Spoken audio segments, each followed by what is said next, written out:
Chapter 1 Prologue. In September, the capital has had this weltering heat humidity of summer. The air on Seshruta Denegrehes has cleared, revealing gas of crystal and eblu, whereas and light is warm yet not scorching. Dappled shadow soft trees dance upon the softy courtyard through the expanse of floor-to-ceiling windows. The villa servants move with practiced efficiency, while the three iron boys gather around an exquisite baby stroller. Elder brother, why is a sister, inquired Thes molest boy, his curious voice breaking the serene atmosphere shariakadut with a shove a little hand to poke the infant nestled within the stroller.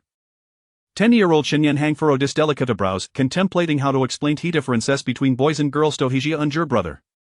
Shunsiching however, Hadel ready delivered a playful's leptoshan sujingshed, you're sukaful. You can tushi our sister with the our hands. Xiao Cheng, you hit your brother again. Agent Le voice floated from behind them, and the three little rascals instant lay student Anitro, behaving themselves. Shunsichin grazed diskin defiantly, Mom, had a chet the sister. The woman, draped in a white shawl, approached the stroller, gazing down at her peacefully sleeping daughter, Thebabis round, chubby face, fair and tender, wash farmer beautiful tanthes a three little rascal shade of her benethadage. You mustn't, your sister is still very young, when she grows a bit more, you can play with her, she said softly, gently rocking the cradle. Just then, the housekeeper approached quietly, lowering her voice, Madam, we have guests. Chenemuas Hang nodded, accustomed to such interruptions the past few months had seen a shortage of visitors, and Ansang's notification meant their revel of Simeon are unavoidable. Whose family, Chenemuas Hang gasped, having Galridus and Thethri let troublemakers upstairs. Then a family next door. Chenemuas Hang was taken aback. She had heard Shinjenglai mentioned that a significant figure had moved in Simeonu with a profound background, a genuine third-generation descendanto familitary and politica family she hadn't intended to pay a visit, yet now they had come to her first. But what could thy soon expected visit be about? Please let them and it wouldn't be courteous to keep them waiting. Yes, ma'am. Chenemuas Hang gracefully settled onto the sofa, adjusting her shawl as he summoned a servant to bring frishtiand an assortment of fruit pastries. Before long, Ansang entered escorting a woman in exquisite stiletto heels, the hemofur flowing kipasway angelically with a gentle countenance framed by her artful adupe with a wooden hairpin she held the hand of Phasmal boy, followed by a servant scurrying gifts. Madam Shen, I hope you don't mind me intrusion, you heard your welcome day daughter, and I commito shirin your joy, the woman said, her smile warm on dervois a thing reminiscent of occasional spring breeze. You are toucant, Chenemuas Hang replied, rising to agree the ransteppen forward, she glanced at the little boy, who appeared to be around 7 years old, a similar agito shachang, yet his expression was not oblicarious, and thesis. Oh, thisismason churching you, the woman replied with a light laugh. Chenemuas Hang nearly concealed her surprise upon realizing the family Namuasher, no wonder. Cheng Yu say hello to Anshan, the woman gently urged the boy forward. Sure Chengi Yu looked up, his dark, bright eyes reflecting gay depth of thought, hello, Anshan. Ah, hello there, you are quite handsome, Chenemuas Hang remarked, instinctively reacting to pathished beat hesitating gutaf politeness, instead, she light lipped his shoulder sandast, would you like to say your sister? When Sher Chengyo nodded, she called for Ansang to escort him to the cradle. Shui wants you, observing Sher Chengyo walked away, smiled warmly and joined Chenemuas Hang on the sofa. After exchanging names, they began to engage in casual conversation. As the twelmen chatted, their discussion revolved around the trivialities of life, for families like theirs, the topics were rather limited. One was a formidable businesswoman, while he other way sincere with a passion for the arts, their interests diverging significantly. Fortunately, both shared a love for baking, which ultimately brought them a closer together in conversation. Unbeknownst to them, Shinsichin Gadashidutov to Romasom point, initially intent in kecking on his sister, a halted upon discovering Thegwists below, leaning over the third floor railing to catch a glimpse. Upon enticing Ganon familiar Kyle peering at the sister, he called out for Shinyan Hang and Shinsujing to join him. The three boys lined neatly, peering down, causing the nearby servants to stand frozen in place. Second brother, do I think he might take her sister away? Impossible, she will always be sister, I feed the rest to take her, I will teach him a lesson. Shinsei Cheng declared, his gazy unwavering lip fixed below, feeling upon goth possessiveness after all, his sister ready to hold his hand. How could thought boy have the audacity to claim her first? As their conversation unfolded, Thetwa women quickly established at a rapport, sharing azens of camaraderie. As time slipped away, they agreed to meet again soon, and Shwewankarosito accompanied Chenemuas Hang toward the cradle. The little girl in the cradle was merely 4 months old, her round, sparkling jay is captivating against her delicate, fair complexion. One a tinny and clutched a finger belonging to Shurching you, playfully grasping jitwily emitting delightful jiggles. By the way, he haven't tasked her name yet, Shwewankar marked, gazing gatha doll like infant, her heart nearly melting. Herna mai shinchuton. Thegrasoftus Sweetos Manthus unchanged engine her original intention, it's a lovella name, Shwewan commented, then inquired, dois heavy a nickname? Seeing how beloved her daughter was, Chenemuas Hang felt a swell of pride, yes, but we haven't settled on which character tus. Idlikita collar jiao like a delicate flower, but their father insists sonasing the character for proud. Regardless, the pronunciation is thesame. Those three rascals will end up calling her Tang Tang anyway. I can't compete with them, so let them call her what they wish. Thera valafenufamalimumber wash both a joyous and significant event. Recently, the three little rascals had been chatteringa butotanamayan votengrites, insisting on having Gasayan their sister's name. Shwawanku felt a twinge of regret but still huckled softly, ethereal good characters.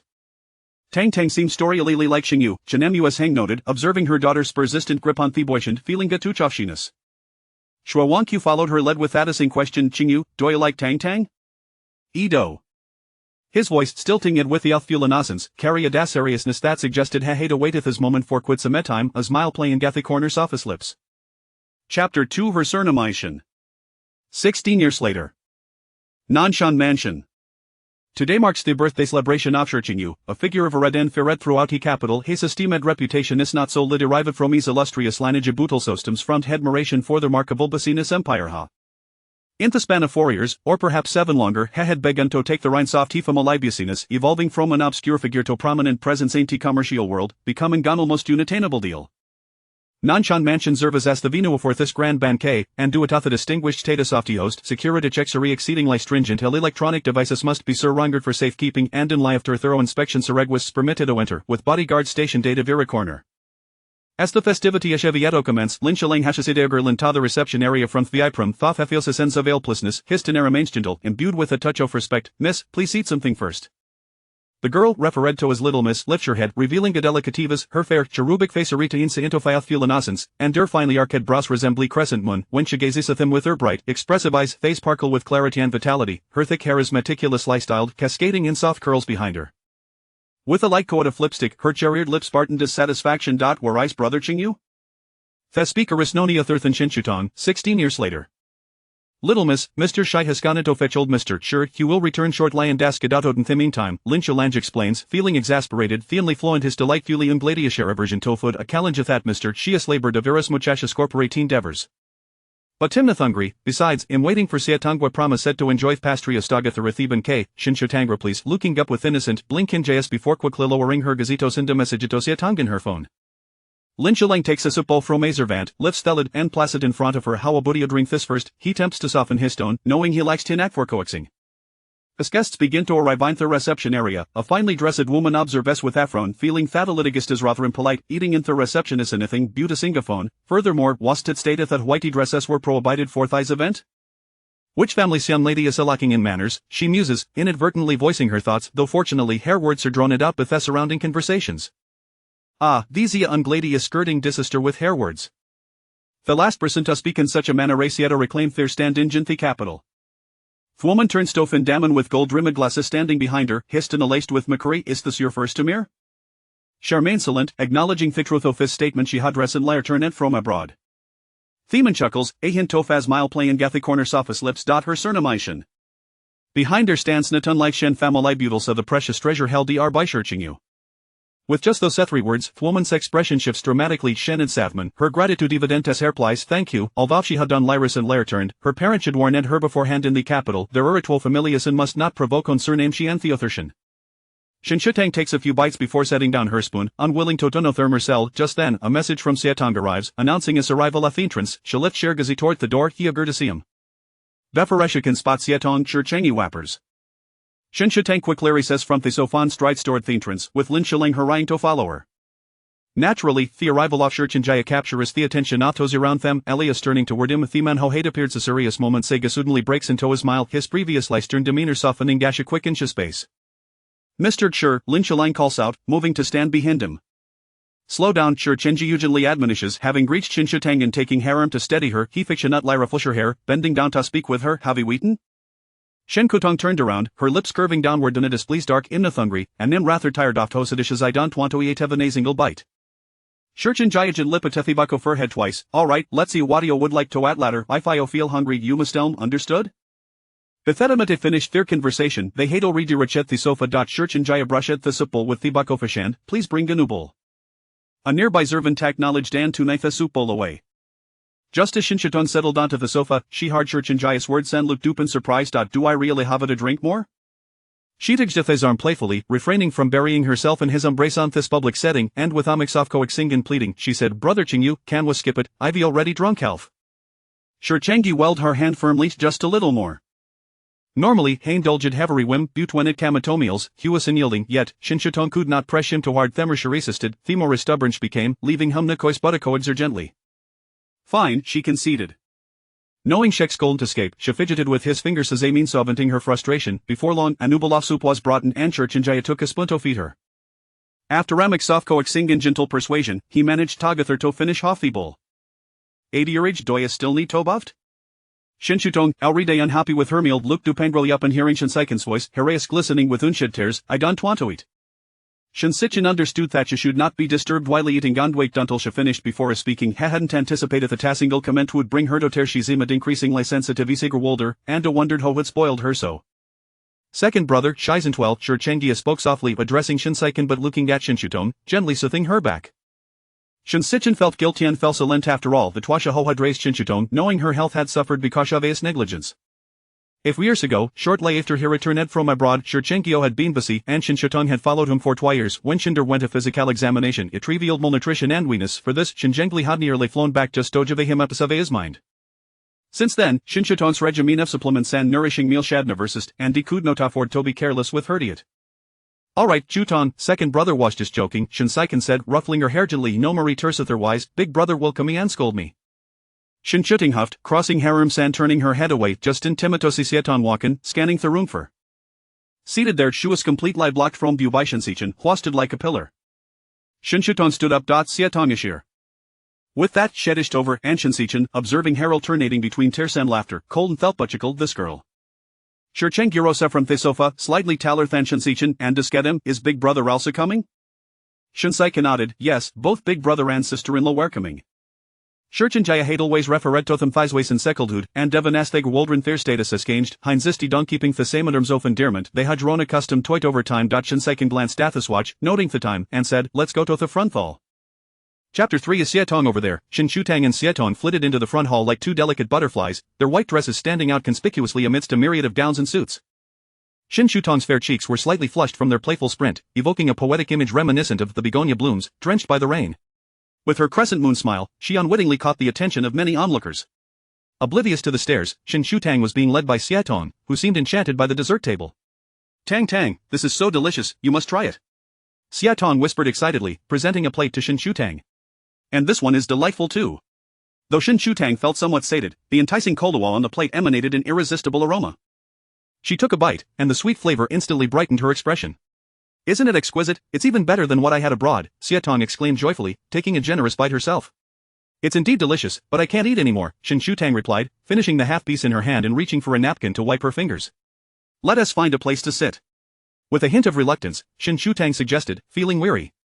Sietong, still relishing her treats, filled her plate with several more pastries, one hand clutching the plate while the other linked with Shen Shutong's arm. You simply don't eat enough. You need to indulge more to have the energy.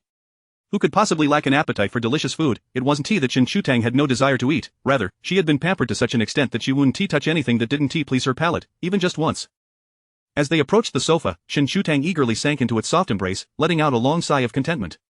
This is so much more comfortable. Sietong playfully pinched her cheeks. Then you stay seated.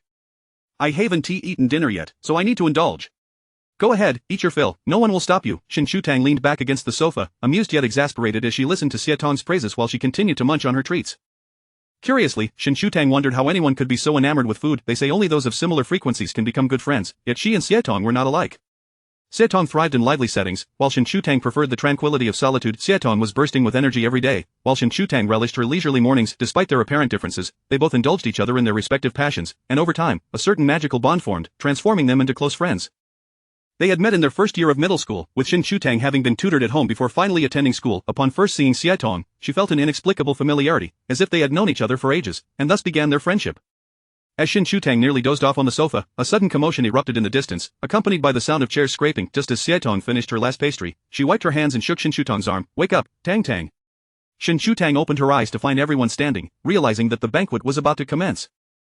Shi Qingyu entered alongside Elder Shi and Shi Fu, flanked by a crowd, but Shen Shutang only recognized Shi Hushuan and Shui Wanqiu. Rising to her feet, she smoothed her dress. It was then that Haitang noticed the intricate embroidery on her gown's hem, which was hardly visible from afar. Approaching closer, she marveled at the exquisite craftsmanship. A simple white dress appeared remarkably luxurious. Which designer crafted this? Haitang teased, playfully tugging at the hem of the dress. Shen glanced down. I'm not sure, the stylist chose it for me. Well, even if I knew the designer, I could never afford it, Haitang remarked, pouting as she regarded the unique gown with admiration. There was no doubt the stylist had made a mistake, but the fact that Shen could wear it suggested that Shi Qingyu had been involved once more. On the surface, the banquet celebrated Shi Qingyu's birthday, but in reality, it marked a significant transfer of power within the entire corporation. From this day onward, the true leader of the Shi family would be Shi Qingyu, having been introduced to business concepts at the age of 10 and gradually immersing himself in the family's enterprise by 15, he transitioned from learning to hands-on management in just 7 years. Shi had to concede that Shi Qingyu was not only more capable than himself but also better suited to navigate this commercial empire. Though many had their eyes on the Shi family, Shi Qingyu not only maintained their position but also expanded their influence. A couple of years ago, he even orchestrated a fate that led many to believe the Shi family was on the brink of bankruptcy, with whispers of their downfall circulating. However, in a dramatic turn of events, the tables were turned overnight, revealing that another party was at fault, and the Shi family emerged as an unparalleled leader in the industry. This was, in a way, a graduation thesis handed to Shi, granting him peace of mind to pass the reins to Shi Qingyu. While he felt both admiration for his audacity and frustration at being outdone, he couldn't help but mutter a few reprimands in jest. The ruse was so convincing that even elder Shi had inquired multiple times, urging Shi to return home to manage the family affairs. Shen had also caught wind of the rumors surrounding the Shi family's alleged bankruptcy. Unaware of the complexities involved, she had gathered all her cards from years past and presented them to Shi Qingyu, even including her balance from WeChat. With no need for funds herself, having hoarded those cards for so long without knowing their worth, she insisted on handing them all to Shi Qingyu.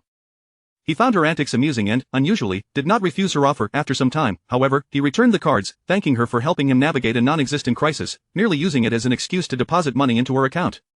Shen gaze landed squarely on Shi Qingyu, who stood amidst the crowd, seemingly illuminated by the spotlight, giving the impression that he was glowing. Almost as if by telepathy, Shi Qingyu looked over, and their eyes met, both breaking into smiles simultaneously. As Elder Shi concluded his speech, applause erupted from the audience, and Shen joined in, her smile radiant. Suddenly, Haitang tugged at her arm. Tang, I think I've seen that person on television. If only she could find her father, who adored the military channel. She would have loved to bring him over to see his idol. Which one? Shen followed Haitang's pointing finger, but upon realizing whom it indicated, she quickly pulled her hand down. A group nearby was toasting and conversing with Elder Shi, and just as she was about to chastise Haitang, she spotted Shi Qingyu waving at her, beckoning her over. Shen squeezed Haitang's hand. Just focus on your food, don't speak out of turn or point at people. With that, Shen lifted her dress and navigated through the crowd toward him. Hello, Grandpa Shi, she greeted sweetly, standing beside Shi Qingyu. Shi Qingyu naturally placed his hand on her shoulder, introducing her. Grandpa, this is Tang. What a beautiful young lady. How old are you this year? Elder Shi admired the exquisite girl before him. Grandpa, I will turn 16 next month. Oh my, to be so lovely at just 16. When your birthday comes, I shall bestow upon you a gift, Elder Shi chuckled, affectionately ruffling her hair. Seeing her charm, it was no wonder that this young man cherished her so dearly. Thank you, Grandpa. Shen responded graciously, her playful smile brightening as she glanced up at Shi Qingyu. Grandpa, I'll take Tang to rest now, Shi Qingyu said, patting the back of Shen head before taking her hand and leading her away. Go on, Elder Shi nodded, having heard of the girl's fragile health. Years ago, Shi Qingyu had sought out valuable herbs and supplements for her, ensuring she received the best care. Regarding the book cover, Tomato, do you think any of them do not match the title? I was completely bewildered when the first review failed, and then I found my previous backup titles and covers, which surprisingly got approved right away, leaving me even more perplexed. For now, let us make do with what we have. I'll make changes when time permits, hehe. No changes will be made to the cover, it presents a certain uniqueness, haha. Chapter 4. Miss Shen takes the lead. Before Shi Qingyu's words had fully dissipated into the air, the figure had already whisked the young girl away. Observing their retreating silhouettes, an inexplicable sense of harmony blossomed within him, only to be met with a wave of absurdity that prompted a soft chuckle and a shake of his head. Shi Qingyu escorted Shen back to her previous seat, where Haitang had been eagerly awaiting her return. However, upon seeing Shi Qingyu approach, she was struck with such trepidation that she hesitated to touch the delicacies before her. She vividly recalled how he had reported her to her father, resulting in a cut to her allowance. All she had done was share a few snacks with Shen. Was it truly necessary to inform on her? How uncouth. The urge to chastise him was one thing, but the fear he instilled when he wore that serious expression was another. It was beyond her comprehension how Haitang could endure his company. Haitang, why have you stopped eating? Shen inquired, noticing Haitang lost in thought, and nudged the plate of pastries towards her. I'm eating. I am, Haitang exclaimed, lifting the plate and scooting away a bit. I think I just spotted my dad. I should be going now. Shen stifled a laugh and turned to give Shi Qingyu a playful glare, leaning in to whisper a few words in his ear. Shi Qingyu chuckled softly while tenderly stroking her hair, only to be met with another glare from Shen Shutong. You've disheveled my hairstyle, my apologies, I shall refrain from further meddling, Shi Qingyu admitted sheepishly, his voice smooth. Is there anything you particularly enjoy? I can have someone prepare some fresh treats for you. Shen Shutong shook her head. No, thank you. I can't eat another bite very well. Should you feel weary, do let me know, and we shall return home early. Shi Qingyu could not resist gently patting her head once more. Shen Shutong resigned herself to his affection, responding, I understand. After collecting Shen Yanhang and Shen Suqing, Shen Sikhan began searching for Shen Shutong. Spotting her in her white dress, he could not help but exclaim, hey, I must say, that white dress certainly stands out. Shutong, Shen Sikhan called out as he approached her. Shen Shutong looked up, her face lighting up at the sight of the three approaching figures. Eldest brother, second brother, third brother, Shen Shutong exclaimed, rushing into Shen Suqing's embrace, having not seen him for what felt like an eternity. Alright, you nearly knocked me over. Shen Suqing teased, giving her back a gentle pat. Let us save the hugs for when we get home. Releasing him, Shen Shutong turned to embrace Shen Yanhang as well. Shi Qingyu stood up in kind, offering a nod of greeting to Shen Yanhang. Shen Yanhang, entwined with the lady, smiled back. Qingyu, happy birthday. Despite their closeness, there was little indication of a romantic bond between them. Thank you, eldest brother and sister-in-law, Shi Qingyu replied with a serene smile, glancing at Shen Shutong before turning back to Shen Yanhang. I shall leave Shutong in your care for now. I have some matters to attend to. Shutong, you're being partial. You didn't even come to me for a hug, Shen Sikhan complained, feeling overlooked at his size. Shen Shutong huffed, it's a blessing I'm not scolding you. Do you believe I would tell eldest brother about how you nearly made me cry today? Hey, ancestor, no. Shen Sikhan quickly pulled her into his arms to cover her mouth, but it was too late. Shen Shutong had already spoken her piece. Shen Yanhang's gaze turned sharp, fixing on them. Sikhan, no, eldest brother, it's just that she wasn't eating properly. Shen Sikhan mumbled. Moreover, didn't the second brother already apologize? Shen Yanhang pressed, turning to Shen Shutong, with a bright smile. Shen Shutong nodded enthusiastically. Yes, eldest brother, I have already forgiven him. Gazing at the two standing together, Shen Shutong felt a wave of admiration and couldn't help but compliment, sister-in-law looks stunning today. You are beautiful as well, Shutong, came the reply, making Shen Shutong beam with delight. She adored her sister-in-law. However, the couple appeared to lack any semblance of, affection. Yes, affection. Let us move along, don't linger, there are many uncles, aunts, brothers, and sisters to meet today. Shen Shutong pouted. I don't want to. Shen Sikhan draped an arm over her shoulder. No choice, dear sister, eldest brother, I shall take them along now. Such grand gatherings were rare, and with so many family members present today, it was time for Shen Shutong to be introduced to them. This way, in future encounters, she wouldn't appear too unfamiliar. Plus, as she had matured, it was important for her to socialize to avoid any potential faux pas. With this thought in mind, Shen Sikhan guided her through introductions, even securing a few business deals along the way. By the end, Shen Shutong's smile was nearly frozen in place, until Shi Qingyu finally led her away, gently massaging her cheeks with concern. There were so many people, I simply couldn't remember anyone. They all look the same in their suits and ties, and the aunts and sisters are no different. I didn't remember a single one, Shen Shutong lamented, feeling her efforts had been in vain. Just as she grasped one person's name, Shen Sikhan would whisk her off to meet another. Shi Qingyu chuckled softly as he continued to caress her cheeks. It's not about you remembering them. It is about them remembering you. When you encounter them again, just smile and greet them. If you can't recall their names, simply act as if you haven't seen them, he added. That would be rather impolite. Shen Shutong blinked her beautiful, dark eyes, questioning him. Her eyes were indeed lovely, with a captivating shape and sparkling black pupils that seemed to possess a certain enchantment when she earnestly regarded someone. Shi Qingyu continued to touzle her hair playfully, jesting, then if they cause you trouble later, brother Qingyu will go and apologize on your behalf. With his formidable professionalism, Lin Shulang was the only one who could maintain a steady grip on the steering wheel amidst the chaos. In the entire capital, who would dare to demand an apology from this esteemed gentleman? Shen Shutong recognized his jest, snuggling into his embrace and laughing. Then brother Qingyu will have his hands full, for I haven't remembered a single one. With a yawn, Shen Shutong nestled closer, and perhaps due to sheer exhaustion, she soon drifted off to sleep in the car. Lin Shulang expertly adjusted the temperature inside the vehicle and eased off the speed. He recalled his first day at the Shi Corporation. Having just returned from abroad, he had gone through a rigorous selection process, including written exams, interviews, training, and even a background check spanning 3 generations before gaining entry into the Shi family's enterprise. On that inaugural day, after introducing himself, the expansive office was enveloped in silence, save for the soft scratching of a pen on paper as he stood quietly at the side, awaiting instructions. After what felt like an eternity of silence, Lin Shulang mustered the courage to inquire about any work-related matters he should be aware of. Shi Qingyu paused, contemplating briefly before calmly responding, you only need to remember that, in my presence, Miss Shen is paramount. Lin Shulang nodded in understanding, but after a lengthy silence, he ventured, what about second place? Shi Qingyu appeared taken aback by the question, looking at him with confusion before solemnly stating, there is no second. In that moment, Lin Shulang comprehended the gravity of those words. There was no second, nor a third, only the first, only Miss Shen. In the ensuing years, he would come to deeply appreciate the weight of that statement and the significance of Miss Shen in his heart. That evening, he met the legendary Miss Shen for the first time. That he had come to collect Shen Shutong from school, but due to traffic, he arrived 10 minutes late, smoothly driving into the school grounds. There she stood beneath a tree, her backpack leaning against its trunk, arms crossed and brows furrowed in displeasure. The little princess, coddled and cherished, was a vision of perfection from her finely styled hair down to her perfectly manicured toes. Even in the most ordinary of uniforms, she radiated beauty that was simply mesmerizing. As soon as the car came to a halt, Shi Qingyu hurriedly exited, bending down to coax her. That was the first time Lin Shulang witnessed Shi Qingyu smile, his entire demeanor exuding warmth. It was a scene that nearly made Lin Shulang wish to exclaim, "The young master hasn't smiled so joyfully in ages." However, realizing his role as a top aide rather than a mere house steward, he curtailed his grin, merely glancing at Shen Shutong to memorize her likeness before bowing his head in silence. Chapter 5 of The Precious Gem of Shi Qingyu. On the first day of junior high school, when Shen Shutang was merely 13, she was in a particularly tempestuous phase. In a fit of childish temper, she pinched and bit at his neck, ultimately expressing her grievances by lamenting that she was the last to leave. She nestled in his embrace, tears streaming down her cheeks. Upon witnessing her sorrow, even the typically composed Shi Qingyu found himself flustered, repeatedly apologizing as he patiently soothed the young girl. This moment led Lin Shulang to believe that Shi Qingyu was a man of remarkable patience, only to later discover that some affections were solely reserved for Miss Shen. Upon returning to the villa, Lin Shulang introduced himself to Shen Shutang, saying, "Miss Shen, hello. My name is Lin Shulang, and I am Mr. Shi's assistant. I apologize for my tardiness today, as it is my first day on the job." With her eyes slightly reddened, Shen Shutang smiled sweetly, her voice a touch hoarse. "Hello, it's quite alright. I am Shen Shutang." Lin Shulang smiled warmly, bowing in respect. In that moment, the setting sun cast a golden glow upon her, rendering her akin to a radiant gem. He recognized that she was indeed the treasure of Shi Qingyu's heart.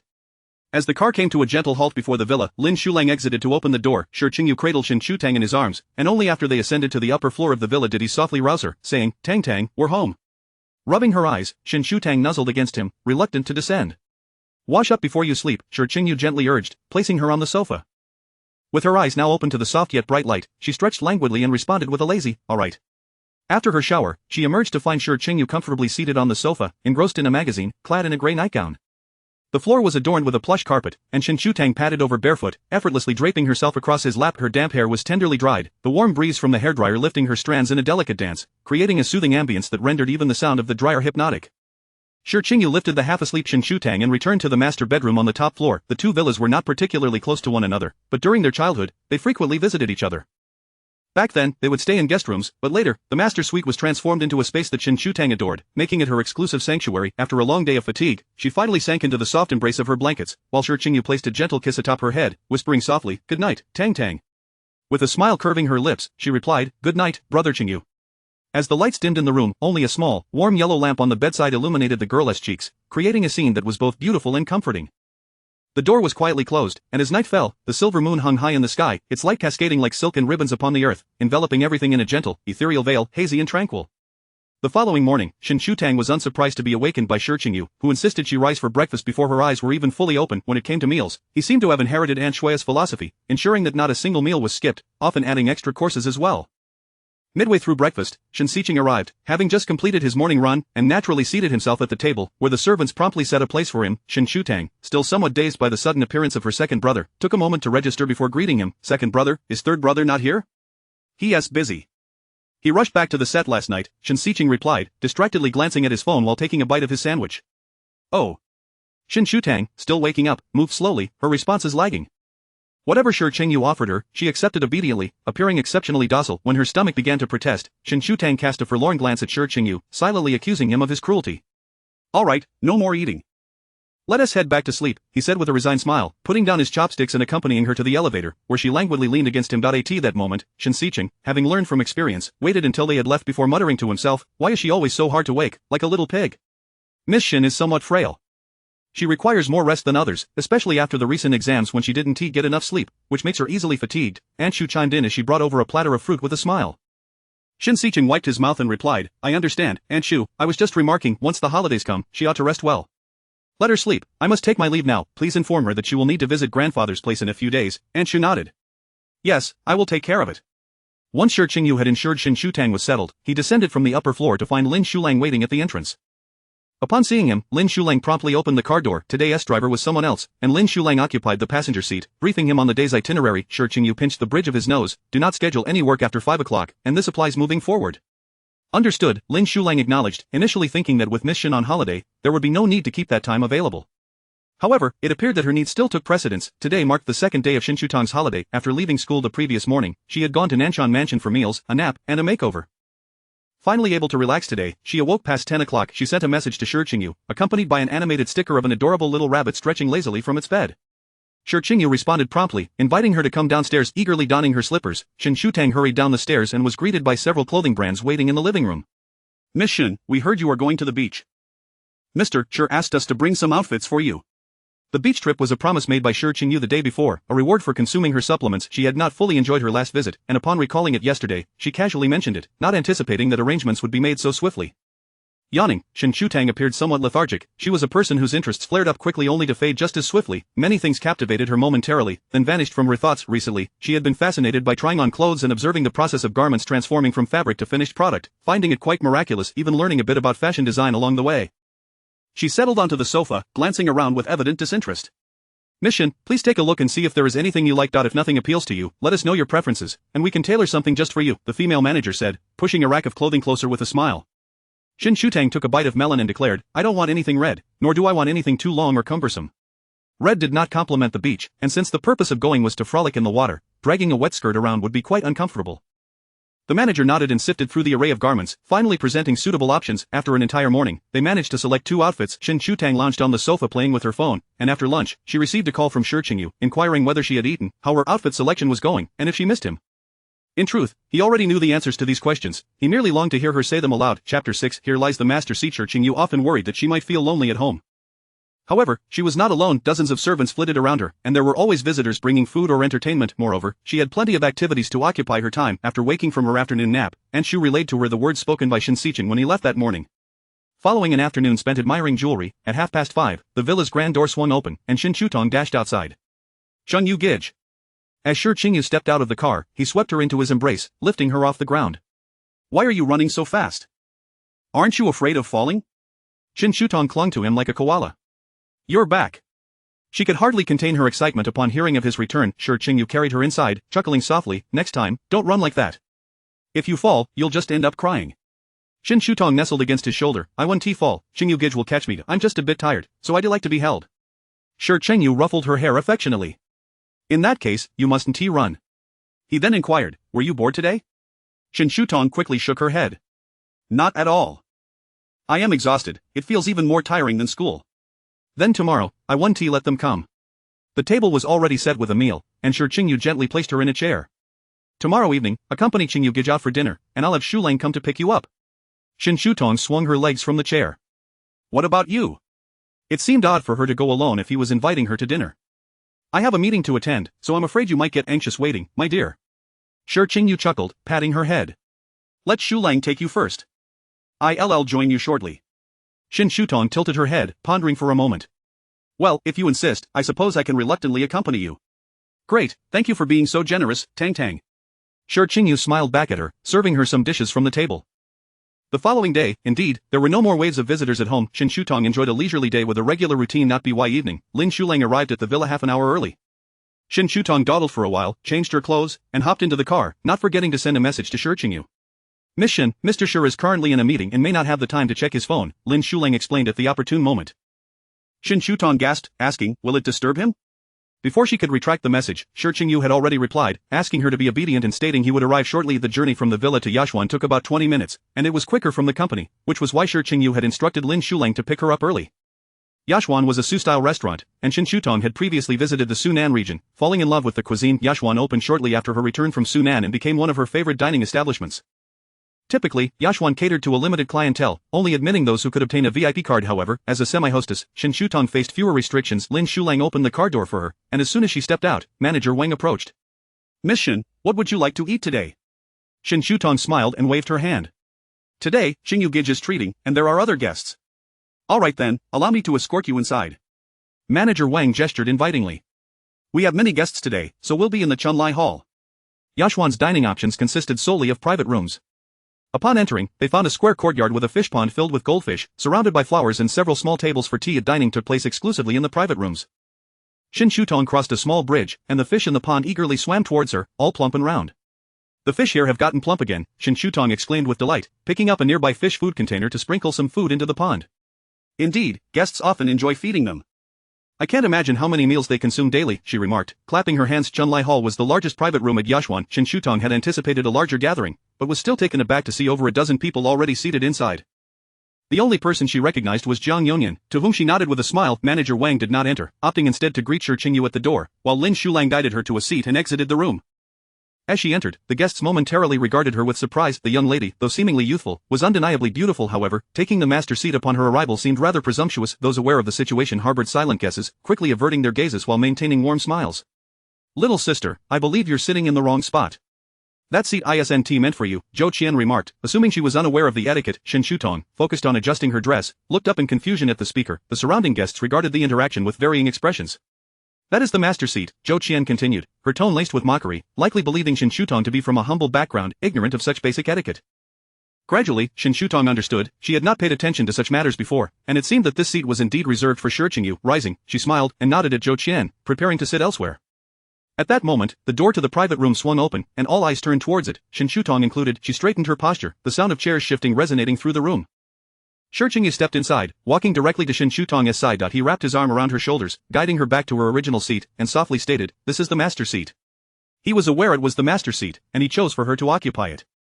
His voice was neither too loud nor too soft. Everyone in the quiet room could hear. Shi Group bent down to arrange her dress before taking his seat, addressing the others. "Please, make yourselves comfortable." Shen Shutong remained momentarily perplexed by his earlier remark. Was he implying she should treat? Her thoughts were plainly etched across her face, causing Shi Group to find her reaction amusing. He wished to ruffle her hair but refrained, noting her hair was tied up today.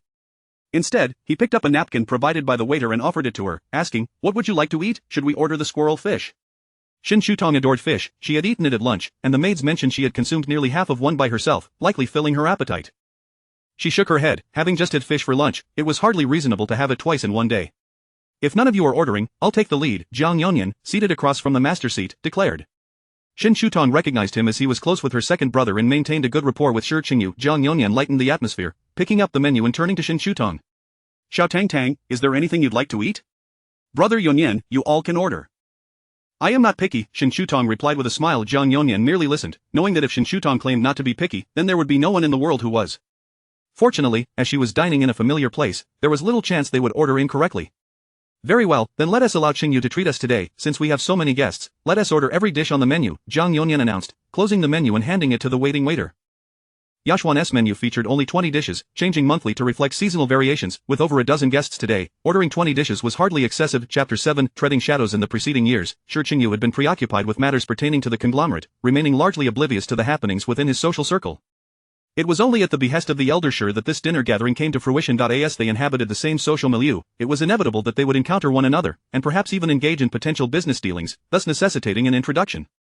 The dishes were served expeditiously, and during the initial phase of the meal, Shi Group diligently served food to Shen Shutong, mindful of her light lunch. He had even requested additional servings of her favorite pastries, ensuring that she was well fed.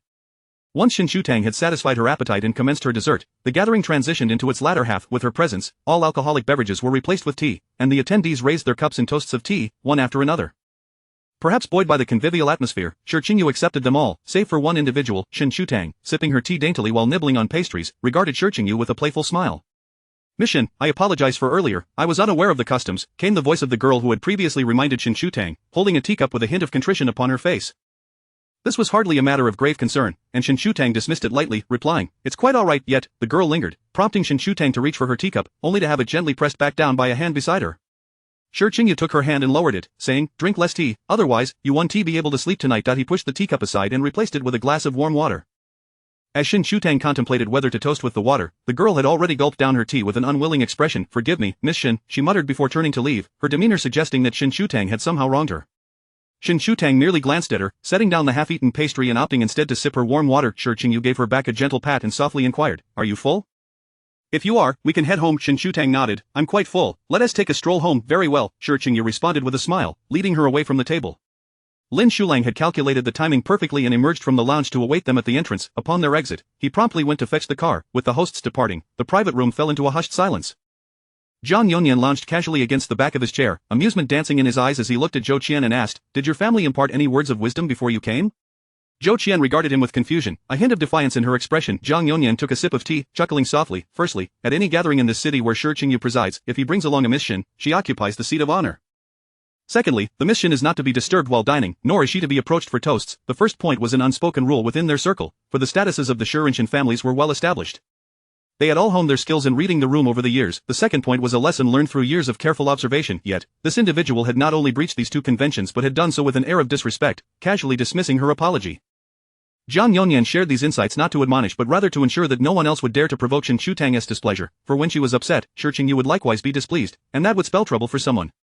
Without further regard for Zhou Qian's reaction, Jiang Yonyan donned his coat and exited, aware that there were more gatherings awaiting him, including one hosted by Shen Xiqing. The car halted a few hundred meters from the villa, where Shen Shutang expressed her desire for a walk, which would take them home.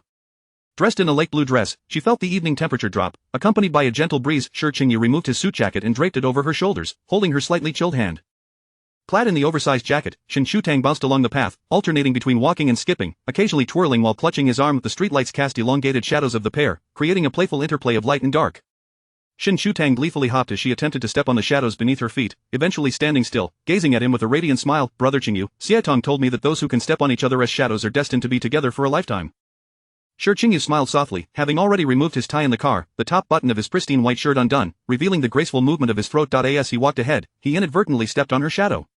Shen Shutang pivoted and rushed towards him, embracing him as she turned to step on his shadow in return. They frolicked together. Chapter 8, a hint of longing. It was the first shareholders' meeting since Shi Qingyu assumed control, an event he could not avoid.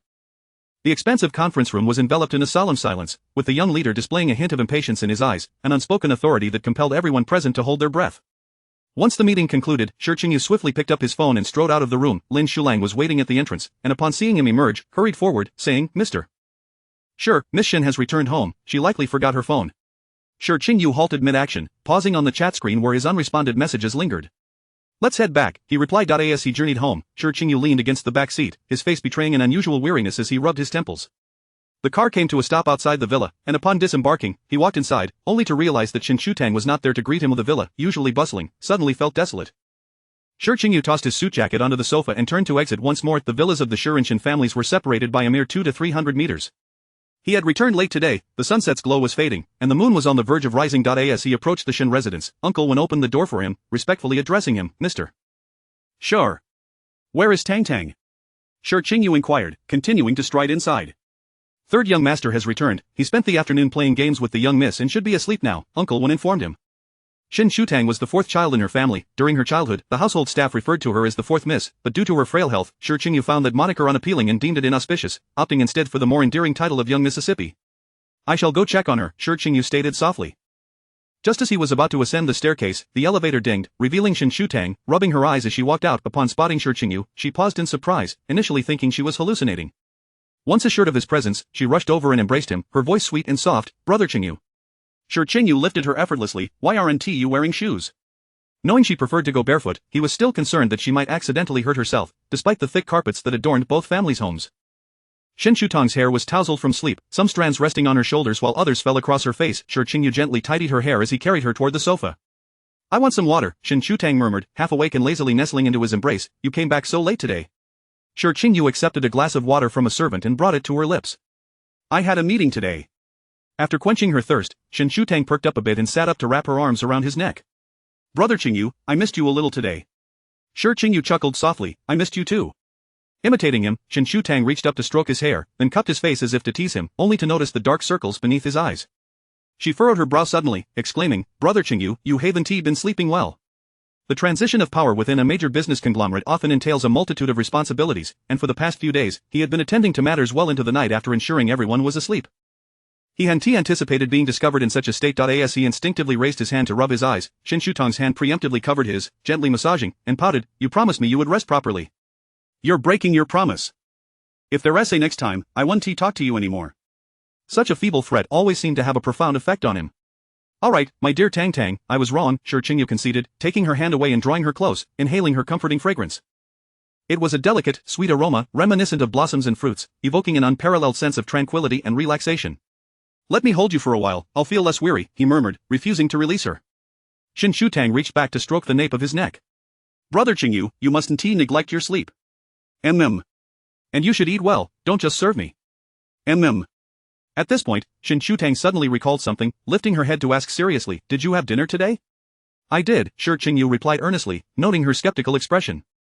He added, "Shulang arranged dinner at Yashuan, if you don't believe me, you can ask him tomorrow." Only then did Shen Shutang reluctantly accept his word and settled back against his shoulder. "Are you staying here tonight, Brother Qingyu?" "I can't go back." "May I stay with you for the night?" he asked with a smile, gently caressing her soft hair. "Then I will let you stay, but will you promise to sleep well?" Shen Shutang inquired, holding his face with both hands to ensure he met her gaze. Shi Qingyu chuckled and nodded slowly, I will sleep well. Delighted, Shen Shutang planted a kiss on his forehead, then let us go upstairs. A palpable silence hung in the air for a fleeting moment before their hearts resumed their rhythmic beats, echoing softly. Shi Qingyu lifted her effortlessly, alright, and you must be good too. Both families had prepared rooms for each other, allowing for spontaneous overnight stays. After dropping Shen Shutang off in her room, Shi Qingyu inquired about her stay and when she planned to visit her grandfather, ultimately lulling her to sleep. Exiting her room quietly, he closed the door gently, only to turn and find Shen Sujing standing at the staircase. Brother Qingyu? Shen Sujing called out, skepticism lacing his tone. Shi Qingyu responded briefly, Tang is asleep. He then asked, is the crew not busy anymore? Shen Sujing nodded, this time, the role I accepted doesn't have much screen time. I'll be back in a few days. I'll have Shulang find you a few scripts in a couple of days, Shi Qingyu remarked inexplicably as he passed Shen Sujing and descended the stairs. Shen Sujing, puzzled, scratched his head, wondering what that meant. Both families owned entertainment companies, and he had no intention of venturing out blindly. Utilizing available resources was surely wiser. Was he being criticized for being too slow? The very next day, as if by fate, Shen Sujing received a call from his agent informing him that the crew had increased his scenes, and he suddenly found himself with several prominent scripts and a variety show lined up, ensuring his summer would be anything but idle. Shen Sujing, I hadn't anticipated being this busy. By the afternoon, he was urged to return to the set. Shen Shutang pouted, visibly upset as she sent him off to the car. Alright, I'll be back next week after visiting grandfather, Shen Sujing said, tousling her hair, which felt as soft as a kitteness, a tactile delight that explained why brother Qingyu was so fond of petting her. Be good these days, eat well, and avoid too much cold food. The initially somber atmosphere was shattered as Shen Shutang pushed his hand away, urging him into the car. I know, just go already. With a resigned smile, Shen Sujing agreed, alright, I'm off. Shen Shutang waved cheerfully as the car door closed, then turned and headed back to the villa. Chapter 9. The cat head. Upon returning to her room to change her attire, Shen Shutang made her way back next door, where she found her phone in the bedroom. It contained messages from Haitang and one from Shi Qingyu sent yesterday. Have you woken up, Tang? It was the time she usually awoke from her afternoon nap, but she had risen later than usual yesterday and had spent her time drawing on her tablet. I had someone send back pastries from Zhangji. Eat more if you like them. What would you like for dinner, Tang? As she read these messages, a smile crept onto Shen Shutang's lips, and she replied one by one. I'm awake, just drawing. They're delicious. I want brother Qingyu to try them too. Let us eat together next time. Let us go have Peking duck tonight, from that place we went to last time. Just as Shen Shutang sent her last message, Shi Qingyu replied with a simple okay. In the blink of an eye, a week had passed. Her elder brother was on a business trip, and Shen Sujing along with Shen Siqing would be returning tomorrow. The three of them would head back to their grandfather's house together. That afternoon, Shen Shutang baked a batch of cookies, carefully removing the tray with thick oven mitts and placing it on the island counter to cool. During these tasks, she exhibited remarkable patience, mixing, whisking, shaping the dough, and adorning it with charming cat expressions. As the cookies cooled, the air filled with their sweet aroma. Satisfied, Shen Shutang clapped her hands and snapped a photo to send to Shi Qingyu. At that moment, the housekeeper happened to come by and mentioned that there were guests outside, asking if she would like to meet them. Shen Shutang, absent-mindedly poking one of the cat heads, tested its temperature and replied nonchalantly, Brother Qingyu isn't off work yet. This was the Shi residence, how could she possibly have guests? However, in the eyes of the Shi family's servants, Shen Shutang was considered half a host, hence the inquiry. It seems to be an old acquaintance of Mr. Shi's, here to deliver a birthday gift, the housekeeper responded. Shen Shutang lifted her head, drawn by the sweet scent, then let them in. Before long, Uncle Shang entered with a woman. Lin Shushuang was surprised, she hadn't expected the inquiry to lead to a young girl. Hello, I'm Lin Shushuang, a friend of Shi Qingyu, she greeted with a smile, not questioning why Shen Shutang was present in the Shi household. Shen Shutang shook her outstretched hand. Hello, I'm Shen Shutang. I haven't met you before, sister. Shen Shutang admitted honestly, for according to Shi Qingyu, they had known each other since birth, yet she had never encountered this person nor did she know that Shi Qingyu had such a beautiful friend. We grew up in the same courtyard, but I went abroad later. Lin Shushuang explained with a smile, naturally settling herself onto the sofa. I just returned from overseas 2 days ago, so you may not have seen me. Shen Shutang vaguely recalled that Shi Qingyu had mentioned living with their grandfather until he was 7. Her gaze inadvertently drifted to Lin Shushuang's chest and then down to her own, noting a slight difference. Oh, she replied softly, having never heard Shi Qingyu speak of his childhood. Curiosity piqued, she asked, were you very close friends back then? Lin Shushuang smiled shyly, not really. We were just kids. Qingyu didn't like playing with others, only wanting me to stay by his side in the courtyard. At that time, grandfather Shi joked about arranging a betrothal between us. For some inexplicable reason, Shen Shutang felt a twinge of discomfort in her heart. She stood up from the sofa. Sister, please sit for a moment, brother Qingyu will be quite a while before he finishes work. That is alright, I'll wait for him, Lin Shushuang replied with a smile. Shen Shutang fell silent, turning to the kitchen island where she began packing the cooled cookies into small bags, sealing them tightly. Initially, she had set aside 5 on the island, but upon glancing at the woman on the sofa, she retrieved them one by one, leaving only a single cookie behind. This time, she didn't forget her phone, holding it in one hand and carrying the bag in the other. Shen Shutang exited the villa. "Miss, are you heading to the company?" Uncle Shang hurried after her, assuming she intended to deliver the cookies to Shi Qingyu and thinking it would be her first time.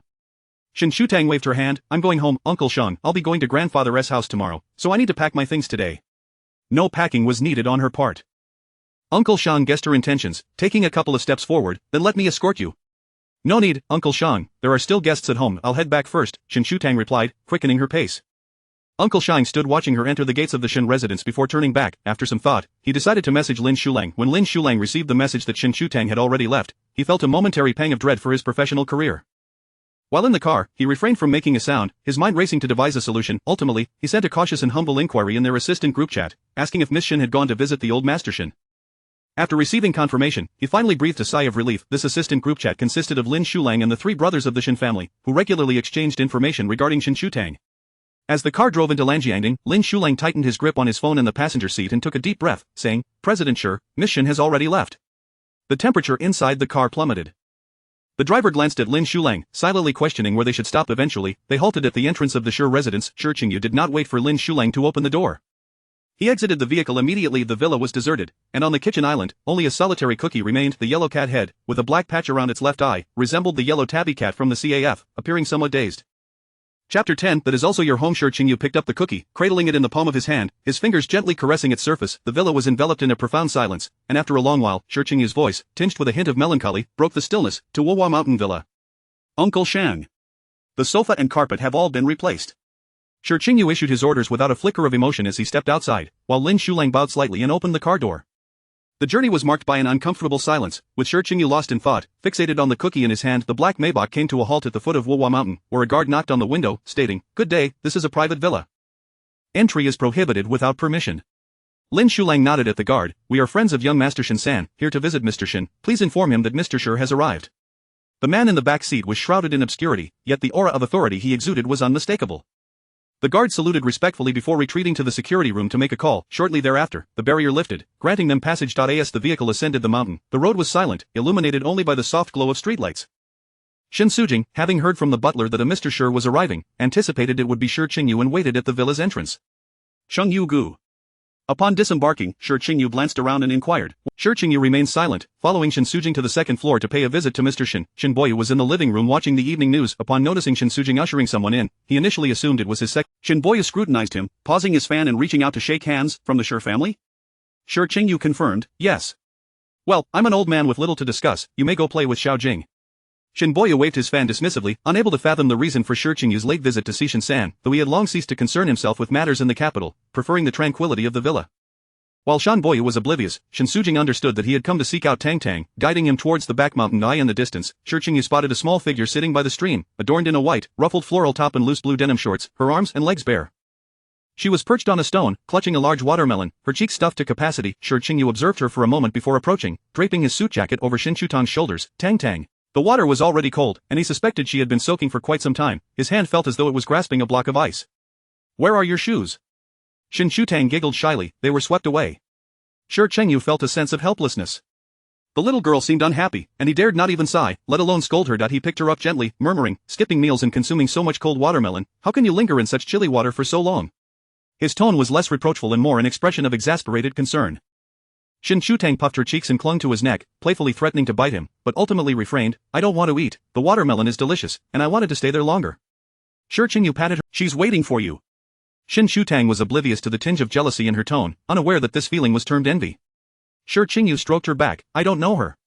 Shen Shutang, of course, did not believe him, turning her head away, her hair brushing against Shi Qingyu's jawline. "She claimed to be your good friend and called you Qingyu." The name was reserved for those who were intimately close, and she was aware that the girl had met Shi Qingyu before her. Her voice was laced with disappointment, akin to a bucket of cold water being poured over Shi Qingyu. He tightened his embrace, running a hand over her head. "Tang Tang, that is her. I have never exchanged a word with her, nor do I even know what she looks like. If Tang Tang is unhappy, she can tell Qingyu Gu. If you leave without a word, Qingyu Gu will feel sad." With gentle hands caressing the nape of her neck, Shen Shutang tilted her head to nuzzle against him. "Qingyu Gu, I'm sorry." In that instant, his heart softened, and he leaned down. "I am merely concerned for you."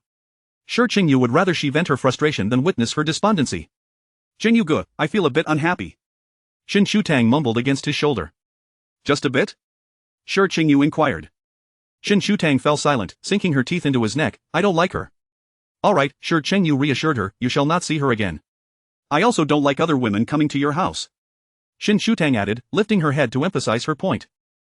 Shi Chengyu chuckled softly, gazing into her eyes, but this is also your home. There won't be another time.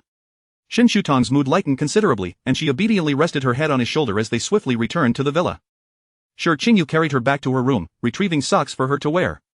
What would you like to eat? Allow me to prepare it for you. A servant brought out a new pair of slippers, and let's have wontons for dinner. Very well. Shi Chengyu replied with a smile, watching her skip down the stairs, holding her wrist firmly. 2 bowls of wontons, one large and one small, were placed on the solid wood table in the dining room, adorned with vibrant green scallions. Shen Shutang scooped up a wonton with her spoon, blowing on it to cool it down. It's not as delicious as Yashwan's. Shen Shutang remarked after sampling a bite. Shi Chengyu smiled gently, I shall have someone bring Yashwan's over tomorrow morning. The wontons were substantial, and Shi Chengyu served her 6, all of which she devoured. After finishing, they strolled leisurely in the courtyard. Chapter 11 Mission, after all, is quite different. Following their return, Shen Sujing retreated to her room to study the script among the group. Shen Shutang was most inclined to heed the words of Shi Chengyu, who treated her with unparalleled care. Although the elder brother appeared stern, he was, in truth, the softest-hearted of them all. Whatever Shutang desired, he would acquiesce to, often yielding to her whims with a mere touch of affection. The second brother, however, was an entirely different story. He allowed her the freedom to pursue her interests unrestrained. As for himself, he occupied a middle ground, indulging her while simultaneously wary of being overly permissive. Yet, Shen Shutang was not intimidated by him, making Shi Chengyu the most suitable guardian for her. When Shen Boyu emerged from his room, he found Shen Sujing alone, and, puzzled, inquired, Hey? Where's that lad from the Shi family? Has he left? Shen Sujing lifted his gaze from the script and replied ambiguously, No, he is downstairs keeping Shutang company. Hey, you rascal, Shen Boyu lightly tapped him on the head, why let someone else accompany your own sister? Indeed, there was a brother engrossed in his own affairs upstairs, while downstairs, Shi Chengyu accompanied Shen Shutang, watching her as she skipped merrily along the cobbled path, carefully extending a hand to shield her from behind. Rest assured, grandfather. Observing Shen Sujing's carefree demeanor, Shen Boyu felt a surge of irritation and asked, How old is that lad? Chengyu, he is the same age as the second brother, just a few months younger, Shen Sujing replied casually, still snapping pictures. That's rather old, isn't it? Shen Boyu muttered under his breath. Shen Sujing, unable to hear clearly, inquired, What is old? I'm old, you little rascal. Shen Boyu exclaimed, smacking him lightly on the backside with a fan, You dolt. With that, he stormed off, leaving Shen Sujing behind to lament while rubbing his backside. The following day was a weekend, and Shi Chengyu indulged in a leisurely morning. When Shen Sujing descended, he found only the old gentleman practicing Tai Chi in the courtyard, and he joined him. Yesterday, arrangements had been made for Shi Chengyu's vehicle to obtain a pass, and early this morning, Lin Shulang arrived, only to discover that Shi Chengyu was still asleep, causing him to wait outside for a while. Once Shi Chengyu finally awoke, he brought in various items purchased at a recent auction, including ancient artifacts and paintings, as well as some tea, all tailored to the old gentleman's tastes. Most importantly, 2 food boxes were carefully placed in the passenger seat. As Shen Sujing assisted in carrying the items, he initially presumed the boxes contained something significant. However, upon closer inspection, he noticed he brought the food boxes inside, not allowing the servants to touch them. When he went upstairs to call for Shen Shutang, he discovered that Shi Chengyu was already there. Shen Shutang had just awakened, sulking and refusing to rise as she leaned against Shi Chengyu's shoulder. Breakfast has arrived, featuring wontons, shrimp dumplings, and shao mai. Would you accompany me for a drawing session after breakfast? Or perhaps you wish to read instead? Xiaojing mentioned that there is an apricot tree in the back mountain laden with ripe, golden fruit. Shall we go pick some? Shi Chengyu's voice was gentle, yet Shen Shutang found it increasingly difficult to stay awake. However, her stomach audibly protested, reminding her that food was a priority. I want to eat, Shen Shutang softly declared as she disentangled herself from him, only to find Shen Sujing standing at the doorway, arms crossed and grinning at her. If you don't get up soon, you'll turn into a little lazy pig. Hurry and wash up, I'll head down to have the wontons cooked. Shen Sujing teased, turning to descend the stairs. Shen Shutang sought refuge in Shi Chengyu's embrace. I am not a little lazy pig. Shi Chengyu chuckled softly, Indeed, you are not. In addition to the breakfast items, Shi Chengyu had also arranged for Yashwan to deliver a nourishing soup. Shen Shutang had a low tolerance for pain and abhorred taking medicine. Whenever she caught a chill during her menstrual period, the pain could be unbearable, often necessitating painkillers. Perhaps due to a favorable mood, Shen Shutang managed to consume a bowl of wontons, a steamer of shrimp dumplings, and even finished the soup. Throughout the meal, Shen Boyu observed the pair with a keen eye. Shi Chengyu tended to Shutang with utmost care, while Shen Sujing appeared to eat like a fool, irking him further. After the meal, Shen Shutang followed Shi Chengyu back to his guest room. As the curtains were drawn open, the room was brightly lit, and she noticed a piece of biscuit on the bedside table, one she had left on the island counter the previous night. She rushed over to retrieve it, exclaiming, Why didn't you eat this? Shi Chengyu carefully took the biscuit back, fearful that even a slight pressure might crumble it. With a hint of grievance, he replied, It was just one piece. I couldn't bear to eat it.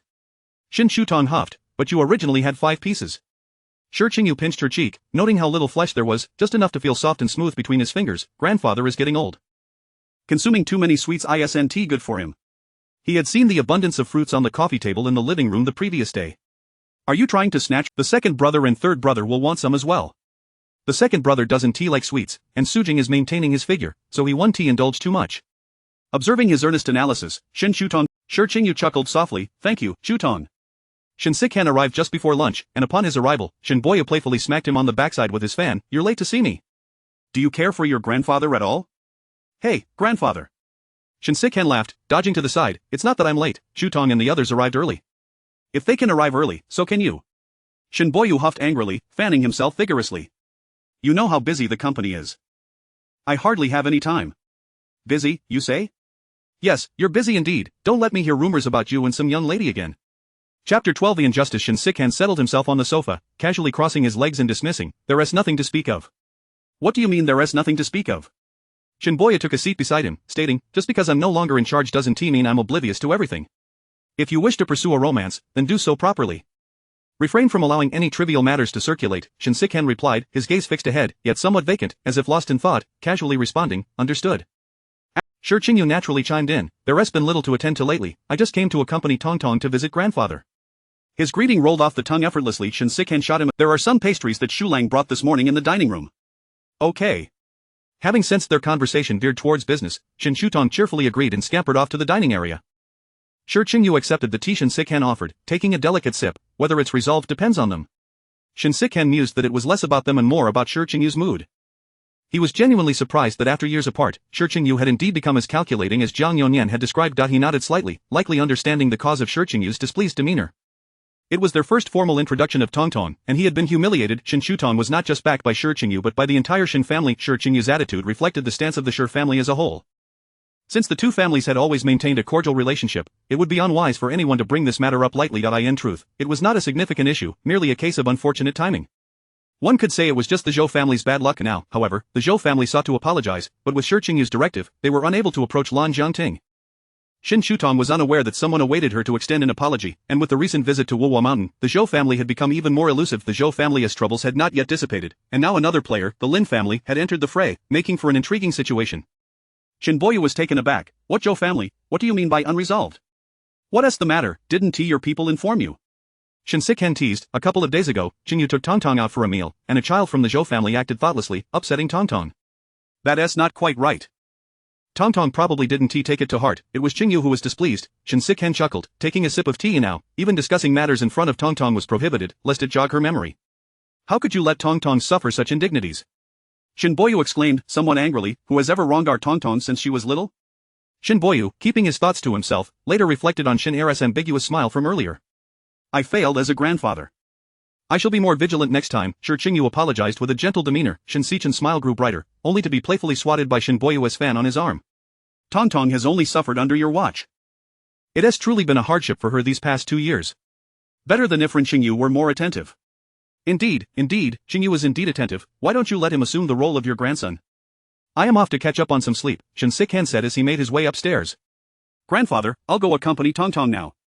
Very well, you all go play, but do not let her play in the water any longer. All right. Shi Qingyu nodded with a smile, waiting until Shen Boyu had departed before heading outside to find Shen Shutong. The one who had just been enjoying pastries was now in the garden, swinging lazily on a swing. With a subtle wave, Shi Qingyu dismissed the attendant stationed nearby, gently pushing the swing's ropes. The swing, initially swaying gently, suddenly elevated slightly higher, prompting Shen Shutong to turn around. Brother Qingyu. Shi Qingyu lightly swayed the ropes. Sit tight. The temperature on the mountain was mild, the sun not oppressive, and the cicadas sang in varying pitches. On this leisurely weekend morning, everything felt splendid. Shen Shutong was indeed correct when she mentioned at Yashuan that she was not picky with food. Regardless of flavor or dish, she would eat what she found agreeable, simply avoiding what she deemed unpalatable. Her tastes were quite eclectic. One day she might crave sweet and savory, the next she might desire something spicy. A lunch was prepared by the three men, while Shen Shutong played chess with her grandfather in the tea room. All three had decent culinary skills, having learned from a young age, and during Shen Sichan's years abroad, his culinary prowess had significantly improved. After the meal, Shen Shutong ran off for a nap. With her at home, the family adjusted their schedules accordingly. Even Shen Sikan, who had just caught up on sleep that morning, took a nap, fearing she might oversleep and struggle to fall asleep at night. Shi Qingyu roused her at 3 o'clock. Once it became less hot, Shen Shutong eagerly led a few people to the back mountain to pick apricots. She walked ahead, donning a large white fisherman's hat, which made her face appear even smaller, glowing under the sun. With a small bucket slung over her arm, she took the lead. The wild apricot tree on the back mountain was not particularly tall. Shi Qingyu and others could easily reach the fruit by extending their hands. Though Shen Shutong was not particularly short among her peers, she paled in comparison to the towering figures of her companions, prompting Shen Sikan to ruffle her hair with a chuckle. Annoyed, Shen Shutong struck him with a small stick. I'll still grow taller. Indeed, you'll grow, Shen Sikan replied, unperturbed, still smiling. Eldest brother is out inspecting, and 1T return for at least 10 days or 2 weeks. Let us see if you still remember by then. Shi Qingyu wiped the sweat from her forehead, smiling gently. Don't worry, I'll help you remember. If not, I'll tell grandfather when we return. Hey, Qingyu, why are you supporting her? Shen Sikan leaned against the tree, tossing apricots at him. Shen Sujing chimed in, if Qingyu doesn't help Tongtong, who would he help? Shen Sikan was keen to avoid being hit by his grandfather's fan again. The old gentleman wielded it like a weapon. On their way back, Shen Shutong grew tired, and he carried her part way, only to find her playfully tugging at his hair and pinching his cheeks. Ultimately, he could bear it no longer and handed her off to Shi Qingyu. Had it not been for Shen Shutong being born in their family's hospital, surrounded by layers of protection, he would have begun to question whose sister she truly was, as she was rambunctious on his back yet obedient and even wiped Shi Qingyu's sweat. It was truly unjust. The disparity was undeniable. Chapter 13. He can wait. The following day, the sky turned overcast. In the afternoon, Lin Shulang delivered some documents along with a set of go pieces.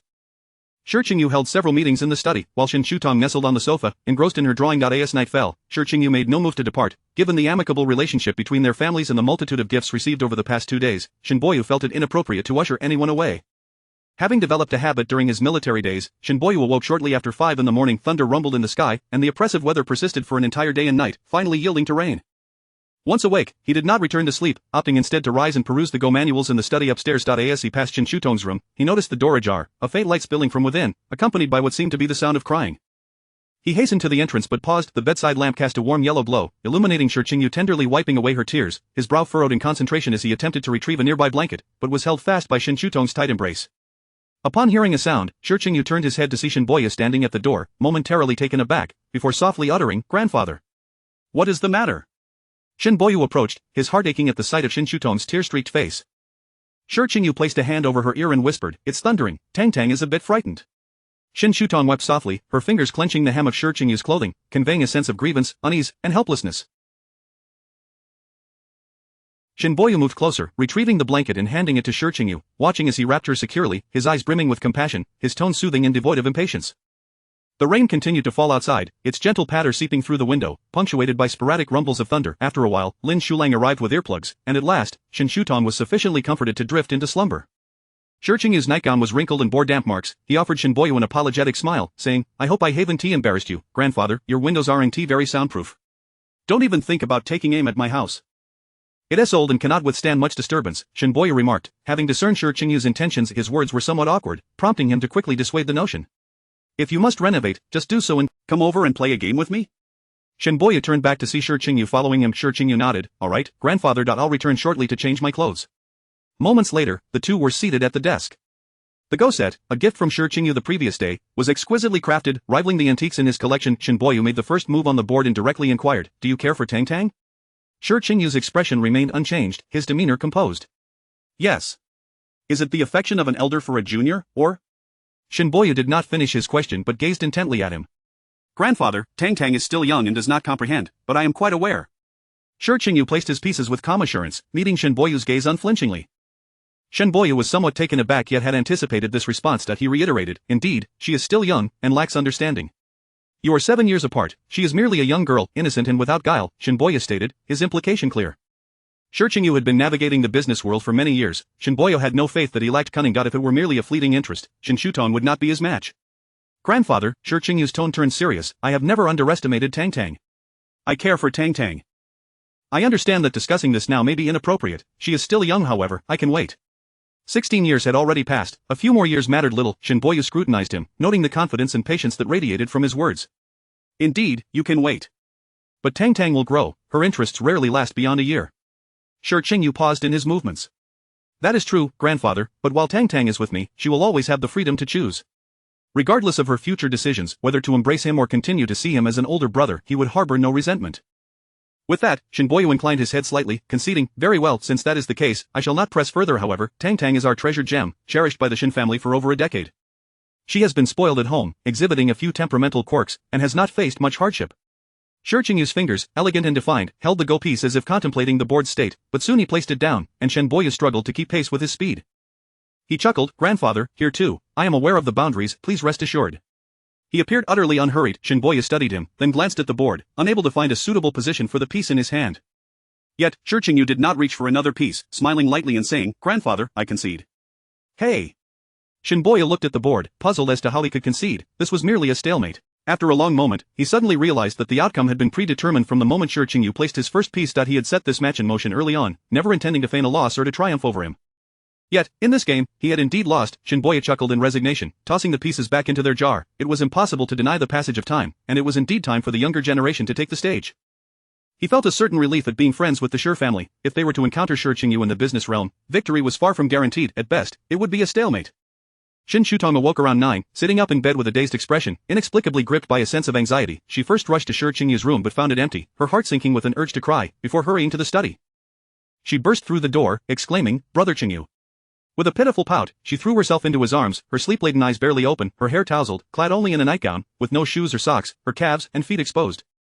Lin Shulang, quick-witted, switched off the camera and recording equipment, rising to exit the study with his laptop. Today's world seemed oddly muted, every sound felt hushed. Shen Shutong could only see Shi Group's lips moving but could not hear his words. With tearful eyes, she gazed at him, saying, Brother Qingyu, I can't hear you. Shi Group lifted her into his lap, gently removing the earplugs, and smiled softly, asking, Can you hear me now? Shen Shutong's tears still shimmered, and after a moment of confusion, she replied, I can hear you. It's raining outside. Shi Group ruffled her hair, reassuring her, it's all right. Brother Qingyu is here. The housekeeper entered with a blanket, and Shi Group took it from her, draping it over Shen Shutong. He smiled and inquired, Are you hungry? Would you like something to eat?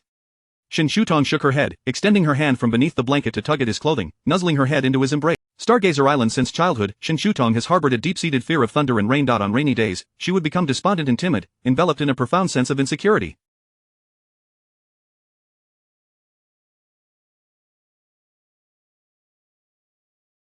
The meeting lasted over an hour, during which Shen Shutong nestled in his embrace, sleeping soundly. Even after it concluded, she was reluctant to let go. Shen Sikhen, having just finished his own meeting, approached Shi Group and, after knocking, entered. Qingyu, what is the status on the project in Dongcheng? Why is Tanger here? Before he could intervene, the person in his arms had awakened, peering towards the door before retreating under the blanket. It's raining, and Tang is a bit scared, Shi Group explained succinctly. Nodding in understanding, Shen Sikhen recalled this detail. Observing the unusually quiet Shen Shutong, he felt a pang of sympathy. After all, it was better for a young girl to be lively.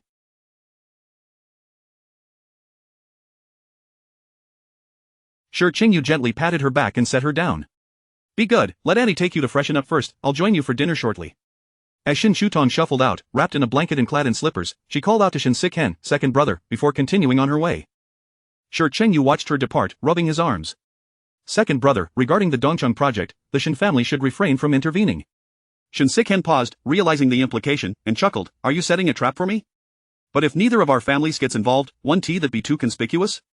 With a light laugh, Shi Group signed a document. Even if it's obvious, there will still be those who wish to enter. Very well, I shall await the spectacle, Shen Sikhen remarked, observing him with the impression that this man resembled a cunning fox, wondering how someone so endearing in childhood could transform into this. The rain drizzled intermittently throughout the day, and Shen Shutong refused to leave her room, hiding beneath the covers with a book. It was only when the rain ceased in the afternoon that she ventured downstairs to the kitchen to bake a batch of cookies. The journey from Jing City to Wuhua Mountain typically took over an hour. If she were to commute daily, it would be quite a hassle. Shen Shutong assumed Shi Group would be returning today, so she baked cookies for him to take along. To her surprise, he polished them off on the spot, staring at him in astonishment. Shi Group informed her that he would not be leaving, but would remain there to keep her company. Having resided at Wuhua Mountain for half a month, Shen Shutong was joined by Shi Group for the same duration. As August arrived, Shi Group remembered their promise to visit the seaside and rose early to accompany Shenboyu for a few rounds of games as an apology. Having spent nearly half a month there, Shenboyu, who had previously heard various tales about Shi Group, could not help but develop a fondness for him. Regardless of external opinions, business affairs were business affairs. However, he could find no fault with Shi Group's treatment of Tang. Reluctantly bidding farewell to Shenboyu, Shen Shutong got into the car, which, instead of heading back to Lonjian Court, took her directly to the airport, where a prearranged private jet awaited. Before she could fully comprehend the situation, she found herself on the plane, gazing blankly at Shi Group and asking, Where are we going? Aren't we going home? Shi Group chuckled softly, ruffling her hair. Didn't I promise to take you to the seaside? Where are we going? Stargazer Island. The name Stargazer Island was coined by Shen Shutong, a small isle gifted to her by Shi Group for her 10th birthday, which she had only visited once before. Curious, Shen Shutong asked, what prompted this sudden trip? The island has undergone renovations, I wanted to show you. The flight spanned approximately 5 hours, during which Shi Group draped a blanket over her legs. Would you like to rest in the lounge? Having risen earlier than usual and having traveled, it was indeed the time for an afternoon nap. Shen Shutong shook her head.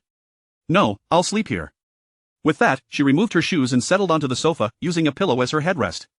Very well, I shall have someone bring a blanket, Shi Qingyu said, observing her obedient demeanor as he pinched her cheek. 5 hours can seem neither long nor short, and when Shen Shutong awoke, she found herself in a bed. Pulling back the curtains, she beheld a pristine white beach and an endless expanse of azure sea, merging with the deep blue night sky in the distance.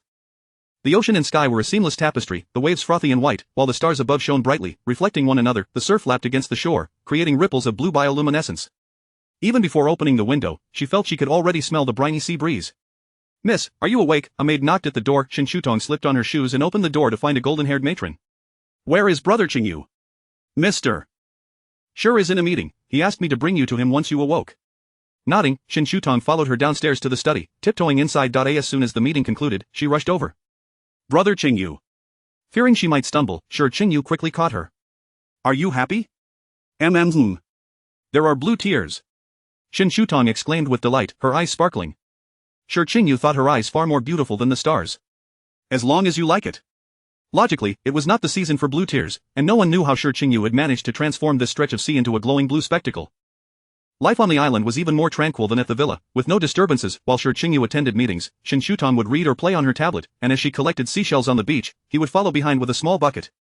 2 weeks passed, and it was time to return. As Shen Shutong's birthday was approaching of the first night back, they struggled with jet lag, and the following day, Sietong came knocking. Look at you, Tang Tang. The moment vacation starts, you vanish. Sietong huffed, pinching her cheeks. You take so long to reply to my messages, why don't you return once every 6 months? Shen Shutong pleaded for mercy. I'm sorry, dear aunt. I brought you gifts.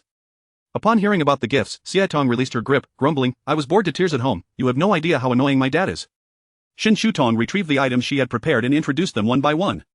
These dried apricots were made at Grandpa's. I saved a jar for you, and these dried fish were roasted by the island's chef. They re delicious. Sietong enveloped her in a big hug. Ah, Tang Tang, I knew you were the best. Just a moment ago, someone called me bad, Shen Shutong said, rubbing her cheeks, which were slightly flushed. That's nonsense, you misheard. Sietong leaned back against the sofa, munching on a box of dried apricots, her smile radiant. Tang Tang, you have no idea how close I was to going moldy at home. If you hadn't returned soon, I would have turned into a lump of fungus. Shen Shutong laughed at her antics and comfortingly patted her head. It's alright, I'm back now, and school is starting soon, so you won't be bored anymore. You're the best, Sietong said, wrapping her arms around Shen Shutong's neck. Tang Tang, let us go shopping. Your birthday is coming up, I'll pick out a gift for you. Chapter 15. The only treasure of the Shen family. Sietong spoke with growing excitement, and after a moment of contemplation, Shen Shutong nodded in agreement, calling for Uncle Shang to drive them. Although Shen Shutong was not fond of shopping, Sietong had a penchant for it, particularly relishing the opportunity to purchase clothes for her. It was no wonder that Sietong was so enthusiastic. Each time she helped Shen Shutong try on outfits, it felt like dressing a doll, an experience that was utterly addictive. Upon arriving at the mall, Sietong eagerly dragged her towards the store she had meticulously selected beforehand. Hurry up! The new arrivals are in, and the moment I laid eyes on that dress, I thought it was tailored just for you. There's no need to rush, we're already at the mall, Shen Shutong panted, patting her chest in exasperation at Sietong's exuberance. Sietong scratched her head sheepishly, grinning, oh, right. Uncle Shang escorted them up in the VIP elevator and waited outside the store for them. Miss Shen, Miss Xie, the manager greeted them warmly, well aware of their frequent patronage and esteemed status. Here are the latest seasonal collections. Please take your time, and call for me should you need assistance. Shen Shutong stood obediently while Sietong held up various garments against her, exclaiming, this one is lovely, and this one is quite nice too.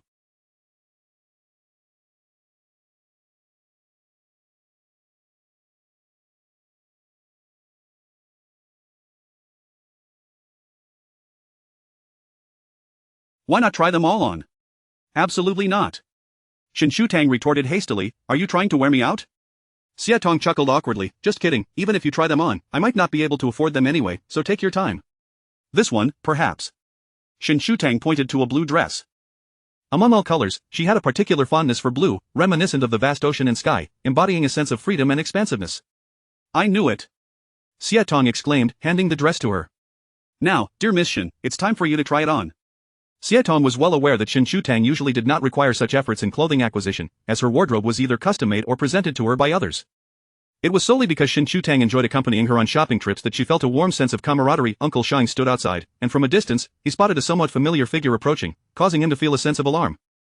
As the two girls prepared to enter the store, he stepped forward to intercept them. Miss Lin. Lin Shuxuang appeared somewhat taken aback by Uncle Shang's presence and smiled as she inquired, Uncle Shang? Is Chengyu inside? Uncle Shang frowned, his expression grave. No, Miss Shen is inside. Fortunately, Shen Shutang was in the dressing room and did not overhear the conversation. Having worked for the Shi family for many years, he had never encountered someone so brazen.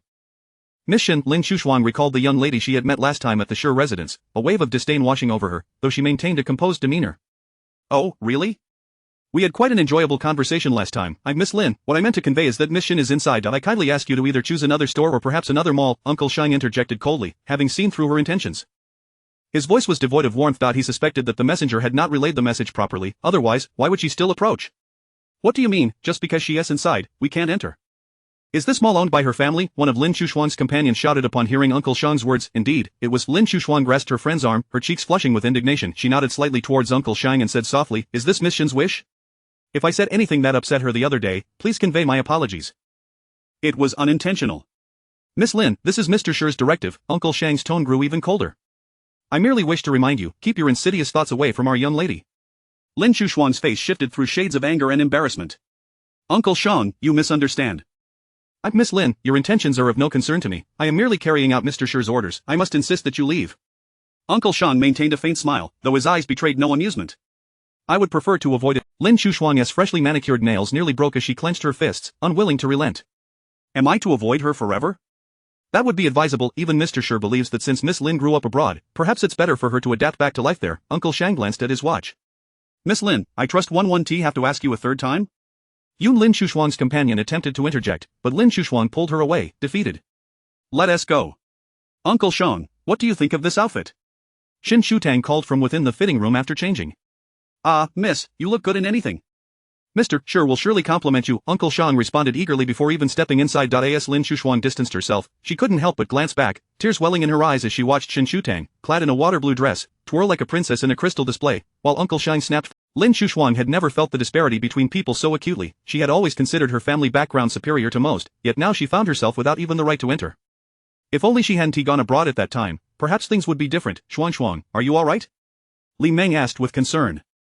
I'm fine, Lin Shuxuang muttered softly, her enthusiasm for shopping evaporating. No sooner had they exited the mall and entered the car than she received a phone call. Dad! Have you gone and provoked the Shen family young lady again? Before she could finish, the Shen family is not one we can afford to antagonize, let alone the Shi family. How many times must I reiterate this? Lin Yuanhong sighed in exasperation and continued, You've just returned to the country. You've been warned once already. 1 Disturbance is enough, stay indoors for a few days. If you truly anger them, the Lin family won't withstand your recklessness. Her pent-up emotions erupted. Why should I? I haven't done anything wrong. Am I not entitled to go out? No one has said you can't go out, just that you should avoid the young lady from the Shen family, Lin Yuanhong replied, somewhat helplessly. His daughter was remarkable in many ways, but her obstinacy was a challenge. And don't seek out Mr. Shi again. How old were you when you met him? Why do you think those fleeting moments of connection can be remembered now? Moreover, there had never been any real connection. Back in the compound, anyone who followed Shi Qingyu would have been dealt with accordingly. Had Lin Shuxuang been a boy, she would have faced a similar fate the moment she approached him. Lin Shuxuang, unwilling to accept this, angrily hung up the phone and tossed it aside. Unbeknownst to Shen Shutang, the events unfolding behind her were quite tumultuous. She was dragged into several stores by Xietong, who insisted on ultimately, Xietong purchased the very first dress Shen Shutang had tried on, along with 2 pink crystal pendants, one for each of them. Though the gifts for Shen Shutang were chosen in colors Xietong preferred, she justified it by claiming it would help Shen Shutang remember who had given them to her. Shen Shutang simply smiled, choosing not to expose her reasoning. Shen Shutang's birthday fell on the 15th of August, and her parents returned from S City a day early. Shen Yanhang also happened to be back, and the Shen family. Early in the morning, Shen Shutang was pulled from her slumber by Chen Musheng, who exclaimed, My precious darling, you cannot sleep in on your birthday. Mom, this is hardly sleeping in, Shen Shutang protested, rubbing her eyes and gazing at her mother with a pitiful expression. It's only 8 o'clock. It's already 8, my dear. Chen Musheng retorted, leading her to the dressing room. Today is your birthday, and I must ensure you look splendid. She selected 2 dresses and asked, Which one shall you wear, darling? Hurry up and wash up. With a pout, Shen Shutang reluctantly vacated her warm bed and sluggishly proceeded to freshen up. Just after finishing breakfast, she was seated at the vanity, where Chen Musheng insisted, Sweetheart, let me style your hair. That last curly look was simply stunning. Shen Shutang gazed at her mother, who wore an expectant expression, and smiled, Anything is fine, Mom. Chen Musheng's hair was elegantly styled atop her head, and she donned a beautiful green qipao, her youthful appearance betraying none of the years that had passed. To an outsider, it would be unimaginable that she was the mother of 4 children. Chapter 16 The gift. Upon hearing Shen Shutang's agreement, she began to meticulously adorn herself, for both she and Shen Gangli possessed striking appearances, yet Shen Shutang had inherited all the finest qualities from them. Chen Mushing had always taken great pleasure in dressing her up, beautiful princess gowns, casual attire, and an array of exquisite jewelry, all procured in a steady stream to make her look resplendent, basking in the envious gazes of others. "My precious daughter is the most beautiful," Chen Mushang remarked with satisfaction as she admired her handiwork, glancing at Shen Shutang's face, realizing that any foundation makeup would be superfluous. She set aside her intention to apply makeup. "Mom, it's just a family gathering. It doesn't need to be so extravagant," Shen Shutang said, gazing somewhat helplessly at the diamond crown atop her head, which Chen Mushang promptly prevented her from removing. "What's wrong with a family gathering? You are the only treasure of the Shen family." As direct appeals proved ineffective, Shen Shutang resorted to a playful display of affection, turning to Chen Mushang with a pitiful look. "Mom, wearing this is tiring." Chen Mushang recognized her tactic but couldn't help but chuckle. "All right, no more of that." She replaced it with a lighter hairpin. "There we go, our Tang Tang looks truly lovely." Today's dress, a light lavender evening gown chosen by Chen Mushang, was both simple and elegant, allowing for ease of movement without appearing cumbersome. "Our Tang Tang has grown up," Chen Mushang said, affectionately stroking her head, her eyes glistening with tears. Shen Shutang rested her head on her shoulder. "Tang Tang will always be mommy's daughter." "And I shall forever be your mother," Chen Mushang replied, linking her arm with Shen Shutang's. "Come, let's go downstairs together." Meanwhile, Shen Gangli was at the dining table, making dumplings with his 3 sons when Uncle Wen and Shi Qingyu arrived. Shi Qingyu presented the prepared gifts, which included contributions from Grandpa Shi and his parents, to a servant before walking over. "Uncle Shen, big brother, second brother, Su Jing, I'm late." "Qingyu, not at all. You've arrived quite early," Shen Gangli welcomed him over. "Aren't you working today?" Shen Xiqing inquired with a sidelong glance. After washing his hands, Shi Qingyu approached. "Not too busy today." Shen Su Jing interjected. "Second brother, you can't call Qingyu brother when you haven't even gone to work yourself. On Tanger's birthday, why would I work? Besides, if a company cannot function without a single person for a day, it's likely doomed." Shen Xiqing shifted aside to make room for him. Shi Qingyu adeptly took a seat and began preparing dumplings. "Second brother is right. While that may be true, it doesn't give you an excuse to sneak off to drink and party every day," Shen Yanhang remarked coolly, prompting Shen Gangli to glance sharply at Shen Xiqing. "What's going on?" Shen Su Jing stifled a laugh. "Second brother was caught recently, but fortunately, the newspaper contacted the Shen family first to suppress the news. Although the details hadn't spread widely, word had gotten out among the bar's patrons." "Hey, you two are just ratting me out," Shen Xiqing protested, tossing flour at both of them, not sparing even Shi Qingyu. "You're not a child anymore. Look at how Qingyu handles himself," Shen Gangli chided. "That is not my fault. Can you please tell Uncle Zhao that I genuinely dislike Zhao Qingji and to keep her away from me? She almost caused me some serious trouble last time." Shen Xiqing recalled the previous incident with irritation. It was the first time he had been schemed against. "I've only met her a few times. I merely consider her a younger sister, but she can be rather bothersome," he added. Shen Gangli had been transferred to City S 5 years ago and hadn't been in contact with the Zhao family for several years, so he was surprised. "Is she still clinging to you?" "Not just clinging. She dares to pull all sorts of ridiculous stunts. Your son nearly lost his reputation." Shen Su Jing leaned in. "Hey, second brother, who was that girl from the other day? Quick, see who has arrived." Chen Mushang's voice echoed from the staircase, prompting everyone. "Your second brother is just awkward. We'll make him wash the dishes later." "Your elder brother wouldn't compliment anyone," Shen Yanhang, who had just returned with Shi Qingyu after washing their hands, chimed in, agreeing with a smile. "Tang Tang looks wonderful today." Shen Shutang turned her head. "Elder brother, brother Qingyu. Brother Qingyu, how did you get flour in your hair?" Shen Shutang approached, and Shi Qingyu instinctively lowered his head. "That was second brother's doing." Shen Shutang took a towel to wipe it off. "Why didn't you dodge?" Shen Xiqing approached, snatching the towel from her hands to dry his own. "Why does everyone love to tattle? I swear, I only threw a little at him." All right, you're just picking on Qingyu because he is honest," Chen Musheng admonished, playfully patting his arm. "Honest, really?" Shen Xiqing retorted loudly, noticing Chen Musheng's imminent strike, quickly darting away. Laughter filled the room as Shen Shutang leaned against Shi Qingyu, looking up at him with a smile. After lunch, Chen Musheng invited a photographer to capture a family portrait. Shen Shutang also took many photos with her camera, which she later printed and stored in her room. In the afternoon, Shen Boyu sent over gifts, which turned out to be an entire set of dowries, old heirlooms left by Shen Shutang's grandmother. The group stared in astonishment at the large boxes, while only Shi Qingyu's expression remained inscrutable. Shen Xiqing examined a phoenix crown in his hands. Why would Grandpa send these?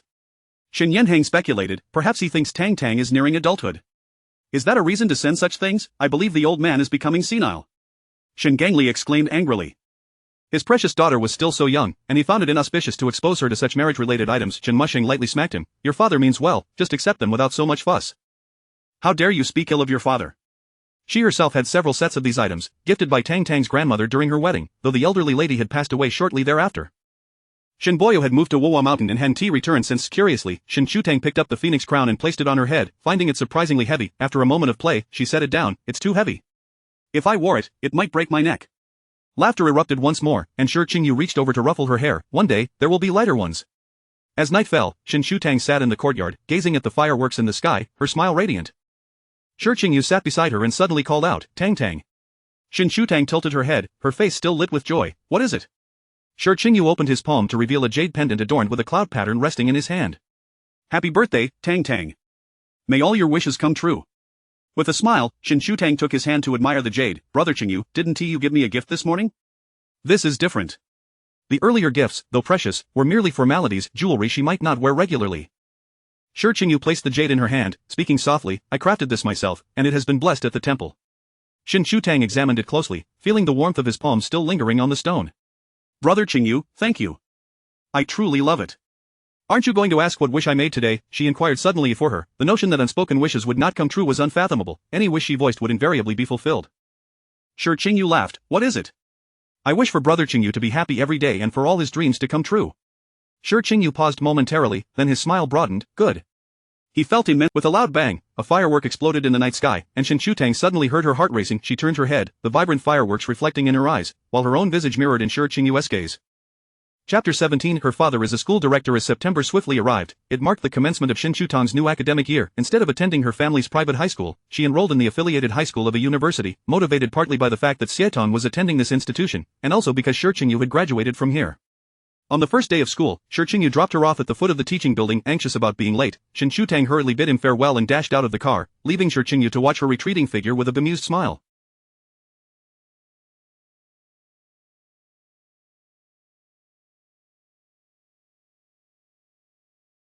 Upon entering the classroom, Shen Shutang spotted Haitang seated in the last row. As she approached, she called out, Haitang. Santon, you finally arrived.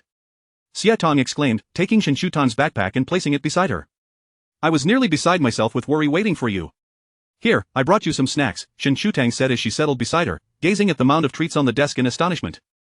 It's only the first day of school, Tong Tong. Are you planning to open a convenience store in class?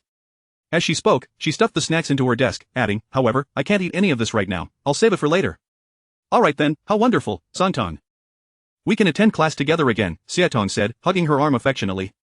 Santon, if only you had a bit more meat on you, you'd be even more delightful and soft.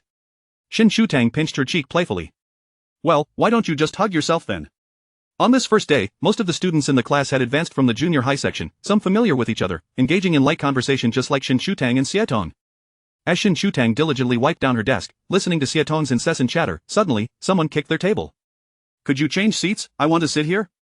Shen Shutang paused, looking up to see a girl standing beside Haitang's desk, her expression perplexed. Haitang regarded the girl with a semblance of politeness. Sorry, we'd like to sit here as well, so we won't be changing. The table was kicked again twice, causing it to wobble and the snacks inside to tumble out. Shen Shutang bent down to pick them up, brushing off the dust with a smile playing on her lips. Classmate, seating isn't determined by who gets there first, nor is it a matter of you simply demanding to sit here. If you have a compelling reason to insist on occupying this spot, perhaps you could. Over the years spent alongside Shi Qingyu and their peers, even without direct classroom instruction, she had absorbed enough wisdom. Wu Shuyao cast a discreet glance to the side, her face flushing. She had occupied this position since junior high and was thoroughly displeased that two newcomers were usurping it. The girl attempted to say something further, but another person strolled by, intervening. Yao, the seating will be assigned based on academic performance. You'll surely secure a good spot. The teacher will arrive shortly, so why not find a seat for now? Wu Shuyao scoffed dismissively and turned away. Shen Shutang exchanged a knowing glance with Haitang, and they both shared a conspiratorial smile. After a brief interval, a male teacher entered, beginning his self-introduction. Hello, students, I am your homeroom teacher, Lin Yan. This new semester, I will guide you in your studies. The majority of the class consists of students advancing from junior high, who are familiar with the rules of our school, but there are also students transferring from other institutions. From now on, we are one collective, and it is essential to coexist peacefully and support one another. Next, we will select seats based on your examination results. This will also apply to future monthly assessments.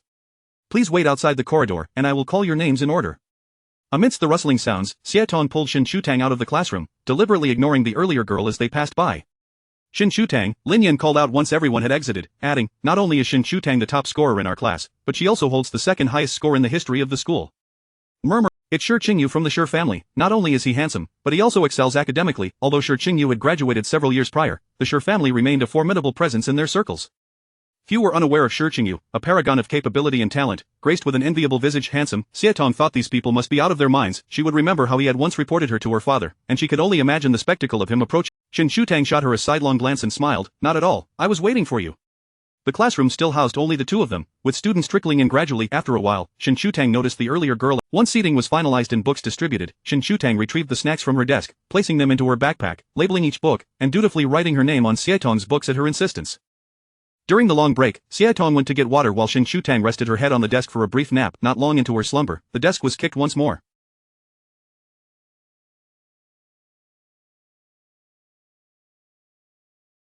For the third time, Shen Shutang raised her head, her expression icy as she regarded the instigator, her demeanor unyielding. Wu Shuyao, taken aback by her gaze, faltered slightly but mustered her courage. You should tell the teacher you want to change seats. Shen Shutang chuckled softly, as if hearing something amusing. Classmate, are you sure you haven't wandered into the wrong classroom? You should be in kindergarten, not high school. Exactly, if your intellect isn't suited for high school, perhaps it's best to return to kindergarten, Haitang chimed in, placing her water cup on the desk with a hint of annoyance. How tiresome, the seat wasn't even marked with her name. Why the insistence on occupying it? The girl at the front turned around, whispering, if you won't change seats, just let it go. Her father is a school director.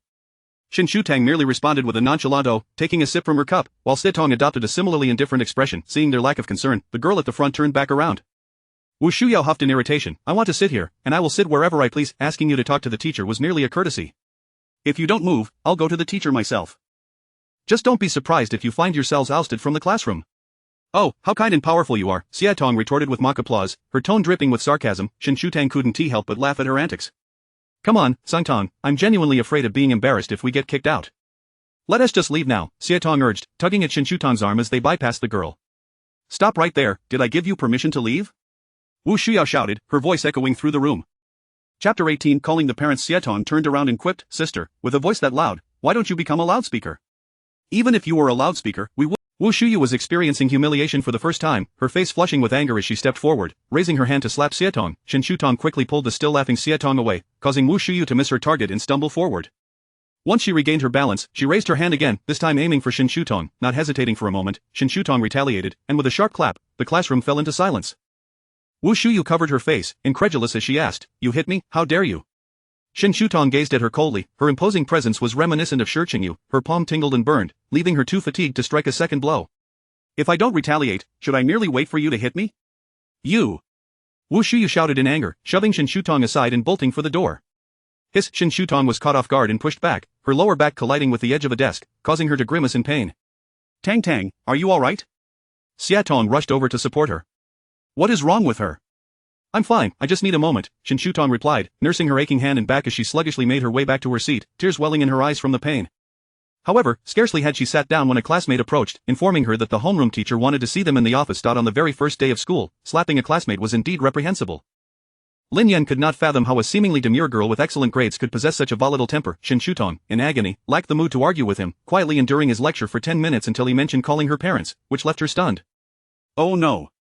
That would not do, her identity was unsuitable. As for her second brother, he would likely ridicule her mercilessly, and her third brother was out of town. It had to be Shi Qingyu. Shen, Wu has already called her parents. When they arrive, just apologize and it will be resolved. Shen Shutang turned, grasping Haitang's arm, eager to escape the office and his incessant chatter. Hey, you, how rude. Tang, what should we do? My dad is definitely going to scold me. Haitang was not so much afraid of her father's reprimand for causing trouble at school, but rather concerned about the wrath he would unleash for putting Shen Shutang in such a predicament. Shen Shutang comfortingly patted her shoulder. It's alright, you don't need to call Uncle Xia. After speaking, she took out her phone and dialed, the call being answered swiftly. What's wrong, Tang? Unexpectedly, she felt tears well up upon hearing Shi Qingyu's voice, her tone turning choked with emotion. Brother Qingyu, could you come to the school? Okay, I'll be there right away. Hearing her voice, Shi Qingyu instantly felt a wave of urgency, soothing her while signaling Lin Shulang to pause the meeting. Haitang wiped her tears, feeling a mix of sympathy and amusement at her swollen palm. You've harmed yourself while trying to defend another. Shen Shutang chuckled through her tears, realizing this was her first time calling a parent, and it was for Shi Qingyu, which suddenly felt rather embarrassing. It's my fault, I shouldn't have lashed out. Who knew her emotional resilience was so fragile? Haitang consoled her, finding her tearful state oddly amusing. You hit someone and ended up in tears yourself, how ironic, but really, how did you muster the courage to hit her? I've never seen you strike anyone before, Haitang asked with a grin. Shen Shutang sniffled in response, who stands around waiting to be hit? She rolled her eyes at Haitang, adding, "My second brother told me last time that there isn't a single person in this city I can't handle." That certainly sounded like something Shen Xiqing would say. Haitang handed her a tissue. "Alright, stop crying, getting called in for parents isn't that embarrassing, I'm used to it. Next time, I'll handle it myself, you just stand behind me for support." Haitang chuckled, her tone teasing yet emboldening, which made Shen Xiqing laugh as well, tears still streaming down her face. Shi Qingyu arrived quickly, within 15 minutes, as his vehicle pulled into the school grounds. As soon as it stopped, the school leaders hurried over. With a stern expression, Shi Qingyu ascended the stairs with swift strides, knocking on the classroom door. Upon entering, he immediately spotted Shen Xiqing sitting at the back, waving at her. The class was in session, and upon hearing the commotion, everyone turned to the door. Seeing Shi Qingyu, Shen Xiqing's eyes brimmed with tears again, and she stifled a sniffle as she rose from her seat to approach him. Shi Qingyu noticed her distressed expression, his heart aching as he softly inquired, "What happened?" Shen Xiqing plunged into his embrace, sobbing quietly. A group of school leaders, rushing up behind him, were momentarily taken aback by the scene. "Mr. Sure, what is going on here?"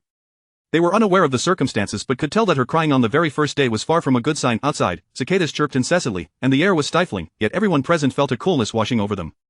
"Mr.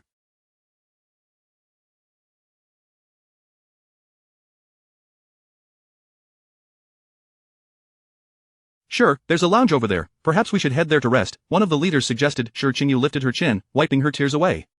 "Be good, let's go over there." He reached for her hand, only to notice her palm. He paused briefly before taking hold of her wrist and leading her forward. Shen Xiqing, choked with sobs, obediently followed him at a slow pace. Upon reaching the lounge, Shi Qingyu cradled her hand, blowing softly on it as he gently asked, "Did you hit someone?" Shen Xiqing nodded, still weeping. "She tried to hit Haitang, and when I pulled her away, she aimed for me, so I hit her first." "Well done, Tang Tang. Are you hurt anywhere else?" Shi Qingyu asked again. Shen Xiqing felt a sting at the tip of her nose. "She pushed me, and my waist hit the corner of the desk." Cautiously, she turned to the side, lifting her shirt slightly. She couldn't see the damage but felt immense pain. However, Shi Qingyu's gaze fell upon a bruise forming and his expression tightened in alarm. Lin Shulang knocked and entered with an ice pack. After placing a handkerchief underneath, Shi Qingyu pressed it against her injury. "Her waist hit the corner, go and get some pain relief and anti-swelling medication." "Alright, there is some in the car." "I'll retrieve it," Lin Shulang quickly replied, but just as he stepped outside, someone grabbed his arm. "Assistant Lin, what is going on inside? What did Mr. Shi say?" Lin Shulang extricated his arm, wearing a professional smile. "Mr. Shi hasn't given any orders yet, please hold on for a moment."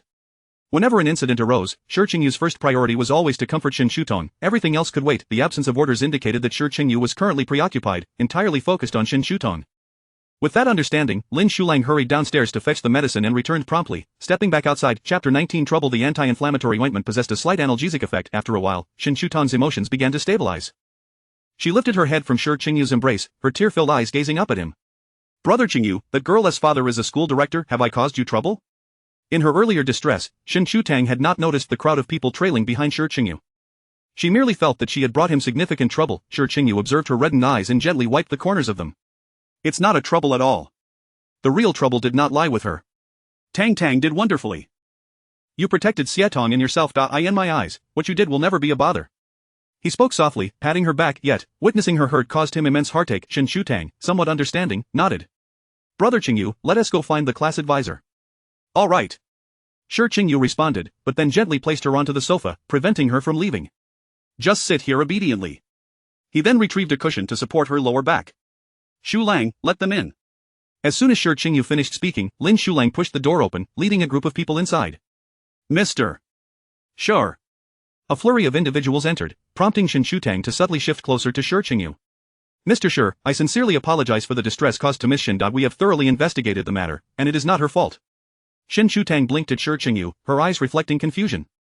Shi Qingyu offered her a reassuring smile, crossing his legs and placing her hand atop his, covering it with an ice pack. "Mr. Shi, another student has also arrived, along with her parent. How would you like to proceed?" Wu Shuyao emerged from the back of the crowd, a middle-aged man following her. "Mr. Shi, I truly apologize. My daughter is quite thoughtless, I failed to educate her properly."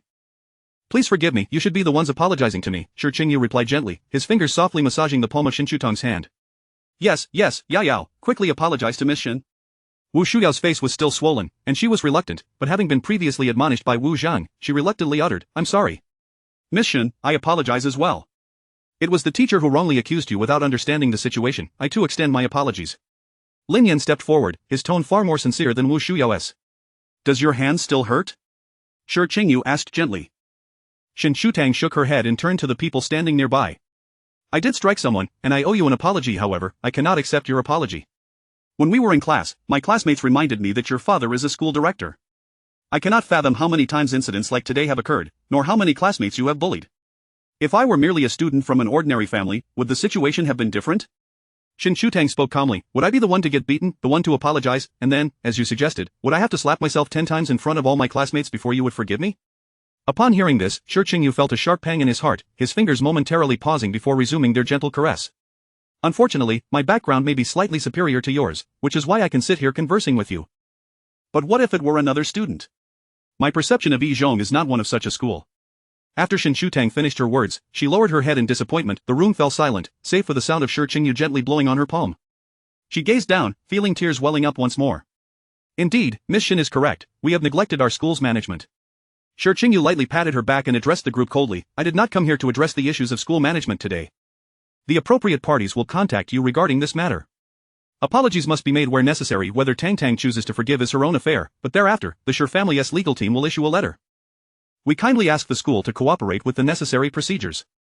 Yes, Mr. Shi, we will certainly comply. Shi Qingyu fell silent, rising to take her other hand. You didn't eat much this morning. Are you hungry? Shen Shutang nodded twice. A bit. Is there anything else? Shi Qingyu inquired, looking at the crowd. Nothing else, Mr. Shi, please take care. The group parted, watching as Shi Qingyu led. Shi Qingyu followed closely behind her, but as soon as she turned around, his expression grew cold. Assistant Lin, what does Mr. Shi mean by this? Lin Shulang had just exited the lounge when someone pulled his arm. He lifted his hand to free himself. Mr. Shi's meaning is quite literal. Then, may I inquire about Miss Shen's background? Lin Shulang wore an appropriately polite smile. Principal Chen, that is not a question for you to ask. Simply remember her surname Shen.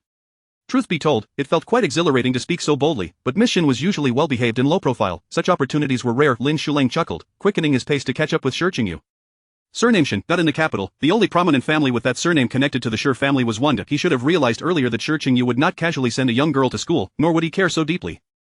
Understanding this, Chen Yi felt his heart sink, standing frozen as he watched Lin Shulang walk away. Wu Zhang approached, whispering, Principal Chen, what did Assistant Lin say? Chen Yi glanced at him coolly. You should consider your own fate. He was barely managing to protect himself. After Shen Shutang finished speaking with Xietong, she was carried downstairs by Shi Qingyu. She took a nap in the car and soon arrived at Yashuan. Throughout the journey, Shi Qingyu's hand carefully avoided her injured waist, gently patting her, filled with concern and guilt. Shen Shutang had injured her right hand. Although the swelling had subsided after half a day of icing, there was still some redness, and she used her left hand to eat. Halfway through the meal, Lin Shulang received a call from Shen Sikhan. Shi Qingyu possessed two phones, one he carried with him, containing only Shen Shutang's contact, and another with Lin Shulang, which he would answer based on the circumstances. Seeing that it was Shen Sikhan calling, likely looking for Shen Shutang, Lin Shulang picked up the phone and went to find Shi Qingyu. Mr. Shi, it's a call from young Master Shen. Shi Qingyu nodded slightly, continuing to serve food into Shen Shutang's bowl. Lin Shulang answered the call on speakerphone and placed it on the table. Hello, is Tanger with you? Uncle Wen went to the school and couldn't find her. I heard she got into a fight? Shi Qingyu replied nonchalantly, she hit someone and her hand is swollen. Foolish, you haven't learned anything I taught you. Shen Sikhan's playful voice came through the phone. Shen Shutang was about to retort, but Shi Qingyu fed her a mouthful of rice, leaving her to chew while casting a look of complaint at him. She's with me. I'll return her to school later, Shi Qingyu said before hanging up. Lin Shulang took the phone back to the assistant's lounge. Tang Tang, don't mind him, have another bite, Lin Shulang encouraged, and after handling the matter, he drove to Yashuan, promptly discussing the day's events with the legal department, forgetting to mention anything in the group chat. Chapter 20. The little girl who loves to play. This group was established several years ago, and Lin Shulang learned about it from Shen Sicheng's assistant. At that time, their school dismissal times varied, and occasionally, Shen Shutang would accompany the driver to pick them up. On one occasion, the driver was distracted, and Shen Shutang turned to follow a candied hawthorn vendor. It was only after the driver dropped off Shen Sujing that he realized Shen Shutang was missing. A frantic search ensued, and even the police were involved. Ultimately, it was Shi Qingyu who found her in a narrow alley. Since then, the group was created so that whenever Shen Shutang went to pick someone up, it could be communicated within the group. Later, when Shen Shutang entered middle school, it evolved to inform the group when someone was picking her up. It was only after Shi Qingyu became Shi Qingyu's assistant that he joined the group. However, it had been a long time since anyone had spoken in the group, partly because Shen Shutang had grown up, and partly because, for the past 2 years, it was mainly Shi Qingyu who came to pick people up. After dinner, Shen Shutang returned to school, and on a whim, she packed a dessert from Yashuan to bring to Xietong. The following day, officials from the municipal office arrived at the school, leading to several individuals being suspended for investigation, with Wu Zhang being directly removed from the board of directors. The homeroom teacher for Class 1 was replaced, and Wu Shuyu transferred to another school. Initially, the classmates scrutinized Shen Shutong with wary eyes, hesitant to approach her. After all, it was their first encounter with someone who could stir such a significant commotion. However, Shen Shutong was naturally amiable. During breaks, she either napped or shared snacks with Haitang. Unlike Wu Shuyu, who had been rather arrogant, gradually, they discovered that she was quite easy to get along with and, being beautiful as well, within 2 months, her classmates began to play with her. Time passed unhurriedly, and the air began to carry the scent of autumn. It was a Saturday when Shi Qingyu had a client meeting in the morning, and with nothing to do at home, he brought Shen Shutong along. The meeting took place in a tea house where Shi Qingyu was engaged in discussions, occasionally checking on Shen Shutong's activities. Intrigued, she observed the tea master preparing tea and approached to watch. Hearing the commotion, Shi Qingyu noticed her playing with a tea needle, a smile creeping onto his lips as he remarked, "Pardon me, the little girl loves to play."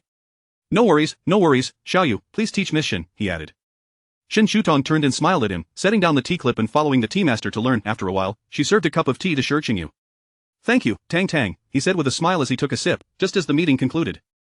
After bidding farewell, he left with Shen Shutong. That day, Shen Shutong suddenly craved the shrimp dumplings from Ming Chuyuan. Since it was rare for her to have a craving, Shi Qingyu decided to take her there right after their business concluded. Ming Chuyuan was located on the top floor of a building, offering a panoramic view of the entire city. Upon their arrival, the waiter led them to a windowside table, a prime spot that Shen Shutong favored and which had been reserved for her over the years. After receiving the ordering tablet from the waiter, Shen Shutong perused the options but ultimately selected only a few dishes. After handing the order to Shi Qingyu, she turned her attention to the scenery outside. As the dishes arrived one by one, Shen Shutong finished her selections and began sampling the dishes that Shi Qingyu had ordered, unknowingly enjoying the very items he had chosen for her. Observing her delight in eating, Shi Qingyu felt a warmth in his heart as she blinked at him after finishing her meal, as if silently asking, "You one tea mind, will you?" As they neared the end of their meal, Lin Shulang approached, mentioning a phone call. Shi Qingyu stood up, gently ruffling her hair. "Stay here and play for a bit, I will be back shortly." Moving away, he answered the call from Shi Hushuan. Shi Hushuan expressed his helplessness, explaining that the Lin family had sought him out to plead with Shi Qingyu, yet he could no longer sway Shi Qingyu's decisions. After a brief conversation, he hung up and instructed his secretary to inform Lin Yuanhong. In truth, Shi Qingyu had not done anything significant. After all, they belonged to families within the same circle. Even if there were no connections in this generation, their predecessors had fought together on the battlefield, warranting a degree of respect. However, given the precedent set by the Zhou family, Lin Yuanhong was understandably apprehensive. Before Shi Qingyu could approach further, he noticed a man standing next to Shen Shutong, causing his brow to furrow instantly. The man appeared to be saying something that made Shen Shutong laugh joyfully. "Tang," Shi Qingyu called out before he reached them. Shen Shutong waved, "Brother Qingyu." As he joined her, he took her hand, inquiring, "Have you eaten well? If so, we should head back." "Mr. Shi, so you brought Miss Shen with you," the man remarked. Only then did Shi Qingyu raise his gaze to him, giving a slight nod. Wu Zhe smiled, introducing himself. "Hello, Mr. Shi, I am Wu Zhe. I caught a glimpse of Miss Shen at your birthday banquet last time, and I thought I would come over to say hello." "The Wu Zhe from Huafu Real Estate?" Wu Zhe was pleasantly surprised, not expecting him to recognize him. "Yes, indeed, thanks to your assistance a few years back, Huafu has achieved its current success." "Just a casual favor," Shi Qingyu replied, noticing that Shen Shutong seemed a bit anxious. He preferred not to prolong the conversation, adding, "We must take our leave now." "Of course, let us chat again another day. As safe travels." Wu Zhe stepped aside, and once they were out of earshot, he returned to his seat. His female companion, curious, asked, "Who was that just now? I've never seen that girl before." "One surnamed Shi, the other Shen, no need to inquire further," Wu Zhe replied lazily. "All right then, I noticed you were staring at that girl. I thought you were interested in her and about to change girlfriends again," the female companion complained, displeased. Wu Zhe nearly choked on his drink, coughing violently. "Don't say such nonsense, not a word of this. How could he even dream of reaching someone of her caliber? He enjoyed switching girlfriends, but not to the point of courting disaster. Yet, life is often full of surprises. That very evening, an entertainment reporter posted a Weibo update featuring their photographs. In the images, Wu Zhe was bent over speaking with Shen Shutong, her face partially visible, both of them laughing merrily. The bold headline read, "Shock, Huafu Real Estate's Wu Zhe changes girlfriends again, stunning beauty." It was unclear whether the stunning beauty referred to Wu Zhe's frequency of switching girlfriends or Shen Shutong's looks. Chen Ming had initially followed Wu Zhe, intending to capture images of his current girlfriend, spending 5,000 to gain access to the restaurant. Unexpectedly, he captured an even more explosive scene. Wu Zhe abandoning his female companion to converse with another girl. After trailing him for so long, he had never witnessed Wu Zhe exhibit such kindness towards anyone. Satisfied with his shots, he felt the 5,000 was well worth it, reviewing the draft several times before clicking to publish, already anticipating an imminent surge in popularity. Chapter 21. At times, when Shen Yu was present, the anticipated post would be flagged for violations and taken down within mere minutes of its release. Despite his efforts, the outcome remained unchanged after 2 additional attempts. He speculated that certain words might have triggered the violation, so he meticulously revised his content, determined to try once more. However, before he could publish it, his phone rang. The unfamiliar number caused Chen Ming a moment of hesitation, yet he answered. "Chen Ming, this is the Public Relations Department of the Shi Group." "Shi Group?" Chen Ming exclaimed, puzzled. He had not published anything pertaining to Shi Group, and if there were to be a call, it should have been Wu Zhe reaching out. Moreover, Wu Zhe's scandals were not a novelty. Why had this post failed to go through, prompting a call from Shi Group? Chen Ming's gaze fell upon the photograph on his computer screen, and suddenly, realization dawned upon him. A jolt of alarm coursed through him. While Wu Zhe's affairs were not unprecedented, the girl on the other end of the line was a new variable. Upon closer inspection, it became evident that Wu Zhe's eyes bore not affection, but rather a profound respect. Meanwhile, Shen Shutang sat in irritation, gazing at the messages sent by Haitang. What was this? How could a simple meal lead to such a debacle? As a seasoned internet user, Haitang had an uncanny ability to uncover news quickly, and her phone buzzed with cruel taunts directed at Shen Shutang, lamenting how fortunate she was to have captured the moment. Shen Shutang felt an urge to retaliate, silently vowing to confront her at school the following day. In her discontent, Shen Shutang sought out Shi Qingyu, throwing herself into his embrace, her lips turned down in silence. What troubles you? Shi Qingyu asked, caught off guard by her sudden approach, quickly ensuring her safety. Haitang is mocking me, Shen Shutang replied, looking up at him with an innocent grievance, unaware that to Shi Qingyu, this was a serious matter. He gently ruffled her hair and inquired with a smile, what did she say? Shen Shutang explained, it's just that I was photographed while dining out today. Why do people always feel the need to take pictures? What? Shi Qingyu paused momentarily, then took her hand, leading her towards his room. Shen Shutang handed him her phone, exclaiming, they are spreading falsehoods. Her cheeks flushed with indignation. This was an unprecedented experience for her, a mix of anger and frustration. Shi Qingyu glanced at the image before deleting it, torn between anger and jealousy. It's my fault. I took too long on the call. What did you do wrong? Shen Shutang asked in disbelief. It's them who are despicable, making baseless accusations from a single photograph, devoid of any morality or conscience. Her words were a mere repetition of a few complaints, yet she resolved to learn more expressive vocabulary to articulate her feelings in the future. Haitang, thanks for the invite, but I shall refrain from teaching you. I fear someone might complain. Indeed, it is their fault, Shi Qingyu affirmed as he settled beside her. However, if Tang continues to dwell on this, wouldn't that mean punishing herself for their wrongdoings? Shen Shutang contemplated this for a moment before nodding. Shi Qingyu enveloped her in his embrace. So let us allow ourselves a moment of unhappiness, shall we? But brother Qingyu will be here with you. You may choose to do anything you wish, but Tang, next time, do not smile so brightly at strangers. Otherwise, he would be the one left feeling discontent. All right, she acquiesced, merely resting her head against his shoulder, soothed by his gentle patting. She drowsily murmured, Brother Qingyu, you are truly wonderful. Throughout her life, everyone had treated her kindly, yet none compared to Shi Qingyu. It felt as if no matter her disposition or actions, he would always stand behind her, accompanying her through every moment of unhappiness. She often considered herself fortunate for having Shi Qingyu by her side, for he was a constant presence in her life. The minor upheavals soon faded into the backdrop of their lives. That evening, Wu Zhe posted a photograph with his current girlfriend on Weibo, subtly dispelling the rumors. Following this, he sent gifts and apology, but Uncle Shang returned them, for Shen Shutang had already relegated the incident to the recesses of her mind, and there was no need for reminders. In recent times, she had taken up a new hobby. After a brief lesson at a tea house, she developed a newfound passion. Shi Qingyu had converted a room in the villa for her, ensuring it was well prepared, and after work, he would teach her. With winter break having commenced, the weather turned colder, and Shen Shutang spent her days in the tea room, brewing tea and enjoying pastries. A few days prior, Shen Shutang had released a new album and needed to shoot a music video, so he enlisted her as an extra, appearing only in a few background shots. At present, she was perusing comments online, some extolling her beauty from a mere silhouette, while others speculated about her identity. Thankfully, there were no repeats of the previous incidents. Shen Shutang personally clarified that she was his biological sister, leading to a wave of compliments, urging her to call them sister-in-law. Suddenly, she found herself with an abundance of sisters-in-law, and she laughed until her stomach ached. Third brother, when did you acquire so many wives? Shen Shutang playfully tapped her on the head with the script.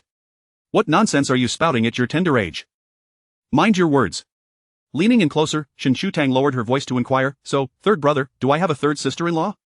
Shen Shutang glanced around before pulling out his phone, revealing a wallpaper featuring a girl's profile. Shen Shutang felt a sense of familiarity but could not place her. Is she pretty? Shen Shutang asked. Shen Shutang nodded. Indeed, she is lovely. Could you take me to meet her next time? I promise I won't tell mom and dad. She raised her hand in a vow. Shen Shutang tucked his phone away, vaguely responding, next time, wait for the next occasion. How did you meet? How long have you been dating?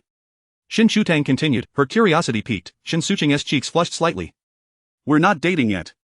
To be precise, he had yet to muster the courage to pursue her, merely stealing glances from afar and secretly searching for her photos online. Not dating? Shen Shutang exclaimed in surprise, straightening her back. How could such a lively and cheerful Shen Shutang be caught up in an unrequited crush? Keep your voice down, he urged, tugging at her sleeve. What if second brother comes back? Covering her mouth, she whispered, so when will you introduce me to her? Next time, wait for the next opportunity, he reiterated, distractedly flipping through the script. Shen Shutang playfully shook his arm. When is next time? Please give me a specific date. Yet, Shen Shutang had no definitive timeline. Meetings occurred within the film crew, and he could not possibly take Shen Shutang along without risking a severe reprimand from their eldest brother. What's all this about next time? As the door swung open, Shen Xiqing entered, and a servant promptly took his coat. After changing his shoes, he approached, followed closely by Shi Qingyu, who had moved in with Shen Shutang upon her return to the Shen household. "Brother Qingyu." Shen Shutang called out. "Hey, little girl, why don't you seem as happy to see me?" Shen Xiqing teased, lightly tapping her on the head. Shen Shutang huffed, "Brother Qingyu would never tap my head." Just then, Shi Qingyu walked by, wary of the cold air lingering around him. Keeping a distance, unexpectedly, Shen Shutang inched closer to him. Chapter 22, Tang Tang deserves it. What were you just talking about? Shen Xiqing casually leaned against the sofa, the faint aroma of alcohol lingering around him. Shen Sujing glanced at Shen Shutang, who blinked in uncertainty, unsure of how. After a moment, she said, "I was mentioning that I would ask Tang Tang to help me shoot an MV next time. She finds it amusing." "Hmm." Shen Shutang nodded enthusiastically, "And Sangu even gave me money." "How much?" Shen Xiqing inquired. 30,000. Shen Shutang exclaimed proudly, gesturing with her hand to indicate the amount. Shen Xiqing scoffed lightly, "Does the family lack your money? Is 30,000 worth celebrating to this extent?" "That's different, I earned it myself." Shen Shutang retorted, pouting at him from the sofa. Shen Xiqing couldn't help but chuckle, asking, "Do you have any idea how much the teapot in your tea room costs?" "How much?" This time it was Shen Shutang who asked, curiosity piqued. Shen Xiqing similarly held up 3 fingers. 300? Shen Shutang queried skeptically, thinking it merely a teapot. What could it possibly cost? 3,010,000, Shen Xiqing said slowly, delighting in Shen Shutang's astonished expression. He then turned to Shi Qingyu, meeting his disapproving gaze, and smiled lazily, thinking, how could one do a good deed without leaving a name? The teapot was purchased for collection, while he had bought 2 for Tang Tang to play with. Yet, to him, 30,300,000 seemed indistinguishable. The script in Shen Sujing's hands fell to the ground with a thud, snapping Shen Shutang back to reality as she looked at Shi Qingyu. While she had little concept of money, 30 million was evidently a staggering sum. She couldn't even count the zeros on one hand. "Brother Qingyu," Shi Qingyu gently ruffled her hair, "it's fine. Money is meant to be spent." Shen Xiqing chimed in, "Exactly, besides, you usually spend just as much." He had merely intended to tease her for being proud of the 30,000, not to make her feel guilty for spending what she believed to be a lot of money. After all, there was only one girl in the family, how could they not cherish her? 30 million won't impoverish the Shen family, nor will it bankrupt Qingyu. Dozens of 30 millions would be the same, Shen Xiqing said, pinching her cheek. Tang Tang can already earn 30,000, which is quite impressive. You read doing wonderfully. I'm off, I'm going to bed, Shen Shutang said, rubbing her face, detecting the faint scent of alcohol on him. She asked, "Brother Air, are you drunk?" "It seems so," he is walking as if he is floating, Shen Sujing replied, standing up from the sofa. "I'll take him back to his room." With only the two of them remaining in the living room, Shen Shutang appeared to still be preoccupied with the earlier conversation. She turned to him and asked, "Brother Qingyu, how long would it take you to earn 30 million? That question was somewhat challenging to answer. He had never calculated it, yet, seeing Shen Shutang's slightly furrowed brow, he replied earnestly, "Probably about a week. Perhaps even shorter." Shen Shutang's expression softened, "That's acceptable, but next time, don't buy anything so expensive." "It's not expensive, and besides, it's not just for you, I use it too. Moreover, don't you brew tea solely for me?" Shi Qingyu gazed at her, finding her utterly endearing, and smiled. Most importantly, Tang Tang deserves it. No matter how costly something may be, it is merely a figure on a ledger, yet Shen Shutang's happiness was worth more than gold. Shen Shutang stood in a daze, listening to his words, and suddenly burst into laughter, a smile gracing her lips, revealing her shallow dimples, her eyes twinkling with reflections of him. As the year drew to a close, the company was bustling with activity. Shi Qingyu occasionally returned only to engage in online tasks, while Shen Xiqing sometimes didn't come home until the middle of the night. The winter in Jing City was dry and frigid. Stepping outside felt like stepping into a biting wind, leaving a dryness in the nostrils. Shen Shutang had remained in her room, spending her days completing assignments, baking cookies or small cakes, and occasionally assisting Shen Sujing with script readings. In the evenings, once Shi Qingyu returned, she would keep him company in the study, brewing tea and reading. Sometimes, she'd fall asleep on the sofa, and Shi Qingyu would carry her back to her room. Today, Shen Shutang had an important matter on her mind that she wanted to discuss with Shi Qingyu once he finished his work. Yet, as time passed, she began to feel drowsy, her head bobbing, only to suddenly awaken and shake herself. Seeing her struggle, Shi Qingyu felt a mix of pity and amusement. He approached her, and as she once again began to nod off, he gently supported her chin, asking, "What's the matter?" Normally, when tired, she would simply fall asleep on the sofa. Today, however, she was so drowsy sitting at the tea table yet still refused to rest. Shen Shutang stirred slightly, rubbing her eyes. "Brother Qingyu, have you finished?" "All done, come, let us get you to bed," Shi Qingyu replied. No sooner had he spoken than Shen Shutang sprang to her feet, taking his hand and trotting eagerly, "Then hurry, I have something to give you." Back in her room, Shen Shutang mysteriously dashed into the wardrobe, emerging with a beautifully wrapped box, presenting it to Shi Qingyu. "Brother Qingyu, I can't spend the new year with you this year." This year, the Shen family parents were unable to return from Sioux City, and once Shen Xiqing's company closed for the holidays, they would head to Sioux City, coinciding with Shi Qingyu's own break. "Previously, you always gifted me New Year presents first. This year, I'll be the one to gift you." Shen Shutang said, her face still bearing traces of tiredness, her eyes bright and glistening. Shi Qingyu opened the box to reveal a small white lamb plush toy, representing his zodiac sign. Thank you, Tang Tang. Unsure whether he felt more surprised or touched, his voice came out somewhat hoarse. I made this by hand, you know. Let it keep you company while I'm away, Shen Shutang said, carefully placing the little lamb in Shi Qingyu's arms. Brother Qingyu, give it a name, that way, it will be a unique little lamb. Holding the plush in one hand, soft to the touch, and ruffling her hair with the other, Shi Qingyu thought to himself that this was already the one and only lamb in the world. Since it's made by Tang Tang, let her name it, he suggested. Shen Shutan's expression shifted to one of contemplation. Then I must think carefully, I can't be careless. Alright, Shi Qingyu agreed, his voice filled with affection. But Tang Tang should sleep now, you can think about it tomorrow. Shen Shutang indeed felt drowsy, her eyelids battling against each other. Shi Qingyu tucked her in, placing the little lamb beside her. Let it keep you company for now. Shen Shutang smiled, her eyes crescent-shaped, cradling the lamb in her arms. Okay, good night, Brother Qingyu. Good night, Tang Tang. Shi Qingyu kissed her forehead, his heart melting, leaving only after she had drifted off to sleep. Shen Shutang initially thought she would have no time to bid farewell to Shi Qingyu, but he surprisingly finished work a day early, taking her to the aquarium and spending the entire day with her. Chapter 23 Yulu On the following day, as she prepared to depart, Shen Shutang returned the little lamb to him, also revealing the name she had thoughtfully chosen. Yulu. Shi Qingyu did not anticipate such a serious name, and he felt a warmth in his heart, recognizing her fondness for Yulu. The farewell was bittersweet, yet inevitable. The flight from Jing City to Su City would take nearly 3 hours. As the plane gradually ascended, Shen Shutang suddenly became aware of a sense of loss, her heart feeling hollow. For the entire 3 hours, she remained nestled on the bed in the lounge, her companion Shen Xiqing and the others believing she was asleep, while in truth, she was simply too embarrassed to let them see her tears. Upon disembarking, the Shen family's vehicle was already waiting by the steps. As the three descended, the ground staff stepped forward to open the car door. By the time they returned home, it was past 9 o'clock. Shen Mushing had prepared a late-night snack for them. After a light meal, Shen Shutang retreated to her room and initiated a video call with Shi Qingyu. As soon as the call connected, Shi Qingyu noticed the slight redness around her eyes. Why are you crying? He inquired. She had just told Shen Mushing that she was sleepy due to a poor night's rest, rubbing her eyes, but that was not the truth. Upon hearing Shi Qingyu's question, she instantly felt a wave of grievance wash over her. We're so far apart now. Shen Shutang's voice trembled, and tears streamed down her cheeks as she hastily wiped them away, only for more to fall. Shi Qingyu's heart ached as if pricked by something sharp, his throat tightening. Tang Tang, it's nothing, Qingyu Gij, I'm just a bit unaccustomed. Shen Shutang finally managed to dry her tears and smiled as she asked, do you miss me? I do, Shi Qingyu replied, his heart heavy as he watched her alternate between laughter and tears. Tang Tang, be good. We'll see each other soon.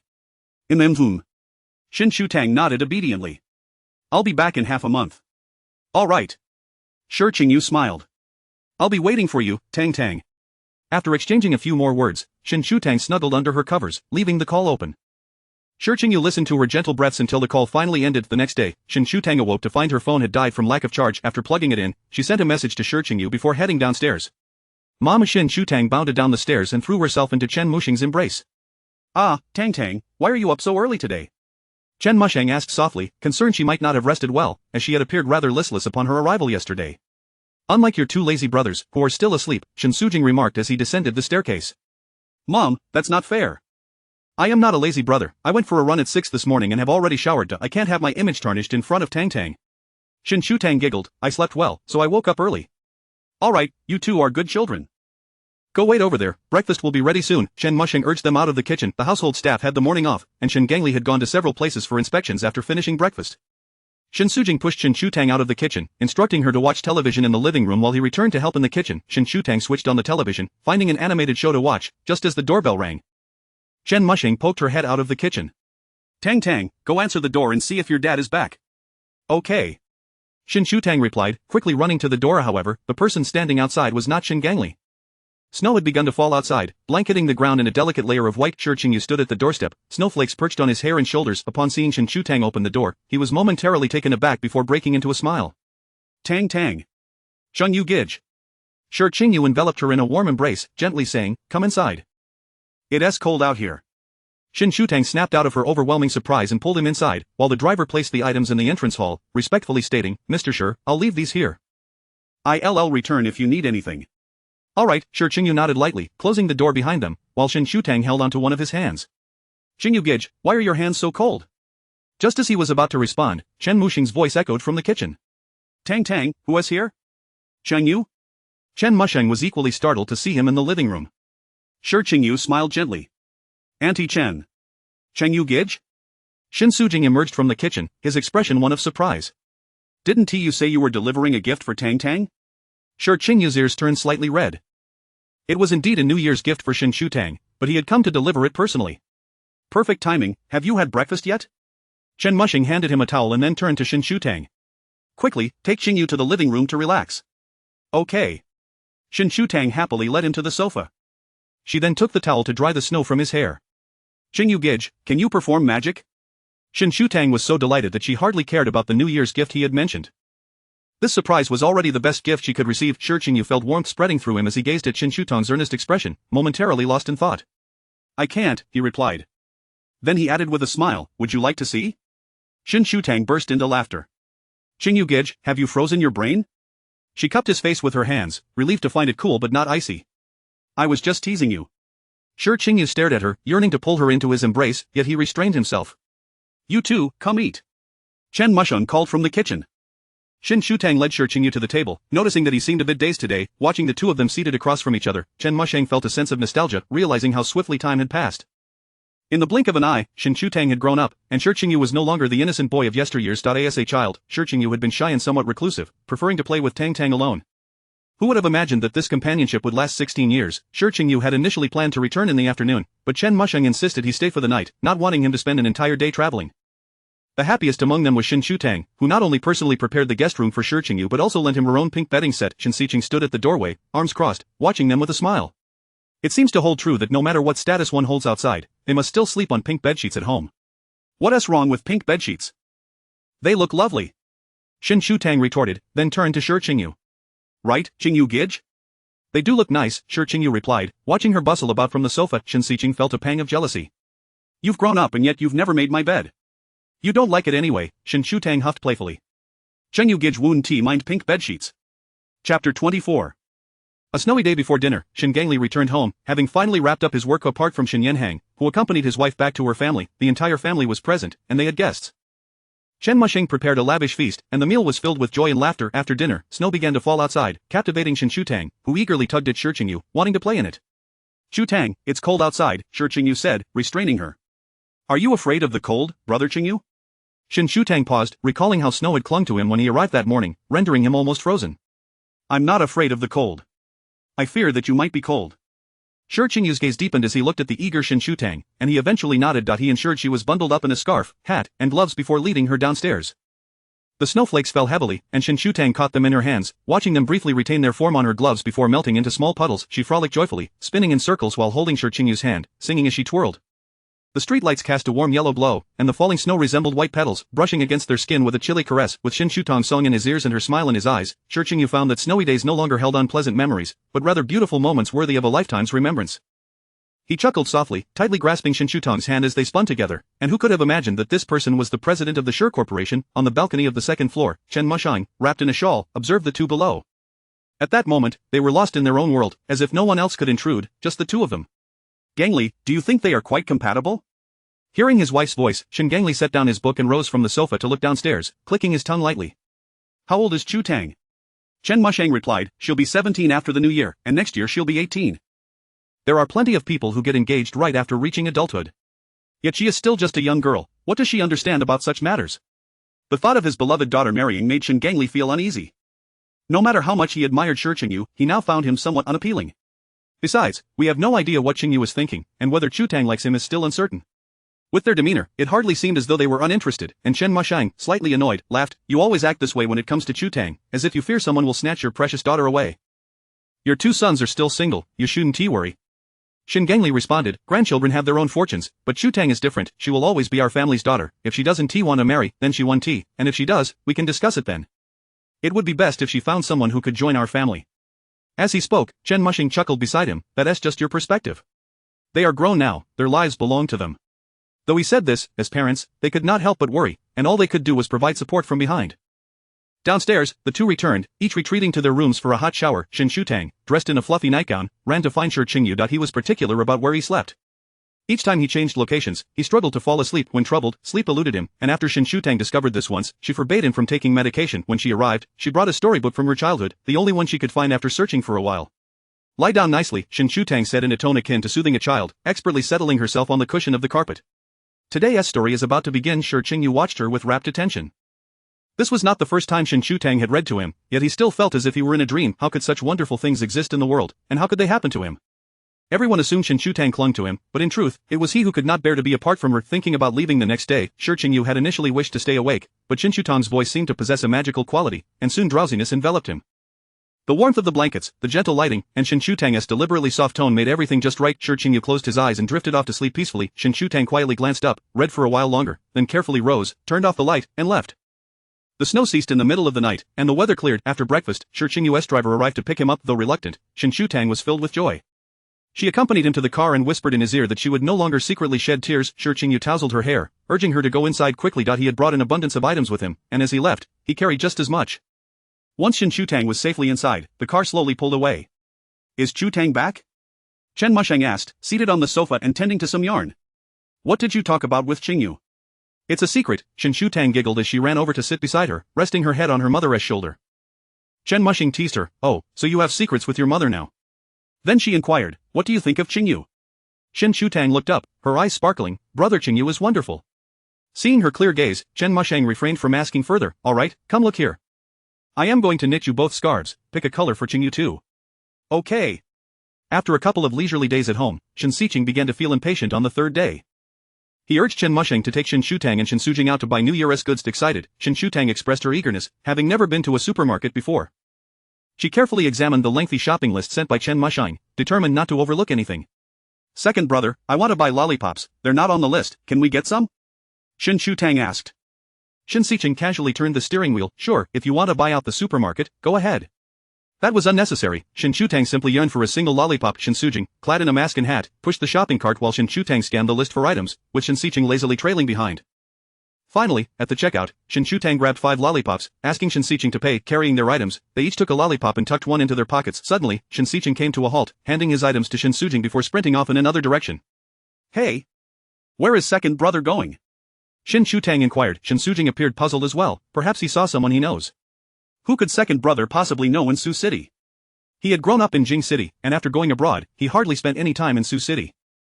Shen Xiqing initially thought he had mistaken someone, but upon reaching the person, he realized he was correct. Yet, he suddenly regretted his impulsive approach.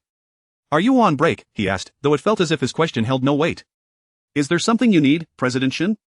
Zhou Xingyang scrutinized him, her tone somewhat frosty. Shen Xiqing frowned slightly. "It's nothing."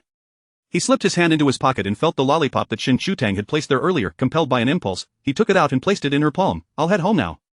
Zhou Xingyang stared blankly at the lollipop in her hand, watching him walk away, utterly bewildered by his unexpected behavior.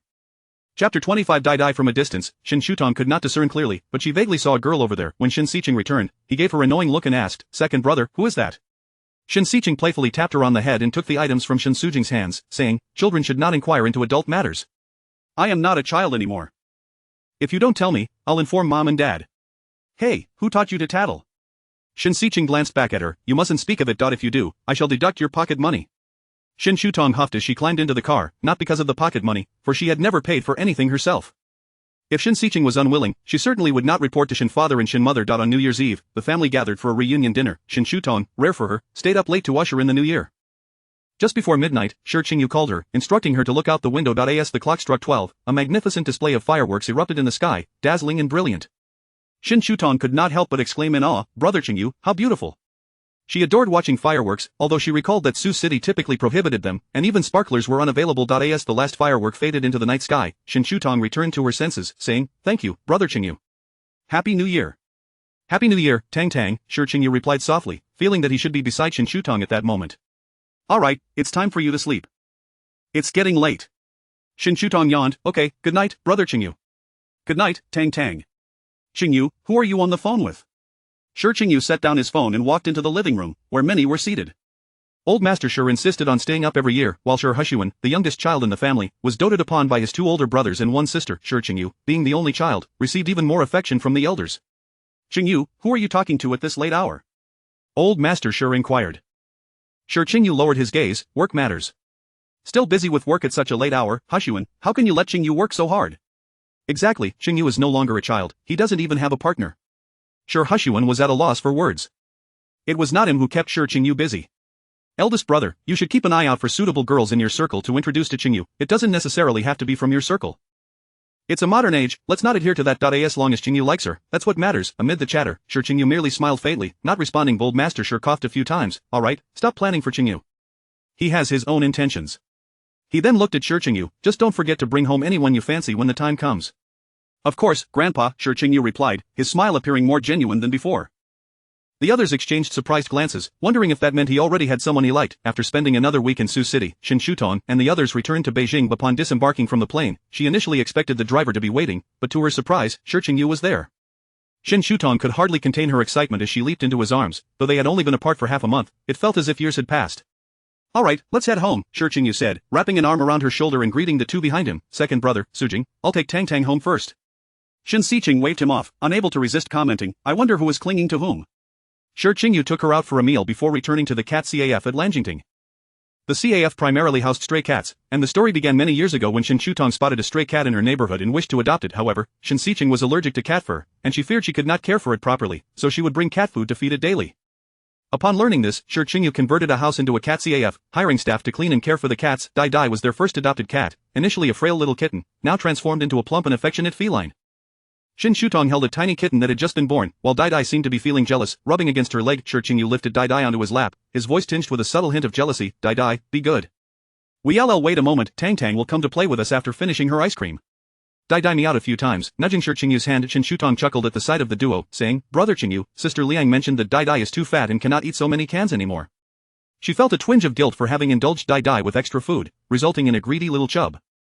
Shi Qingyu understood and merely held the cans without opening them, playfully teasing Dai Dai. Since Tang Tang said no, we must both obey. Dai Dai, frustrated, stretched out its paws to grab at the cans, but finding it futile, it suddenly jumped onto Shen Shutong's lap, mewing plaintively. Shen Shutong set down the tiny kitten and patted Dai Dai's head. Why are you so greedy, Dai Dai? I can hardly lift you anymore. Let me help, Shi Qingyu offered, taking Dai Dai back and handing her a cat treat. Give this to Dai Dai. Shen Shutong glanced at the pitiful-looking Dai Dai and burst into laughter as she tore open the packaging to feed it. After you finish the treat, you must be good, okay? Shi Qingyu's gaze remained fixed on her face, a gentle smile gracing his lips. Last time at Wuhua Mountain Villa, Shen Boya had subtly warned him not to harbor any thoughts towards Shen Shutong, yet if one observed how Shi Qingyu was around Shen Shutong, they would see a side of him that was utterly relaxed, perhaps even more childish than Shen Shutong at times. As the weather gradually warmed, life remained simple yet filled with happiness. However, Shi Qingyu seemed busier, with Uncle Shang sometimes coming to pick her up. Upon arriving home today, Shen Shutong was greeted by the delightful aroma of food. She dashed inside, calling out, Brother Qingyu. Tang Tang? Shui Wonkia turned upon hearing her voice. Qingyu hasn't returned yet, would you like to eat something first? Aunt Shui. Shen Shutong approached her, gazing at the bubbling pork rib soup in the clay pot, the scent enticing. I'm not hungry yet. I'll wait for Brother Qingyu to return so we can eat together. Just then, Uncle Shang entered, carrying a bag. Madam, Miss, Assistant Lin just called to say that Master will be late today, and he asked Miss to eat first. Oh. How unfortunate, Shui Wonkia exclaimed, surprised. Just when he finally returns, he ends up working overtime. When will he be back? Shen Shutong inquired. Uncle Shang replied. Assistant Lin didn't specify, he only mentioned that Miss should eat and go to bed early. Shen Shutong felt a pang of disappointment. This likely meant he would return quite late. The soup continued to bubble, yet her appetite waned. Shui Wonkia sighed, feeling somewhat sympathetic. Qingyu has been exceedingly busy lately, he must take care of his health. Perhaps we should send something over. Shen Shutong's eyes widened in surprise as her previous disappointment faded. Aunt Shui, I'll go deliver it. Chapter 26. Surprise. Shui Wanqiu initially harbored concerns about her venturing out alone, yet upon witnessing the sparkle in her eyes and recalling that she would be accompanied by Uncle Shang, she deemed it acceptable and prepared a meal for her to take. This was Shen Shutang's first visit to Shi Qingyu's company, and she felt a blend of excitement and anticipation. The mere thought of surprising him filled her with joy. However, upon her arrival, Shen Shutang realized she couldn't even ascend the building. As she entered and prepared to seek the elevator, it dawned on her that she had no knowledge of which floor Shi Qingyu occupied. Just as she was about to inquire, the receptionist intercepted her, saying, Excuse me, miss, whom are you looking for? Holding the food box, Shen Shutang replied, I'm looking for Shi Qingyu. Could you please tell me which floor he is on? The receptionist smiled apologetically. I'm sorry, do you have an appointment? If not, please wait over there while I check. It seemed she had already assumed Shen Shutang did not have an appointment, gesturing for her to wait on the sofa. There were countless individuals who claimed they were there to see Shi Qingyu, and the staff had grown accustomed to such encounters. Shen Shutang, intending to deliver a surprise, had no appointment, let alone any awareness that one was necessary. She paused momentarily, uttered a soft thank you, and proceeded to the sofa. After waiting for some time with no sign of the receptionist returning to inform her, she contemplated that Shi Qingyu would likely be quite surprised to learn of her presence. Shen Shutang attempted to send him a message, only to realize she had hastily left her phone behind. Cursing herself under her breath, she glanced back at the receptionist's desk, torn between the decision to borrow a phone to make a call. Suddenly, a familiar figure caught her eye. Lin Shulang, leading a group of people out having just concluded a meeting. Lin Shulang was escorting clients downstairs when he casually glanced over and spotted Shen Shutang happily seated on the sofa, smiling at him. He was momentarily taken aback, his voice trembling slightly as he spoke. Rushing to see her, he exclaimed, "Miss, what brings you here?" Shen Shutang stood up, pointing to the food box on the table. "I've come to bring Brother Qingyu lunch. Can you take me upstairs?" Lin Shulang glanced at the receptionist, then grabbed the food box. "All right, I'll take you up." The receptionist watched in astonishment as Assistant Lin hurried over, remaining in a state of shock until he respectfully escorted Shen Shutang away. Shortly thereafter, she received a text. "Remember this face, in the future, feel free to go up even if the president is blocked outside, this person cannot be stopped." Alarmed, she repeatedly expressed her gratitude, her mind racing with speculation about Shen Shutang's true identity. Following Lin Shulang, Shen Shutang observed him knock on the door, and Shi Qingyu's voice resonated from within, "Come in." Lin Shulang entered, placing the food box on the table. "President Shi, please have your meal." Shi Qingyu glanced up, saying, "Just set it down." His pen paused mid-signature. "Who brought this?" "I did."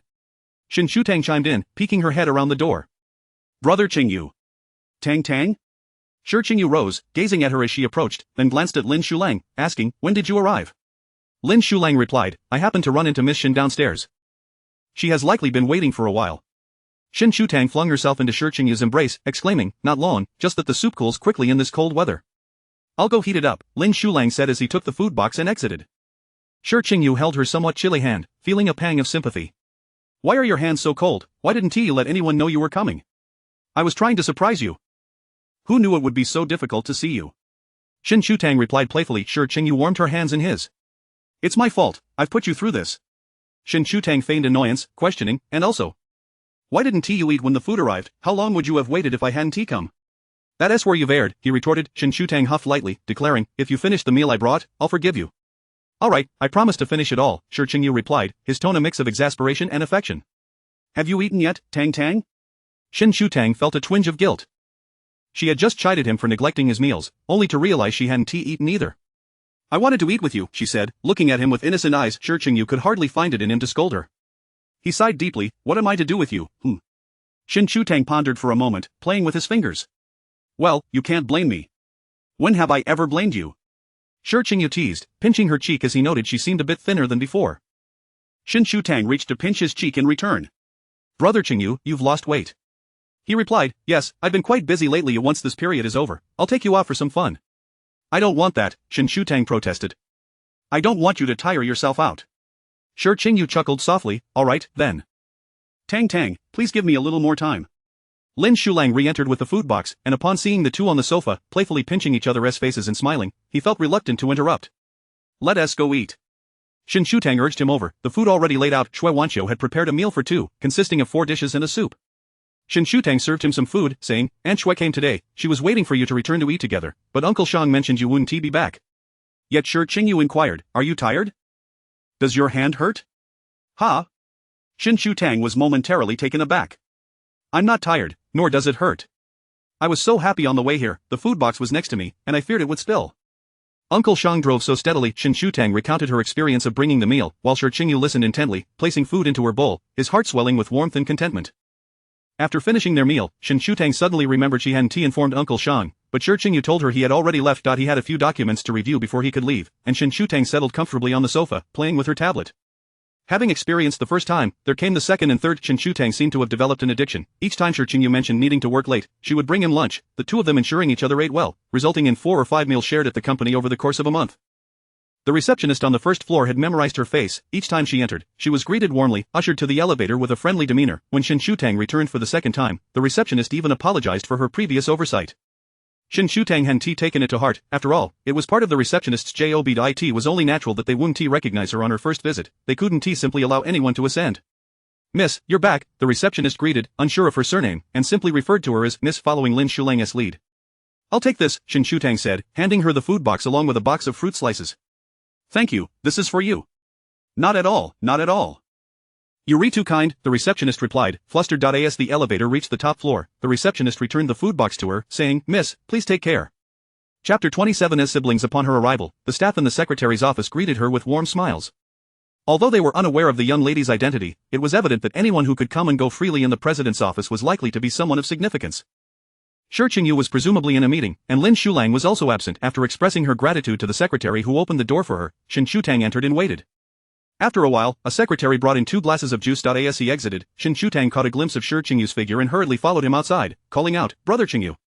Once outside, she noticed that he was accompanied by another individual, dressed in a sharp and professional outfit. Upon hearing her voice, both turned to look at her, and she was struck by the thought that they were a handsome pair. Shi Qingyu approached her with a smile and asked, "Why aren't you waiting inside?" Shen Shutang snapped out of her daze, replying, "I saw you and came out." "Mr. Sure, is this your sister? She's quite adorable," the woman remarked. Shen Shutang frowned and instinctively retorted, "I am not his sister." The woman appeared momentarily taken aback, murmuring an apology. "Shulang, please see them out," Shi Qingyu instructed, gently squeezing Shen Shutang's hand. "Come on, let's go have a meal." Lin Shulang gestured, "Mr. Chen, this way please." Chen Furuwei glanced at the departing duo and then smiled at Lin Shulang. Inside the elevator, unable to contain her curiosity, she inquired, "Assistant Lin, who was that young lady earlier, Ms. Chen, that does not pertain to our business negotiations," Lin Shulang replied with a faint smile, maintaining a sense of distance. Feeling slightly embarrassed, Chen Furuwei chuckled softly and refrained from further questioning. Meanwhile, on the upper floor, Shen Shutang pouted as she observed the cheerful Shi Qingyu, asking, "Shi Qingyu, am I your sister?" It was rare for her to address him by his full name, indicating her displeasure. Shi Qingyu paused, clearly perplexed, and replied, "Of course not, what's wrong, Tang Tang?" Shen Shutang herself was unsure of her feelings, just the image of them standing together earlier stirred an inexplicable discomfort within her, heavy and muddled, beyond her ability to articulate. "Why did she say I'm your sister?" Shen Shutang asked again, her voice noticeably subdued, her lashes trembling slightly. Shi Qingyu explained, "She made a mistake. Do we look like siblings?" Shen Shutang pressed stubbornly, her emotions swirling within her. His heart fluttered at her question, and he responded softly, "Not really." His words lacked conviction. After all, they were 7 years apart, and Shen Shutang, with her youthful innocence, appeared quite juvenile, making it easy for anyone to assume they were siblings. Shen Shutang was unconvinced. She was not Shi Qingyu's sister. This thought echoed in her mind, while the reasons for her frustration remained elusive. "Tang Tang, dear, that isn't important. Let's eat first," Shi Qingyu consoled, gently patting her head. Shen Shutang murmured something about it being important but didn't press further. She ate slowly, despite her lack of appetite, only putting down her chopsticks after Shi Qingyu had finished. "I want to go home first," she stated. "All right," Shi Qingyu replied promptly, taking her hand as they walked out. Shen Shutang stared blankly at their intertwined hands. Upon reaching the ground floor, she abruptly withdrew her hand. Lin Shulang opened the back door of the car, yet Shen Shutang moved ahead to open the passenger door and sat down.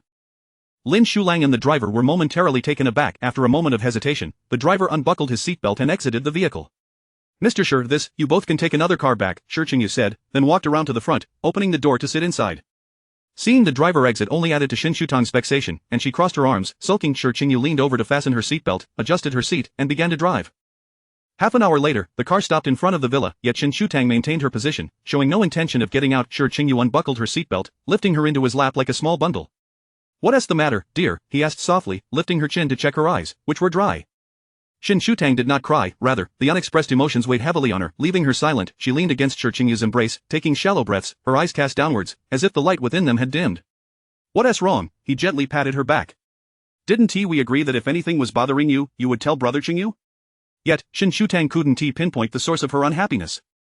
Was it because she was mistaken for his sister? Perhaps, but it felt more complicated than that. Unable to comprehend her feelings, she remained silent. Shi Qingyu continued, "What can I do to make you happy again?"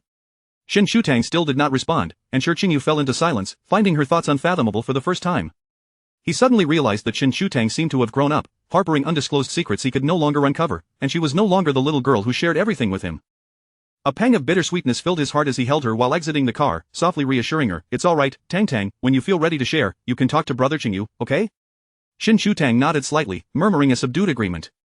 The feeling of disappointment lingered until she fell asleep, but she was not the only one struggling to find rest. The next day, Shi Qingyu continued his usual routine of dropping her off at school, yet he lingered in place for a long time after watching her ascend the stairs, only coming to his senses when Lin Shulang reminded him. Haitang, who rarely saw Shen Shutang arrive later than usual, was about to tease her when she noticed the faint dark circles under her eyes. Her fair complexion made any trace of fatigue conspicuous. "What's wrong, Tang Tang? Didn't you sleep last night?" Shen Shutang dropped her backpack and rested her head on the desk. "Ugh, it's complicated." Haitang was even more puzzled, finding Shen Shutang's distressed expression quite rare. "What's going on?" Shen Shutang shot her a sidelong glance. "It's too much to explain in a few words. I'll tell you after school." That one sentence intrigued Haitang for the entire day. As soon as the school bell rang, she eagerly helped Shen Shutang pack her bag, pulling her outside and hurrying to the car.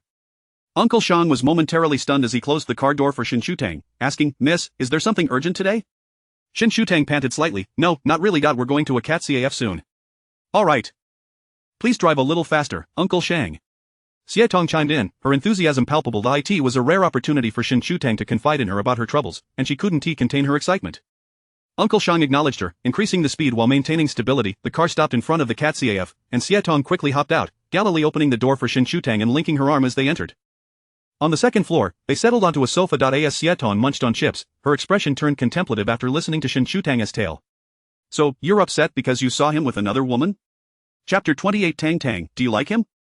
This single sentence struck Shen Shutong's mind like a thunderclap, reverberating through her thoughts. Xietong had laid bare the truth, and Shen Shutong hesitated. Not really, but it seems so. She did not rush to deny it. It was impossible to dismiss the feelings that stirred within her upon reflection. It appeared that witnessing him alongside another person caused her greater discomfort than being misidentified as siblings. The fleeting thought that they were well-matched left her feeling despondent, as if Shi Qingyu was meant to stand beside someone who could truly accompany him, rather than a mere sister. Tang Tang, you are jealous, Xietong pronounced with certainty, her gaze fixed intently on Shen Shutong. Shen Shutong wore a perplexed expression. Jealous? Indeed, Xietong replied earnestly. Now, consider this, would you be unhappy if you saw your third brother filming intimate scenes with another girl? Certainly not, she would merely find it amusing. And what if it were Shen Xiqing, entangled with another woman? Would that sadden you? Absolutely not, there was nothing to be upset about. Similarly, you wouldn't be heartbroken over your eldest brother's marriage. Shen Shutong nodded, only to hear Xietong inquire, but what if it were Shi Qingyu? What if he were to marry? The thought of Shi Qingyu marrying, instantly, an image flashed through Shen Shutong's mind, her brows furrowing unconsciously, and a sense of discomfort welled up within her. You see, that is jealousy, Xietong exclaimed, clapping her hands. Suddenly leaning closer to Shen Shutong, she spoke with deliberate seriousness. Tang Tang, you like him? Like? Shen Shutong softly echoed, her ears discreetly flushing, followed swiftly by her cheeks and neck. Meanwhile, neither of them noticed the figure retreating slowly down the staircase. Shen Shutong's complexion, usually a delicate pale pink, now resembled that of a boiled shrimp, suffused with a rosy glow. You like him, which is why being with him brings you joy, and you feel possessive. Seeing him with other girls makes you unhappy, Xietong elaborated. Shen Shutong's cheeks burned as memories of the girl she met at Shi Qingyu's house last summer and the girl who had been with him yesterday surfaced in her mind. In an instant, all those nameless emotions crystallized into clarity. Jealousy, possessiveness. It dawned on her that she had liked him long before he even understood what liking someone meant. Xietong continued to chatter away, shaking her arm, but Shen Shutong felt as though she might ignite, her heart racing, her thoughts a muddled haze. In truth, Xietong was not at all surprised by Shen Shutong's feelings for Shi Qingyu. He came from a good family, possessed striking looks, and treated Tang Tang exceptionally well. Not to mention, the residence at Lanjangting was not merely a matter of wealth. Not everyone had the privilege to live there. Shi Qingyu, however, had gone so far as to renovate a place for cat-keeping simply because Shen Shutong liked it. It seemed he never counted the cost of how much she had contributed. Throughout the years they had known each other, she had witnessed his unique devotion to her time and again. Were she to have such a childhood friend who treated her so well, she would undoubtedly have developed feelings too. Yet, she had not anticipated that Shen Shutong would realize this so late, though perhaps it was not too late after all. Tang Tang, your face is so red. Xietong exclaimed with a grin, pinching her flushed cheeks, which were both warm and soft. Shen Shutong struggled to suppress the heat rising within her. No, stop saying such things. Xietong released her face. Tang Tang, there is nothing to be embarrassed about when it comes to liking someone. Shen Shutong replied, I am not embarrassed. I simply need a little time to accept it. She was still coming to terms with this sudden shift in emotions. It was only today that she comprehended she had never truly regarded Shi Qingyu as a brother. The presence of her biological brother had allowed her to recognize that distinction. Her feelings for Shi Qingyu had never been familial. Since the moment she was born, they had been together, leading her to take certain things for granted, as if they were inherently understood. But that was not the case. Covering her face with her hands, Shen Shutong complained, It's all your fault, Xietong. How am I supposed to go back like this? Oh, it's nothing. Just go outside for a breath of fresh air afterward, Xietong reassured her, pulling her up. Come on, I'll accompany you home. As the evening breeze enveloped them, the heat on her face dissipated considerably. Xietong held her hand and strolled back. I must get you home quickly, otherwise, you'll miss dinner, and I'll complain to my father. At the mention of this, both girls laughed, the setting sun casting a warm glow over them, their laughter ringing clear and bright. Xietong, I'm so grateful to have you. Of course. We are the best of friends. Upon arriving at the Shi residence, Uncle Shang awaited their return, urging Shen Shutong to hurry inside for dinner, as Shi Qingyu was waiting for her. He had taken Xietong home. Shen Shutong's previously flushed face and rapid heartbeat had returned to normal, yet she inhaled deeply as they neared the door. Tang Tang, you're back? Shi Qingyu sat on the sofa awaiting her, the dishes freshly laid out on the table, steam wafting upward. Yes, Shen Shutong felt a sudden wave of nervousness wash over her. Shall we eat, Brother Qingyu? The meal was unusually quiet. Typically, when she was in good spirits, Shen Shutong would chatter endlessly during dinner about school happenings and interesting teachers. Today, however, she spoke not a word. While Shi Qingyu smiled, he could not conceal the weight of his thoughts. He had never felt this way before. Anxiety mingled with uncertainty. When he had overheard that remark on the stairs, his heart had skipped a beat. By the time he regained his composure, he had already descended, lingering on a bench outside for what felt like an eternity before returning. After finishing her meal, Shen Shutong retreated to her room. Presently, Shi Qingyu stood at her door, holding a bowl of bird's nest soup, hesitating momentarily before knocking. "Come in." As he pushed the door open, he found Shen Shutong nestled on the balcony sofa, gazing out the window, bathed in the cool moonlight, which enveloped her, rendering her appearance both gentle and beautiful. "Tang Tang," Shi Qingyu called softly, as though afraid to disturb her. Shen Shutong turned. "Brother Qingyu, what's the matter?" He approached, placed the bowl on the table, and sat beside her. "I noticed you ate very little tonight, so I had Auntie prepare some bird's nest soup." Shen Shutong accepted it without hesitation, sipping slowly. Her freshly dried hair cascaded smoothly over her shoulders, prompting Shi Qingyu to instinctively tie it back with a hair tie, a gesture both familiar and effortless. After she had consumed half the soup, Shi Qingyu could no longer contain his curiosity and softly asked, "What did you and Setong talk about today?" He endeavored to keep his voice casual, yet his heart raced with anticipation. Shen Shutong was startled by his unexpected question, choking slightly. Shi Qingyu quickly moved to pat her back, the inquiry momentarily forgotten. He handed her a tissue, watching her cheeks flush slightly, unsure whether it was from the choking or something else entirely. "Nothing much," Shen Shutong replied vaguely. Then, sensing a shift in his demeanor, she asked, "Brother Qingyu, are you unhappy?" Shi Qingyu was taken aback, yet understanding dawned upon him. Tang Tang was always observant. "I've just been a bit tired lately." Shen Shutong leaned in to embrace him, gently patting his back, her voice soft and soothing. "Brother Qingyu, be good, and don't be tired anymore." Shi Qingyu chuckled softly, yet the thought of her offering such comfort to someone else in the future stirred a profound ache within him, his eyes growing misty. Chapter 29. The secret. Shen Shutang held him and comforted him for a while, mimicking the way he used to accompany her. She had come to a realization. Setong was right, there was nothing shameful about liking someone. She liked Shi Qingyu, and now that she had acknowledged it, she would no longer shy away. After returning to his room, Shi Qingyu, having remained silent for a long time, ultimately took out his phone and sent a message to Lin Shulang. The next day unfolded like any other as they attended school. Perhaps by coincidence, during morning reading, the homeroom teacher unexpectedly entered to stress the issue of early romantic relationships. Setong cast a sly glance at Shen Shutang, who, feeling a rush of embarrassment, discreetly pinched her hand beneath the desk. She was not in a romantic relationship, she merely had feelings for him. Moreover, she had resolved to become someone who could stand shoulder to shoulder with Shi Qingyu, and for now, her studies were of utmost importance. By the end of morning reading, Setong shared some hearsay she had picked up, claiming that several students at school had been expelled for early romantic entanglements, including a few from their class. Setong lamented that Shen Shutang had truly found herself in a fortunate time, as it seemed the school had never been so stringent before, which only served to frustrate Shen Shutang, resulting in a playful scuffle between the two. As June arrived, Shi Qingyu found himself less busy and began to pick up Shen Shutang promptly every day. In contrast, Shen Shutang became increasingly occupied. After dinner, she would dive into her homework. Previously, it was Shen Shutang who accompanied Shi Qingyu while he worked, but now it was Shi Qingyu who kept her company while she studied. Under the warm glow of the lights, Shen Shutang immersed herself in the sea of questions, while Shi Qingyu occasionally read or stole glances at her. The final exam concluded, heralding the arrival of their first summer vacation in high school. The school organized a study tour to Europe, but since both Shen Shutang and Setong had already been, they opted not to enroll. With the holiday commenced, Setong enjoyed a leisurely life, sleeping until noon every day, while Shen Shutang found herself in a quandary. She had been so preoccupied with preparing for exams that she had not even had the chance to prepare a birthday gift for Shi Qingyu, and with only 3 days left until his birthday, she was still unprepared. To Shen Shutang, this birthday was special. It would be the first one she celebrated for Shi Qingyu after realizing her true feelings, and naturally, the gift had to be different from those of the past. Dragging Setong around the mall for 2 days, she finally settled on a custom silver tie clip, engraved with the initials SC. When they arrived to pick it up, Setong, noticing the engraving, curiously inquired, "Tang Tang, did you forget to engrave a letter?" Shen Shutang smiled gently at the tie clip, saying, "I didn't forget anything." It was indeed SC, the shared initials of their names. Dinner was prepared by Shui Wanshou. While Shen Shutang baked a cake this year, they did not hold a grand celebration. It was merely a gathering of family, with Shen Xiqing and Shen Sujing also joining. Having not seen each other for a while, Shen Xiqing appeared quite different from his usual self, looking vibrant and full of life, while Shen Sujing seemed more mature and composed, having recently returned from abroad after filming a movie that garnered several awards and was currently gaining popularity. Each of them had undergone changes. Even Shen Shutang, who had grown slightly taller and appeared slimmer, her face less youthful, her features more defined and beautiful. It was a rare occasion for everyone to be together, as growing up had brought about their own busy lives, leading to a decrease in their meetings.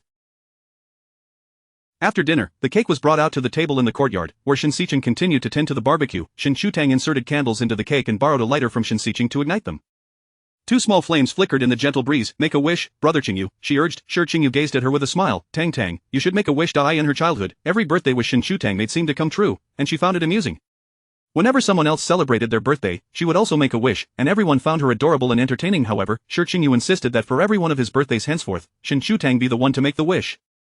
It felt as though everything had changed, yet nothing had truly transformed. Shen Shutang smiled softly, clasping her hands together, and made her wish sincerely. She entrusted her hardest desire to the two tiny candles, whispering her wish 3 times in her mind before opening her eyes and blowing out the flames. What did you wish for? Shi Qingyu asked her. Shen Shutang glanced at him and then up at the stars. A secret. I won't tell you. Shi Qingyu was momentarily taken aback but soon chuckled, asking, then how will Tang Tang's wish come true? Shen Shutang looked back at him, her crescent-shaped eyes sparkling as she earnestly replied, it will come true this time. She intended to fulfill her own wish. Shi Qingyu was lost in the depths of her eyes, unable to tear himself away, and he smiled in return. The gathering continued until after 11 o'clock before they dispersed. Once back upstairs, Shen Shutang presented her gift to Shi Qingyu. He was taken aback, his voice tinged with a hint of grievance. I thought Tang Tang had forgotten because she was busy. How could that be? Shen Shutang playfully shot him a glare. I've always been the first to give you a gift. This time, I want to be the last. Shi Qingyu ruffled her hair, asking, why? Shen Shutang smiled but did not answer, instead wrapping her arms around his neck and whispering in his ear, it's a secret. Little did she know that because of those words, Shi Qingyu rejected all subsequent birthday gifts he received.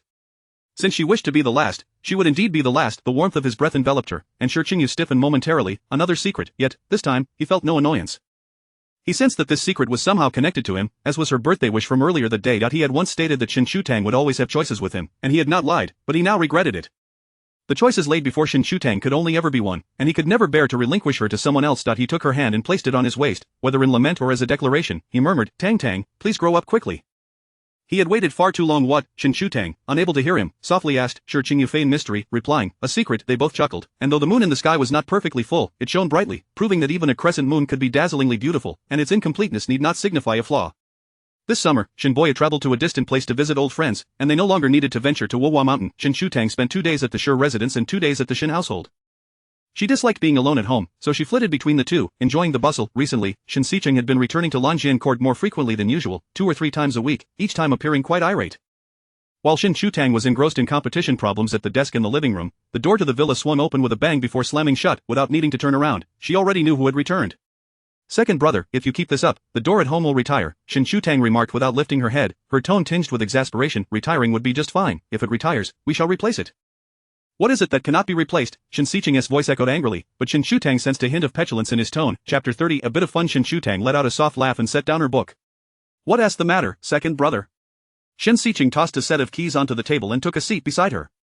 After gulping down a glass of cold water, he unexpectedly inquired, Tanger, when Shengyu makes you angry, how do you usually coax him back? His earnest demeanor was a stark contrast to the furious man he had been moments earlier, leaving Shen Shutang bemused by his rather submissive question following such a fit of rage. Who did you make angry? She asked. Nobody, I was just inquiring on behalf of a friend, Shen Xiqing replied, twirling his fingers around the cup, appearing distracted. Having heard Xietong mention the term creating friends from thin air, Shen Shutang decided to generously offer advice to his friend. Second brother, I'm not sure about your friend's situation, but Shengyu rarely makes me angry. Even if he does, we resolve it quickly and never let issues linger until the next day. What does he usually do? Shen Xiqing pressed. Shen Shutang tapped her chin with a pen, pondering, well, it depends on the specifics. Different situations naturally require different solutions. The most crucial part is identifying the problem and then addressing it. But every time I ask her why she is upset or how I can make her forgive me, she never says a word. Shen Xiqing's voice was laced with frustration, clenched teeth betraying his impatience. It seemed he had exhausted all his patience on this matter, as even Shen Shutang was not so difficult to appease. Shen Shutang was astonished, unable to fathom such a humbled side of Shen Xiqing. She waved a finger, saying, second brother, Shengyu never asks me what to do.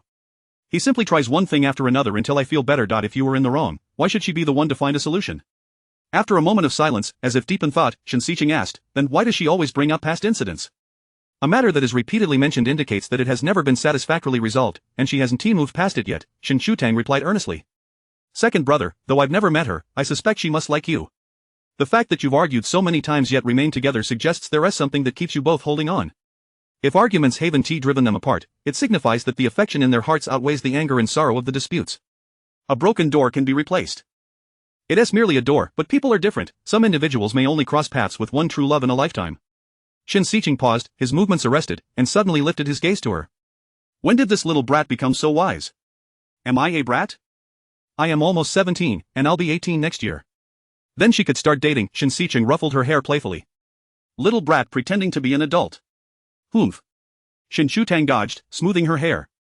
I'm not. Second brother, aren't you going to eat? Off you go. I have some matters to attend to. Let Shengyu come back to keep you company. As soon as Shen Xiqing finished speaking, a door slammed shut behind him. Shen Shutang chuckled and shook her head, curious about who had caused Shen Xiqing to experience the pangs of love. However, she hadn't anticipated their meeting would come so swiftly. On Saturday, while Shen Xiqing rested at home, Shen Yu was abroad for a business conference, and Shen Shutang, fearing the heat, chose not to accompany him. After dinner, Shen Xiqing pushed Shen Shutang onto the sofa to watch television, and she glared at him in annoyance. Shen Xiqing clicked his tongue. What has gotten into you? I've never seen you so keen on studying before. Why have your grades slipped since you started high school? You don't have to spend all day doing nothing but studying, or do you wish to compete for the family fortune? Shen Xiqing teased, ruffling her hair and pinching her cheeks. Having never paid much attention to her academic performance, he found her sudden fervor for studying puzzling, wondering if she had experienced some sort of stimulus. I can't stand you. I am studying, not doing something wrong. I still have a physics paper to finish. Shen Shutang retorted, slightly irked, tugging at his arm but making no progress. Tanger, aren't you tired? You study from morning to noon, from noon to night, and now it's dark, and you're still at it? Shen Xiqing genuinely could not comprehend why studying required such diligence. When he was in high school, he merely attended classes and sometimes didn't even listen, yet he still ranked among the top 3 in the school. Tell me, did something happen at school? Shen Xiqing asked, his tone unusually serious. Shen Shutang rubbed her sore cheeks. Nothing. She simply felt uneasy if she wasn't studying. Shen Xiqing was about to say more when his phone suddenly rang. It was Zhang Yonyan. Hello, what's up? Zhang Yonyan's voice came through the line. Today we're celebrating at a Jean's place. Did you forget? As soon as Shen Shutang heard that she would be going out, her eyes sparkled with mischief.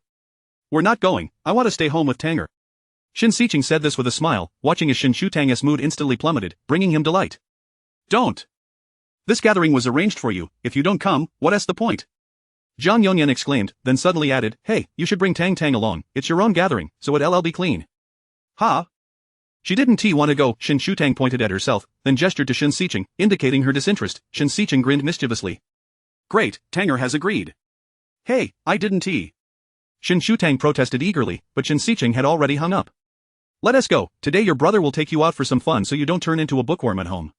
Shen Xiqing grabbed her by the collar and led her outside, fearing she might concoct an excuse to back out, dragging her straight to the car. The vehicle sped along, the roar of the engine deafening, and even after they stopped, Shen Shutang remained in the back seat, dazed, gripping her seatbelt tightly. Shen Xiqing opened the car door. Let us go. Shen Shutang stared up at him, feeling grateful to be alive. Shen Xiqing tousled her hair affectionately. How can our Tanger be so adorable? Leading her out of the car, he held her hand. Stay close to your brother, you'll cry if you get lost. You're the one who cry. Shen Shutang huffed lightly, following him through the entrance. Upon seeing the dimly lit, colorful lights inside, she took a couple of steps forward hesitantly. After passing through the hall, Shen Xiqing led her straight upstairs, pushing open the door to a private room. The people inside stood up, calling out to him, Brother Chang. Shen Shutang felt as if she had stepped into a scene from a gangster movie, and she instinctively edged behind Shen Xiqing. Chapter 31 Zhou Xingyang. Shen Xiqing raised his hand to brighten the lights, leading the group towards the sofa. Please, do not startle Tanger. Tang is here. The little princess has arrived. Shen Shutang offered an awkward smile. Hello, everyone. She had a vague recollection of these individuals, likely Shen Xiqing's classmates from high school, whom she had encountered when picking him up from school previously. Back then, she was younger, and they affectionately called her that. Now, it felt undeniably awkward. Shen Xiqing nudged the fruit platter on the table towards her. Sit there, enjoy some fruit, watch television, play games, do as you please, just not study. Wow, Xiqing, how are you so different from the others? Most parents pressure their kids to study, yet you allow Tang to have fun? Shen Xiqing reclined on the sofa, crossing his legs nonchalantly. Since the vacation began, she hasn't had a moment's rest. I'm worried she'll overexert herself. No wonder Tang has achieved the top score in the entire school, she's so diligent. Zhang Yonyan chimed in. Shen Xiqing was taken aback. Top in the school, Tanger? What's wrong? Shen Shutang exclaimed, observing his incredulous expression. Was this truly surprising? This astonishment only deepened Shen Xiqing's surprise as he gazed meaningfully at Shen Shutang, realizing he ought to have sure Qingyu provide her with some psychological guidance later. Was she truly studying so hard out of fear of declining grades? Why place such pressure on herself? Unbeknownst to her, Shen Shutang was engrossed in her tablet, watching animated shows. Meanwhile, the others began to engage in playful antics. Some played cards, while others sang. With Shen Shutang present, all cigarettes and alcohol were discreetly stowed away. After a while, the door to the private room was suddenly flung open, revealing a girl standing at the entrance. Hey! Who invited this girl? Didn't we agree not to bring anyone today? Upon hearing the voice, Shen Shutang looked up to see a girl in a white dress standing at the door, her expression cool and composed, as if the previous comment had not been directed at her. Shen Xiqing kicked his leg to the side, gesturing toward the entrance. Come in, why are you just standing there like a doorman? The girl entered and closed the door behind her. Shen Xiqing pointed toward Shen Shutang. You keep her company for a while. Shen Shutang recognized the girl's figure as somewhat familiar, but there were too many girls with such a physique. She couldn't recall where she had seen her before. She smiled and patted the seat beside her, inviting her to sit down. With that brief interlude over, the playful banter resumed. Shen Shutang waved at her. Hello, I'm Shen Shutang. Zhou Xingyang, she introduced simply. Xingyang? What a lovely name you have. A faint, stiff smile appeared at the corners of Zhou Xingyang's otherwise expressionless face. Thank you. Do you watch animated shows? Shen Shutang inquired. No, thank you. Zhou Xingyang maintained a subtly distant demeanor, yet Shen Shutang was intrigued. No matter how bland her responses, she always found new questions to pose. Sister, how old are you? Are you still in school? I study at a university. In stark contrast to Zhou Xingyang's calmness, Shen Shutang was considerably more astonished. A university? That's impressive, sister. Zhou Xingyang, however, felt little about it. Among this crowd, a university was the least prestigious. Though she had never met Shen Xiqing's friends, she had heard numerous stories about them, tales of their remarkable feats, both domestic and abroad, that were hailed as extraordinary accomplishments. Can you solve this problem? Shen Shutang suddenly noticed that her tablet had switched to last year's math competition questions. Zhou Xingyang was momentarily taken aback, not expecting someone to be working on problems in such a setting. Considering she was brought in to keep Shen Shutang company, she glanced at the question, then erased the incorrectly drawn auxiliary line. This line should be drawn like this. That seems right. Shen Shutang exclaimed, realization dawning upon her. It's all my second brother's fault for insisting on bringing me here. I wouldn't have made a mistake if they hadn't been so noisy. He's your brother? Zhou Xingyang asked instinctively, then felt it inappropriate, suddenly remembering that she also bore the surname Shen. Yes, my second brother is the worst. Shen Shutang was absorbed in her tablet, oblivious to the strange expression on Zhou Xingyang's face at that moment. Shen Shutang quietly finished the problem, then began to eat fruit while watching the others sing, accurately described as shouting, with exaggerated expressions and gestures. She laughed heartily, her eyes crinkling with joy. Zhou Xingyang had never seen such a pure and unblemished smile on anyone else's face besides children. The brightness and clarity in her eyes suggested that she had been well protected since childhood. Such innocence and charm could only stem from a family that lacked neither wealth nor influence. As she became lost in thought, she suddenly heard Shen Xiqing call out, Zhou Xingyang, please go to the bar outside and have someone bring some snacks. Zhou Xingyang nodded slightly, then stood up, but Shen Shutang followed suit from the sofa. Sister Xingyang, I'll accompany you. She dashed out behind her. Sister Xingyang, can I call you that? Shen Shutang asked, attempting to reach out to hold her arm, but feeling shy, as she often grew tired walking without holding onto something. Zhou Xingyang smiled faintly. You may simply call me Xingyang. In truth, she was not much older than Shen Shutang. Alright, Shen Shutang replied sweetly. Upon reaching the bar, Zhou Xingyang handed her the order tablet. What would you like to eat? Shen Shutang took the tablet and observed the peculiar names, unable to understand them. She selected a drink with a name that appeared somewhat normal, along with 2 small cakes. After returning the tablet to Zhou Xingyang, Shen Shutang began to survey the surroundings. They had arrived early with Shen Xiqing, so it had been relatively empty, but now it was bustling with people, nearly every booth filled. Excuse me, beautiful, may I add you on WeChat? Zhou Xingyang glanced aside to see a tall, slender man standing next to Shen Shutang, a smile adorning his face. Just as she was about to decline on Shen Shutang's behalf, she heard Shen Shutang waving her hand. Sorry, I didn't bring my phone. The man seemed undeterred, noticing Shen Shutang's smile, which prompted him to smile back. Then what would you like to drink? His voice abruptly halted, his expression freezing, his gaze fixated on the bracelet adorning Shen Shutang's wrist. Shen Shutang continued to refuse. No, thank you, we've already ordered. Zhao Xian chuckled awkwardly, feeling a sudden chill. If he wasn't mistaken, the sapphire bracelet on her wrist had recently been auctioned off for several million.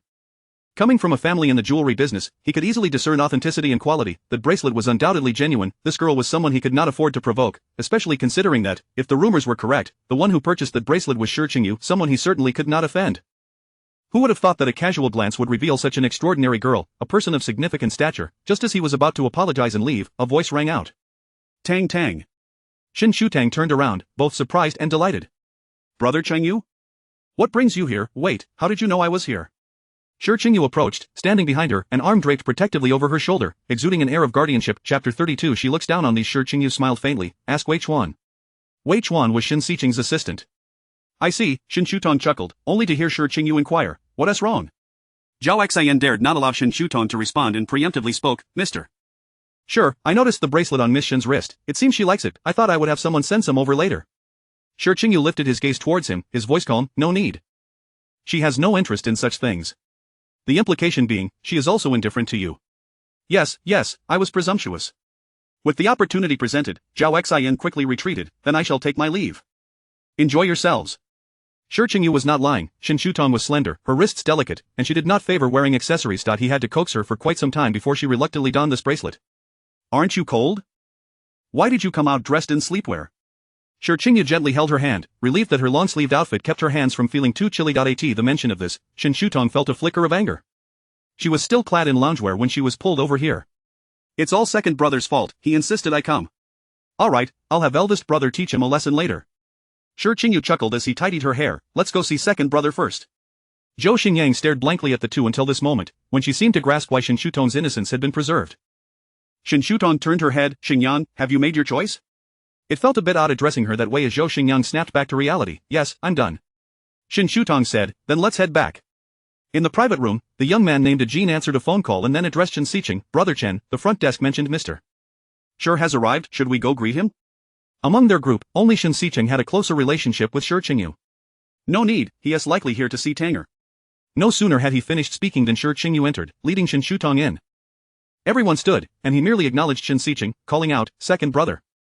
The group was somewhat astonished, not expecting Shi Qingyu to retain the address from years past. Shen Xiqing nodded and turned to Zhou Xingyang behind him, come here. Zhou Xingyang's expression shifted slightly, her brows knitting together as she reluctantly approached. Meanwhile, Shi Qingyu had already seated himself with Shen Shutong, draping his suit jacket over her shoulders. Perhaps it was too quiet in the private room, an atmosphere unbefitting the occasion, prompting Shi Qingyu to turn back and say softly, make yourselves at home. The group chuckled, and Zhang Yonyan picked up the microphone. He had lost the previous round, and today there would be no drinking penalty. Yet he had forgotten who proposed the dreadful idea of singing, and, coincidentally, Shi Qingyu had just arrived. As the music started, Zhang Yonyan's face flushed, the tune being a children's song. Yonyan, weren't you obsessed with this cartoon as a child? Sing it, someone in the crowd shouted. Zhang Yonyan's face turned crimson, you wait. Shen Shutong watched the commotion and laughed, her entire being vibrating as she leaned against Shi Qingyu. This group of wealthy young men had grown up together, even shared the experience of fishing in the river as children, and now, as adults, they were the most familiar with each other, teasing one another with laughter. Shen Xiqing wore a smile as well, turning to glance at the person beside him, only to find her lips curved in a slight smile. He casually draped his arm over her shoulder, are you happy? He watched as the smile at the corner of her mouth gradually faded, her lips pressing into a tight line. Not bad, Zhou Xingyang replied nonchalantly, the surrounding noise fading considerably. Shen Xiqing's hand resting on her shoulder tightened gradually, when do you have a break? Why do you ask that? Zhou Xingyang's face displayed a hint of displeasure. Shen Xiqing suppressed his irritation. Why was it that she was so amiable with others, yet like a bomb when it came to him? Alright, we'll talk about it at home. Shen Xiqing released his hand, fearing that continuing the conversation would only aggravate him further, and leaned back into the sofa. Shen Shutong had been observing, and when she saw Shen Xiqing pull Zhou Xingyang into his embrace, she instantly concluded that Zhou Xingyang was indeed the one who had made him slam the door in anger. Yet, she felt curious as to how someone as good-natured as Zhou Xingyang could provoke such feelings. It must certainly be second brother's fault. Shen Shutong's cheeks flushed, and she took a sip from her drink, its sweet and sour flavor quite enjoyable. She licked her lips and leaned against Shi Qingyu, tugging down her jacket. Brother Qingyu, it's so hot, when are we going back? Shi Qingyu held her hand, its warmth unusually comforting, why are you so warm? Shen Shutong huffed lightly, it's all your fault for insisting I wear this jacket. Her voice was sweeter than usual. Shi Qingyu observed the rosy hue on her cheeks and took a sip from her cup. The taste was a mix of sweetness with a hint of alcohol. Did you all let her drink? The coldness in that voice silenced the room instantly. Shen Shutong, however, seemed oblivious, snuggling closer to Shi Qingyu, her restless hands tugging at her jacket. Shi Qingyu held her securely, the glass clinking heavily against the table. It might have been a mix-up, Zheng Jin stammered, glancing at the cup, but there were no beverages here, only alcohol disguised as drinks. Even if Shen Shutong had made a mistake, it could only be attributed to someone else's error. Shen Xiqing also looked over, asking, what is wrong with Tanger? She might be a bit tipsy. I'll take her home. Shi Qingyu frowned, wrapping her in his jacket and striding toward the exit. It was more than a bit, she was already dazed and giggling foolishly. Shen Shutong felt stifled and hot, flailing her arms in a futile struggle, her voice muffled by the fabric, Brother Qingyu, I'm hot. Let me go. Uncharacteristically, Shi Qingyu ignored her, hastening his pace until they reached the car, where he finally released her. Shen Shutong, having exerted herself, was now breathless, her face even redder, beads of sweat forming on her forehead, her hair messily sticking to her face. She glared at Shi Qingyu in a huff, I hate you. Shi Qingyu gazed into her watery eyes, chuckling lightly, his tone a blend of exasperation and affection, alright, you hate me. He pulled her back into his embrace, smoothing the strands of hair from her face, feeling bold? Daring to drink? Shen Shutong looked at him with a mix of comprehension and confusion, her head spinning as if in a whirl. She grasped Shi Qingyu's wrist, her voice pitiful, Brother Qingyu, my head is spinning. Please stop moving, let us go home and sleep. Shi Qingyu swallowed hard, averting his gaze, alright. Perhaps her dizziness was severe, it was her first time drinking, and although the beverage had no discernible alcohol taste, it was, in fact, a potent concoction. The effects were fierce. Shen Shutong felt as if the world was spinning around her eyes felt uncomfortable when open and equally so when shut. She was at a loss for how to alleviate her discomfort and could only let out soft whimpers. Shi Qingyu's heart ached at the sight, instructing Lin Shulang to pull over and buy some hangover remedy while he consoled her in his arms. Chapter 33 A bitterness sweet Tang Tang. Be good Shi Qingyu softly coaxed, gently patting her back, repeating her name every time Shen Shutang felt unwell. Both of them had fragile health in their childhood. Shen Shutang was frail, frequently falling ill, while he was slow to react, rarely speaking to anyone, and there were whispers in their youth suggesting he might be simple-minded, destined to be a fool in adulthood. However, after relocating to Lanjiangding, their circumstances improved significantly. She gradually became more cheerful, open to playing with others, and he did not turn foolish, instead blossoming into a prominent figure within their social circle. Shen Shutang would only quiet down when she was beside Shi Qingyu during her episodes of distress. Their families found it remarkable, as if they were fated to be together from birth. Shi Qingyu rested her head on his shoulder, soothing her back. Be good, Tang Tang. It won't hurt soon. Shen Shutang sniffled, her speech thick with nasal congestion. You're lying, it hurts so much. My head is going to fall off. Shi Qingyu felt a mix of tenderness and amusement. Brother Qingyu is here. It won't fall. His hand brushed against the nape of her neck, his tone gentle. It's still there. Shen Shutang, feeling lightheaded, reached up to touch her neck, her thoughts sluggish. Brother Qingyu, their hands met, and Shi Qingyu naturally took her hand into his palm. What's wrong? Shen Shutang lifted her gaze, her eyes misty. Brother Qingyu. She called him again, but hesitated, not finishing her thought. Brother Qingyu, her voice was soft and delicate, her gaze falling on his chin, gradually rising to meet his lips, and suddenly, she broke into a smile. Her heart raced under the influence of alcohol, and she suddenly cupped Shi Qingyu's face in her hands, a gesture she had repeated many times before. Perhaps it was the change in her state of mind, or perhaps it was the intoxicating atmosphere within the car, but the air grew thick with an unspoken tension. Shen Shutang leaned in slowly, yearning to kiss him, simply wanting to kiss him, in this night, in this moment. In the silent car, it was unclear whose heartbeat faltered first. Shi Qingyu instinctively held his breath, captivated by the slowly approaching softness, as if paralyzed, yet, just as Shen Shutang was about to press her lips against him, he abruptly turned his head away, her warm lips grazing his cheek, igniting a flush across that half of his face.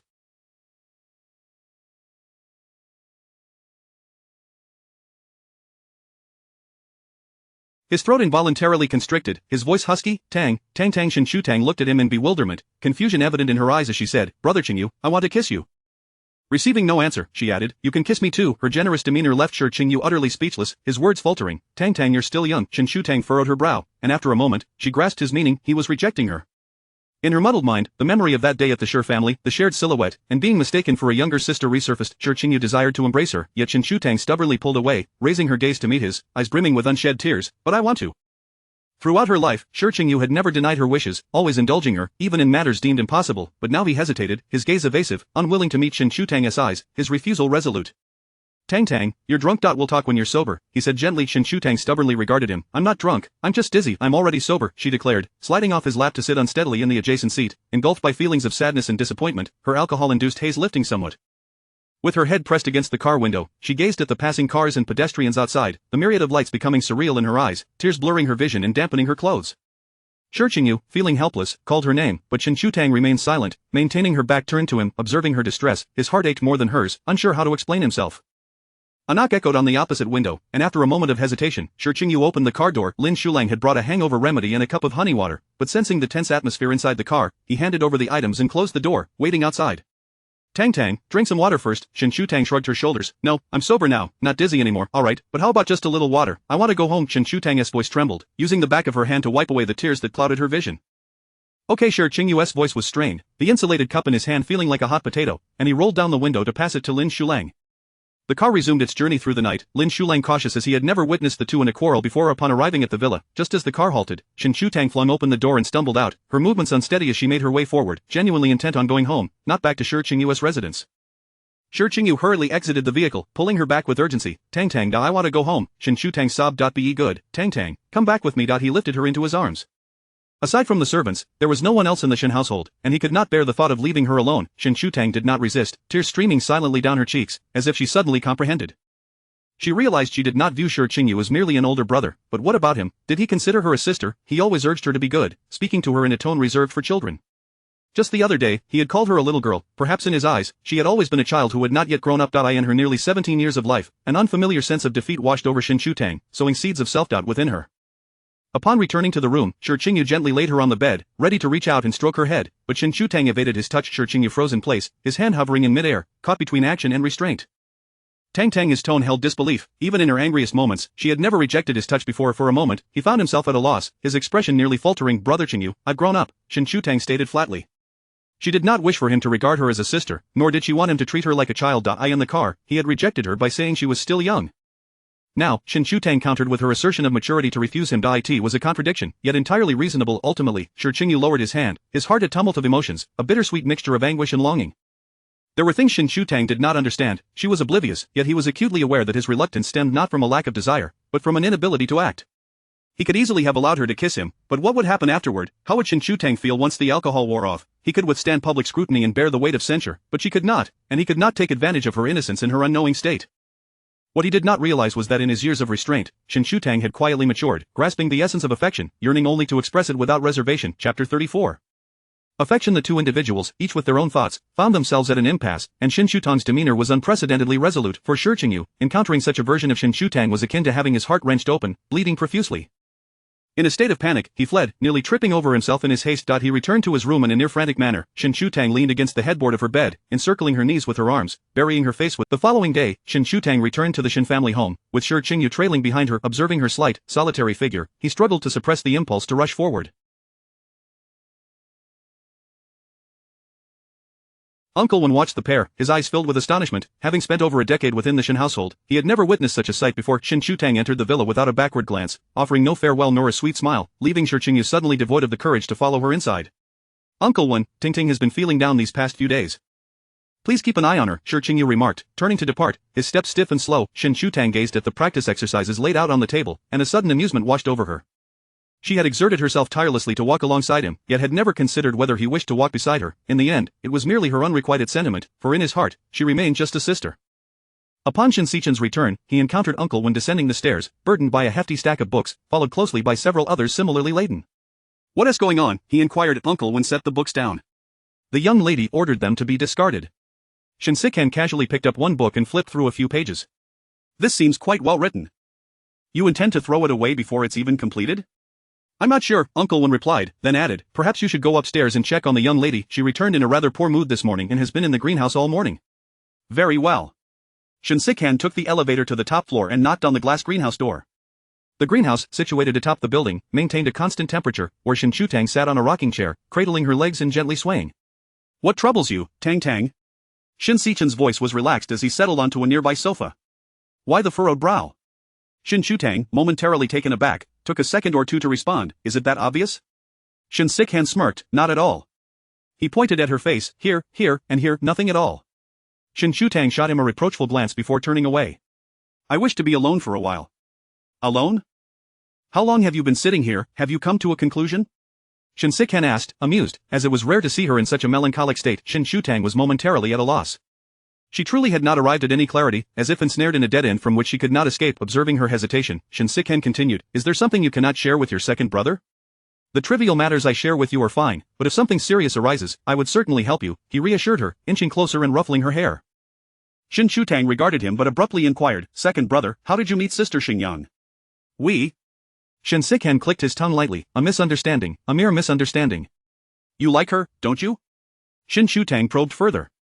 Shen Sichen chuckled softly, a hint of surprise evident in his expression. You possess keen insight, while she may seem simple-minded to others, you discern matters rather accurately.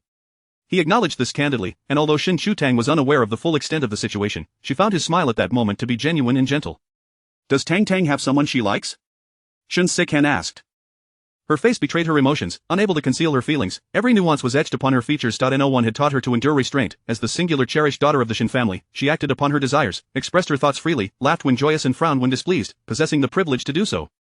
Her eyes widened in surprise, and Shen Shutang nodded, then shook her head. I like him, or at least I think I do. But it seems he doesn't like me, he has never treated me as an equal. The profound disappointment permeated her voice, a sight that was new for Shen Sichen. So, is this the reason behind your recent fervent studying? Shen Shutang nodded, then shook her head, acknowledging the truth while also indicating it was not entirely so. Tang, if someone does not harbor feelings for you, no amount of effort will change that. Conversely, if someone truly likes you, they will cherish you regardless of the circumstances. Words of comfort can only ever soothe others, though Shen Sichen expressed this sentiment, when faced with his own dilemmas, he fought tooth and nail to keep those dear to him close. Our Tang is the cherished daughter of the family, beautiful, academically gifted, possessing a wonderful character, excelling in chess, painting, playing the piano, with countless admirable traits. If he does not appreciate Tang, it is his lack of vision, and an irretrievable loss for him. He ruffled her hair affectionately, believing wholeheartedly that his sister was unparalleled, deserving of the very best. Witnessing her distress over a man caused him great heartache. Thus, Tang, no one is worth your tears. Shen Shutang's eyes brimmed with unshed tears. Brother, will I understand these truths when I grow up? Shen Sikhan smiled gently. No, Tang Tang. These truths are learned through experience, but your second brother wishes for you to never have to face such trials. You should live a life filled with joy and free of worries. Shen Shutang raised her hand to wipe away the tears at the corners of her eyes, shifting from the rocking chair to the sofa, resting her head on his shoulder. Second brother, all right. It has been a while since you cried in front of me. I'm not quite accustomed to it, Shen Sikhan said, patting her back awkwardly. Cry a little longer, then we shall have dinner. Is it lonely being home alone? Cheng Yu and I have both been rather busy lately. If you feel lonely, invite Haitang over to keep you company. In a few days, it will be your birthday. How would you like to celebrate this year? After their meal, Shen Sikhan accompanied her in the living room, watching television until he sensed her spirits had lifted somewhat. Shen Shutang pondered for a moment before suddenly declaring, Brother, I wish to go out and have some fun. Very well, wherever you wish to go, the driver can take you, Shen Sikhan readily agreed. However, Shen Shutang shook her head. I want to go somewhere farther away. She yearned for solitude, to distance herself and regain her composure, needing to contemplate certain matters in peace. Shen Sikhan was taken aback. Alone? Shen Shutang nodded. Shen Sikhan immediately rejected the idea. Absolutely not. Despite his generally permissive approach, he had always kept a watchful eye on Shen Shutang regardless of her age. She had never ventured out alone, and he found himself curious as to which scoundrel had caused her such distress. You all cannot accompany me. That hardly counts as being alone. Not if I invite Haitang, there will still be the driver and the housekeeper following us. I simply wish to clear my mind. Chapter 35 I am waiting for you. Despite his utmost reluctance, Shen Sikhan succumbed to Shen Shutang's charming antics. How could he refuse when met with such a pair of sparkling, pleading eyes? He arranged for a private jet, accompanied by a butler, 2 nannies, and several bodyguards. By that afternoon, Shen Shutang had already boarded a plane departing from Beijing with Haitang. Haitang marveled at the swift turn of events, lamenting just yesterday about the monotony of home, and now they were off on an adventure. She rolled about joyfully on the bed in the lounge, chatting incessantly with Shen Shutang throughout the journey. Shi Group, on the other hand, spent the entire afternoon sending messages, none of which received a reply. Panic-stricken, he dashed over to the Shen residence in his slippers, only to learn from Uncle Wen that Shen Shutang had gone on a trip, and to a rather distant locale at that. Did the young lady not inform you? Uncle Wen inquired, somewhat astonished. Shen Shutang had always been closest to Shi Group, and it was rare for him to be unaware of her whereabouts. Shi Group felt as if his soul had been wrenched from him. His usual calm composure vanished entirely, leaving him at a loss, neither knowing whether to leave nor stay. Just then, Shen Sikhan emerged from the villa. Qingyu, what brings you here? Snapping back to reality, Qingyu stammered, I came to find Tong Tong. She has gone out to play, didn't she tell you? Shen Sikhan replied, equally surprised. Everyone assumed Shen Shutang would have informed him, yet she hadn't. Qingyu found it hard to breathe, forcing a smile as he muttered, perhaps she forgot. Where did she go? He pressed. Shen Sikhan explained, she mentioned heading to Switzerland first, the rest is still undecided, but she has a butler and bodyguards with her. Will she be gone long? Qingyu inquired once more. Yes, she said it was for leisure, Shen Sikhan replied with a hint of exasperation, then suddenly recalled something. Oh, by the way, you spend every day with her. Have you noticed her getting close to any male classmates? Qingyu shook his head. He had already inquired about this with Lin Shulang and had even sent someone to investigate. TSK, that little rascal, hiding her affairs rather well. Just when I praised her taste, how could she fall for such a person? After hearing this, Qingyu hesitated before asking, what do you mean? Alas, Shen Sikhan sighed heavily. Tong Tong mentioned she has someone she likes, but that person doesn't reciprocate. That scoundrel has no discernment. I pray I don't cross paths with him. Shen Sikhan spoke through gritted teeth, then patted Qingyu on the shoulder. I must return to Jingyuan now. You should head back as well. If you need anything, just ask Tong Tong. She likely won't be back until tomorrow. As Shen Sikhan departed, Qingyu stood alone, unaware that the scoundrel Shen Sikhan referred to was, in fact, himself. Qingyu was oblivious to how he made his way home. The moonlight streaming through the window cast a cold glow on the floor. Shen Shutang had someone she liked now, which meant she no longer wished for his embrace, his touch, or even to share her whereabouts with him. But if Shen Shutang had someone she liked, why had she kissed him last night? In that moment, it felt as though something broke free from its shackles, overwhelming Qingyu's reason, yet simultaneously sharpening his clarity. His thoughts took a sudden turn. It was not that Shen Shutang forbade him from touching her because she liked someone else, rather, it was that the person she liked was him. Because he had rejected her that day, she had grown angry with this realization. Everything seemed to align. A voice echoed in his mind, declaring that Shen Shutang's affections were directed at him. He felt a surge of joy mingled with trepidation, fearing he was merely indulging in self-delusion. And no matter how composed and strategic he appeared externally, before Shen Shutang, he was always like an immature youth. His emotions oscillated between laughter and tears, and he suddenly grasped the gravity of his actions. He had never anticipated that he would be the first to cause Shen Shutang such sorrow. Shen Shutang had indeed matured, as she had claimed, yet he had never treated her as a grown-up. Had he not faltered the day she sought to kiss him, but instead explained himself clearly, would she not have felt so heartbroken? But now there were no answers to be found. Shen Shutong was miles away, across distances and time zones, and even the moonlight could not illuminate their shared solitude. When Shen Shutong finally landed, it was over 10 hours later. Her phone displayed over 20 messages, concerns from her parents about her solo outing, messages from her 3 brothers, and of course, from Shi Group. Additionally, there were several notifications of money transfers. She replied to each one, but when it came to Shi Group, she found herself at a loss for words. He began with an apology, yet what had he done wrong? He had merely turned down her advances. What was wrong with declining someone he did not harbor feelings for? After a while, he inquired about her travels, concluding with wishes for her safety and enjoyment.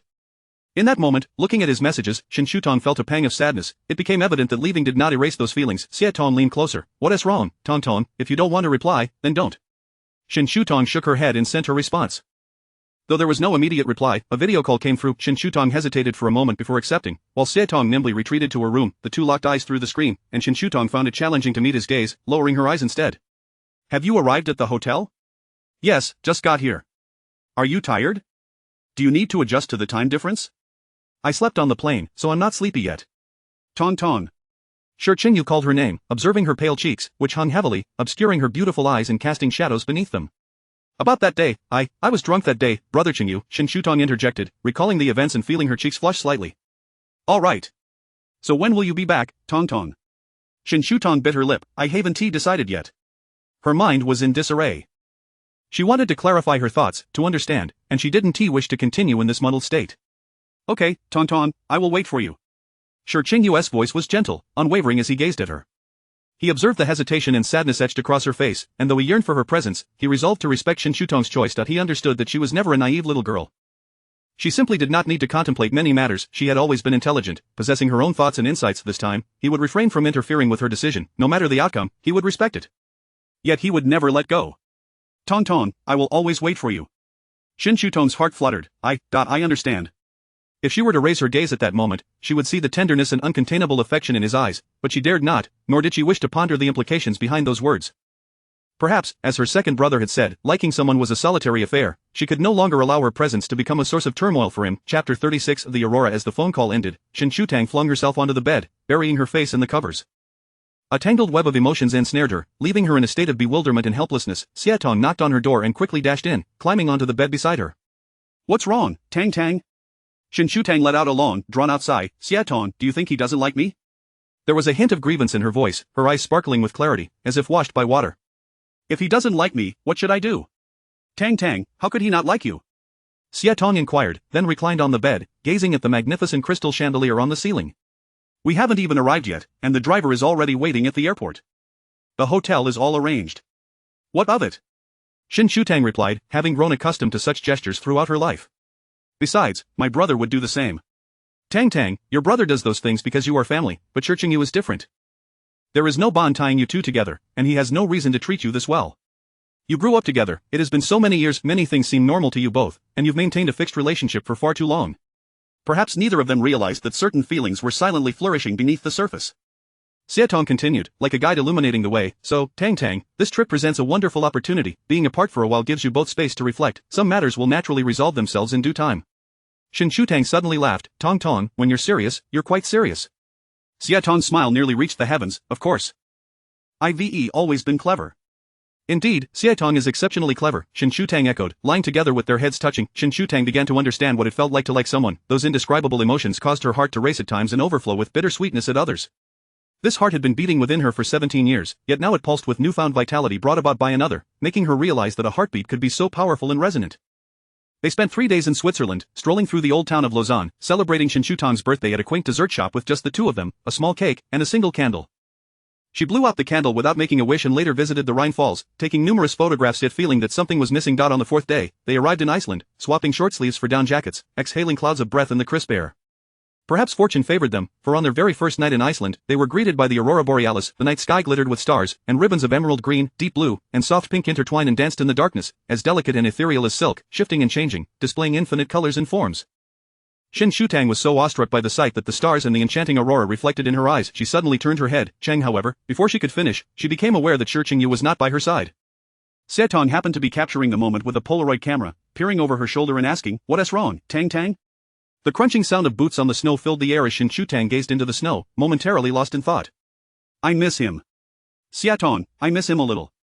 Tears pricked at the corners of her eyes, and she instinctively felt that he should be by her side to witness all the beautiful things. Her thoughts drifted back to a snowy day last New Year's, when the snow fell heavily, yet she felt no chill at all, but now, the cold wind stung her face, evoking a desire to cry. The same snowy day, yet an entirely different sensation. After a long silence filled with Haitang's absence, Shen lifted her head, only to find no one there. She turned around, momentarily frozen in place. The very person she had been longing for appeared before her, the shifting aurora behind him serving as a surreal backdrop. Shi Group smiled gently, and as Shen turned to face him, he withdrew his hand from his pocket and reached out to her, saying, Tang, I can hardly wait any longer. Shi Group was far more delighted than she. He had endured a long wait, the laughter that once filled his home had faded, and her presence was sorely missed. She had left so abruptly, not leaving a single word behind, only a note of joy resting on the bedside, no longer providing him with the comfort it once did. Shen Tang's eyes brimmed with tears as she took 2 steps towards him, grasping his hand through their gloves. Shi held her hand tightly, slipping it into his pocket. She silently shed tears, not out of sorrow, but rather from a profound sense of happiness and fulfillment. Not far behind, Haitang stood alongside Lin Shulang. Observing the two. Lin Shulang let out a long breath, a weight lifted from his heart. Ever since Miss Shen had left, President Shi had not enjoyed a good night's sleep. In the initial days, it was somewhat bearable. He could at least lie in bed. Even if sleep eluded him, he would close his eyes to rest. When it became unbearable, he would sit on the sofa in Miss Shen's room to seek solace. Eventually, unable to bear it any longer, he bought medication for Shi Group, but even that proved ineffective.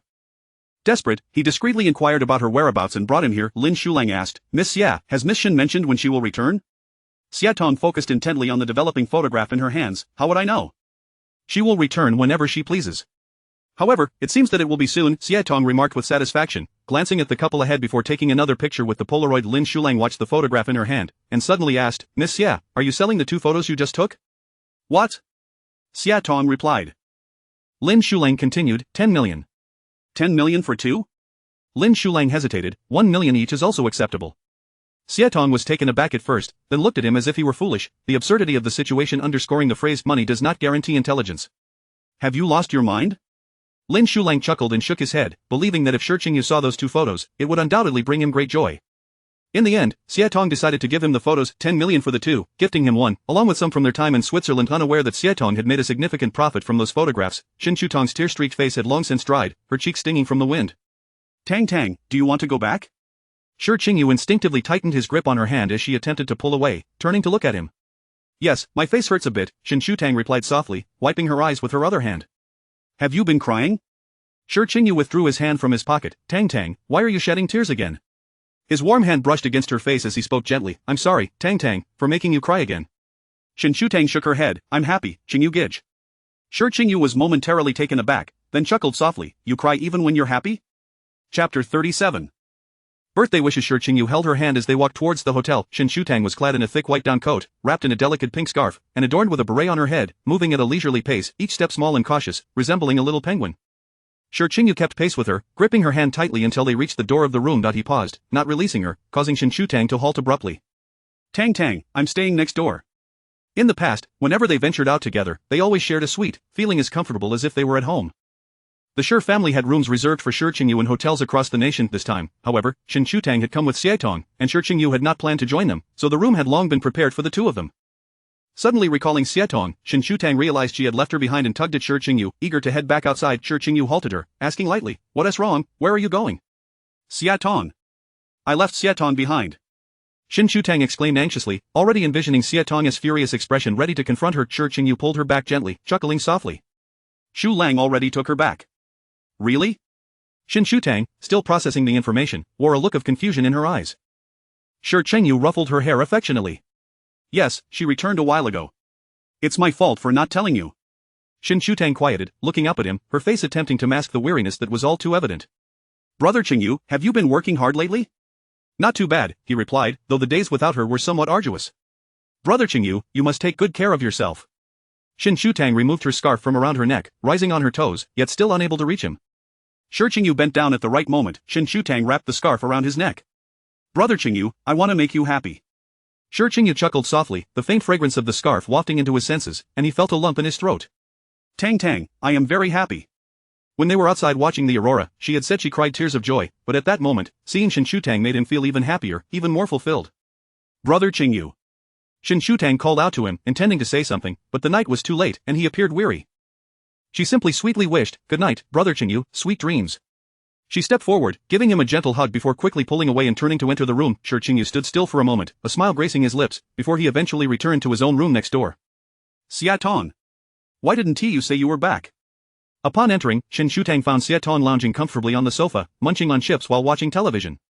I didn't want to disturb your leisure, Xia Tong replied during a brief pause. So, how are you feeling now?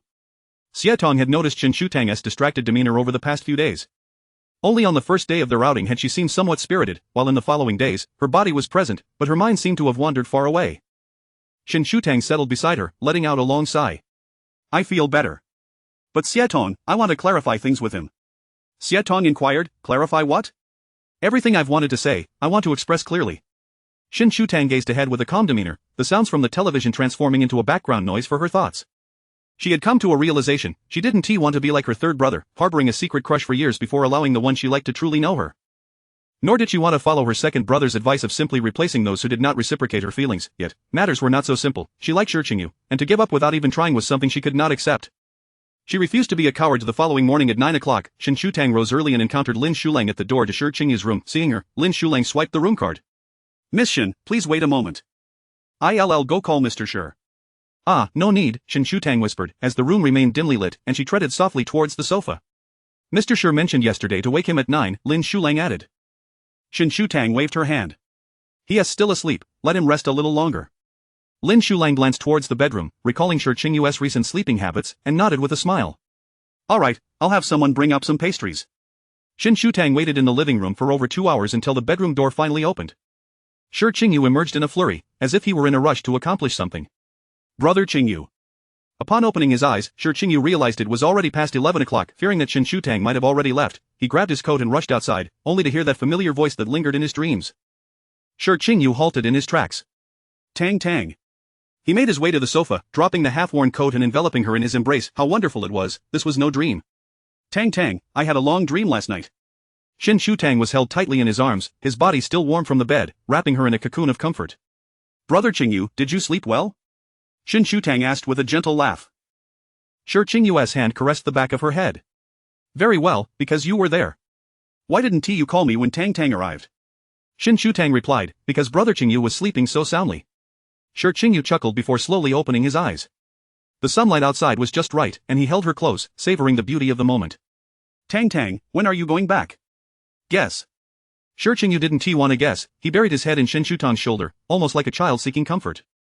Although Shen Shutang was about to start school again, if she wished not to go, no one would dare to say otherwise, yet, he could hardly wait. Shen Shutang felt a tickle on her neck from him, laughing as she pushed his head away. That tickles, Brother Qingyu, please stop. Reluctantly, Shi Qingyu withdrew but remarked, Dai Dai misses you very much. Is Dai Dai doing well? Shen Shutang inquired. Shi Qingyu shook his head. Not well, it hasn't eaten since you didn't come to see it. Shen Shutang was half convinced. Is that so, then I shall consider visiting? All right. Shi Qingyu chuckled, glancing at the half-eaten pastries on the table. Tang Tang, have you had breakfast? I did. While waiting for you, Assistant Lin had some pastries sent up. Good, I'll give him a raise later. Shi Qingyu ruffled her hair before standing up from the sofa. Now, Tang Tang, wait here for a moment while I freshen up. Shen Shutang waited on the sofa, and shortly after, breakfast was delivered to the hotel. Shi Qingyu then invited Shen Shutang to accompany him while he ate. After their meal, Shen Shutang had the butler bring out a mousse cake, setting it on the dining table in the living room. Brother Qingyu, you haven't had a slice of my birthday cake this year. Saying this, Shen Shutang inserted the candles and lit them with a match, then continued, Brother Qingyu, in the past, you always made birthday wishes for me. This time, my birthday wishes for you. Chapter 38. Elder brother Shi Qingyu was momentarily stunned, performing a childish wishing gesture under Shen Shutang's gaze, before blowing out the candle. At that moment, neither of them was aware that they had unknowingly made the same wish. Tong, Brother Qingyu, Shen Shutang interrupted him, inquiring, how many birthdays have we celebrated together? 16, Shi Qingyu replied, his gaze fixed intently upon her. 16, that is 16 years, quite a long time indeed. Shen Shutang murmured softly, then asked him, Brother Qingyu, don't you want to know what wish I made last time? The last time was on Shi Qingyu's birthday. He had placed a neatly cut piece of cake before her, and his heart suddenly jolted, as if gripped by an unshakable premonition, racing uncontrollably. Tong, do you want to tell me? Shi Qingyu took a bite of the cake, attempting to conceal the slight tremor of his fingers. Shen Shutang nodded, speaking each word with earnestness. The wish I made that day was to be with Shi Qingyu. To be together forever. The fork in Shi Qingyu's hand clattered onto the table with a crisp sound. Although he had contemplated such a scenario, it paled in comparison to the overwhelming impact of hearing Shen Shutang express it aloud, leaving him momentarily speechless. I like you, not in the way a sister likes her brother, nor do I wish to be with you merely as your sister, brother Qingyu. I call you that, but I do not genuinely see you as my brother. I have a brother, I do not lack for one. The cake had long since dissolved in his mouth, its creamy sweetness lingering, flooding his heart with warmth. Sure, Qingyu felt a surge of joy, accompanied by a sense of inevitability. After all, Tong Tong was meant to harbor feelings for him, yet, he also felt a pang of anxiety, feeling himself lacking in candor compared to Shen Shutong. Just as he was about to speak, Shen Shutong continued. However, I am not sharing this with you to have you fulfill my wish. Shen Shutong lowered her head, her ears tinged with a faint blush. I wish to achieve my wish on my own. Brother Qingyu, I like you, but I do not wish to burden you. Perhaps I am not yet ready to stand by your side, but I will strive for it. At this point, Shen Shutong's cheeks had flushed, unaware of the gentle gaze Shi Qingyu cast upon her. She was oblivious to the fact that for him, she needed not to do anything. She had already captured his heart entirely. Shi Qingyu now truly understood that Shen Shutong believed he did not harbor feelings for her. Watching her foolishly yet bravely express such sentiments melted his heart. Tong Tong. Shi Qingyu swallowed the sweetness lingering in his mouth and slowly called her name. When I said you were still young, it was not because I viewed you as a sister. I have never seen you as a sister. Some things he wished to keep from her, wanting her to forget the painful memories, never to recall them again. Now he sought her out, to be by her side, wishing for her life to be filled with joy and happiness. It is an honor that Tong Tong likes me, but you are still too young for such emotions. Young love is not as simple as you think. However, Shi Qingyu said, lowering his head, Tong Tong will meet many people in the future, perhaps even better ones. Your life is still long ahead. Shen Shutong felt compelled to refute, but Shi Qingyu spoke first. So, Tong Tong, do not rush to make decisions, nor to set the course of your life. Let things unfold naturally. Some matters are not suitable for discussion now. If, in the future, you still wish to like me, I will give you an answer then. Shi Qingyu chuckled lightly, his words a blend of truth and pretense. In this city of Beijing, who could surpass Shi Qingyu in terms of status or family background, not to mention the years of care and companionship he had offered Shen Shutong, which had already woven them into an inseparable part of each other's lives. With him by Shen Shutong's side, there was no one better for her. With all misunderstandings resolved, Shen Shutong felt an instant wave of relief. It was truly wonderful that Shi Qingyu did not see her as merely a sister. It was wonderful that she still had a chance. The once convoluted thoughts became clear as Shi Qingyu once again found her, guiding her out of the maze. If liking someone meant abandoning them for someone better, then that was not true affection, Shen Shutong mused quietly. The cake was small, and the two of them finished it together. With less than a week until school resumed, they planned to return to Beijing after waiting for Haitang to arrive in the afternoon. Upon arriving at the airport, Shi Qingyu held her hand as they disembarked. The gesture, reminiscent of their past, felt subtly different due to their recent revelations, causing Shen Shutong's palms to feel warm. After escorting her home, Shi Qingyu initially intended to return to the office to address the tasks he had neglected over the past few days, but Shen Shutong firmly forbade him, insisting he stay at home to adjust to the time difference. It was not until afternoon that they finally rose. Just as Uncle Shen was preparing dinner, Shen Shutong received a call from Shen Yanhang, requesting to take her out for a meal. Shen Shutong inquired and decided to bring Shi Qingyu along. Initially expecting to dine at a restaurant, they were surprised when the driver took them directly to Shen Yanhang's home. Since starting his career, Shen Yanhang had moved out, and apart from the few days surrounding his wedding, this was only Shen Shutong's second visit to his home. The house was no larger than the Shen family residence, and they only employed a single housekeeper. When the door swung open from within, Shen Yanhang appeared in casual attire, lacking the usual authoritative presence he exuded. Tong Tong, Qingyu, come in quickly. Zhao Wenxian also rose from the sofa, smiling shyly. Tong Tong, you're here. Shen Yanhang hurried over to assist her in taking a seat, saying, just sit. We are family, no need for formality. Shen Shutong and Shi Qingyu exchanged a glance, sensing a subtle change in their elder brother, though they could not quite articulate what was different. Zhao Wenxian blushed slightly. It's no trouble at all. A brother, sister-in-law, we're still standing by the door. Shen Shutong reminded. Zhao Wenxian's face turned crimson. You two come in quickly.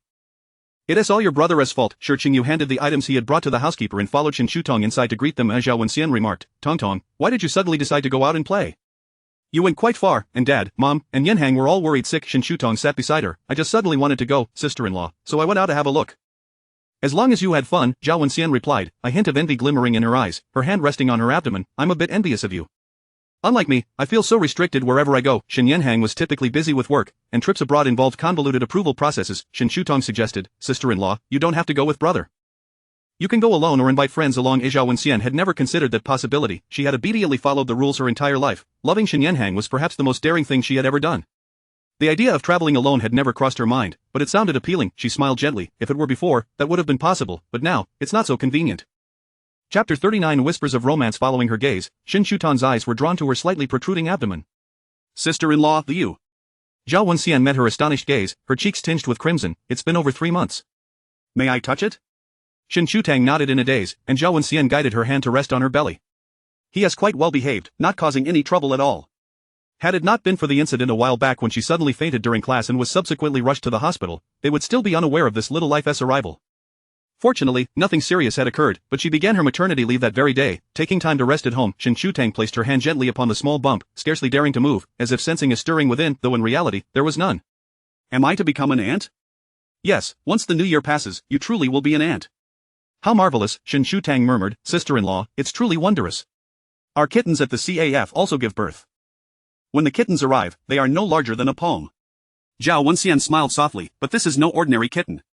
As they conversed, Shen Shutang began to fret over what gift to present the baby once he arrives, already planning to buy an abundance of new clothes. In the kitchen, Shi Qingyu assisted Shen Yanhang, who had learned of Zhao Wenxian's pregnancy even before Shen Shutang, although it was through hearsay online Zhao Wenxian taught at a university, and that day, Shen Yanhang happened to attend a meeting there.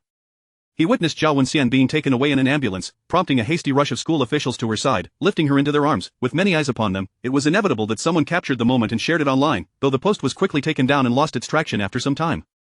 The couple had been married for 2 or 3 years, a union that could be described as an arranged marriage, or more bluntly, a political alliance, yet, it was surprising how much time could alter perceptions. Elder brother, is sister-in-law all right?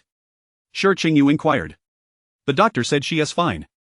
It is just that we both discovered it rather late, which caused her some distress, Shen Yanhang replied, his tone tinged with concern for individuals like them, who seldom displayed their emotions. The memory of that day still sent shivers down his spine. That's a relief. Both men were not particularly loquacious, sharing little conversation in private as well, only cooperating in the preparation of meals. Shen Shutang's parents had visited a few days prior, allowing her a solitary visit today. After dining and sharing a brief chat, the evening had grown late. Zhao Wenxian reluctantly bade farewell to Shen Shutang, feeling a unique bond had formed through their conversation, the first of its kind since her marriage to Shen Yanhang. It was no wonder that Shen Shutang was so cherished. Anyone who had met her found it impossible not to like her. Throughout her journey home, Shen Shutang marveled at the wonder of it all. This was her first experience feeling the arrival of a new life. The mere thought of meeting the newborn in a few months filled her with excitement and anticipation. Shi Qingyu held her hand, leaning back in his chair, gazing at her smiling face, sharing in her joy. As the school year approached, Shen Shutang found herself visiting Zhao Wenxian almost daily, to the point where Shi Qingyu and Shen Yanhang's vehicle would often arrive simultaneously to pick her up.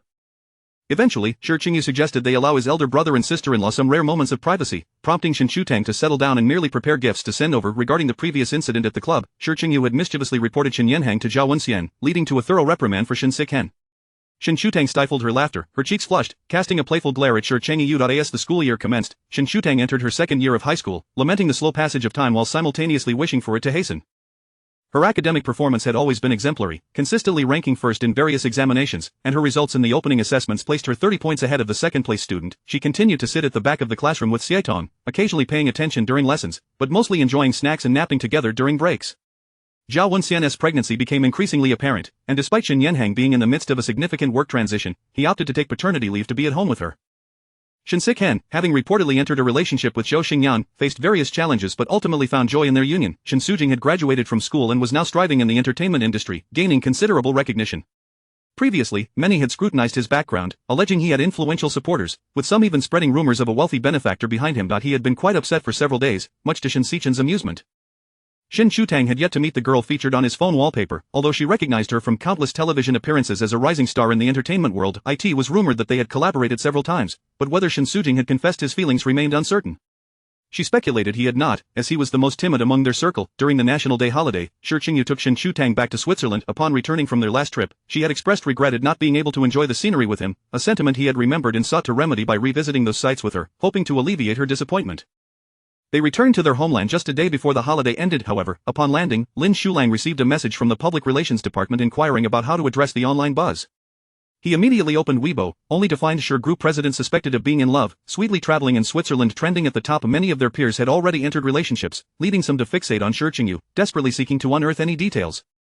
This trip had been private, but someone recognized him, capturing photographs that soon circulated online, with journalists acquiring the information. Naturally, the images were more extensive than those released, but only a single shot of Shen Shutang's silhouette was made public, as her identity was treated as a sensitive matter. As they gazed at the photos on the camera, Shi Qingyu's smile was distinctly visible, while Shen Shutang donned a cream-colored trench coat, her softly curled hair cascading down her back, with a few strands caught by the wind resting on Shi Qingyu's shoulder. Netizens marveled at their compatibility, with some nearly uncovering Shen Shutang's identity, even comparing her silhouette to one from Shen Sujing's music video. The situation became chaotic until, later on, a rising star shared a photograph from Switzerland, wearing a similar cream trench coat and sporting wavy hair. The internet erupted, and by the time they disembarked from their flight, it was widely accepted that this popular actress was Shi Qingyu's girlfriend. Shen Shutang stared at the messages sent by Haitang, bewildered. The girl's silhouette indeed bore a striking resemblance to hers, and even her profile had some similarities. Had they not already returned home, she would have doubted that single photo was hers. Shi Qingyu's expression darkened as he ordered the removal of the photograph featuring Shen Shutang, knowing that while netizens remained oblivious, should anyone truly investigate, they could easily identify her through her clothing and accessories. Chapter 40 Public Opinion. Shen Shutang had always been well protected by her family, never allowed to appear in any news outlets, let alone such sensational tabloid stories. The previous incident involving Wu Zhe had already been quite serious. He was scolded by his family for half a month and has since dared not change girlfriends or show up in the news again. The daughter of the Shen family, even if she were to make an online appearance, should not do so at this moment, nor under such a guise.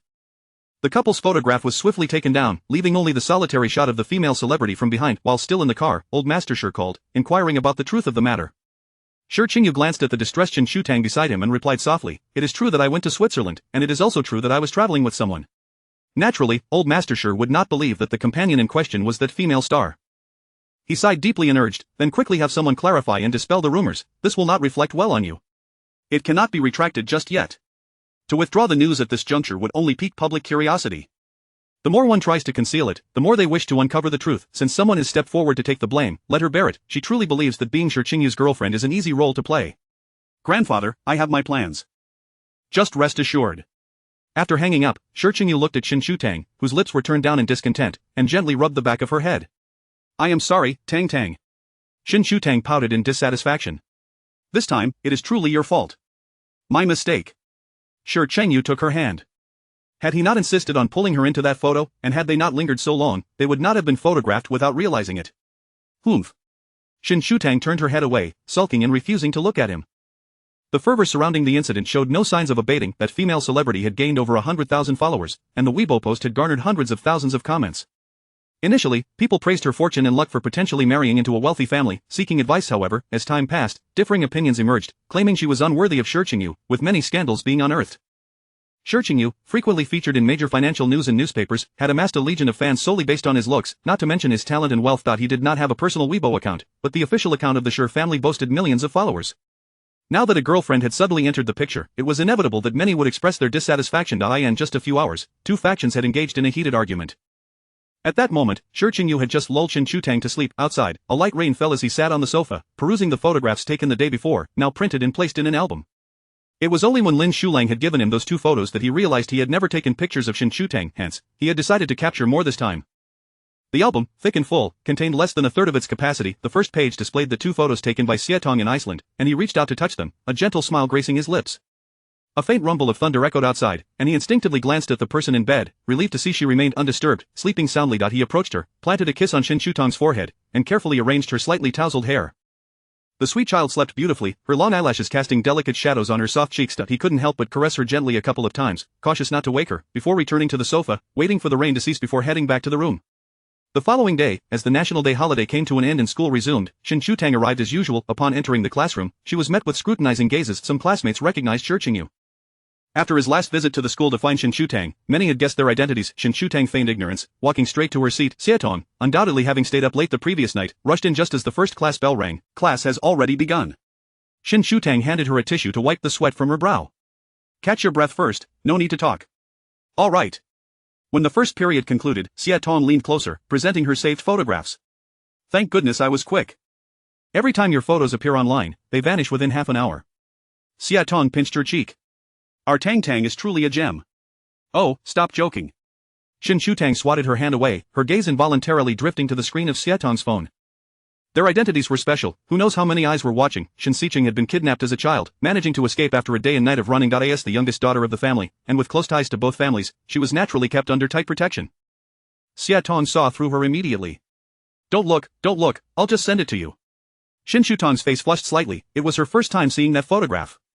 "I just think it turned out rather well. Indeed, our Tang Tang silhouette is breathtakingly beautiful." Haitang then opened Weibo. "But this photo of Yuting is quite amusing."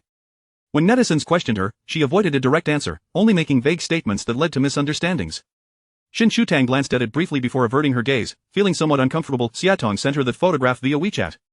She remembered being startled when a pigeon flew by just as the photo was taken, capturing her surprise, and how she had playfully punched Shi Qingyu in frustration. Suddenly, she yearned to see more of the pictures.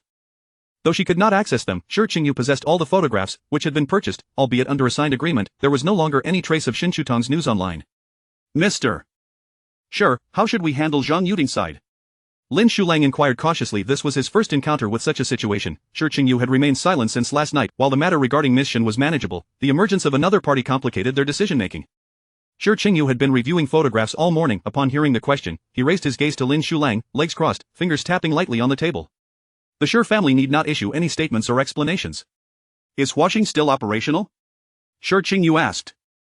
Lin Shulang felt a bead of sweat form. What kind of question was that? Huaxing was an entertainment company under the Shi family, and there was no reason for their enterprises to decline. While it might not be the foremost company in the country, it certainly ranked among the top 2 or 3. Shi Qingyu's query seemed to underestimate Huaxing's capabilities. Yes, Mr. Shi. Have Huaxing make contact, but keep it discreet. After issuing the directive, Shi Qingyu returned to his phone. Although Lin Shulang was somewhat perplexed, he proceeded to carry out the instructions. By afternoon, Zhang Yuding updated her Weibo, announcing her upcoming involvement in the drama Asking Heaven. Asking Heaven was one of Huaxing's most anticipated productions this year, and the connection between Huaxing and the Shi family was not hard to uncover. In an instant, the online buzz reignited, with trending topics flooding in one after another. Such fervor had been rarely seen in the entertainment industry since the previous incident involving Shen Sujing. Chapter 41. The shield. Shen Shutang only learned of the news when school was over. The words circulating online made her feel quite uncomfortable, and to make matters worse, Shi Qingyu did not come to pick her up today. Seething in solitude, she sat in the music room, playing the piano. When Shi Qingyu returned and heard from the servant that she was in the music room, he made his way there. The faint sound of the piano drifted from within, and just by listening, he could sense her unhappiness. He pushed the door open and patiently waited for Shen Shutang to finish before sitting beside her, softly inquiring, "My dear Tang Tang, are you feeling down?" Shen Shutang furrowed her brows. "Please don't call me that," feeling as though he was addressing a child. "All right, I apologize," Shi Qingyu replied, his voice laced with affection. "Is it because of the things online that are troubling you?" Shen Shutang did not deny it, merely lowering her gaze to her fingers. Shi Qingyu took her hand and placed it in his palm. "Tang Tang, the things online are a mix of truth and falsehood, but my presence beside you is genuine." His palm radiated warmth as he gently held her hand. Shen Shutang looked up at him, "But seeing those comments makes me very unhappy." Words like, "they make a perfect pair and they look so compatible" echoed in her mind. Shi Qingyu, feeling a pang of sympathy, rubbed her hand soothingly. "I'm sorry for making you feel this way. How about I play the piano for you, and afterward, you join me for dinner?" Shen Shutang nodded, obediently sitting beside him. Zhang Yuding was unaware that her casual post had unexpectedly garnered immense attention, and she was taken aback when Huaxing extended an olive branch to her. Even her agent inquired whether there was any truth to her association with the Shi family. However, as the situation had escalated to this point, she dared not admit to being a mere opportunist, opting instead to speak vaguely about confidentiality. The matter had persisted for a week, and Zhang Yuding had already joined the cast of Wen Tian, albeit in a minor supporting role. Yet this was a significant improvement from her previous circumstances, with the crew treating her with considerable politeness. "Yuding, your scenes are almost wrapped up. Since you are now linked to the Shi family, you must seize this opportunity," her agent had been incessantly reminding her. As the hype began to dwindle, her agent pressed her further, convinced of her connection to the Shi family, indifferent to the nature of that connection, so long as it could lead to fame and fortune.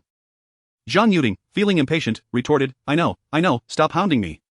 Afterward, she instinctively fell silent, but her agent said nothing further. In the past, it had been her agent reprimanding her. Now, simply having a tenuous link to the Shi family allowed her to be treated with newfound respect. She scoffed internally, recognizing that power indeed held great allure. Yet, what relationship did she truly have with Shi Qingyu, and how could she possibly forge a closer one? In the past few days, Shen Shutang's mood had improved slightly. On Saturday, she even went to pick up Shi Qingyu from work. Once she found him, she climbed into the car. Shi Qingyu accepted the small cookies she had brought and carefully placed them in his pocket. Suddenly, his gaze caught something outside the window, and he grasped the back of Shen Shutang's head, pulling her into his embrace. "Shu Lang, step out for a moment." "What?" Shen Shutang looked up in confusion.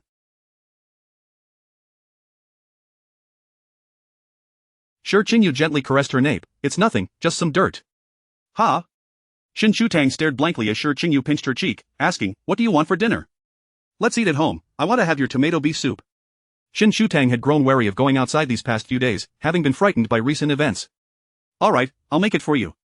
Shi Qingyu wished to pull her into his arms but hesitated for some reason, merely resting his hand on her shoulder. Lin Shulang soon returned. "Mr. Shi, it's all taken care of." "Good, let us go." Lin Shulang lamented how increasingly audacious these paparazzi had become, daring to follow them right to the Shi family's doorstep. Fortunately, Shi Qingyu had noticed in time, otherwise, if it had made its way online, it would have stirred up a heap of trouble, potentially bringing forth another Zhang Yuding or Lu Yuding, which would be difficult to manage. The following day was the weekend, and Lin Shulang had hoped to enjoy a restful day, only to find, upon glancing at his phone early in the morning, that calamity had struck again.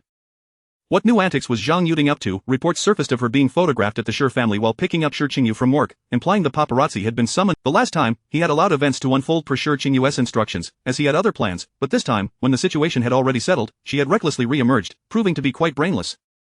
Reluctantly forced to work overtime, and motivated by the prospect of a quintuple overtime pay, Lin Shulang dragged himself out of bed at 9 to address the situation. Zhang Yuding's value had reached its limit. Though when Tian Crew replaced her, the company terminated her contract, and news online began to dissipate, even her Weibo account was deactivated. It seemed unlikely she would make waves in the entertainment industry again. At 10 o'clock, he arranged to meet Zhang Yuding. Initially, she felt a sense of dread, fearing the end was near, but when she received the call from Lin Shulang requesting a meeting, she burst into tears of joy, hastily preparing herself for the appointment. Lin Shulang brought along a contract, and the meeting took place in an apartment. He slid the contract toward Zhang Yuding. "Miss Shang, please take a look. What does this mean? Is Mr. Shi not coming?" Lin Shulang smiled faintly as he gazed at her. "Miss Shang, please review it first." Trembling, Zhang Yuding flipped through the contract, yet she could not comprehend a single word. The more she read, the more alarmed she became, eventually furrowing her brow in confusion. "What does this mean? Am I being blacklisted? Is it my fault for resembling that woman?" This was far from the maintenance contract she had envisioned. To put it nicely, it was an employment contract, and to put it bluntly, it was akin to being a prisoner confined here. She would merely have to sign her name, do nothing, and remain there, like a pet, deprived of even the freedom to leave. Lin Shulang smiled coolly. "It is not your fault for resembling our miss, but deliberately disseminating misleading photographs and lingering around the Shi family, even engaging paparazzi, is indeed your wrongdoing."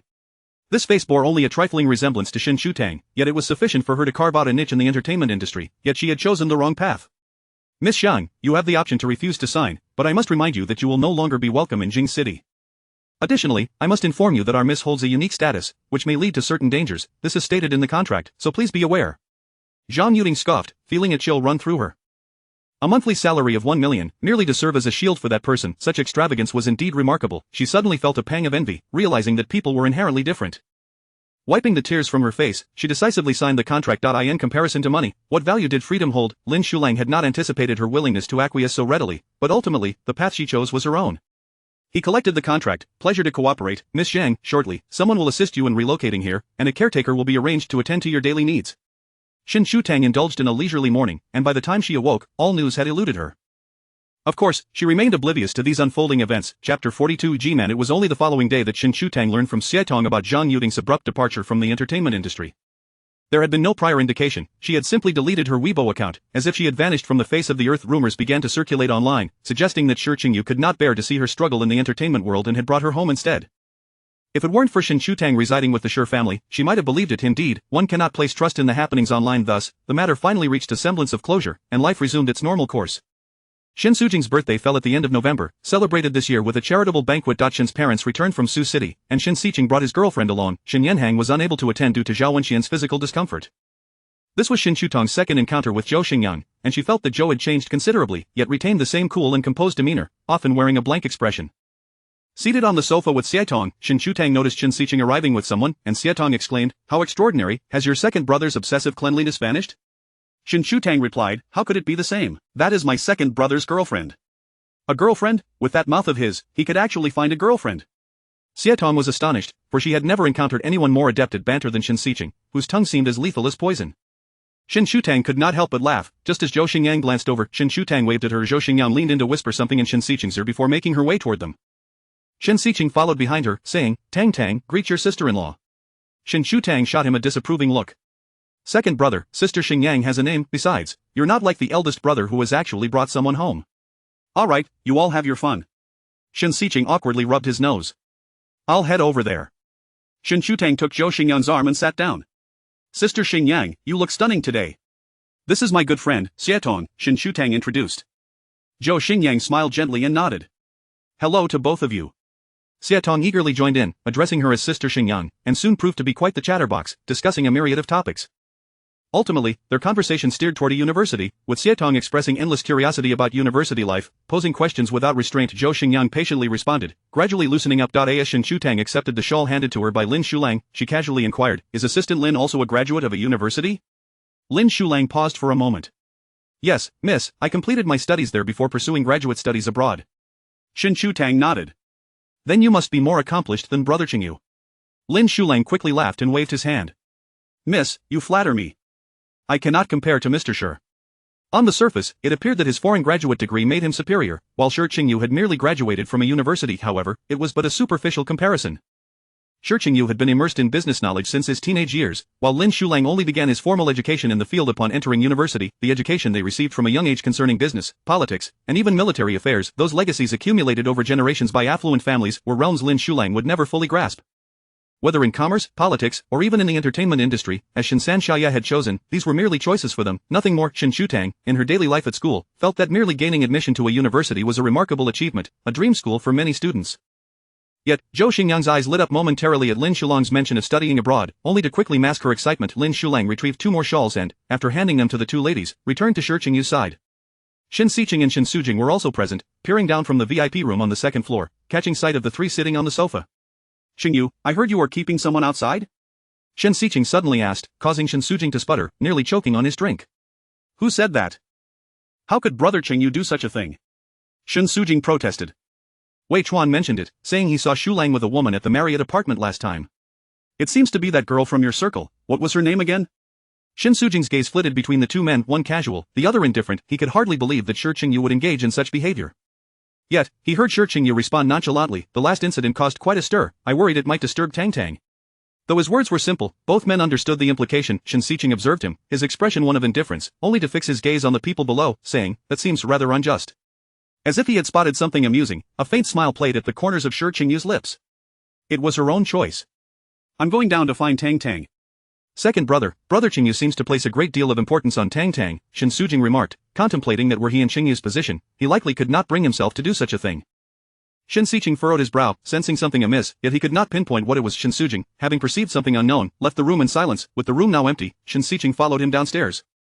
Below, Shen Shutang and the others were seated in a row, watching as Shen Sujing approached a stunningly beautiful woman. Xietong excitedly grasped Shen Shutang's arm. "Tang Tang, it's G-Man, it's G-Man. She's my favorite star, please accompany me to ask for her autograph later." Alright, just let go of me first." Shen Shutang patted her hand. Although she did not often watch television dramas, she frequently saw G-Man's advertisements on large screens in shopping malls. G-Man was clad in an off-shoulder gown, and upon entering the banquet hall, she immediately sought to remove her outerwear, as the interior was warm, but she still felt a chill from having just stepped in from outside. Shen Sujing approached her, saying, "Sister G-Man, I never expected you to come." G-Man smiled radiantly. "Young Master Shen invited me, how could I possibly refuse? Happy birthday." Moreover, in such a gathering, she surveyed her surroundings, noting not only members of the Shen family but also guests from the Chun family, the Zhao family, and, of course, the Shi family. Not far off stood renowned international directors and top domestic producers, truly a gathering of high society. Shen Sujing asked, "Sister G-Man, are you feeling cold? Would you like me to have someone fetch you a shawl?" By etiquette, this was rather inappropriate, and G-Man initially intended to decline. However, she caught sight of several young women seated on the sofa, all draped in shawls. "Oh, the one over there is my second brother's girlfriend, the one in the middle is my sister, and next to her is her good friend." The close ties between the Shen and Shi families stemmed largely from the strong bond between Shi Qingyu and Shen's youngest daughter, of whom G-Man had heard. "Your sister, is her nickname Tang Tang?" G-Man hesitantly inquired, her gaze lingering on Shen Shutang. Shen Sujing was taken aback. "You two have met?" That shouldn't be the case, as they did not seem like the type to have crossed paths. G-Man smiled subtly, her thoughts drifting back to a rather unfortunate time many years ago. "Miss Shen once lent me a helping hand. I'll go over to greet her." Chapter 43. "I only believe in you." Xietong gazed at G-Man, who had unexpectedly approached, her excitement causing her to tremble as she grasped Shen Shutang's hand. "Hello, Miss Shen." Shen Shutang was somewhat taken aback by the sudden greeting and quickly released Xietong's hand to stand and shake G-Man's hand. "Hello, you look so beautiful, sister. Do you recognize me?" Shen Shutang inquired once more. G-Man's eyes suddenly glistened with unshed tears. "Miss Shen, we met 5 years ago, but you were so young then that you likely do not remember what you just said to me. You also uttered 5 years ago." Just a single statement had altered the course of her destiny. Back then, she had just begun her freshman year in college, having run away from home, devoid of money and staying in the capital during the summer to work temporary jobs, desperately seeking roles at filming sites. Yet she had no resources, no connections, and was utterly alone, often with merely 5 yuan to her name. She had genuinely contemplated straying onto a darker path. Money held more significance than pride. The 200 yuan dress she wore was the most expensive garment she had ever owned, purchased solely to sell herself. Summoning her courage, she had pushed open the door to the private room, only to find a young girl seated at the main position, who complimented her beauty upon her entrance. The man beside her had glanced up, and only later did she realize that it was Shi Qingyu. Subsequently, that very compliment became her gateway into the entertainment industry. She landed her first leading role and gradually made her way up. She wished to express her gratitude, yet Shen Shutang was not someone she could casually approach. Little did she expect fate to be so wondrous, and after a circuitous journey, her words of thanks finally emerged. "Thank you, Miss Shen." Shen Shutang waved her hand dismissively. "Sister, you are too kind. You are a friend of my third brother's, so just call me Tang Tang. By the way, this is my good friend, she is your #1 fan." Shen Shutang exclaimed, introducing Xietong. Nervously, Xietong stammered, sob. I can't believe I'm seeing you in person." G-Man and Shen Shutang both chuckled at her excitement. Hello, your name is Haitang, right? Would you like to take a photo together after the banquet? Haitang nodded vigorously, her eyes brimming with tears. Miss Shen, I will head over there now. Ji-man inclined her head slightly. Shen Shutang smiled sweetly. Alright, sister, you go on and be busy. Tang Tang, am I dreaming? Sob sob sob. Haitang stared intently at Ji-man's departing figure. Shen Shutang found her amusing, remarking, No, you're about to crush my hand. Haitang suddenly snapped to attention, hastily releasing her grip, leaving a faint red mark. Compared to you, Tang Tang, I was just too nervous. It's alright, it only looks red. It doesn't hurt, Shen Shutang reassured, rubbing her hand. Her second brother had just taken Zhou Xingyang away, and Shi Qingyu had also vanished. Haitang, I want to find brother Qingyu, so I can't stay with you for now. Haitang's gaze followed Ji-man. Okay, you go ahead. I'll just enjoy watching my goddess. Shen Shutang wandered around the banquet hall but could not spot Shi Qingyu. Instead, she observed the guests, much like Haitang, their eyes trailing after Ji-man. Third brother, does she look good? Shen Shutang leaned closer, whispering. Very beautiful, Shen Suqing replied without moving, his response instinctive. Realizing what he had said, he felt a tinge of embarrassment and lightly tapped her head. Tang Tang. Shen Shutang giggled. Third brother, when will you confess your feelings? What do you, a little girl, know? Shen Suqing's cheeks flushed. I still want to ask you how you two know each other. It seems you met before I did. Shen Shutang responded, I'm not sure. Ji-man's sister mentioned she had seen me, but I don't recall. What can your little head remember? But she seems to really like you. Of course, with my charm, who wouldn't adore me? Shen Shutang said, her expression somewhat proud as she tilted her head, revealing her fair neck. Third brother, when did you start liking Ji-man's sister? Shen Siqin's gaze fell precisely on the hint of red in the crowd, his lips curving slightly as he murmured softly, a long, long time ago. So long that he could scarcely remember how many years had passed. Shen Shutang smiled at him, how cheesy. Alright, it won't hinder you from continuing to watch. I'll go find brother Qingyu now. Be careful, and if you need help, let a servant accompany you. No need, I'm an adult now. Shen Shutang walked a little further, but as she passed a few female guests, she overheard Shi Qingyu's name and thought she had misheard. She paused to listen. I never expected President Shi to be this kind of person. I was stunned when I saw him just now. Men are like that, it's quite normal, especially in this industry. Who doesn't have a few? Shen Shutang frowned at their words and interjected, Excuse me, may I ask where you saw Shi Qingyu just now? The women exchanged glances and then sized her up. In the back garden, but little sister, he might not be available to meet people right now. Thank you, Shen Shutang replied, wrapping her shawl tighter as she made her way toward the back garden. As she passed through the hall, the temperature suddenly dropped, feeling quite cold. What could he possibly be doing out there? Shen Shutang quickened her pace, the chill biting into her legs, causing her to shiver. The night darkened, and she suddenly heard a faint female voice, Assistant Lin, he can't treat me like this, what right does he have to do so? Her steps halted, and she turned her head to see Lin Shulang leading a girl away. Shen Shutang instinctively frowned, the voices of the women echoing in her ears. Her shawl fell to the ground, but she paid it no mind, quickening her pace. While she thought about finding Shi Qingyu, she also dreaded encountering him here. A figure approached her, but the lighting was too dim, the vines in the corridor blocking the moonlight entirely, preventing her from seeing the person's face, yet, by their silhouette and gait, she recognized it was Shi Qingyu. She halted, remaining still. As they drew closer, Shi Qingyu spotted her, a hint of skepticism lacing his voice in the darkness. Tang Tang? Shen Shutang's heart raced as she asked, What are you doing in the back garden? Shi Qingyu did not respond, stepping forward to remove his suit jacket as if to drape it over her. However, Shen Shutang took a step back, summoning her courage to inquire, who was the girl that Assistant Lin took away just now? Shi Qingyu's movement faltered, caught off guard by her question, leaving him momentarily speechless. Who did Lin Shulang just escort away? What is your relationship with her? Shen Shutang's voice trembled, as if she was struggling to contain her emotions. Shi Qingyu. I don't believe what they said, I only want to hear it from you. I only believe in you. Tears streamed down her cheeks, the wind chilling her face, cold and biting. Shen Shutang's gaze remained fixed on him, yearning for a response, yet Shi Qingyu remained silent, an enduring silence enveloping them, as if the world around them had come to a standstill.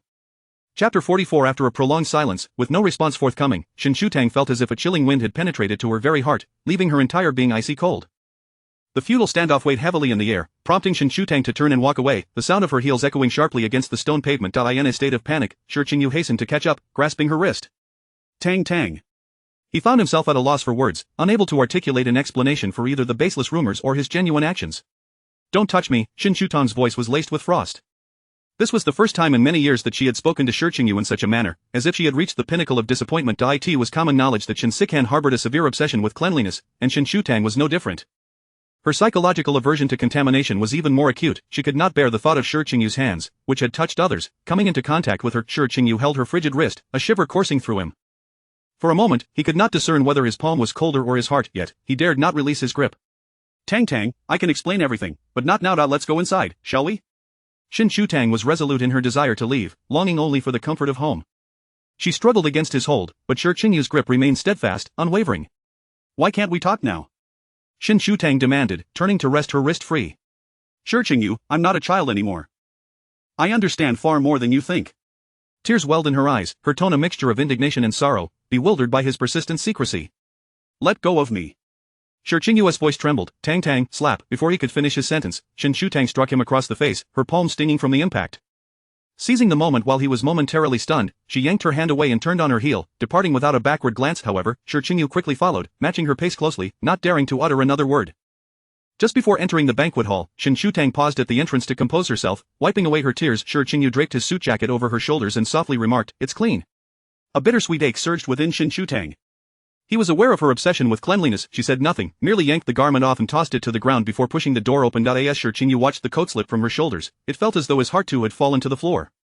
He bent to retrieve the jacket, slinging it over his arm, and followed her inside. The banquet hall was brightly illuminated, and the vivid red imprint of a slap on Shi Yu's face was painfully conspicuous. As he entered, an immediate silence enveloped the room, yet, he appeared oblivious. Striding toward Shen Tang, she hurried to her brother, Shen Sujing, trembling uncontrollably, clutching his sleeve as she struggled to suppress her sobs. "Brother, I want to go home." Without hesitation, Shen Sujing shed his jacket and draped it over her shoulders, gently patting her back. "What's the matter?" There, don't cry. I'll take you home." Shen Tang nodded, her body quaking violently. Shen Sujing wrapped his arm around her shoulders as they made their way outside, with Shi Yu trailing behind, silent. Once they reached the car, Shen Sujing turned to see Shi Yu approaching, the mark on his face still evident. "Brother Qingyu, you please apologize to Tang for me. Her hand might be swollen. She needs to ice it when she gets home. It's cold outside, so have someone prepare some ginger and jujube tea for her." The muffled sounds of her sobs echoed through the car window, rendering Shi Yu speechless as he stepped back. "You take her home first." Shen Sujing, perplexed, nodded in response before getting into the car. The sounds of crying grew louder and then faded, leaving Shi Yu standing there like a soulless figure. As the vehicle pulled away, Shen Tang broke down, collapsing against her brother's shoulder, weeping inconsolably. Her tears fell like pearls scattered from a broken string, soaking the fabric of Shen Sujing's shirt. Unsure of what had transpired, he comforted her, stroking her back. "It's all right, Tang. We'll be home soon." Shen Tang cried throughout the journey, her voice growing hoarse, completely depleted of energy as she nestled in her brother's embrace. After a struggle to regain her composure, Shen Tang's sleep was restless, waking multiple times throughout the night, only to find that mere minutes had passed. Numerous messages flooded her WeChat, but she had no desire to read any of them, opting instead to power off her phone. Noticing her poor condition, Shen Sujing took the liberty of calling in a sick day for her, yet she spent the entire day locked away in her room, claiming she hadn't rested well. She oscillated between fitful sleep and drowsy awakenings, eating only a few bites during mealtimes. He approached Shi Yu for answers, but Shi Yu remained tight-lipped about the events, merely instructing him to take care of Tang. The mark on Shi Yu's face had faded, leaving only a faint blush. Lin Shulang, witnessing the situation, felt a pang of concern. Shi Yu had gone a full day and night without rest and was scheduled for an important meeting the following day. Unable to hold back, he urged, "President Shi, you should rest, there's a significant meeting tomorrow." Shi Yu pinched the bridge of his nose, inquiring, "This was my oversight," Lin Shulang expressed, filled with self-reproach, knowing it was the first major blunder in his career. Losing bonuses and performance metrics was trivial compared to the fear of losing his job, especially when finding another in the capital would prove challenging. The previous evening, he had received news that someone was seeking Shi Yu at the banquet hall. When he arrived, he was met with Zhang Yuding, whose presence set off alarm bells, prompting him to escort her away. Yet, Zhang Yuding insisted on seeing Shi Yu, threatening to cause a scene if denied. Lin Shulang made the gravest decision of his career, allowing her entry through the back door. Shi Yu had initially descended the stairs to find Shen Tang but paused to ponder Lin Shulang's words, eventually deciding to head to the back garden. There, Zhang Yuding stood shivering in the cold wind, discontented. She preferred to be a kept woman rather than a mere pet. After all, what harm was there in being supported by a man of Shi Yu's stature? As he approached, Zhang Yuding forced a smile through her frozen features. "President Shi." Shi Yu did not respond, his eyes narrowing as he noted her white dress, reminiscent of one Shen Tang had worn in Switzerland, deepening his frown. "I heard that the person President Shi is fond of is still a minor?" Zhang Yuding ventured, astonished by the moral boundaries he seemed to uphold. "What do you wish to convey?" Shi Yu's expression grew cold in an instant. "Since President Shi has chosen to support me financially, I am naturally willing to offer more than she can." Zhang Yuding inched closer, her heart racing, but she held her breath as she approached him. When she lunged at him unexpectedly. Chapter 45 Illness. In the afternoon, Shi Yu was scheduled to attend a meeting in Haitang. Before his departure, he visited the Shen residence, but the door to Shen Tang's room was firmly locked, and she was nowhere to be seen. Upon hearing that Shi Yu had arrived, she locked the door from the inside. He stood outside for half an hour, and only left when he had to depart, repeatedly instructing the servants to take good care of her. The following morning, Shen came to call Shen Shutong for breakfast. He knocked on the door and called out, "Tang Tang, Tang Tang, wake up and eat something before you go back to sleep." There was no response from inside. Shen twisted the doorknob twice but it wouldn't budge. Realizing something was amiss, he hurriedly had someone fetch the spare key. Upon unlocking the door, Shen rushed inside, only to find Shen Shutong lying on the bed, uncovered and curled up, her cheeks flushed. "Tang Tang." Shen dashed to the bedside and lifted her up, feeling her forehead, which was alarmingly hot. He gasped, "Uncle Wen, quickly call a doctor." "Tang Tang, Tang Tang?" Shen called her urgently, instructing the housekeeper to bring alcohol to wipe her palms and limbs. Shen Shutong, already delirious from the fever, could barely speak, only holding onto Shen clothing and shedding tears. Shen hastily called Shen who had no prior experience caring for a sick Shen Shutong and could only comfort her for the time being. The doctor arrived before Shen but Shen Shutong was stubborn, refusing to speak despite her weakness, resisting taking medicine and refusing injections. After an hour of struggle, she managed to swallow a cup of warm water. Shen was both heartbroken and exasperated, instructing Wei Chuan to find a doctor to bring a nebulizer. Early in the morning, during the rush hour traffic, Shen assistant, Zhou Yang, had already urged several times in the group chat, causing several people to become increasingly anxious. Lin Shulang, seeing the messages, quickly inquired, "Who is ill? Is it Miss Shen? How serious is it?"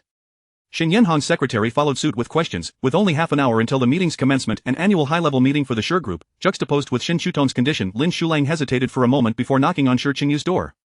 "Mr. Sure, it seems Miss Shen has a fever." Shi Qingyu immediately set down his pen and dialed Shen Shutong's number, but it was unreachable. He then took Lin Shulang's phone to call Shen Xichen. After what felt like an eternity, the call connected, and after a brief exchange, Shen Shutong seemed to have regained some spirit, enough to resist and knock over 2 cups of antipyretic medicine. As Shen Xichen surveyed the broken glass scattered across the floor, his anger flared. "If this continues, we might as well administer anesthetics and give her an injection. Do you want her to suffer until she loses her mind?" Shi Qingyu's heart tightened. "Second brother, how is Tang Tang?" "Shang Yu?" Shen ruffled his hair in frustration. "Aren't you supposed to be in a meeting? Focus on your work, everything here is fine." "Second brother, please let me speak to Tang Tang." Shen switched to speakerphone and handed the device over. However, upon hearing Shi Qingyu's voice, Shen Shutong abruptly swatted the phone away, her hoarse, faint voice echoing, "No, I don't want Shi Qingyu." With that, the line went dead with a few beeps.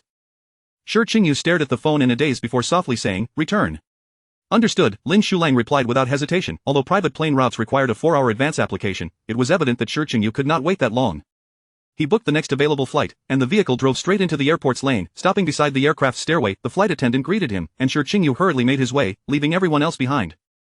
The messages sent earlier felt as though they had vanished into thin air. As Shi Qingyu settled into his seat, his hands trembled in a tight clasp. The 2-hour flight seemed interminably long, each passing minute a torment. Upon landing, the prearranged driver awaited below. As soon as Shi Qingyu entered the vehicle, they sped off from the airport. Shen received a call from Shi Qingyu, initially thinking he was merely inquiring after the meeting. To his surprise, Shi Qingyu immediately stated he was on his way back and asked about Shen Shutong's condition. Shen sighed heavily. "She's stubborn, refusing to listen to anyone, won't take her medicine or allow injections, and even refuses the nebulizer. Second brother, do not pressure her. I will be there shortly." Shen thought shortly meant at least 3 hours, but to his astonishment, within 20 minutes, Shi Qingyu's car pulled up at the villa's entrance. Before the vehicle had fully stopped, he flung open the door and exited.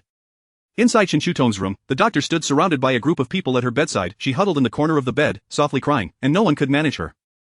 Shi Qingyu navigated through the crowd to the bedside, embracing her. Upon smelling his familiar scent, Shen Shutong instinctively nuzzled closer, but then, as if recalling something, she began to struggle, crying even harder. Shi Qingyu firmly held her in his embrace, picking up a thermometer to check her temperature. "Tang Tang, it's all right, it's all right." The high temperature was almost palpable without measurement. He wiped the sweat from her forehead and tucked her hair behind her ear, watching her sob uncontrollably in his arms, her eyes bloodshot. His heart ached, rendering him speechless. After the morning's ordeal, Shen Shutong had only managed to drink a cup of warm water and a few sips of medicine, having eaten very little since yesterday. Unable to administer the medicine, Shen arranged for food to be brought over to tomato and egg rice, her only acceptable dish. While ill, Shi Qingyu took a spoonful and gently offered it to her, soothingly saying, "Tang Tang, good girl, just one bite, and you won't feel uncomfortable." After a long moment of hesitation, Shen Shutong slowly opened her mouth and took a small bite. Shen and Shen watched in astonishment. In less than half an hour since Shi Qingyu's arrival, he had already managed to calm her down and feed her. They could not help but acknowledge that no one was more adept at caring for Shen Shutong than Shi Qingyu. "Good, very obedient. Tang Tang, just one more bite, a tiny bite." After feeding her nearly half a bowl, Shen Shutong stubbornly refused to eat more. Shi Qingyu set the spoon down and reached for the water beside her, but in the next moment, Shen Shutong suddenly bent over the edge of the bed, expelling everything she had just consumed. Having eaten so little, she was soon retching up bile. After a while of heaving, Shi Qingyu quickly soothed her back. Shen Shutong seemed to faint, her hands falling limp. He lifted her into his arms, his heart twisting at the sight of her dazed expression. He wiped her face with a towel and took a cup of water from a servant, his voice choked. Tang Tang, good girl, drink some water. Shen Shutong weakly shook her head, her voice hoarse and frail. No, that's medicine. No, Tang Tang, listen to me, just a sip, just one sip. Shen Shutong, in a daze, took a tentative sip, and Shi Qingyu seized the opportunity to feed her a larger mouthful. When everything tasted bitter, and Shen Shutong refused to drink any more, slumping softly against Shi Qingyu. Chapter 46 Contagion. Upon the carpet beside the bed, and occasionally on Shi Qingyu's shoes, lay the remnants of what Shen Shutang had just expelled. Shi Qingyu removed his shoes and summoned someone to bring a fresh blanket to envelop her, cradling her in his arms as he barefooted carried her outside, circling the living room on the top floor. As he walked, he gently patted her back, likely due to her congested nose, with her labored breaths harsh against his ear. He felt both guilt and heartache, wishing fervently that he could take on her affliction. After more than an hour of this, he finally lulled her into slumber. Though her fever had not yet subsided, Shi Qingyu returned to the guest room at the Shen residence, holding her close, and extended one of Shen Shutong's arms for the doctor to administer an injection. While she slept, he continued to whisper soothingly, Tang Tang, be good. Tang Tang, be good, each phrase a tender plea to keep her from awakening in pain. Seated at the edge of the bed, he alternately brushed his fingers against her forehead and cheek, one hand clasping hers.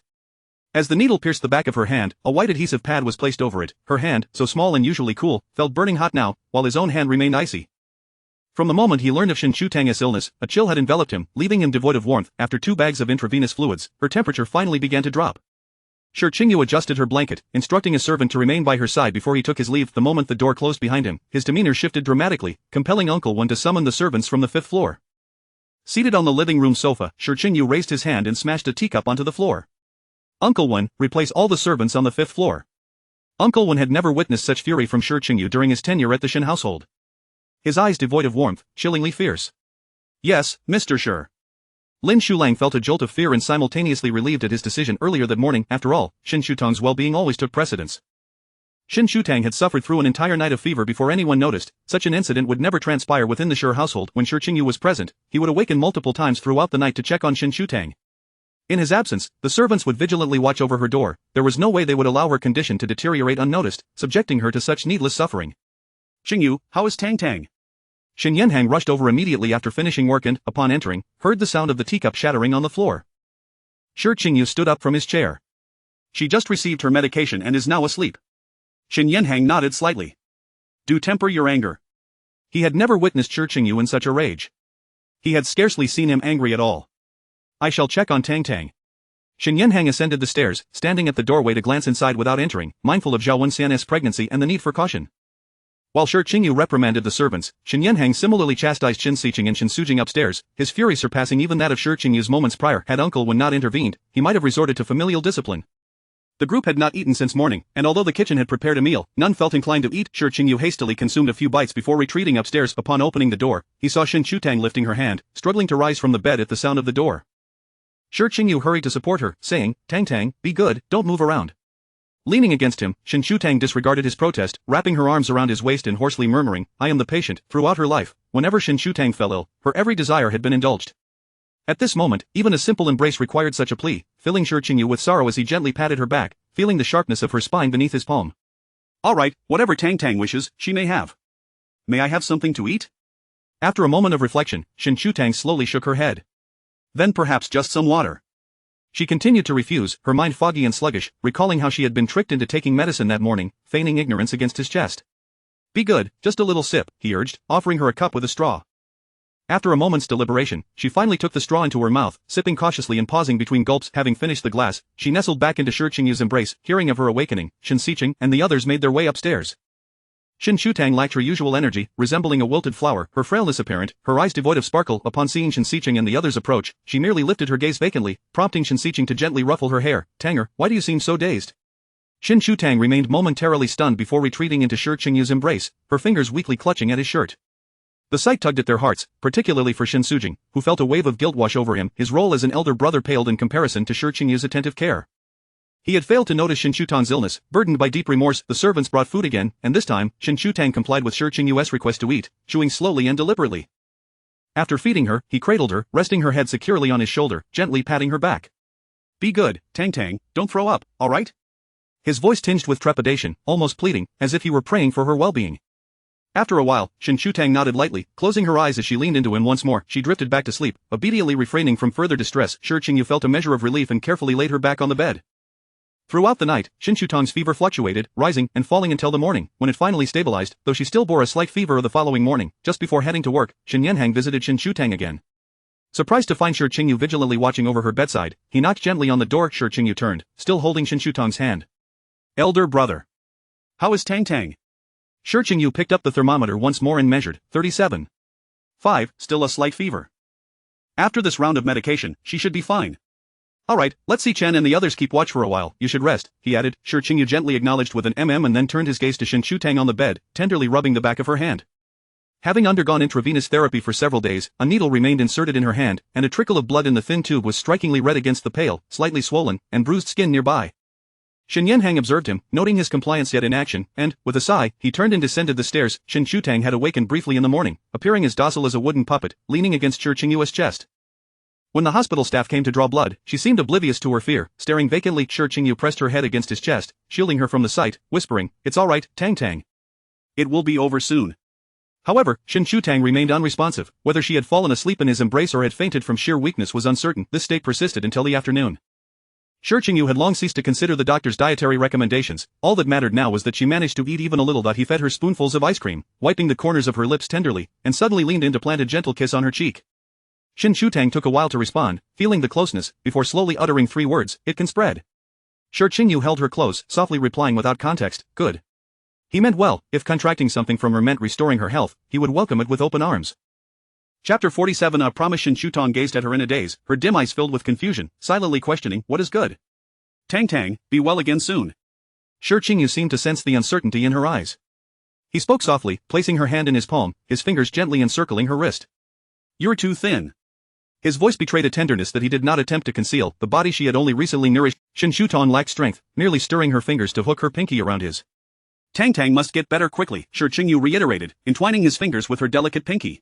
Her spirit was waning, drifting in and out of sleep throughout the afternoon. Shi Qingyu remained by her side all day, reading to her when she was awake, and watching over her as she slept, sometimes saying nothing at all, merely holding her gently while softly rocking her.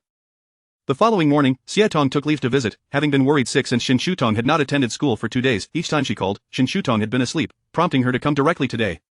Shen Shutang's condition had not improved. She struggled to eat, barely consuming anything at each meal. Just as Haitang arrived, she encountered Shi Qingyu carrying a bowl of red bean soup, prepared to enter.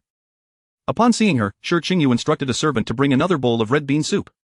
"Thank you, please encourage her to eat as much as possible." His usual coaxing methods had lost their effect on Shen Shutang. It took considerable persuasion to convince her to swap ice cream for red bean soup. Haitang nodded, rest assured. The thick, creamy red bean soup had been enriched with milk, and Haitang placed a bowl before her. "Tang Tang, you must try it. It's delicious." She took large bites, her cheeks puffed out, prompting Shen Shutang to smile faintly, her voice slightly hoarse. "Be careful, it's hot." "It's no longer hot, hurry and eat. Look at how ill you've become." Shi Qingyu observed from outside, smiling as sunlight streamed through the window, illuminating her face, pale as porcelain, her lips devoid of color. Thankfully, she was finally able to consume something. "Qingyu."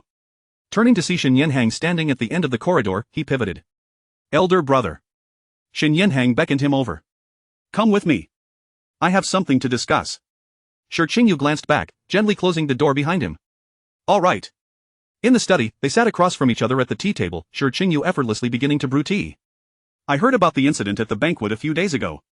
Shen Yanhang regarded him quietly, exuding an aura of authority that was hard to ignore, a testament to his long-standing high position. "I apologize for what happened with Tang Tang. She has a fiery temperament and was never restrained growing up. Elder brother, do not blame Tang Tang. I was at fault, and it is I who should apologize for her illness." Shi Qingyu offered him a cup of tea. "Tang Tang is doing well this way." Shen Yanhang nodded. "There is something else. I've watched you grow. You have always been meticulous and respectful in your actions, leaving no room for criticism." Shen Yanhang took a sip from his cup, pausing before continuing. "I heard you skipped the senior meeting at the Shi Corporation?" "Indeed." A slight sigh escaped Shen Yanhang's lips. While Shi Qingyu typically conducted himself impeccably, he could never remain calm when it involved Shen Shutang. "I understand your deep bond with Tang Tang, having grown up together, but sometimes it is essential to prioritize your own affairs and not expose your vulnerabilities." The implication was clear. "Do not involve Shen Shutang in this." Shi Qingyu nodded. "I understand, elder brother." Naturally, he would avoid leaving any incriminating evidence. Upon returning, he had Lin Shulang drive around the Marriott for a while. "Tang Tang has matured, yet she still acts on impulse. She has always been clingy. Do not take it to heart. There are matters we older brothers should not address. I will ask when Shen to talk to her later." Shen Shutang had been frail as a child, often carried and nurtured by them.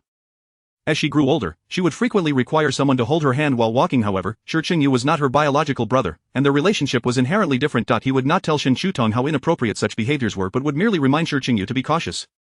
One could hold her, grasp her hand, but certain thoughts should not arise. After a moment's reflection, Shi Qingyu smiled softly. Elder brother, do not worry, no need to inform Tang Tang. As long as she is happy, that is sufficient. Yes, Shen Yanhang replied, the teapot on the table still steaming. I shall take my leave now. Please keep a close eye on Tang Tang. Shi Qingyu rose to see him off. Take care on your way, elder brother. Tang Tang, how did you become this ill? Xietong observed her almost porcelain-white skin, once bold enough to pinch her cheeks, now cautious and hesitant to touch.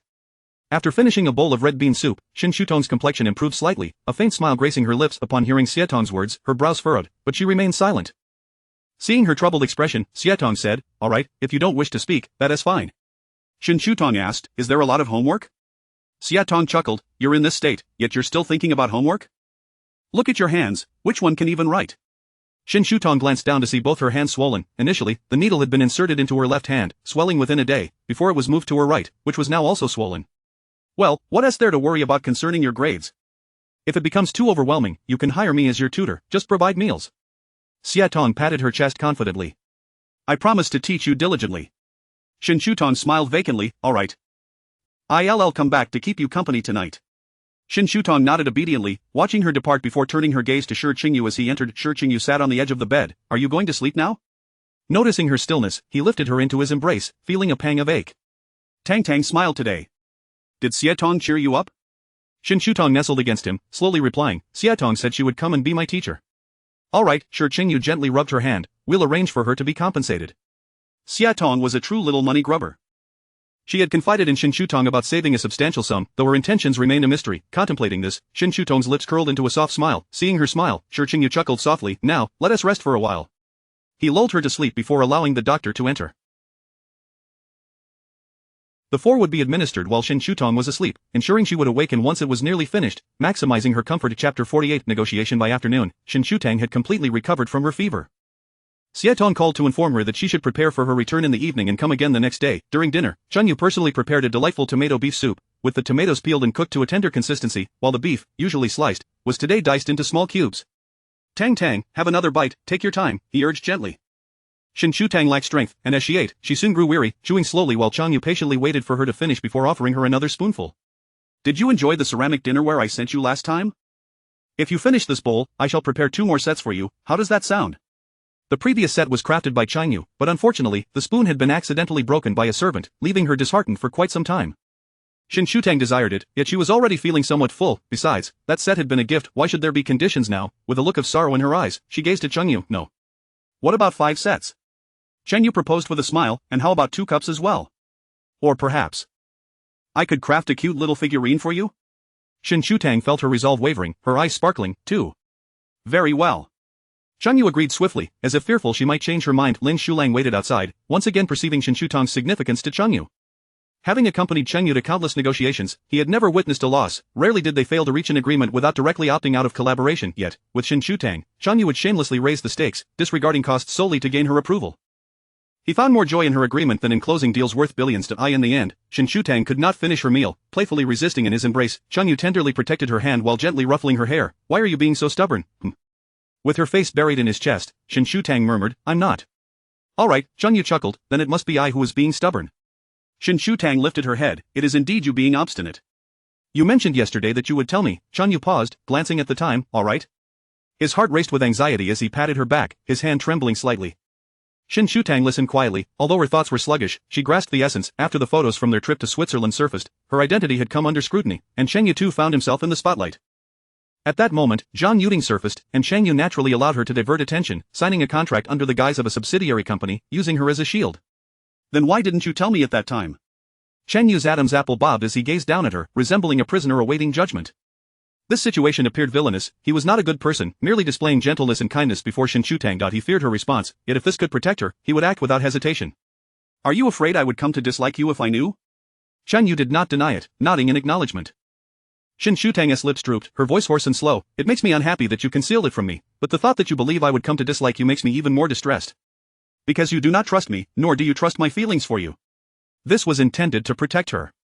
Moreover, Zhang Yuding had willingly stepped into this murky situation for publicity, and Cheng Yu had not coerced her. Shen Shutang had no reason to harbor resentment towards him. Zhang Yu's heart felt as if pierced by something sharp, a mix of bitterness and numbness. Tang Tang, I am sorry. He held her hand, hesitant to move, forced to acknowledge that in matters of love, he sometimes fell short of Shen Shutang. Shen Shutang clasped his hand in return. Brother Cheng Yu, you give me time to grow, and I shall give you time as well. I cherish every facet of you. Whether in tenderness or aloofness in public, it was all dear to him. So you need not fear my knowledge of this, nor worry that I would dislike you for it. Cheng Yu stood momentarily stunned before enveloping her in his arms. Tang Tang, he choked, words escaping him, holding her close instead. He should have known better. With someone as wonderful as Shen Shutang, how could she ever harbor prejudice against him? Tang Tang, having you is a true blessing. Rebound, Shen Shutang slowly uttered, and they both erupted into laughter. After suffering from illness for over half a month, Shen Shutang gradually regained her strength. Able to eat and rise from bed lying idle was not a solution, so one sunny afternoon, Cheng Yu led her to the fish pond behind the house to observe the fish. The koi in the pond were no smaller than those in the elegant courtyard, each one plump and lively. Benches bordered the pond, and although winter had yet to arrive, Shen Shutang was already wrapped in a plush coat, the intravenous needle having been removed, leaving faint bruises. She scattered fish food in the water, watching as the fish darted eagerly toward her, their tails splashing water in delight. The little fish in the pond have grown faster than you, Cheng Yu remarked. The fish had been introduced less than a year ago, initially no larger than the palm of a hand. Now, they had grown to the size of an arm, all robustly plump. Meanwhile, Shen Shutang had barely gained a few pounds, having lost quite a bit of weight. She shot him a playful glance. The little fish are adorably chubby. Cheng Yu chuckled softly, and she inquired, will the koi get sick from overeating? They seem almost unable to swim. They will be fine, he assured her. If necessary, they could always bring in new fish. President Shi, Lin Shulang interrupted reluctantly, not wishing to disrupt the moment, but the urgency of the situation compelled him to speak. What is it? Cheng Yu did not lift his gaze, focused on Shen Shutang's hand. Lin Shulang hesitated. Just say it. President Shi, Zhang Yuding has been kidnapped. Shen Shutang's head snapped up, and Cheng Yu stroked her hair reassuringly. It's all right. The kidnappers have called, demanding 50 million. Though Lin Shulang appeared to be relaying information, he was subtly gauging whether this pawn still had value. Report it to the authorities. Understood. As the wind picked up, Cheng Yu placed his hat on Shen Shutang's head. Be good, let us head back today and return tomorrow. Shen Shutang nodded but paused as they passed Lin Shulang. Is she all right? For now, she is unharmed. The kidnappers only want money. Shen Shutang replied with a soft hum, taking Cheng Yu's hand as they walked forward. Did brother Cheng Yu give her the money? Yes, 100 million was given at the time of signing the contract. Tang Tang need not worry. Others will handle this, Cheng Yu reassured, holding her hand gently, cautious of causing her pain. Thankfully, she had been at home these past few days, and he had prepared in advance. Upon returning from Switzerland, he had sensed he was being watched. So many eyes were on him and the Shi family in the capital, and some believed that being associated with Cheng Yu's girlfriend was advantageous. Tang Tang, you should stay indoors for a few days. We can go out later. Cheng Yu whispered as he led her inside. The security at Lanjingting was stringent, preventing ordinary individuals from entering. Even takeout and deliveries were managed by the security personnel. I understand, brother Cheng Yu, you must be careful as well. All right. Chapter 49. The interview by evening, Xie Tong arrived and immediately noticed that the security inside had intensified considerably. The matter concerning Zhang Yuding had escalated online. Her agent had posted on Weibo, directly tagging the official account of Shi Corporation in search of assistance. Why seek Shi Corporation for help when the person is kidnapped without a ransom demand or a police report? Do they truly expect Shi Corporation to pay? They are wealthy individuals, not fools. Xie Tong couldn't help but scoff, as she retrieved her books from her backpack. Shen Shutang leafed through the materials, where Xie Tong had already prepared notes for her, adorning some blank spaces with doodles of little figures. Oh dear, you have no idea how dreadfully boring it was for me to attend class alone. If it weren't for taking notes for you, I wouldn't have listened at all. You have truly endured much, Shen Shutang teased her. I should be able to return to school in a few days. Xie Tong quickly retorted, a few days? I doubt that. At this critical juncture, how could Shi Qingyu possibly allow you to go back to school? I don't think it will happen, Shen Shutang replied with a gentle smile. With Zhang Yuding's recent troubles, Shi Qingyu had come to her aid, which would unmistakably signal to others that she was the one he sought to protect. Shi Qingyu would not be so foolish. Moreover, she typically traveled to school in a Shen family vehicle, and when Shi Qingyu drove her, he would return to Lanjiang Court to switch cars for his company. Well then, I shall await your return, Xie Tong. She knew that anything Shen Shutang expressed would be something Shi Qingyu could not refuse. The following day, when Shen Shutang awakened, the police had already issued a public notice regarding the situation online. Zhang Yuding had been rescued, unharmed but merely shaken. For the first time, Shi Corporation issued a statement, expressing regret over the kidnapping of Miss Zhang Yuding, who had been mistakenly identified as Shi Qingyu's girlfriend, and offered a humanitarian compensation of 50. Beyond this point, Shen Shutang was unaware of further developments. She recuperated at home for 2 more days before returning to school, having just recovered from a severe illness, and with the weather turning colder, Shen Shutang appeared considerably more subdued, exuding a gentle and demure demeanor. Shen Sujing frequently returned, anxious that Shen Shutang might suffer lingering effects from her illness, and had taken her to the hospital for examinations several times, once even accompanied by G-Man, who brought her a gift. As the year drew to a close, Shi Qingyu became increasingly busy, preparing for a financial-related interview. Shen Shutang, donning a hat and mask, sat among the audience in the back, watching the radiant Shi Qingyu on stage, her lips curving upward beneath the mask. The host began with some routine business questions, to which Shi Qingyu responded eloquently, adeptly handling even the more challenging inquiries. As the interview neared its conclusion, the host sensed that Shi Qingyu's mood was particularly buoyant that day, and boldly ventured, "Mr. Sure, may I ask you a couple of questions beyond the topics of this interview?" "Certainly," came Shi Qingyu's agreeable reply. Of the host, buoyed by the atmosphere, inquired, "What was the original motivation behind your entrepreneurial journey?" A smile graced Shi Qingyu's lips, revealing the first genuine smile of the interview, "For someone." The vague response seemed to ignite the host's journalistic instincts, and he composed himself to probe further. "As we all know, there is considerable public interest in your romantic status. May I ask, are you currently single?" Shi Qingyu replied with a light-hearted smile, "For the next 2 years, I will remain single." "Why 2 years?" the host pressed on. "You just mentioned only 2 questions," Shi Qingyu remarked with an aloof smile, his gaze drifting to the audience, where he spotted Shen Shutang, her eyes sparkling with mirth. The host quickly apologized, wrapping up the interview. Chapter 50: A High Ambition. Once the interview concluded, Shen Shutang followed the staff backstage, where Shi Qingyu awaited her in the lounge. Today was a significant occasion, and she had dressed rather formally. The silver tie clip glimmered brilliantly under the lights. "Tang, have you grown weary from waiting?" Shen Shutang removed her mask. "Not at all, it was quite enjoyable. I would love to come again next time." Shi Qingyu took her hand in his. "There may not be many more opportunities. I truly wish to share my thoughts with you alone in the future. Let us go get something to eat."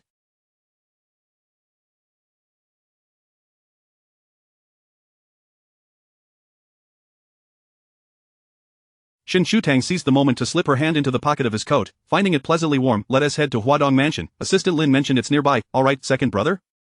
Just as Shen Shutang stepped outside, she spotted a familiar figure ahead. It was Zhou Xingyang, accompanied by a man. She tentatively called out. The pair indeed turned to look, with Zhou Xingyang glancing over in their direction. The previously tense atmosphere shifted into something subtly awkward. Shen Xiqing suppressed the anger that flared within him. "Let us discuss this at home." "Tanger, are you finished?" Shen Xiqing inquired as he walked over, pulling Zhou Xingyang along.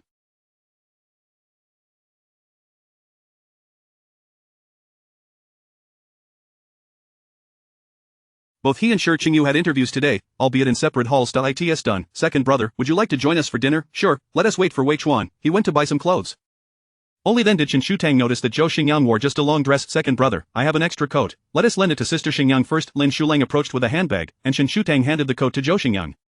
"Thank you," Zhou Xingyang murmured softly, her fingertips turning pale from the cold. "I'll wash it and return it later. No need. I haven't worn this one yet. Consider it a gift for you." Shen Shutang smiled sweetly. "And now, let us go eat." She linked her arm with Zhou Xingyang's. "The food at Huadong Mansion is delectable, especially the roasted duck." Shi Qingyu followed behind, noticing Shen Xiqing lost in thought, and reminded him, "Let us go, second brother." Zhou Xingyang gradually warmed up, enveloped in the faint, sweet fragrance of the expensive clothing she wore, something she could never afford in her lifetime. Had it not been for their company, she wouldn't even have qualified to enter Huadong Mansion. They belonged to entirely different worlds. Why deceive herself? Shen Shutang observed her tightly clenched fingers. "Sister Xingyang, are you cold?" Suddenly, her hand was grasped. Zhou Xingyang instinctively glanced down, noticing Shen Shutang's hand resting on the back of hers, trying to envelop her fist but unable to fully cover it due to her smaller hand. "I'll warm you up," Shen Shutang said with a smile. "Miss Shen, just call me Tang." Shen Shutang interjected. "There is no need for formality." As Zhou Xingyang still withdrew her hand. Having heard of Shen Shutang's illness, she feared further exposure to the cold and placed her hands in her pockets. "My hands are too cold. I'll warm them here." "That is fine." "Second brother is truly thoughtless. What will we do in the future?" Shen Shutang muttered softly, and the two walked slowly ahead, causing the 2 men following them to slow their pace as well. "Miss Shen, I'm not from the same world as Mr. Shen. They would not have a future together." Shen Shutang was slightly taken aback. She glanced back but said nothing, continuing into the elevator with Zhou Xingyang, descending first. Lin Shulang stood by the car, momentarily stunned to see Shen Shutang and Zhou Xingyang before opening the door. Zhou Xingyang hesitated, but Shen Shutang insistently pulled her inside. "Miss Shen, this is Mr. Chereskar." "Sister Xingyang, if you keep calling me Miss and Mr., I might just get upset." Shen Shutang feigned annoyance, recalling how their previous meetings had been so different. "And what do you mean by saying we're not from the same world?" Zhou Xingyang lowered her gaze, having momentarily revealed her feelings earlier and now unsure how to explain. Tang, my relationship with your second brother is nearing its end." Her voice trembled slightly. Shen Shutang, uncertain whether it was due to the cold or fear, replied, "So what, we can still be friends." "I like you very much." Zhou Xingyang's emotions surged, and tears spilled down her cheeks. Shen Shutang raised the partition in the car and offered her a tissue. Tang, I'm just an ordinary person, wishing for a simple life. I am not suited for Shen Xiqing, nor can I aspire to such heights." Her words seemed disjointed, and Shen Shutang, unaware of the circumstances between them, gently patted her back. "Sister Xingyang, what does it mean to be suited or ill-suited? If you believe that differing backgrounds make you unworthy, then I think your character and appearance make second brother unworthy. Your brother can sometimes be blunt with his words, but he possesses a gentle heart. Although I'm not privy to what transpired between you two, I can see that second brother truly cares for you. Zhou Xingyang dabbed at her tears with the tissue. Tang, I understand what you're saying, but she was not Shen Tang, a girl sheltered and nurtured in a greenhouse, who would never share the same experiences. Sister Xingyang, fundamentally, there is no significant difference between people. If you feel that wealth and power drape a cloak of unattainability over second brother, you too can wield other qualities that render you equally admirable. If you insist on pursuing a love defined by equality, then strive for it, Shen Tang urged, wiping away a tear from her eye instead of shedding tears and lamenting about belonging to different worlds or impending endings. Zhou Xingyang felt the warmth on her face and looked at Shen Tang's teasing smile, which made her giggle, although her tears flowed more freely. Tang, thank you. The tissue was crumpled in her hands, repeatedly balled up and unfolded. The car gradually came to a halt, and Lin Shulang opened the door as Zhou Xingyang's emotions had settled somewhat, though her slightly swollen eyes were hard to overlook. After disembarking, Shen Tang shot a glare at Shen Xiqing before taking Shi Qingyu's hand and walking inside. Shi Qingyu had been brooding throughout the journey, but now, finally holding her hand, a faint smile emerged on his face. Tang, you left me behind just now. He looked slightly aggrieved, prompting Shen Tang to scold him playfully. I was just with Sister Xingyang. Shi Qingyu said nothing further, contentedly holding her hand as Zhou Xingyang as Shen Xiqing approached, firmly taking her hand and lowering his voice. We haven't broken up yet. Zhou Xingyang remained silent, allowing him to lead her. As Shen Xiqing guided her inside, he couldn't help but feel that the two in front of him resembled a couple more than ever. Chapter 51. What do you desire? The atmosphere at the dining table was somewhat delicate. Shen Tang sat next to Shi Qingyu, while Shen Xiqing was beside Zhou Xingyang. The former wore a radiant smile, in stark contrast to the latter's stern expression. Shen Tang paid little heed to the others, relishing her meal with delight, as Shi Qingyu served her dishes and ladled soup for her. Zhou Xingyang occasionally glanced up, captivated by their interaction. It was her first glimpse into the nature of their relationship, having only perceived their closeness during their previous encounter in a private room at a club. Today's revelation still left her somewhat astonished. She had met Shi Qingyu at a speech event for exemplary graduates at a university and had accompanied Shen Xiqing to a meeting. However, she had never witnessed this tender side of Shi Qingyu, his smile unwavering throughout the meal. It brought to mind the playful jests of classmates who had once teased that he must be expressionless, for he had not smiled even once during his 2-hour presentation. It seemed he was not incapable of laughter, rather, the one who could elicit his joy was simply absent from his side. Shen Tang was not merely spoiled by her family, she was the recipient of a singular affection, a love unparalleled in this world. Who could fail to envy such a treasure? Yet, she remained oblivious to these nuances, having recently dined lightly today. However, she was able to indulge herself, and her appetite flourished. Shi Qingyu expertly wrapped Peking duck for her, presenting pieces perfectly sized for a single bite. The Peking duck from Huadong Mansion was a culinary marvel, and she relished it, swinging her legs joyfully in her chair, chewing while observing the two across from her. Shi Qingyu patiently awaited her to finish before calling them over for the next course, ensuring she did not overindulge, allowing her only 2 of the crispy golden threads. Dissatisfied, Shen Tang playfully insisted that Shi Qingyu promise to bring her back for another meal. He chuckled, repeatedly acquiescing while coaxing her to drink half a bowl of ginseng soup. Once she was satiated, she noticed that Zhou Xingyang and Shen Xiqing had barely touched their meals. Not wishing to linger, she gently tugged at Shi Qingyu's sleeve and whispered, "Shall we head home?" Seeing him nod in agreement, she called out to her second brother, "We're leaving first, take your time." Shen Xiqing glanced up, acknowledging, "Understood. Remember to take your medicine when you get back." Shen Tang pouted in discontent but playfully added as she stepped out, "Don't argue, okay?" Once in the car, Shi Qingyu gathered her into his embrace, rubbing her belly while responding to her whimsical questions about whether they would quarrel in the future and what they would do if they did. His heart softened at her inquiries, and he ultimately pacified her with a lollipop. This year, they were originally supposed to return to Sioux City for the new year, but Zhao Wenxian, being pregnant and physically compromised, had prompted Chen Musheng to return early from Sioux City, relocating Zhao Wenxian to the nearby hospital at Lanjiangting. In her late pregnancy, she found herself bored at home, and with Shen Tang on holiday, the environment at Lanjiangting was pleasant, with more household help available in proximity to the military hospital. Upon Chen Musheng's return, she learned that Shen Tang had been ill for half a month, leading her to chastise Shen Xiqing thoroughly. Yet, within a few days, Shen Xiqing returned from the set, limping from an injury. The Shen family villa was abuzz with unprecedented liveliness, leaving only Shen Gangli in Sioux City, lamenting his grievances to Chen Musheng over the phone. The scarf Chen Musheng had knitted last New Year was finally completed, its delayed progress owing to the numerous inhabitants of the household. That evening, with everyone gathered at home, Chen Musheng distributed the scarves. "Xiqing, this one is for your girlfriend." Although she had yet to meet her, Shen Xiqing had always been discerning, and anyone he fancied was bound to be remarkable. Leaning against the sofa, Shen Xiqing glanced up. "She doesn't want it." "What do you mean she doesn't want it? You haven't even asked her?" Chen Musheng exclaimed, annoyed, as she placed the scarf on his lap. "At least take it over and ask." Shen Xiqing remained silent, staring at the scarf on his lap. If she did not want it, why would she desire his gift? "Second brother, if you don't want it, give it to me. I could use it." Shen Xiqing reached out, only for Shen Xiqing to swat her hand away and pull the scarf closer to himself. Scram. Shen Xiqing withdrew her hand, feeling somewhat aggrieved. "You were the one who said you didn't want it, second brother." Chen Musheng queried. "Xiaoqing, don't you already have one? Why do you want your second brother's?" Shen Xiqing's face flushed as she stammered. "I think the one from second brother looks better." Chen Mushing eyed her skeptically. How did you become such a good actress? Don T, tell me your second brother bought you a fan club. Shen Shutang chuckled, leaning into Shi Qingyu as she tested the scarf against him, her laughter causing her shoulders to tremble. Third brother's face is practically screaming guilt. Shi Qingyu softly caressed her back. Take it easy. Xiao Qing, do you have someone you like? Chen Musheng inquired, then seemed to recall something. Is it that actress? What is her name? Something man? Not at all, Mom, please don't guess. I need to head upstairs. Shen Suqing dashed off as if fleeing, limping towards the staircase. You little rascal. I am not stopping you. Chen Musheng chuckled helplessly. Looks like I'll have to knit another scarf. Qingyu, I forgot to ask you the other day, the color was chosen by Tang Tang. Do you like it? Sure, Qingyu replied, thank you, Auntie. Tang Tang has excellent taste, I really like it. Shen Shutang glanced up at him, a hint of pride swelling within her. The scarf was a blue-gray hue, reminiscent of the sky on the day she had seen him off, a color she adored. Sure, Qingyu typically favored darker tones, and though blue was striking, its gray undertone rendered it less glaring, making it quite suitable. Shen Shutang played with his fingers. Blue looks best. Indeed, it's beautiful, Sure Qingyu agreed, smiling. But I want to see you in red. Next year, when I have time, I'll learn from Mom and knit you a red one. Sounds good. Sure Qingyu grinned even wider than her, resting his chin atop her head. Thank you, Tang Tang.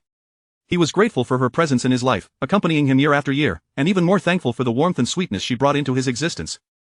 Sure Qingyu treated the scarf as a symbol, wearing it daily, so much so that by year's end, it was a familiar sight at various meetings of the Sure family. This year, the Sure family had an early holiday, and Lin Shulang had also taken an early leave with a substantial bonus. Following his autumn illness, Sure Qingyu remained by Shen Shutang's side, fully equipped when they ventured out, fearful of her catching a chill, and ensuring she consumed her medicinal meals. Shen Shutang also received the 5 sets of tableware Sure Qingyu had previously promised, along with 2 teacups and 2 whimsical little ceramic figurines. She had almost given up hope of receiving them, especially since she saw him nearly every day, unaware of when he had managed to arrange such a gift. Chapter 52, the task. Shen Shutang cradled a miniature version of the adorable toy in her palm, feeling its pleasantly cool texture. Sure Qingyu, when did you make this? She asked, her eyes glistening with impending tears as she gazed at him, deeply moved. Sure Qingyu gently caressed her face, reassuring her, I promised you, dear, no tears. Shen Shutang leaned against his shoulder, her hands tightly clasped, but I didn't finish it that day. It's all right, Tang Tang, Sure Qingyu replied, embracing her, even if you don't drink it, it's still a gift meant for you. It was merely a pretext for him to voice his desires. I'll eat well from now on, Shen Shutang murmured into his embrace, and I'll take my supplements diligently. I won't fall ill again, she fervently promised, inadvertently including Sure Qingyu in her vow. Brother Qingyu will too. Sure Qingyu chuckled softly, all right. At the conclusion of their negotiation, he felt he had already gained much. What he was receiving now felt like an unexpected bonus. Shen Shutang certainly could not utilize all the diningware, and he had received a cup and the little toy as well. As the festive atmosphere thickened, Shen Gangli returned from Sioux City, and Shen Yanhang was also on break. Sure Qingyu returned to the Sure family estate, informing Shen Shutang before his departure that her New Year gift would arrive a little later. Shen Shutang was unconcerned, agreeing that her gift would also be delayed. She had initially thought the diningware was the gift, but Sure Qingyu laughed in response. How could one gift be used so many times? For the past few days, a fireworks display had taken place punctually at 8 every evening, visible from Shen Shutang's balcony. She never grew tired of it, eagerly awaiting it each night. Good Tang Tang. As she was video chatting with Sure Qingyu, she heard a voice and turned to see Chen Mushang, wrapped in a shawl, waving at her from the doorway. I want to talk to you for now, Brother Qingyu, my mom is here, Shen Shutang said, waving at her phone before hanging up. She scampered over in her slippers. What's the matter, Mom? Chen Mushing pulled her down to sit on the sofa. Tang Tang, is the girl who accompanied you to the hospital last time with Xiao Jing, G-Man? Shen Shutang recalled the incident and nodded. Yes, why? What is she like? What's her personality? Shen Shutang chuckled. Mom, I've only met Sister G twice, but she is very beautiful and quite nice. She even gifted me a mugwort sachet last time. Chen Musheng pondered. Her second child was secretly dating, and now her third was involved in a similar situation, leaving her, as a mother, in the dark. But Mom, I have a secret to tell you, Shen Shutang said mysteriously, leaning in to whisper something in her ear. Chen Mushing gasped, covering her mouth in surprise. Really? Shen Shutang nodded. Really? Suddenly, Chen Mushing grasped her hand. Tang Tang, I have a task for you. Ha? 10 minutes later, with the weight of her mission upon her, Shen Shutang knocked on Shen Sujing's door. Tang Tang? What's up? Third brother, Mom sent me to bring you some 5 red soup. Shen Shutang looked at the tray with a hint of guilt. 5 red soup? Shen Sujing's phone erupted with laughter. Shen Sujing, you still drink that? His face flushed instantly. No, Tang Tang, why are you bringing me this? Shen Shutang couldn't just admit to being unable to find an excuse. Aunt Wang made too much, so she asked me to bring you some. Is it really you, Tang Tang? Yes. Sister G-Man, it's me. Shen Shutang handed the tray to Shen Sujing and greeted her over the phone. Shen Sujing, somewhat helpless, passed the phone to her while carrying the tray inside. Sister G-Man, are you going home for the New Year? Shen Shutang chatted naturally. No, Tang Tang, I have some work these days, so I'm staying in the capital, G-Man replied. Oh? Then you'll be spending the new year alone at home, aren't you bored? G-Man smiled, it's fine, I'm used to it. Then Sister G-Man, why don't you come celebrate the new year with us? As soon as Shen Shutang's words left her mouth, G-Man was taken aback, and Shen Sujing nearly dropped his spoon in shock. This isn't it a bit inappropriate? What's inappropriate? Sister G-Man, I'm inviting you, you won't refuse me, will you? Shen Shutang, adept at charming and coaxing, had an edge, especially since Shen Shutang had done her a favor. If it's an invitation from Tang Tang, how could I possibly refuse? Great, then it's settled. G-Man received a call, and after a brief farewell, they hung up. Shen Sujing stared at Shen Shutang in disbelief. She managed to invite someone over so easily. It seemed G-Man favored Shen Shutang even more than him, stirring a twinge of jealousy within. What's wrong, third brother? Shen Shutang returned the phone to him, her face beaming with joy. Shen Sujing gave her a thumbs up. Tang Tang, you're impressive. So, third brother, do you have any rewards for me? You tell me, as long as I can do it, I'll agree. A triumphant smile graced Shen Shutang's face. How did you meet Sister G-Man? Shen Sujing seemed to anticipate her question. Oh, we met while filming. I don't believe you, Shen Shutang scrutinized him. Last time you said Sister G-Man didn't know you. Shen Sujing explained, well, at that time, we truly didn't know each other. We got acquainted later. So when did you start liking Sister G-Man? Shen Shutang pressed further. When Shen Sujing's voice trailed off, probably 5 or 6 years ago. Do you remember that day when I came home very late after school? That evening, I lost my phone while out, and it was quite late. Many shops were closed. I was wandering alone on the street, unsure of when I would return, and then I ran into G-Man. And then? Well, not much happened. She lent me her phone to call for a ride and stayed with me until the driver arrived. Later, that number turned out to be disconnected. And then, I saw her on television. He still vividly remembered the flutter in his heart, the sudden rush of excitement overwhelming him. So that's why you were determined to apply to the acting academy? Yes, Shen Sujing instinctively responded, then realized, wait, why are you asking so many questions today? Hurry up and get some sleep. Having accomplished her task, Shen Shutang gleefully dashed away. Mom, task completed. Shen Sujing, still nursing his injury, couldn't catch up, angrily calling out her name, Shen Shutang. You actually betrayed your brother. Shen Shutang had already leaped into Chen Musheng's embrace. Mom, brother is so fierce. Don't be afraid, Mom will protect you, Chen Musheng said, ruffling her hair. Who would be thought, Xiao Jing, you've hidden this so well. Shen Sujing remarked, Mom, you're indulging Tang Tang's antics too. I'm not indulging, Shen Shutang protested. By the way, Mom, Sister G-Man is coming tomorrow. Oh. So sudden. Chen Musheng clapped her hands in a flurry. What do we need to prepare? The house is bare. Mom, you both don't need to be so flustered. She is not my girlfriend yet. Shen Sujing interjected hastily. With their current demeanor, G-Man would probably be scared away the moment she arrived. Shen Shutang and Chen Musheng exchanged glances, stunned. Did he still not have her in his grasp? Chapter 53 Warmth. The following morning, G-Man received a message from Shen Shutang, indicating that she had arrived at the entrance of the community but could not enter. Chen Musheng was urging Shen Sujing to go and fetch her. Initially, it was only Shen Sujing who felt anxious, but upon realizing that he had yet to win her heart, Chen Musheng's own nerves began to fray. She complained, twisting Shen Gangli's arm, it's all your fault for having such a good son. He can't even secure a girlfriend. Shen Gangli smiled. Yes, it's all my fault. Let us discuss this later. It wouldn't be appropriate for others to see us like this when she arrives. Shen Shutang suppressed her laughter and arranged the chamomile on the table for this occasion. She had spent a considerable sum to inquire about G-Man's preferences from Haitang. I'll deal with you later, Chen Musheng said, shaking off his hand, huffing as she walked to the door to look outside. From a distance, she spotted 2 figures approaching, one of whom was limping. Chen Musheng instantly hurried back inside, exclaiming, They're here. Gangli, do you think my outfit is appropriate? Is there anything amiss? It looks splendid, absolutely perfect, he replied. Shen Shutang was still gently caressing Zhao Wenxian's belly, which had grown round and full, resembling a watermelon, yet soft enough that she could feel the baby moving beneath her hand. Mom, don't be so nervous, you might scare her away. Oh dear, Chen Musheng said as she sat down, trying to compose herself. You have no idea how restless I was when your elder brother brought Xian home. I couldn't sleep a wink all night. Zhao Wenxian smiled shyly. Mom, it's alright, there is no need to worry. Xiaoqing is a good person. Just let things unfold naturally. As soon as she finished speaking, Shen Sujing entered with G-Man, taking the gift from her hands and passing it to Uncle Wen, while a servant came and presented her with new slippers. G-Man was taken aback by the number of people in the house, and even more astonished when she noticed them all staring at her, nearly causing her to drop her jaw. She knew Shen Sujing came from a well-off family, but she had not anticipated it would be this affluent. Had she known this beforehand, she would have certainly declined the invitation. Sister G-Man, come over here, Shen Shutang called out as she linked arms with her, guiding her toward the others. Sister G-Man, these are my parents, and this is my elder brother and sister-in-law. My second brother is still upstairs. Hello, uncle and aunt. Hello, elder brother and sister-in-law, G-Man said, still in a daze. Following Shen Shutang's lead, she hurriedly tried to correct herself, but Zhao Wenxian had already responded to her with a smile. Chen Musheng, usually eloquent, stuttered nervously, so you're G-Man, right? What a lovely young lady, please, come and sit here. G-Man hadn't heard such compliments in quite some time, which touched her heart and helped her relax as she sat beside Chen Musheng. Thank you, Aunt. No need for thanks, really. We should be grateful to you for taking care of Xiaoqing. I hear you're his senior and helped him when he injured his leg. Only then did Shen Suqing, still standing at the door, realize he was being discussed and walked awkwardly to a seat on the opposite sofa. It was nothing, G-Man replied, knowing that Shen Suqing's injury had been a result of her actions.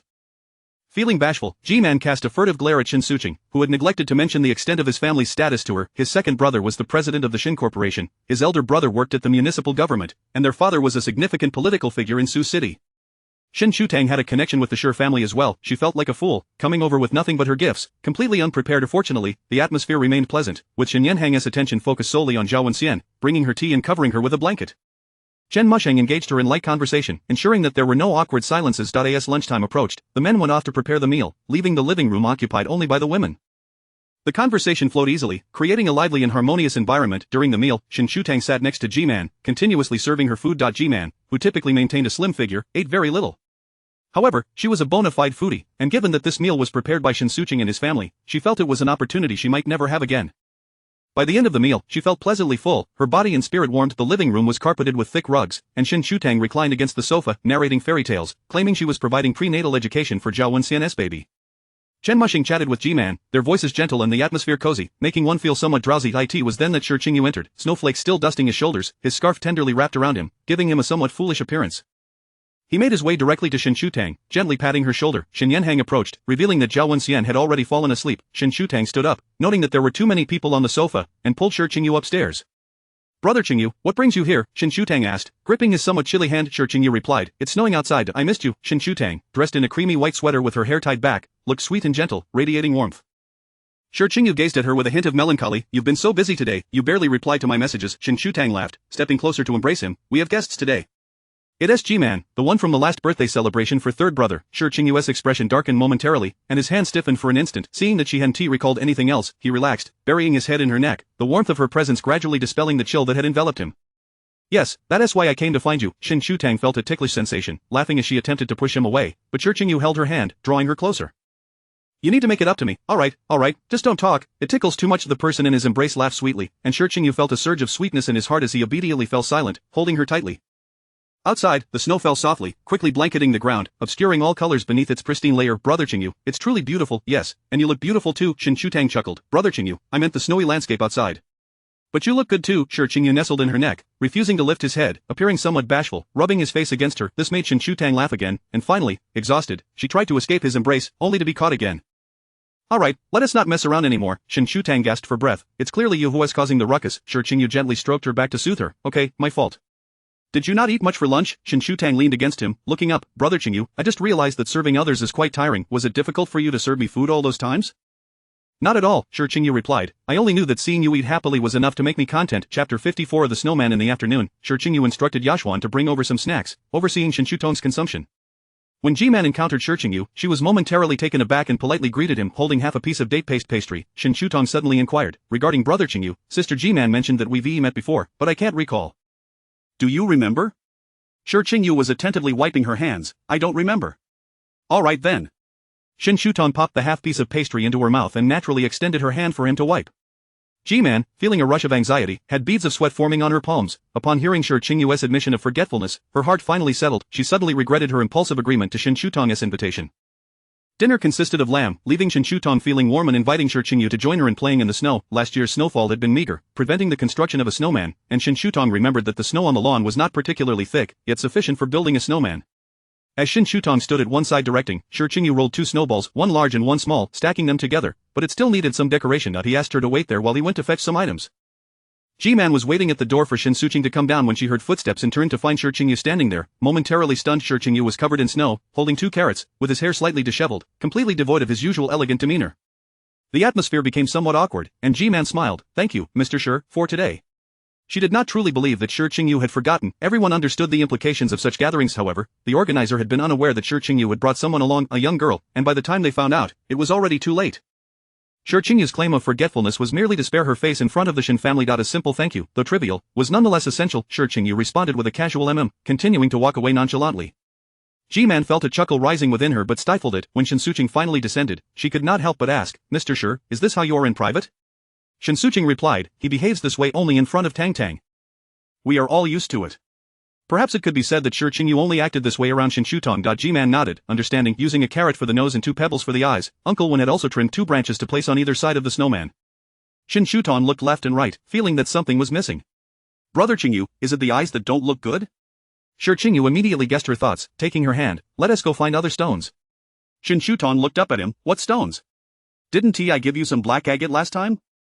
Would you be willing to contribute it, Tang Tang? Shi Qingyu asked with a smile. Shen Shutong's eyes brightened, of course. Black eyes are the most attractive. Indeed, you are absolutely right, Tang Tang. Shi Qingyu agreed, leading Shen Shutong outside. The path was slightly snowy, and as they walked, Shen Shutong played around, holding his hand tightly for fear of slipping. As they strolled, Shen Shutong suddenly halted, observing 2 figures ahead. It seems to be third brother and the others. Shi Qingyu looked up and saw that the figures under the street lamp were indeed Ji-man and Shen Suching. Shen Shutong leaned forward to see, what are they discussing?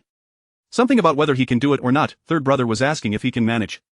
Shi Qingyu pulled her back into his embrace. Tang Tang, it's not polite to eavesdrop.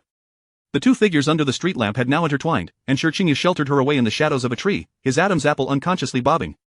Wrapped in his coat, Shen Shutong's muffled voice emerged, Brother Qingyu, I won't eavesdrop anymore, please let me go. Shi Qingyu glanced down at the top of her head, his voice a bit hoarse, just wait a moment longer, Tang Tang.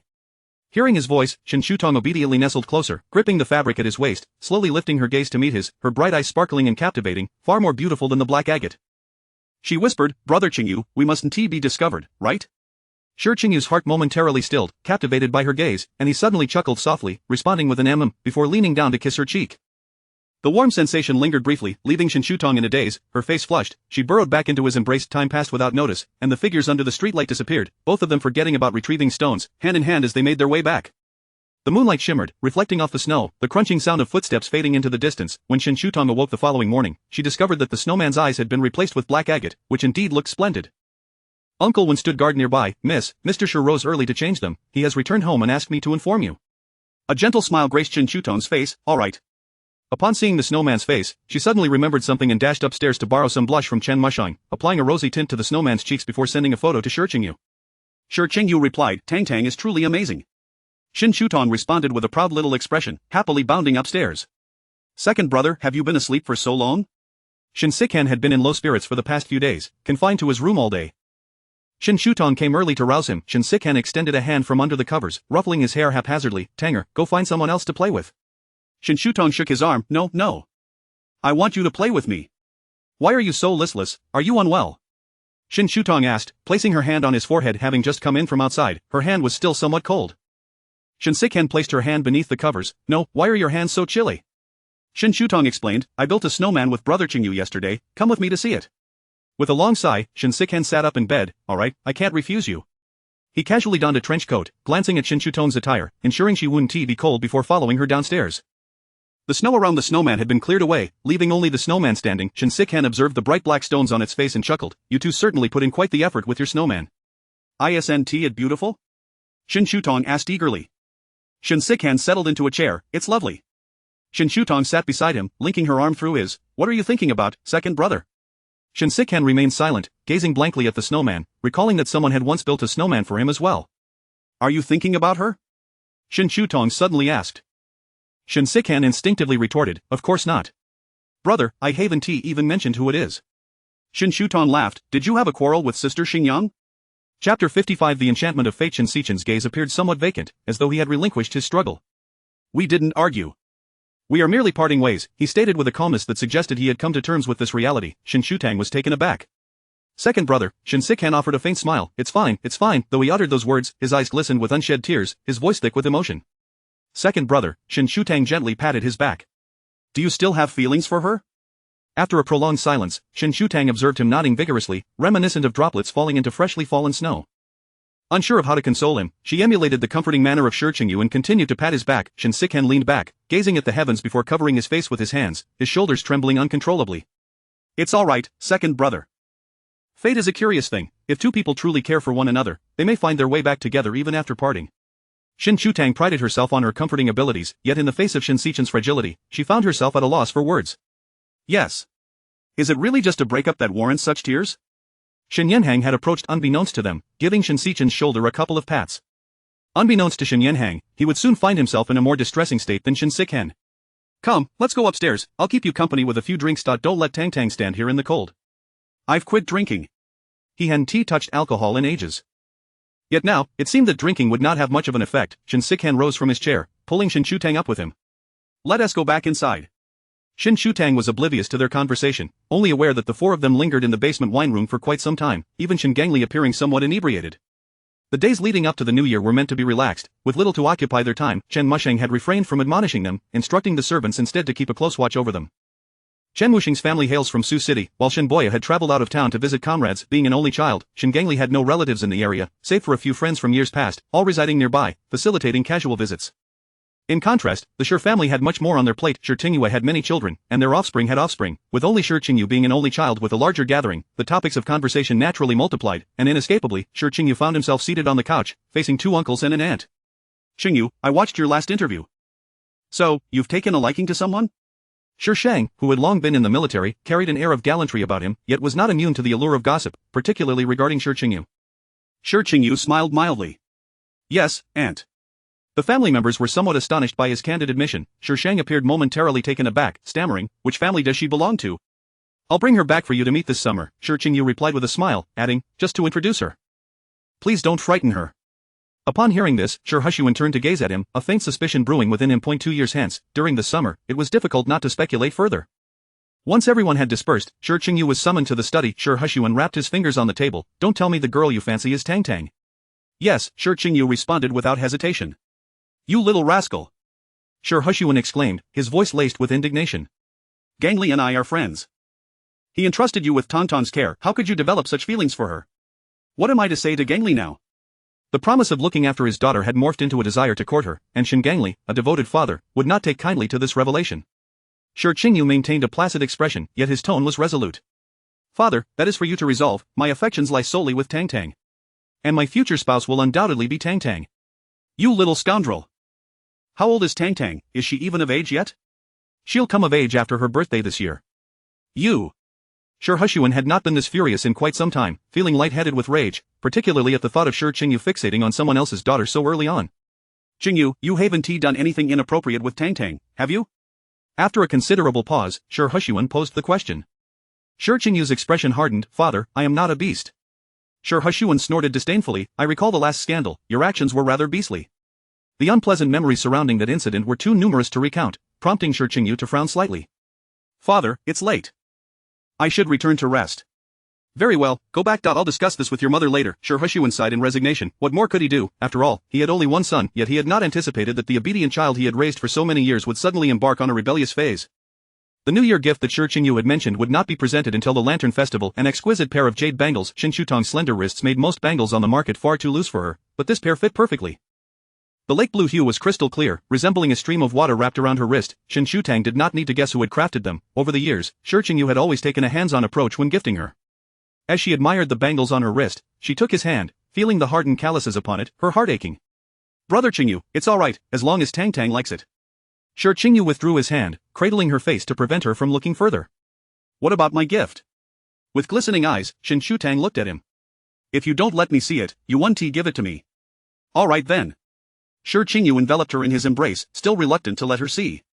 Let me hold you for a moment. He cherished the sight of Shen Shutang earnestly engaged in something for him, yet he loathed witnessing her tears.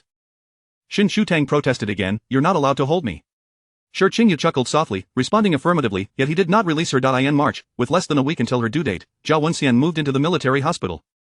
The doctor had calculated the timing perfectly. On the morning of the due date, Zhao Wenxian went into labor, which lasted until the following morning, resulting in the birth of a delightful baby boy, affectionately named Anan.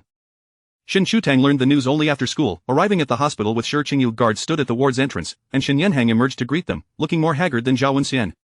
By the afternoon, Zhao Wenxian had been transferred to a regular ward and had regained consciousness, with Anan nestled in the adjacent crib under the watchful eye of a nursery nurse.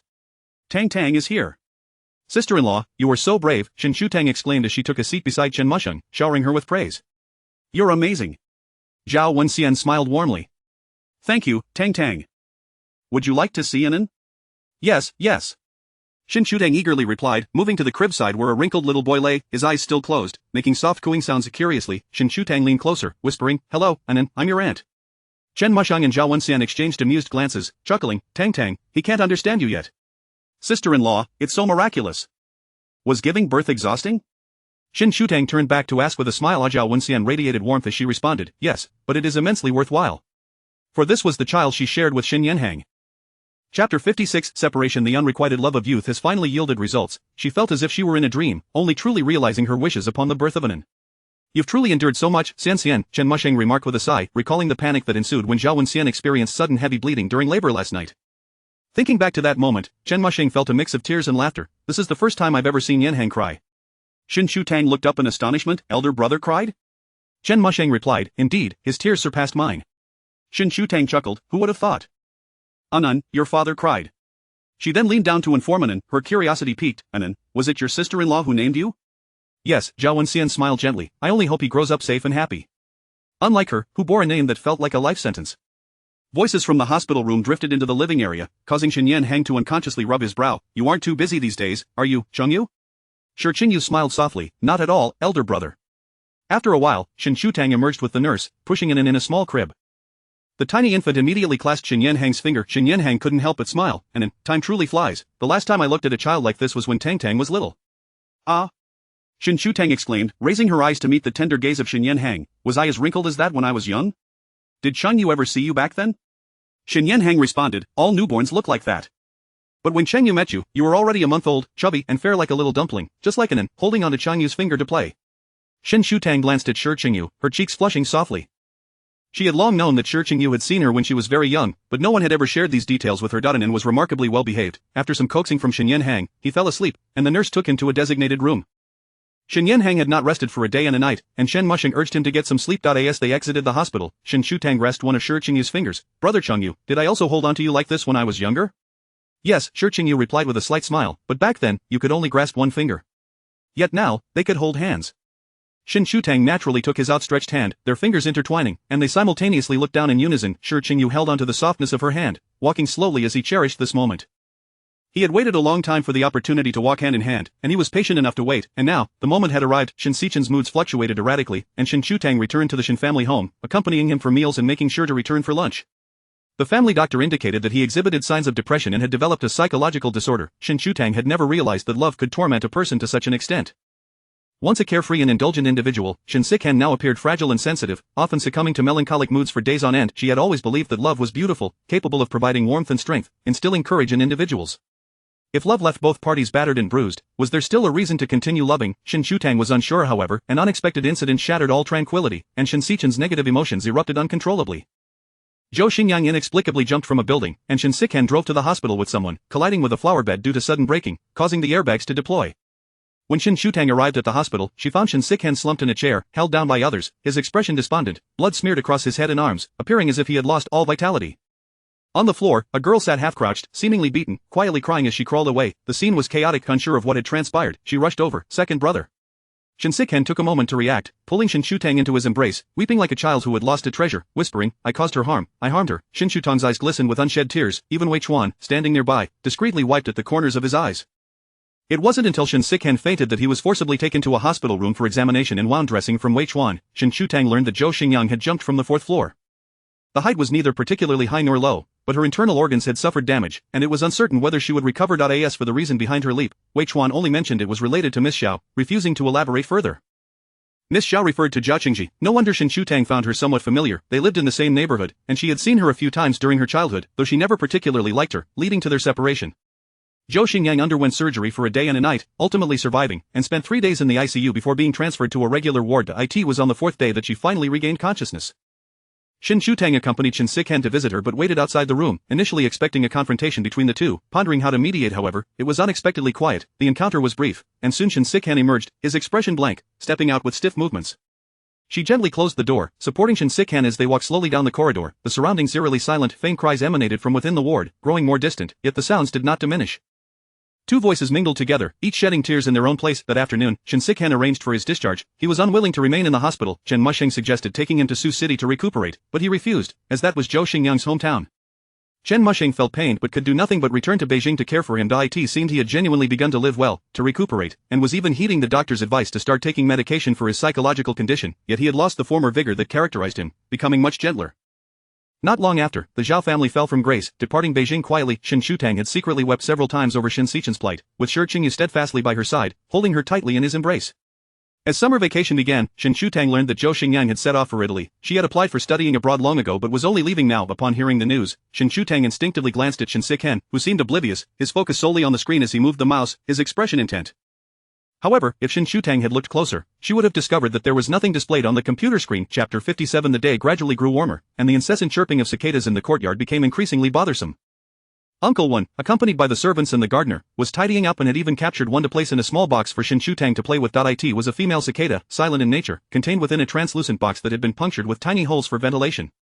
Shen Shutang placed the box on Shen Xichen's desk, exclaiming, "Second brother, look, a cicada." Shen Xichen glanced up from behind the screen, bemused. "Have you never seen a cicada before?" "No," Shen Shutang replied candidly. Shen Xichen chuckled softly. "You have seen one. There was a time in your childhood when Su Jing frightened you with a cicada. You were quite young then and likely do not remember." After that incident, no one had dared to present her with cicadas again. Shen Shutang responded, "Well, I truly do not know about that, but this one doesn't chirp, so it isn't frightening." "What do you mean it isn't frightening?" At that moment, Shi Qingyu knocked and entered, placing a stack of documents on the desk. "Second brother. Qingyu brother. A cicada."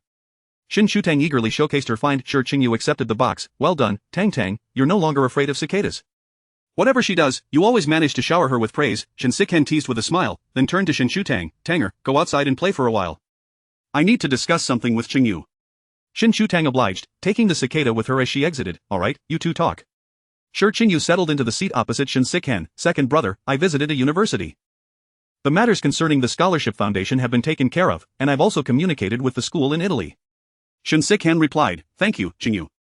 Some matters had become too delicate for him to handle directly, so he had to navigate them indirectly, no matter how convoluted the path might be. Shi Qingyu smiled. "You're too polite, second brother, it's nothing." The two conversed for a while longer, and when they emerged from the study, they spotted Shen Shutang nestled on the sofa, indulging in ice cream. "Tanger, are you eating ice cream again?" Startled, Shen Shutang shrank back. "Second brother, you're so fierce." "I only had a little." "Qingyu, don't let her eat anymore, she already had one this morning," Shen Xichen said while changing his shoes. "I'm stepping out for a bit." Shi Qingyu approached her. "Tang Tang, be good and don't eat anymore." In defiance, Shen Shutang stuffed a large spoonful into her mouth and then exhaled with frosty breath. Shi Qingyu took the ice cream and spoon from her, unable to suppress a laugh, and playfully pinched her cheek. "Is it cold?" He finished the ice cream in a couple of bites, then fetched her a cup of warm water. "Be good, drink some water." Crossing her arms in annoyance, Shen Shutang replied, "No. I'm not being good." "Very well," Shi Qingyu said indulgently, "then if Tang Tang is not being good, drink some water." With the water already at her lips, Shen Shutang reluctantly accepted. "You only let me have one every 2 days. How stingy." Shi Qingyu chuckled softly, ruffling her hair. "True, but your period is approaching. What if you end up in pain?" Shen Shutang's health was well taken care of. With her nourishing meals and occasional massages, she usually felt little discomfort during her period. However, summer posed a challenge as her fondness for ice cream sometimes led to aches. "Then I'll deal with it when the time comes," Shen Shutang pouted, her lips drooping. Shi Qingyu embraced her. "That won't do. If Tang Tang is in pain, I will feel distressed." Only then did her expression soften a bit. "All right, but once my period is over, I want to eat a lot." "Fine, whatever you desire." A lot was unlikely, perhaps 2 at most.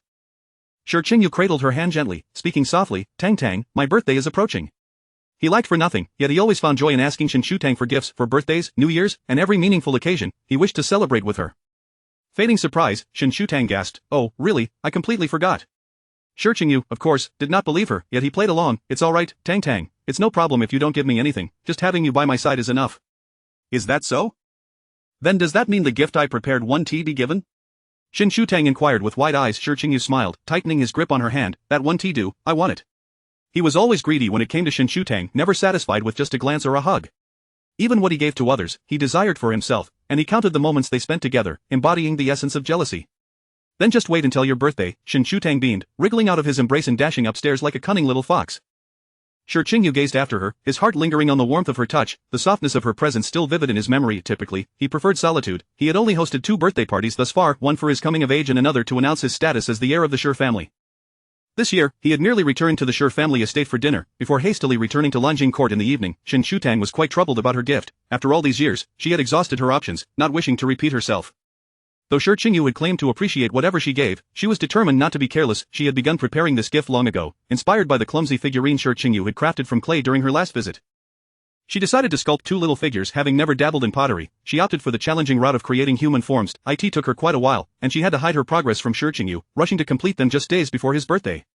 In truth, Shi Qingyu had already suspected something. She had been unusually busy of late, often secluding herself in a room on the 5th floor, occasionally emerging with specks of clay on her clothing. Although she had revealed her secret long before, when Shi Qingyu laid eyes on the two adorable ceramic figures, his eyes brimmed with unshed tears. The pair was far more exquisite than his own clumsy creation. The ceramic figures were no larger than half a palm, both grinning widely with two little teeth visible, exuding an endearing charm. As Shi Qingyu reached for his own figure, Shen Shutang placed the other into his palm, declaring, "Qingyu brother, this one is yours." "This one is mine," Shen Shutang said, shaking her little figure joyfully. "All right," Shi Qingyu replied with a smile, "Tang, you've outdone me." "Of course, this is my first attempt," Shen Shutang said with a hint of pride, her chin slightly raised.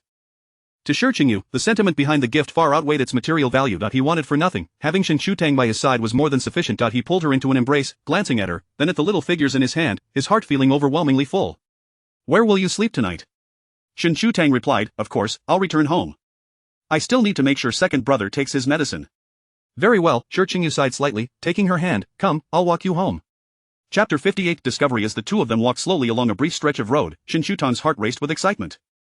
Perhaps it was the enchanting night that inspired her, prompting her to take action. Upon reaching the entrance of the villa, Shen Shutang suddenly halted, and Shi Qingyu followed suit, inquiring, "What is wrong?" Raising her gaze, Shen Shutang saw Shi Qingyu lean down to hear her words. "Brother Qingyu," she said, swallowing nervously, her voice soft yet resolute in the stillness of the night, "I have one more gift to give you. Be my boyfriend." Shi Qingyu stood there, momentarily stunned, his pupils dilating in disbelief as he looked at her. Yet, without waiting for his response, Shen Shutang grasped his collar and pulled him down, her eyes fixated on his lips, eager to kiss him. Just then, Shi Qingyu tilted his head upward, and a fleeting kiss landed on his chin, innocent yet indelibly etched in his heart like a brand. "Shen Shutang." A cold voice pierced through the air from behind, shattering the sweet atmosphere. Startled, Shen Shutang instinctively hid behind Shi Qingyu. Shen Sichen's face darkened, merging with the night, as he coldly commanded, "Shen Shutang, come here." He was unaware of how their relationship had evolved. The multitude of questions that had once perplexed him suddenly found their answers. No wonder Shi Qingyu had remained alone all these years. But that was incorrect. He had always kept Tanger by his side. It was no surprise that he brought her along to those gatherings, using her as a shield. No wonder he always referred to them as brothers. He had evidently harbored such intentions long ago.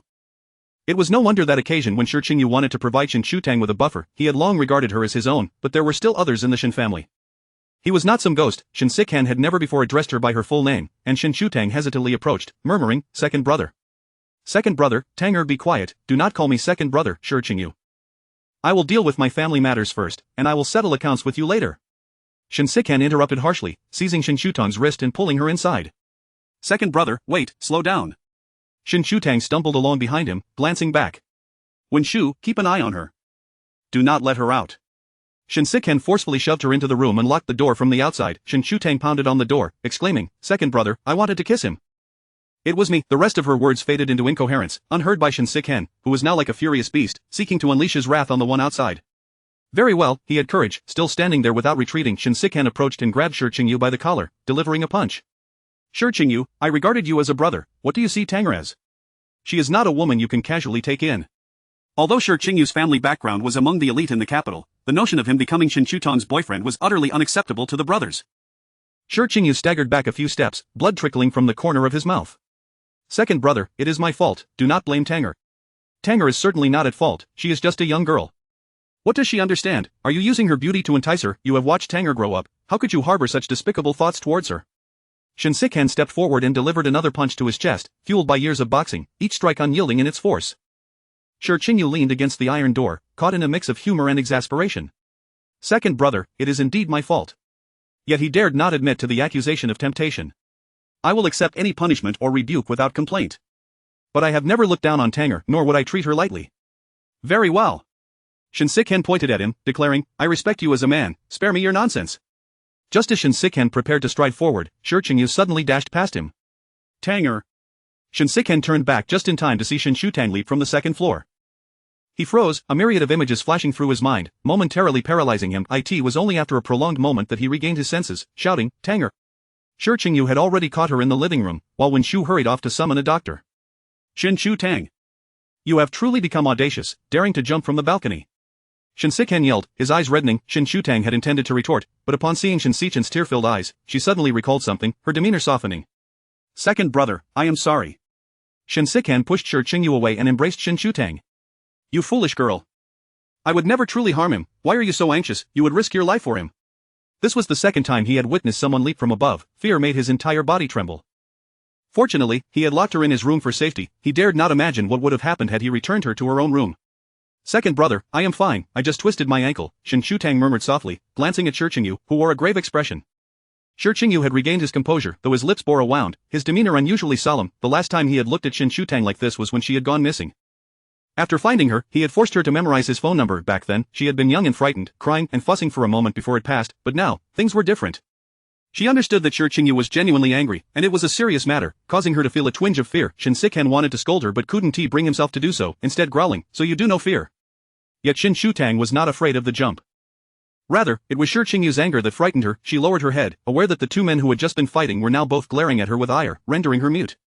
When Shu soon arrived with the doctor to examine her, thankfully, the fall had not been from a great height, landing on a grassy area below, resulting in only minor scrapes on her hands and a fractured calf bone rather than an ankle injury. After the bandaging, Shen Shutang timidly spoke, both of them have also been hurt. No need. Not necessary. The two spoke in unison, exchanging glances, while Shen Sichen shot Shi Qingyu a fierce glare before turning away. Go back to your own home. However, Shi Qingyu sat beside Shen Shutang, taking iodine from a servant and carefully applying it to her wounds. Shen Sichen found him increasingly intolerable. Keep your distance from my sister. Shi Qingyu remained silent, diligently tending to her injuries, then looked up into Shen Shutang's eyes, solemnly stating, Shen Shutang, if the fall had been from a greater height, had you suffered any harm, I would have jumped after you, do you understand? His eyes were red, his voice hoarse and choked with emotion. Shen Shutang listened intently, her heart jolting. She had merely intended to prevent the two from fighting. In her desperation, she had jumped. Her words trailed off as tears began to fall. Shen Sichen had been contemplating how Shi Qingyu was adept at feigning tenderness to deceive Shen Shutang until that moment when he spoke. He realized it was genuine, for he too had once entertained such thoughts after witnessing Zhou Xingyang jump from above. Yet, despite this realization, it did not diminish his current animosity towards Shi Qingyu. Ultimately, Shi Qingyu's heart softened as he wiped away her tears. Be good, do not cry, let second brother take you home to rest. With that, he rose and began to walk away, his steps slow and unsteady. Brother Qingyu, do not call him brother. What kind of brother is he? Shen Sichen was still seething, his words laced with anger. Shi Qingyu paid no heed, continuing on his path without looking back. Chapter 59I. Only like him Shen Shutang bowed her head, tears cascading down her cheeks, feeling somewhat helpless. Enough, stop crying, Shen Sichen said, somewhat clumsily wiping her tears. His intentions are base. Do not allow yourself to be so close to him in the future, move back quickly. With a quivering voice, Shen Shutang replied, he hasn't done anything wrong, I like him, and it was I who took the initiative to kiss him. Second brother, you cannot speak of him in such a manner. Shen Sichen was taken aback. The person you mentioned liking before is Shi Qingyu? Shen Shutang nodded. I like him, I only like him. Shen Sichen focused intently, his voice deepening. How old are you? Do you truly understand what it means to like someone? Do you grasp the implications of loving another? He is a man, and men are rarely virtuous, myself included. I am about to come of age. I can enter into a romantic relationship. Shen Sichen's tone was laced with anger. Shen Shutang, you may have reached 18 in years, but not in maturity. You think adulthood is merely a momentary transition, but what of your understanding? You are not mature enough to discern genuine affection from mere infatuation. Besides, you have spent so many years together, can you truly differentiate? Shen Shutang stubbornly raised her head. I have thought about this long and hard, second brother. I am quite clear on my feelings. My affection for him is not akin to a sister's love for her brother. I genuinely like him, and I wish to be with him. Shen Sichen felt an overwhelming surge of frustration, convinced that Shen Shutang had been deceived by that rascal Shi Qingyu, and even now, she defended him. Did he say something to you? He is cunning and sly, akin to a crafty old fox. If he intends to deceive you, you would be none the wiser, you are simply too naive. Shen Shutang insisted, second brother, he has never deceived me. I am not a child, I can distinguish between true feelings and false pretenses. I like him now, and I want to be with him. My feelings will only deepen in the future. Shen Sichen gazed at Shen Shutang, her tear-streaked face resolute in her declaration of love, ready to disregard all else to be with him. For the first time, he acknowledged her. Shen Shutang was no longer the little girl trailing behind them, seeking their affection. She had grown up, the determination in her eyes, all for a man, struck him deeply. He sighed, his voice tinged with resignation. Tanger, girls often suffer in matters of love, you have yet to experience it. You think that simply liking someone is enough to plunge headlong into it, disregarding whether it is sweet or bitter. The future remains uncertain. Some things do not yield results merely through effort, nor can love alone unite two people. Brother Qingyu will not let me suffer, nor will he allow me to endure hardship. When Shen Shutang became obstinate, no one could sway her. It had been the same for over a decade. With no other recourse, Shen Xiqing picked her up. Alright, let us sleep for now, we can address everything else tomorrow. Shen Shutang nodded in response, then asked, second brother, is your hand alright? It hurts. That rascal has quite the tough bones, Shen Xiqing scoffed, recalling how he had once been the one to call out for Qingyu, but now, he was defending his own sister. Shen Shutang sniffed. Then remember to apply the medicine later. Are you concerned for me? You, whose foot may take days to heal, will surely be crying once the anesthetic wears off. Previously, he had wondered who had spoiled Shen Shutang to be so delicate. Now he knew, and it filled him with annoyance. A person who could hardly endure a little pain had surprisingly held back from crying out moments ago. If it hurts, just shout for help. The doctor is on standby 24 hours a day downstairs. Shen Shutang nodded, using the back of her hand to wipe her tears. You didn't hit me too hard, did you? Rest assured, you won't die. You have to come back tomorrow to face the music, Shen Xiqing chuckled, thinking it would not be so easy for anyone to lay a hand on Shen Shutang. Shen Shutang looked up at him in surprise, her eyes still glistening with tears. Second brother, he hasn't done anything wrong. Shen Xiqing placed her gently on the bed. You are still young, but he is an adult. His failure to reject you is his fault. He had rejected her once, but at that time, she had been angry and sulking. Now, reflecting on it, Shen Shutang's tears threatened to spill again. Shen Xiqing wiped her tears with a tissue. Isn't it true that you like him? Tomorrow is the first hurdle you both must face, are you afraid? Shen Shutang contemplated for a moment before shaking her head, her expression solemn, as if declaring she was prepared. Shen Xiqing smiled. Very well, your courage is commendable, and now, let us sleep, we will tackle everything else tomorrow. He spoke lightly, knowing that even if something were amiss, their family would not blame Shen Shutang in the least. It was merely to frighten her. However, he did not expect her to take it so seriously. Looking as though she was ready to fight a tough battle, regardless of the hour, Shen Xiqing made calls one by one, notifying everyone. Shen Gangli sprang from his bed in a huff, angrily dialing Shi Sun, scolding him for a few moments before hanging up. Shi Sun sighed at his phone, having anticipated a scolding but not expecting it to come so swiftly. Shen Gangli hurriedly dragged Shen Musheng to the airport. Arriving in the capital city in the dead of night, Shen Shutang had long since fallen asleep, having received an additional injection of anesthetic from the doctor, and now slept soundly, oblivious to whether she cried in her dreams or woke up crying, her cheeks still marked with tears. By the following morning, Shen Yanhang and Shen Sujing had also returned. In the Shen household, Shen Shutang's situation was of paramount importance. Shen Xiqing had not portrayed the matter as overly serious. He merely laid out the facts, and the two understood implicitly and returned home. As dawn broke, Shi Sun arrived with the others. Regardless of what had transpired outside, Shi Qingyu was still a child who had erred and required his parents to lead him to apologize. After a night, Shi Qingyu appeared even more haggard, his injuries untreated, with not even the traces of blood at the corner of his mouth wiped away. Shen Xiqing initially thought he was playing the pity card, but in truth, Shi Qingyu was in shock.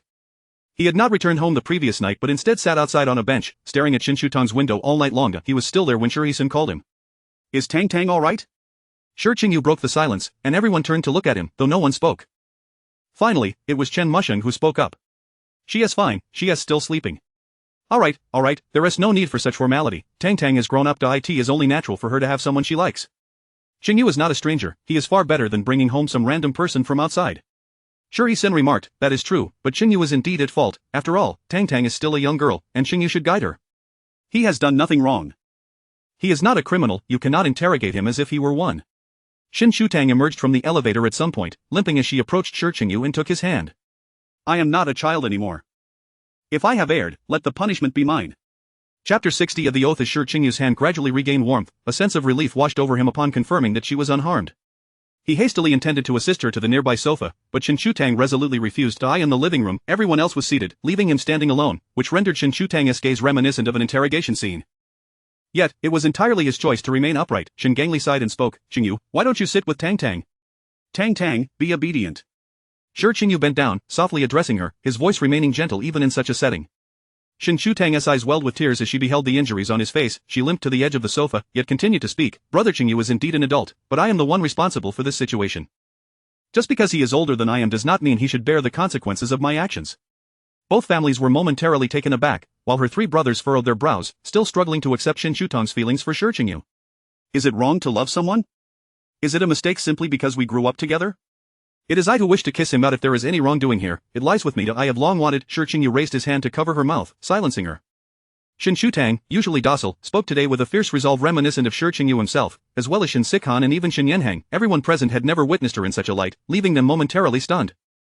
After a while, under Shen Shutang's fiery gaze, Shi Qingyu released his hand. Tang Tang, let us eat first. I will talk with them, alright? Shen Shutang huffed, crossing her arms and tilting her head to the side, her eyes still glistening with tears, yet her determination unwavering. Shi Qingyu gently coaxed, "You've said your piece, now it's my turn. Go wash up first, and we will eat together shortly, alright?" Shen Shutang's resolve softened as she looked at him. What do you wish to say? Did it mean he might not want her? Tang, I have never turned down any of your gifts. Just not at this moment. Shi Qingyu smiled tenderly, providing her with a sense of reassurance. A servant wheeled a chair over, and Shi Qingyu stood, extending his arm to her. After a moment of hesitation, Shen Shutang took his arm and sat down, looking up at him. Then I will wait for you. If you do not come, I shall not eat. After seeing Shen Shutang off, Shi Qingyu approached the center of the living room and slowly knelt before Shen Gangli and his wife, bowing his head in a decisive and unhesitant manner. At this moment, he appeared more disheveled than ever, with a button missing from his shirt, dirt on the knee of his trousers, tousled hair, and a bruised mouth, completely devoid of the usual grandeur associated with him. Nevertheless, Shi Qingyu seemed unbothered, his tone earnest and solemn. Uncle Shen, Aunt Shen, I am serious about Tang. He lifted his head, his gaze sincere and resolute. I love her. Regardless of how many years pass, as long as she still cares for me, I will remain by her side.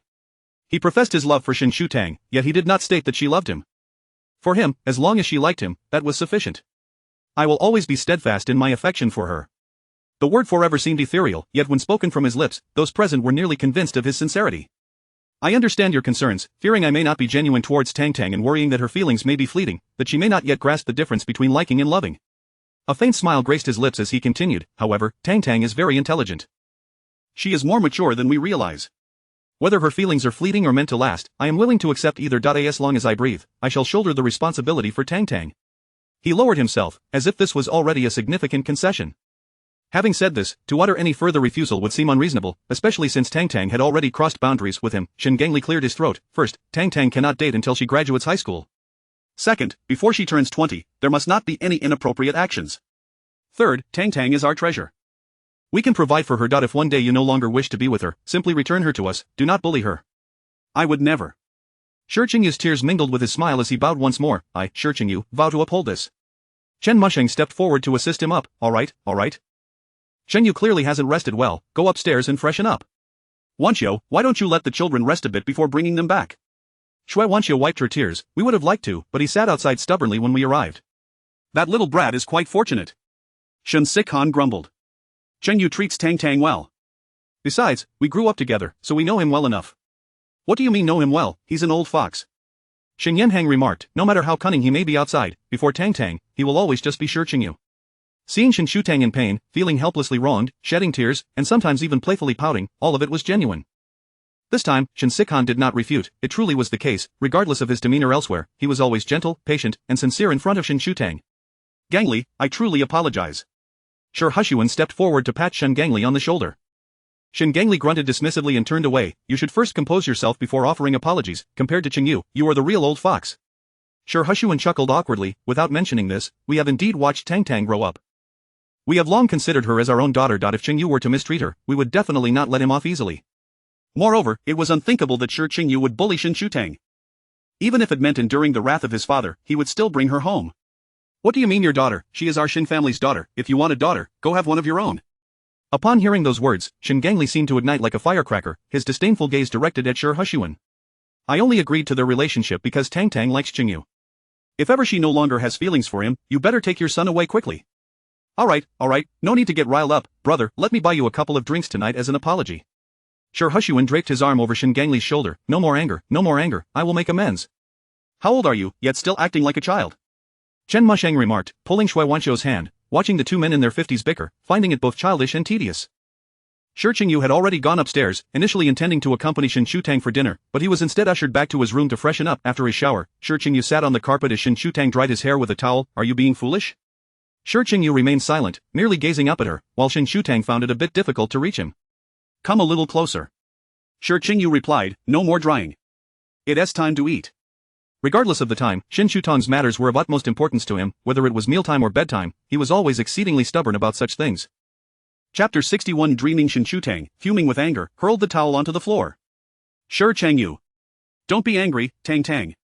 He appeared somewhat dazed. Shen Shutang leaned down, carefully avoiding the injury on his face, cradling his cheeks. Shi Qingyu, have you been knocked silly by second brother? No, he was merely frightened into a stupor. He had endured that harrowing scene far too many times. The days prior had been too smooth and blissful, almost making him forget those memories, leaving him momentarily unable to accept such a shock. Shen Shutang slid off the bed, flinging herself into his embrace, tightly wrapping her arms around his neck. Shi Qingyu, I'm fine. I was too impulsive yesterday. Tang Tang, am I dreaming? Shi Qingyu asked her softly, his hand gently resting on her back. Shen Shutang pushed him away, pressing her fingers against the corner of his lips. Does it hurt? It does. Shen Shutang suddenly burst into laughter. It's not a dream, you are now my future boyfriend, so you must listen to me. First, let us apply the medicine, then we can eat, and afterward, you should rest and sleep well, alright? Alright. Shi Qingyu nodded obediently. The roles of the two had reversed. Shen Shutang dried his hair, applied the medicine, and kept him company during meals. Shi Qingyu remained quiet and compliant, his gaze never leaving her. After tending to the ointment on his lips, Shen Shutang moved to unbutton his shirt, noticing he had also taken a punch to the chest. Have you no shame? Tanger is still injured, and you want her to apply medicine to you as well? Shen Xiqing suddenly appeared at the door, sneering disdainfully. Shi Qingyu, as if waking from a dream, gently took Shen Shutang's hand down, his ears subtly reddening. Tang Tang, that is not necessary. Get out, go find Xiao Jing. Shen Xiqing stepped forward, pushing Shi Qingyu aside and seating himself. My hand is still hurt. Brother Qingyu, you should first go find third brother for your treatment, then come back. Shen Xiqing waved his injured hand in front of Shen Shutang, displaying the wound on the back of his hand. Second brother, you are so childish. Shen Shutang retorted, picking up a cotton swab to gently clean his joints. Second brother, I know you are upset. But I cannot let my feelings for him cloud my judgment. He is a good person, treating me well, and kind to everyone. Place your hand on your heart and tell me, is Brother Qingyu a bad person? Shen Xiqing tapped her lightly on the head. Have you really grown up? Daring to lecture your brother, do you think I am unaware of what you just said? But marrying my sister is not so easy, he must endure some hardships. Second brother, I am your precious one, but Brother Qingyu is also Uncle Shi and Auntie Shi's treasure. It is not easy for them to be together, so please don't bully him. Tanger, you have truly matured. Shen Xiqing remarked suddenly, withdrawing his hand. Fine, I will not bully him, but remember, no one in this world is allowed to make you suffer. Shen Xiqing ruffled her hair carelessly. If you are happy with him, then be with him. If not, just let him go. I'll find you another. Shen Shutang smiled. No, I only want him. Stubborn. Yet he resembled her in some ways. There were some people who could not be replaced.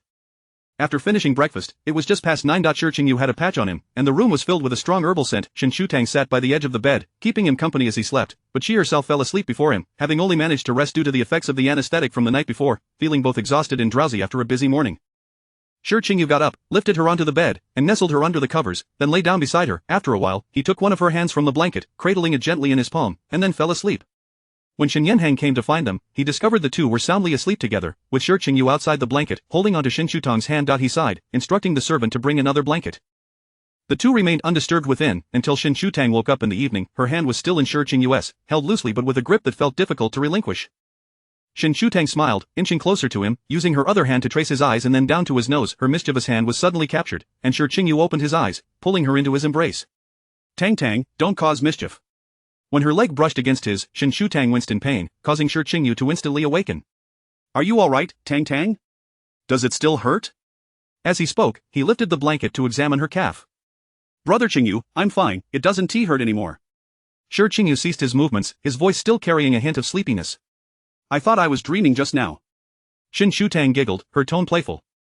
Does Brother Qingyu often have dreams like this? Shi Qingyu recalled the words that Shen Xiqing had scolded him with yesterday, feeling somewhat embarrassed, yet he could not deny the truth of it. Awake? If you're awake, come down for dinner. Shen Yanhang knocked on the door upon hearing the commotion inside. Shi Qingyu seemed to find salvation, quickly getting out of bed and bringing over the wheelchair. Tang Tang, let us head downstairs. Shen Shutang extended her arms towards him. Okay, carry me up. The dining room upstairs was already filled with people, and there were 2 seats reserved for them at the table. Shi Qingyu wheeled her over, nodding at the others before taking a seat. It had been a long time since the two families had gathered for a meal together. In previous years, they often celebrated holidays side by side. Chen Mushing remarked, it has been quite a while since we last gathered, let us not be stiff, dig in. Shi Qingyu, does your injury still hurt? Shi Qingyu was busy serving Shen Shutang when he heard the question and looked over. It doesn't hurt anymore, Auntie Shen. Good, just be cautious over the next few days. Don tea only serve Tang Tang, you should eat too. Mom, my hand hurts, why don't you care about me?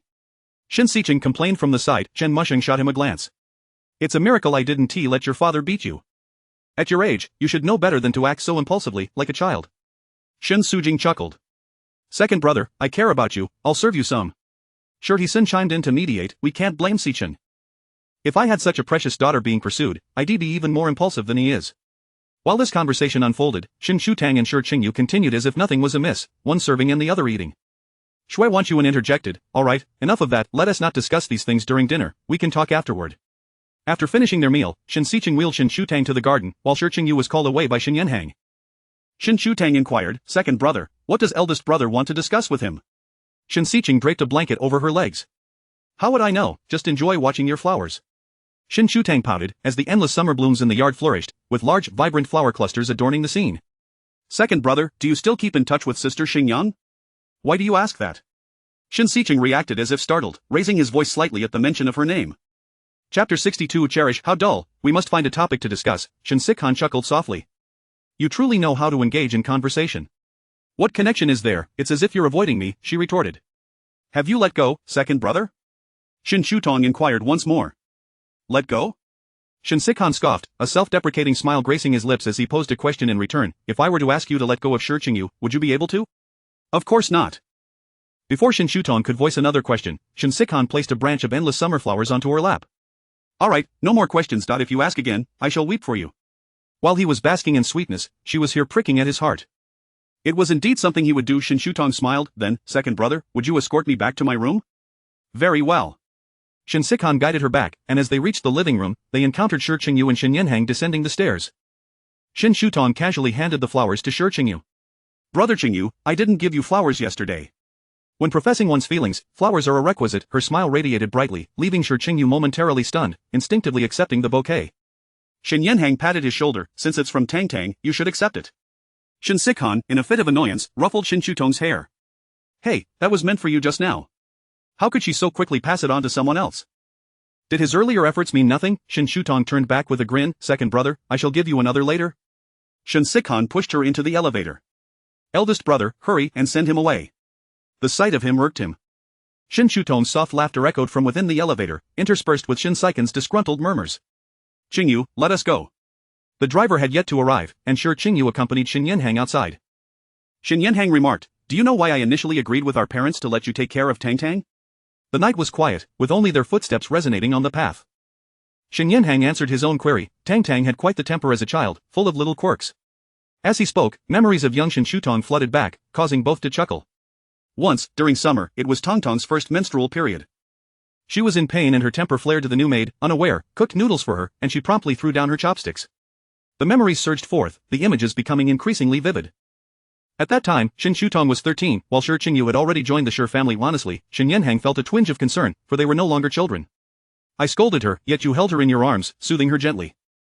You frowned then, and in retrospect, it seems you were displeased with my reprimand rather than her temper. Today, Shen Yanhang had an epiphany, and their eyes met in mutual understanding. The answer was self-evident. He now suspected that had he not been Shen Shutong's elder brother, Shi Qingyu would have surely kicked him. Later, when I calmed down and sought you out, you had already pacified her, softly explaining that eldest brother did not mean it, and even sent her food.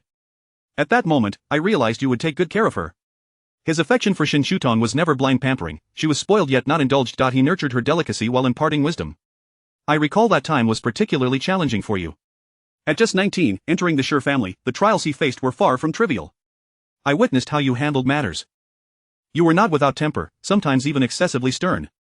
Yet, it seems you never allowed your negative emotions to affect Tang Tang. Regardless of her actions, you consistently embraced and supported her. Upon reflection, it appears you've never lost your temper with her throughout the years. I used to think your affection for Tang Tang was merely that of a brother for a sister. I even subtly warned you against harboring any inappropriate thoughts. Little did he expect that the feelings he should not have entertained had long been ignited and concealed so well. Qingyu, I never anticipated your feelings for Tang Tang would evolve in this manner. Yet, unbeknownst to him, his own affection for Shen Shutong had transcended the bounds of a neighborly brotherly love. However, he could not deny that Shi Qingyu had done remarkably well. Perhaps he had concealed it too effectively, or perhaps these sentiments had gradually shifted in nature. When Shen Yanhang discovered this, he was taken aback, yet it felt inevitable upon reflection. Shi Qingyu's presence in Shen Shutong's life was overwhelmingly significant. After 17 years of daily companionship, she had come to regard him as an integral part of her existence. Falling in love with him was only natural. Yet, Shen Yanhang was unaware that the same held true for Shi Qingyu. In the past, I may have been narrow-minded, but now, I believe I can confidently entrust Tang Tang to you in another capacity. The vehicle gradually came to a halt before them, prompting Shen Yanhang to pause. He added, Qingyu, some things are hard-earned, cherish them. Shi Qingyu nodded solemnly, acutely aware of the significance of this day. I understand, eldest brother. Shen Yanhang entered the vehicle. Alright, head home soon. The endless summer blooms cradled in his hand bore the warmth of his palm as Shi Qingyu gazed at the night sky, smiling. Qingyu, you're back. Yes, mother. Are you still awake? Shui Wansu's Autumn approached the door to greet him. Come here, I have something for you. Following her upstairs, Shi Qingyu watched as Shui Wansu produced a wooden box. This, when your father and I wed, was given to me by your grandmother. Now that you have someone you cherish, I pass it on to you. Tang Tang is a wonderful girl and the beloved daughter of the Shen family, you must never mistreat her, understood? You have always been decisive and independent, but remember that love and marriage are matters for two. Tang Tang is still young, you must be more accommodating toward her however, heed your Uncle Shen's words if ever you find yourself no longer in love, do not force it. I won't, Shi Qingyu replied hastily, his gaze fixating on the wooden box in his hands. He was more entwined with Shen Shutong than anyone else and could not fathom a day when he would cease to love her. If that day were ever to dawn, he would first put an end to his own existence. Such thoughts were extreme, and he lowered his gaze to conceal the emotion swirling within. Shui Wansu chuckled, you've become a foolish boy, acting irrationally. Very well, mother trusts you, but remember, while loving another, do not neglect your own well-being. Understood. Now, your father is waiting for you in the study. All right, mother, rest early. Shi Qingyu returned to his room, carefully trimming the flowers and placing them in a vase before setting the box aside and heading to the study. After knocking, he entered. Father. Shi Hushwan sat in his chair, tipsy, and upon seeing him, grunted, you rascal, did you get your wish? Thank you, father, Shi Qingyu replied. For what? I'm your father, but could you perhaps give me a heads up next time so I can prepare myself? Though, I suppose there won't be a next time. Shi Qingyu smiled faintly. There won't be a next time. You little rascal, you're far cleverer than your old man, I have nothing more to teach you. Gung Li and the others have spoken with you, and Yanhang has too, your mother should have as well. But today, Tang Tang came to see me, guess what she said? Shi Qingyu looked at him, his gaze inquisitive. Chapter 63 Kindly advise she told me not to scold you and that we should cherish you like a treasure, Shi Sun remarked, erupting into a hearty laugh. Chengyu, there are words I have yet to share with you, but your mother and I will always stand as your unwavering support. Whatever troubles you face, do not hesitate to return to us, you are never wrong to seek us out, your father and mother will always be there to assist you. Shi Qingyu felt a pang of emotion, his eyes glistening, and murmured, Dad, I understand. Alright, go rest now, we'll visit the hospital tomorrow to check on your chest injury. Shi Sun rose and extended his arm toward him, why are you standing there in a daze? Tang Tang informed me, Shi Qingyu took hold of his arm, Dad, I'll help you back, you've all grown up, becoming such wonderful children. Do not harbor any resentment towards Chen. Make sure to have a proper conversation with him later. I understand, Dad. Shen Shutang's birthday fell in mid-August, and when grandfather Shen delivered yet another bridal dowry, everyone suddenly comprehended the situation. Shen Chen silently gave a thumbs up to the box, exclaiming, impressive, no wonder grandpa served as a scout in his youth. Chengyu has only been to Wuhua Mountain once, hasn't he? He turned to Shi Chengyu and asked, Chengyu, did grandpa interrogate you rigorously? No, he merely asked me a few questions. Shen Shutang, still recovering, fidgeted restlessly in her wheelchair, maneuvering it in circles around the living room while Shi Chengyu closely followed her. You little rascal, you're quite the master of concealment. Now I remember, no wonder when we visited grandpa last time, he inquired about how old Chengyu was, so that was his intention. Shen Su Jing exclaimed, as if awakening from a dream. Shen Gongli observed the two of them like a couple of fools and bluntly remarked, you two should refrain from claiming to be part of the Shen family in public. It is utterly ridiculous, Shen Chen chuckled, indeed, it must be hereditary. Before Shen Gongli could retort, Shen Shutang burst into laughter. Shen Chen added, there is someone even more foolish over there. Shen Shutang's laughter abruptly halted. Daddy's second brother is insulting me. She maneuvered her wheelchair to kick Shen Chen, but Shi Chengyu swiftly scooped her up. Your legs aren't fully healed.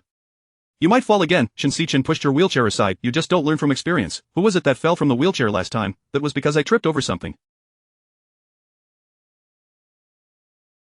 It wasn't my fault, Shen Shutang pouted, resting her chin on Shi Chengyu's shoulder. You mean, you're in cahoots with second brother? I'm not, I'm just worried you might fall. Shi Chengyu gently placed her on the sofa. Last time, when Shen Shutang fell from her wheelchair, she ended up with a large bump on her forehead. Chen Musheng felt that this year had been particularly unfortunate for her, with illnesses and injuries, so she went to Xiangshan Temple to pray for a talisman to keep her safe, instructing her to carry it close. Tang Tang, Uncle Wen entered with Xiaitong, greeting everyone in the living room before rushing over to the sofa. Xiaitong had recently returned from traveling to numerous countries that Shen Shutang had never even heard of, arriving back just in time for her birthday. Xiaitong, Shen Shutang exclaimed in surprise, as no one had informed her of Xiaitong's arrival, especially since she had been receiving photos from her friend abroad just yesterday. Did you miss me, Tang Tang? Xiaitong rushed over and embraced her. I almost thought I'd die missing you, Shen Shutang replied. I missed you, but it seems you were having a great time abroad. Ah, enjoying myself or not, I still missed you. I rushed over as soon as I landed. Shen Shutang playfully shoved Xiaitong's head away. Alright, I get it. Xiaitong moved her head aside and asked, is your leg still not healed? When will it be better? Will you be able to go to school then? It's getting better, but I still can't run or stand for long periods. Shen Shutang glanced at her leg as she spoke. That is fine, when the time comes, I'll carry you upstairs, Xiaitong said, patting the cast on her leg. I can manage with just one of you. Shen Shutang smiled. Alright, I appreciate your help. By the way, aren't you turning 18 this year? Are you not having a coming-of-age ceremony? Xiaitong queried, initially assuming it was due to Shen Shutang's injury that the event was being skipped. Unexpectedly, Shen Tang's lips curled downwards, her voice tinged with sorrow. A second brother said to wait until I graduate. We'll combine the coming-of-age ceremony with the graduation banquet to save money. Haitang couldn't help but laugh. Does he really need to save money? It was hard to believe that the Shen family could ever be short on funds. If they were, then she would surely be destitute. The real motive was clear to everyone involved. Thus, this year, as in years past, they held a modest family gathering at home, albeit with Cheresh's parents also in attendance. The dinner was filled with laughter and joy, and after the meal, Haitang left in a hurry, almost as if fleeing, leaving Shen Tang bewildered. Shi Group carried her back to her room, where 2 boxes sat on the balcony table, piquing Shen Tang's curiosity. What are those? What could they be? Shi Group placed her gently on the sofa. One is from my mother, and the other is from me. Shen Tang, accustomed to receiving multiple gifts from him, smiled as she watched him prepare to unveil them. Shi Group's hands trembled slightly as he opened the wooden box given to him by Shui Wanxiu, showing it briefly to Shen Tang. This is what Grandma gave to Mom. She asked me to give it to you. Before Shen Tang could get a good look, she only caught sight of a green ring before Shi Group closed the lid and set it aside. The other box was larger. Shi Group moved it closer and slowly opened it. A diamond crown emerged before Shen Tang, illuminated by the moonlight and ambient glow, the diamonds radiating a dazzling brilliance. This Shi Group lifted the crown, kneeling on one knee with a focused expression as he placed it upon Shen Tang's head, gently tucking her hair behind her ear. Tang, that he spoke softly, his tone imbued with a hint of reverence. Thank you for choosing to stand by my side. Thank you as well for granting me another identity alongside you. I am truly honored. However, it's not the right time yet. I have more pressing matters to attend to. I am aware that I have much to learn from you, so please don't be upset. Just grant me a little time. I will wait for you to grow. With anticipation, waiting transformed into a sweet endeavor. Others believed Shen Tang to be younger and thus in need of his guidance, but in truth, he often proved too stubborn, nearly caring for her. In matters of love, he found himself lacking compared to her. Shi Group spoke with utmost sincerity, having prepared many words, yet now could only express these fragmented thoughts. Shen Tang beamed brightly, extending her hand towards him. Brother Chengyu, I too have much to learn, so please guide me generously. My boyfriend, she insisted on addressing him this way, tilting her head slightly, proud yet resolute. Shi Group chuckled, the young girl adorned with a crown seated on the sofa, while the man before her knelt on one knee, his face alight with joy. He took her hand and placed a kiss upon her knuckles, saying, I look forward to your guidance, my princess. Chapter 64-41. Shen Tang had never anticipated that celebrating her birthday would prove to be so exhausting. She had initially thought that turning 18 would be nothing out of the ordinary. However, the following day, 3 of her brother's assistants and their secretaries arrived, bearing a mountain of documents for her to sign. The room was bustling with people. Several sat on the sofa, forming a queue. Before long, Lin Shulang also made his entrance, momentarily taken aback by the scene, and took a seat beside Wei Chuan. Wei Chuan inquired, what brings you here? Lin Shulang chuckled, it's the order from President Shi. The files in Lin Shulang's hands felt as heavy as lead, and he dared not let them slip from his grasp for even a moment. Why are there so many? How long do I have to sign? Shen Tang complained loudly, massaging her sore wrists. Secretary Chen offered an apologetic smile, patiently pointing out where she needed to sign. Miss Shen, I appreciate your effort. We will wrap this up shortly, just a few more here. Yet, just as she thought she was nearing the end, Wei Chuan approached her with yet another stack of documents. With a heavy sigh, Shen Tang rubbed her wrist. What is this? Let me take a break before we continue. Young miss, you have no idea how many people are clamoring for this opportunity, Wei Chuan teased, his demeanor reminiscent of Shen Xiqing, always enjoying a good jest. Shen Tang smiled at him. Then you take it. Wei Chuan unscrewed the cap of his pen and handed it to her. I wouldn't dare, Mississippi, we need to be swift, Shulang is waiting too. Only then did Shen Tang notice Lin Shulang seated on the sofa, waiting with a somewhat stiff smile. Reluctantly, she picked up the pen again, ignoring the specifics of shares and properties. She signed wherever Wei Chuan pointed. After completing another pile, Wei Chuan playfully remarked, fortunately, these are all familiar faces. You wouldn't be able to sign like this outside. As Wei Chuan departed with the documents, Shi Qingyu entered, nodding in greeting as he made his way over. Shi Qingyu settled beside her, gently massaging her hands. Are you tired? Exhausted, utterly exhausted, Shen Tang replied, languidly leaning against him. She had been summoned early in the morning by Shen Xiqing, who was in a rush, urging her to sign, followed closely by her eldest and second brothers. What are you doing here? She asked him. Shi Qingyu embraced her. What do you mean by just here? Am I not welcome? Is this the attitude you adopt once you have it in hand? She retorted. Shi Qingyu, visibly displeased, pinched her cheek and guided her back to her chair, handing her the pen while flipping through the documents. Here, sign your name. How could I dare, Brother Qingyu? I can't sign without hesitation, Shen Tang replied with a charming smile, taking the pen once more. Among all the documents, those belonging to Shi Qingyu were the thickest, and after signing for what felt like an eternity, she had only completed half. Why haven't you finished yet? Didn't Wei Chuan bring them all? Shen Xiqing asked as he descended the stairs, perplexed. Seizing the opportunity, Shen Tang paused her pen. I still have Brother Qingyu's to sign. Shen Xiqing approached, casually picking up a signed document to examine it. After scrutinizing it 3 times, he confirmed his initial impression with astonishment. Is this a share from the Shi family? The contract must be incorrect. What astonished him was not merely that Shi Qingyu had granted her shares, but rather that he had given her 41. He had done his research. Aside from some non-reclaimable scattered shares, Shi Qingyu held 80 of the Shi family's shares. He could have allocated 30 or even 40 to Shen Shutang, yet he chose to give her precisely 41. That extra 1%, even when considered separately, amounted to a staggering sum, but it was significant because it was an increment on an equal footing. Have you thought this through? Shen Xiqing asked, handing the document back to Shi Qingyu, his tone serious. Shi Qingyu placed the file on the table. Yes, I've considered it for a long time. What? Shen Shutang looked up, confusion evident on her face. Shen Xiqing gently tapped her head. It's nothing, let Xu Lang assist you. Xingyu, come with me. Okay, Shen Shutang replied nonchalantly. Watching the two men depart, Shen Xiqing led Shi Qingyu into the study and closed the door behind them. Xingyu, we don't oppose your relationship with Tang, but are you truly certain? Shi Qingyu smiled gently, recalling something. Second brother, this is a decision I made long ago. Shen Xiqing sighed. You needn't go to such lengths. Tang would not love you less for not giving her these, she has never lacked for such things.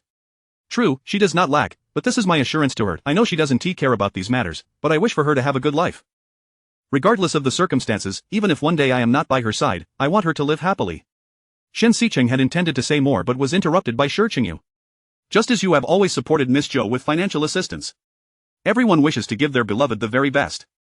Shen Xiqing was at a loss for words, but in light of this, Shen Shutang would become the largest shareholder of the Shi family. He then asked, do uncle and aunt know? Shi Qingyu replied, yes, they are aware and have given their consent.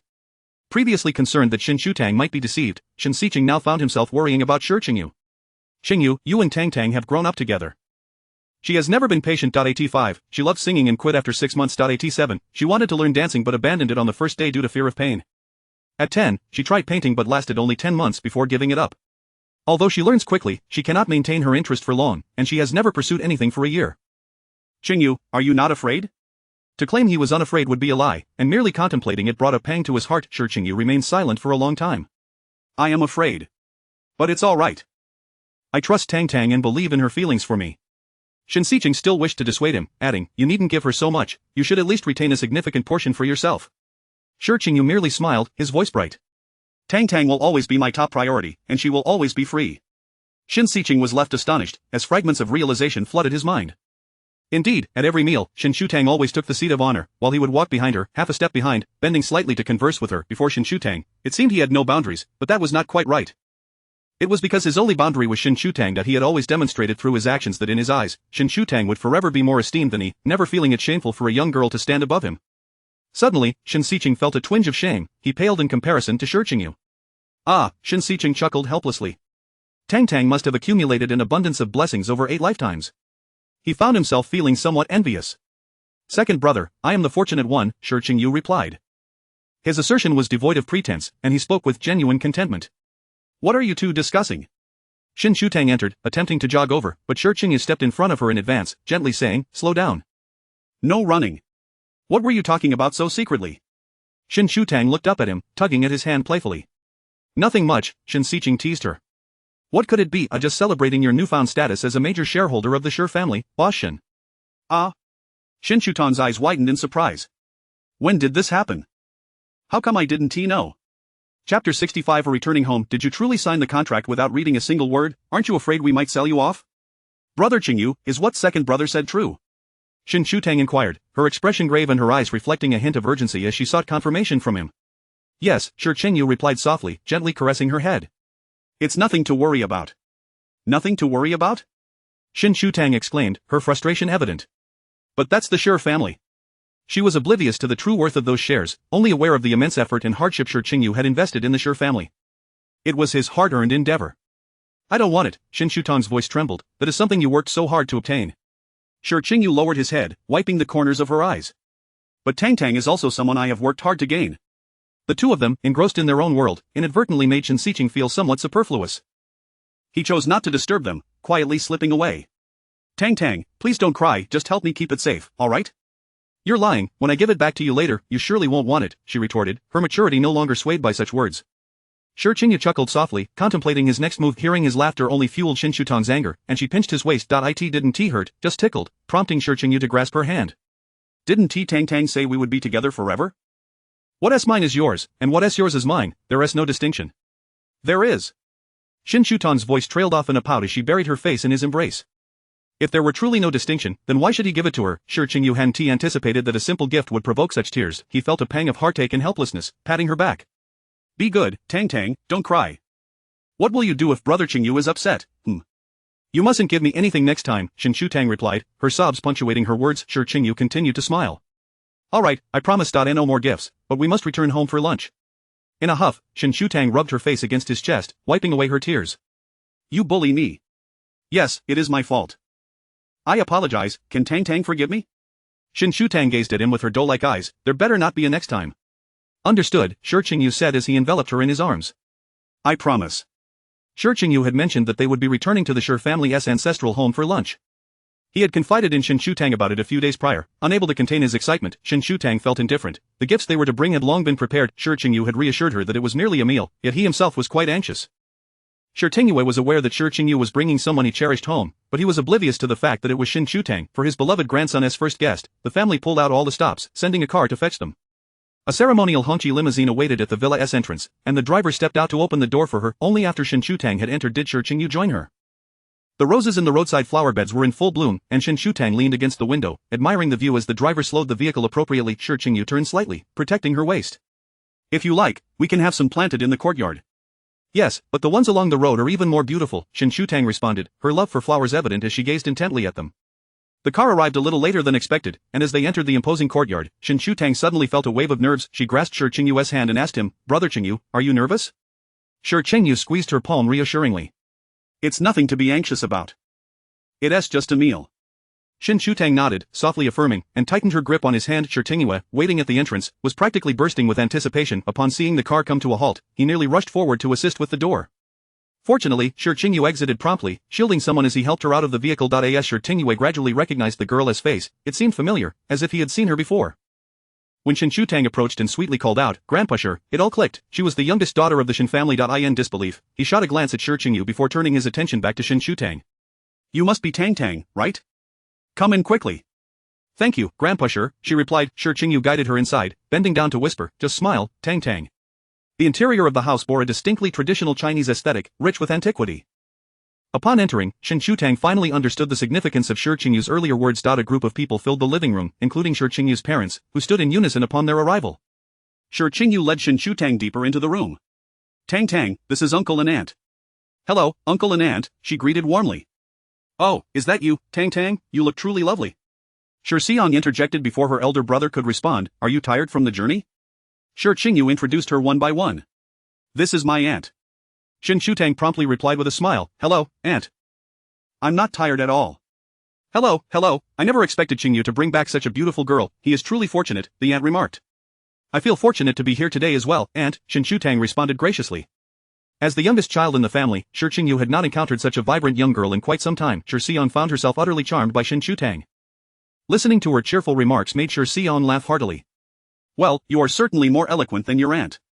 Come, sit over here, Shi Xiang urged, guiding her to the sofa, while everyone nearby greeted Shen Shutang with warm smiles, which she reciprocated. Shi Qingyu settled beside her, frequently serving her snacks and tea. When questions arose that she couldn't answer, he would kindly decline on her behalf, prompting Shen Shutang to turn and smile at him.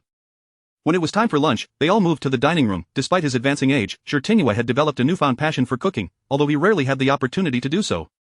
Today was different. In good spirits, he had prepared several dishes himself. Please, Tang Tang, make yourself at home, Shi Xiang said, as she placed some food into Shen Shutang's bowl with the serving chopsticks. Shen Shutang smiled sweetly. Thank you, Aunt, I can serve myself. The Shi family adhered to strict dining etiquette, generally refraining from conversation at the table. However, Shi Xiang, ever the rebel, had always been one to defy norms, even now as a parent. It wasn't he that Shi Qingyu indulged her, rather, he simply found it impossible to discipline her. Once a notorious little troublemaker in the courtyard, Shi Xiang had been a force to be reckoned with, no one able to best her. In contrast, Shen Shutang had been raised with a great deal of pampering. Try this, Tang Tang and Grandpa made dongpa pork, Shi Xiang said, using the serving chopsticks to place a piece into her bowl. Don't be fooled by Grandpa's age. His culinary skills remain impressive. Shi Qingyu shot her a glare, knowing that had Shen Shutang not been present, she would have received a stern reprimand. Shen Shutang giggled at her antics. Thank you, Aunt. Shi Qingyu took her bowl, expertly slicing the dongpa pork into smaller pieces with a spoon before returning it to her. Do you want to try? I'll give it a taste, Shen Shutang replied softly, smiling gently. Ultimately, she ate half of it and offered the other half to Shi Qingyu. Chapter 66. Yearning to see the world. Shi Qingyu repeatedly praised her. Young lady, you should eat more and not obsess over being thin. Girls look beautiful regardless. Shen Shutang smiled shyly, and at that moment, Shi Qingyu was whispering compliments in her ear, which, despite being accustomed to such flattery, still made her cheeks flush. The meal ended after countless praises were showered upon her. This young lady seems quite impressive, not at all shy, Shi Xiang remarked as he settled onto the sofa after the guests departed. It's no surprise. Children raised in affluent families are rarely lacking. Qingyu genuinely appears fond of her. I've never seen him bow down to anyone like this over the years, not even to He-sun. He-sun chuckled at his brother's teasing. Isn't it obvious that he likes her? He brought her home as soon as he came of age, as if he were afraid she might slip away. Having just celebrated her birthday yesterday, he had already introduced her today. Shi Xiang was taken aback. Oh, she just turned 18, I thought she looked young, but it turns out she truly is. He-sun added, indeed, she just celebrated her 18th birthday yesterday. Shi Xiang laughed. That's rather predatory, isn't it? After a moment, he continued, I suppose it's hereditary. Laughter filled the living room. Sure, He-sun had also been the same. He had pursued his partner as soon as he came of age, and after obtaining a marriage certificate in the first year, they welcomed Shi Qingyu into the world. The difficult birth of Shi Qingyu had left them with only one child to this day, and now, with Shi Qingyu's actions mirroring those of his father, it could be seen as a form of inheritance of paternal legacy. Meanwhile, in the car, Shen Shutang leaned against Shi Qingyu's shoulder, her eyes half closed in rest. I've truly become the little pig that second brother mentioned. Once I'm full, I feel sleepy. Shi Qingyu gently rubbed her belly. No, it's my fault for letting Tang Tang eat too much. Seeing her in good spirits today, with so many people praising her, he couldn't help but serve her extra portions, which ultimately left her feeling stuffed. Still full? If not, we should have Luo Yang prescribe you some medicine later. Shen Shutang quickly shook her head. No, brother Qingyu's hands are far better than any medicine. Shi Qingyu chuckled softly, and his hands had not ceased their movements since they got into the car. All right. Today was meant for a hospital visit.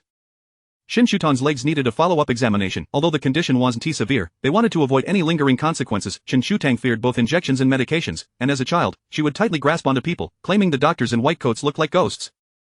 Yet, Shi Qingyu would always comfort her, saying they were angels who saved lives. After so many visits, he reassured her that each time she came, she felt better afterward, so she shouldn't view the place negatively. Gradually, Shen Shutang grew accustomed to it, but her visits became less frequent. Primarily, her health improved, and minor ailments were treated at home. Besides the annual health checkup, she only visited the hospital for special circumstances. Upon arriving, Shi Qingyu opened the car door, intending to carry her out, but Shen Shutang waved her hand in refusal. Brother Qingyu, I'd like to walk a bit to help with digestion.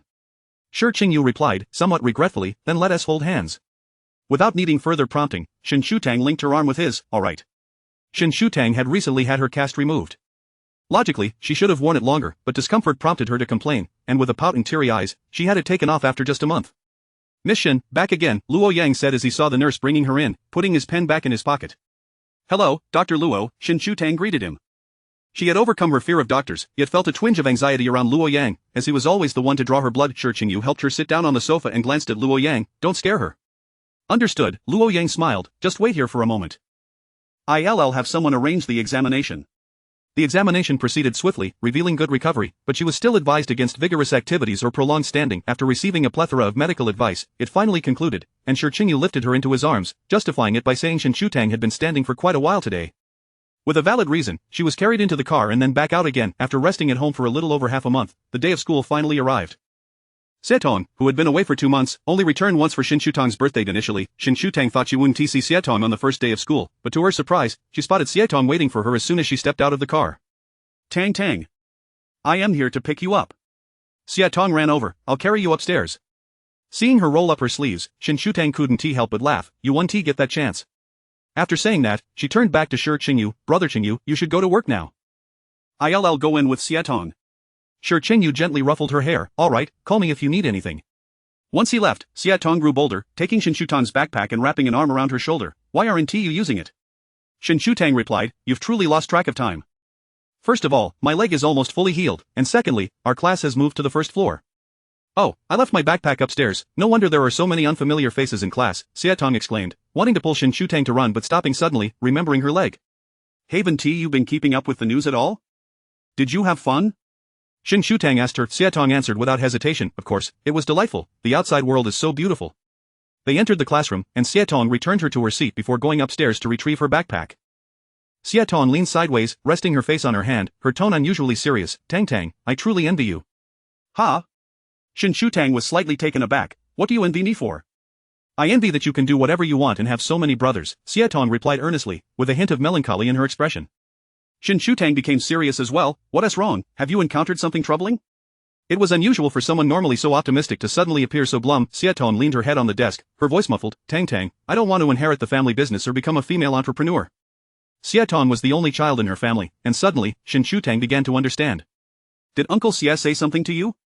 Shen Shutang inquired, leaning down to stroke her back gently.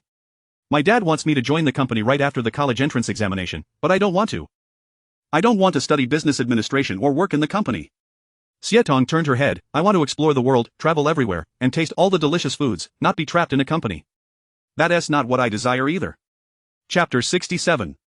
Xiaotong has disappeared. Shen Shutang inquired. So, you went traveling during the summer vacation, did you? Xiaotong nodded silently. They wanted me to start studying during the break, but I didn't want to, so I ran away. I wish I could be an adult like you, Shen Shutang remarked, pinching her cheek. You will grow up too. I think you should have a serious conversation with your parents. Evasion will not resolve the issues at hand.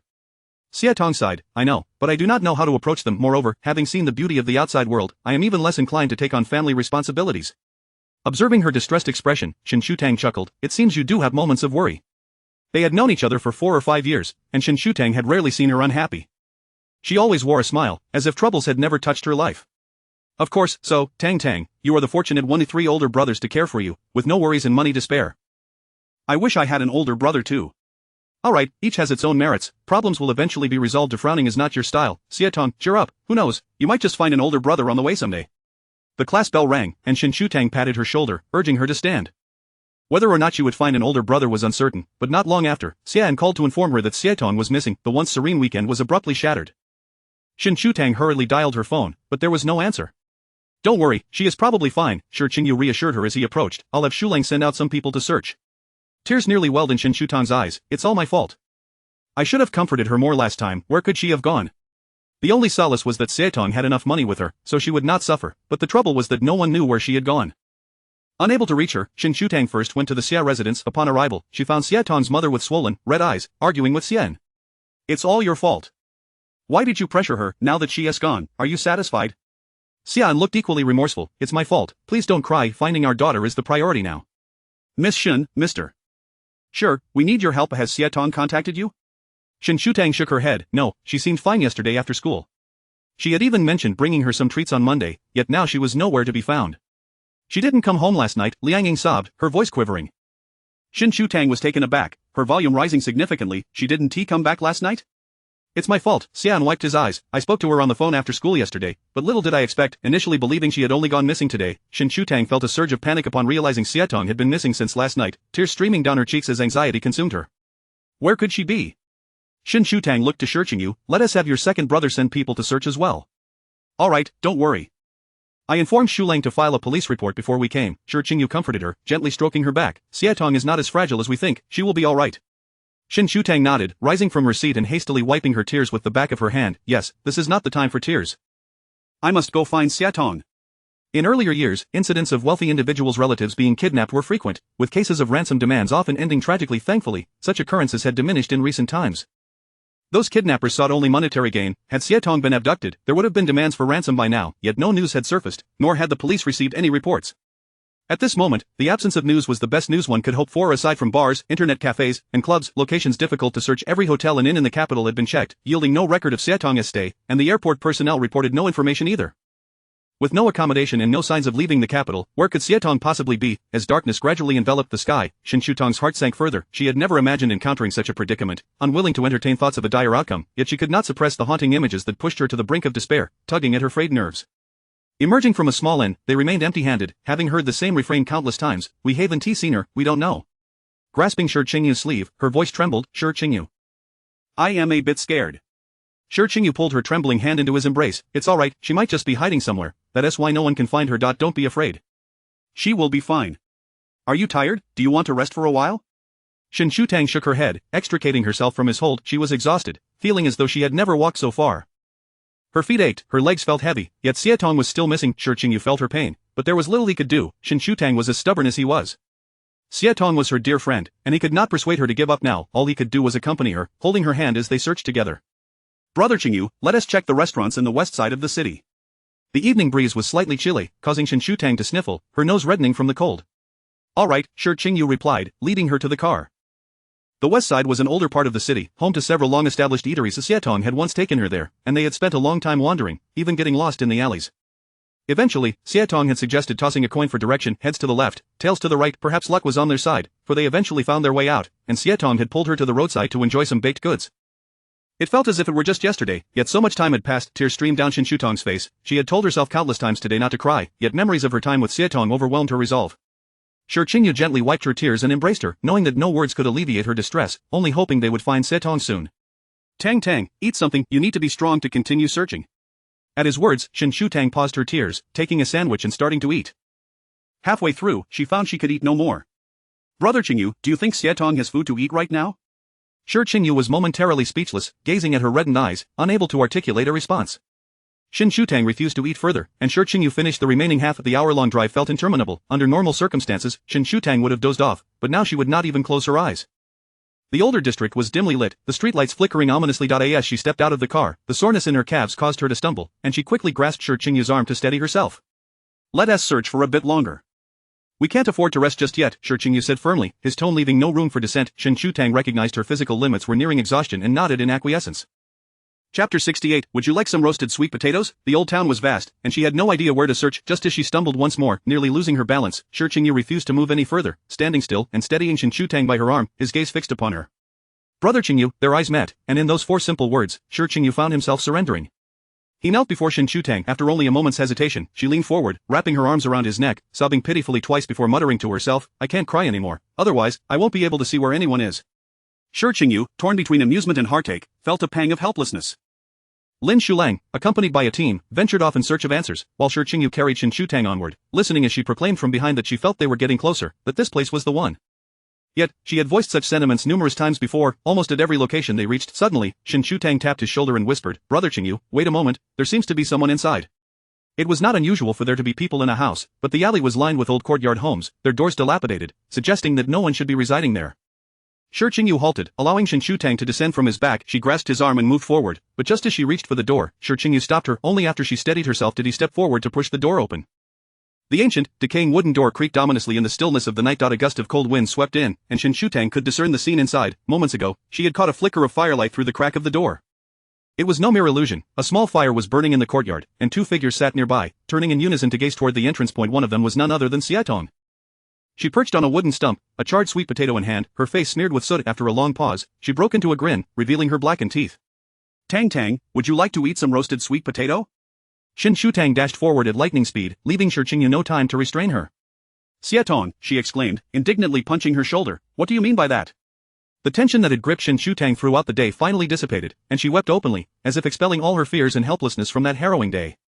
Suddenly, a shadow lunged forward, attempting to pull Shen away, but Shi was quicker, drawing her back into his embrace. In his arms, Shen sobbed, gasping for breath, her shoulders trembling as her cries gradually subsided, and she eventually fainted. Tang.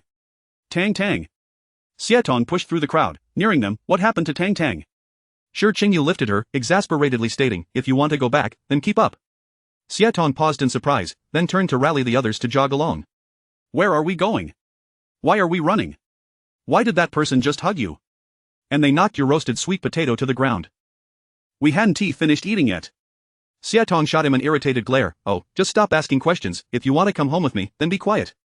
With Lin Shulang still absent, Shi placed Shen in the vehicle, leaving 2 bodyguards to monitor the 2 figures, and swiftly ordered the driver to depart.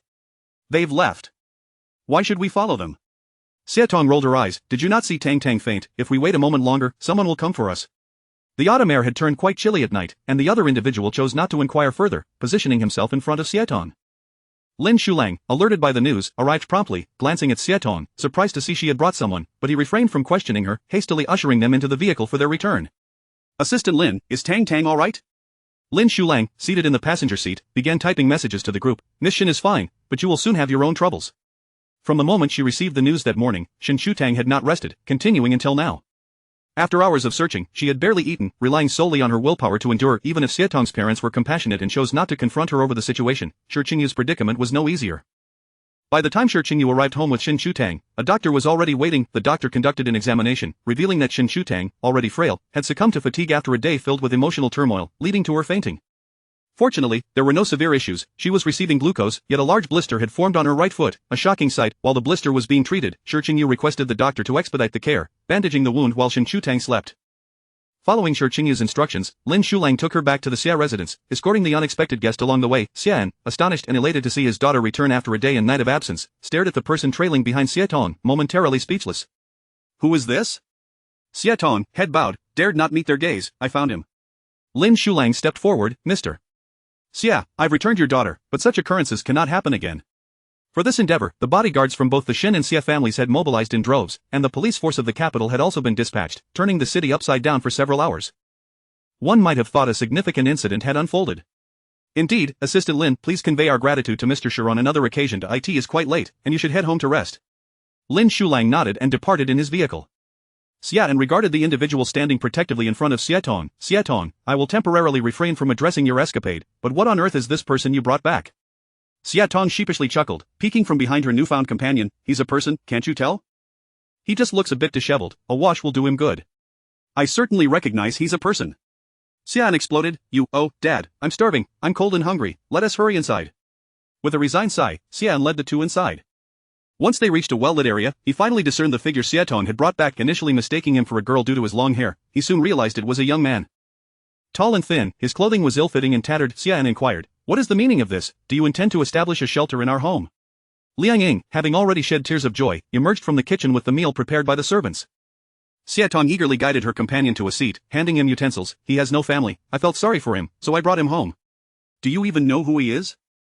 You can't just bring someone home without knowing. Xian exclaimed, his frustration mounting. And you feel sorry for him? Aren't you worried he might be a bad person? Liang Ying gently tugged at his arm. Enough now. The child has just returned. Let us not scold her, let her eat and rest, and we can discuss it tomorrow. The so-called bad person sat at the table, his gaze shifting between the three, as if trying to decipher the meanings behind their words.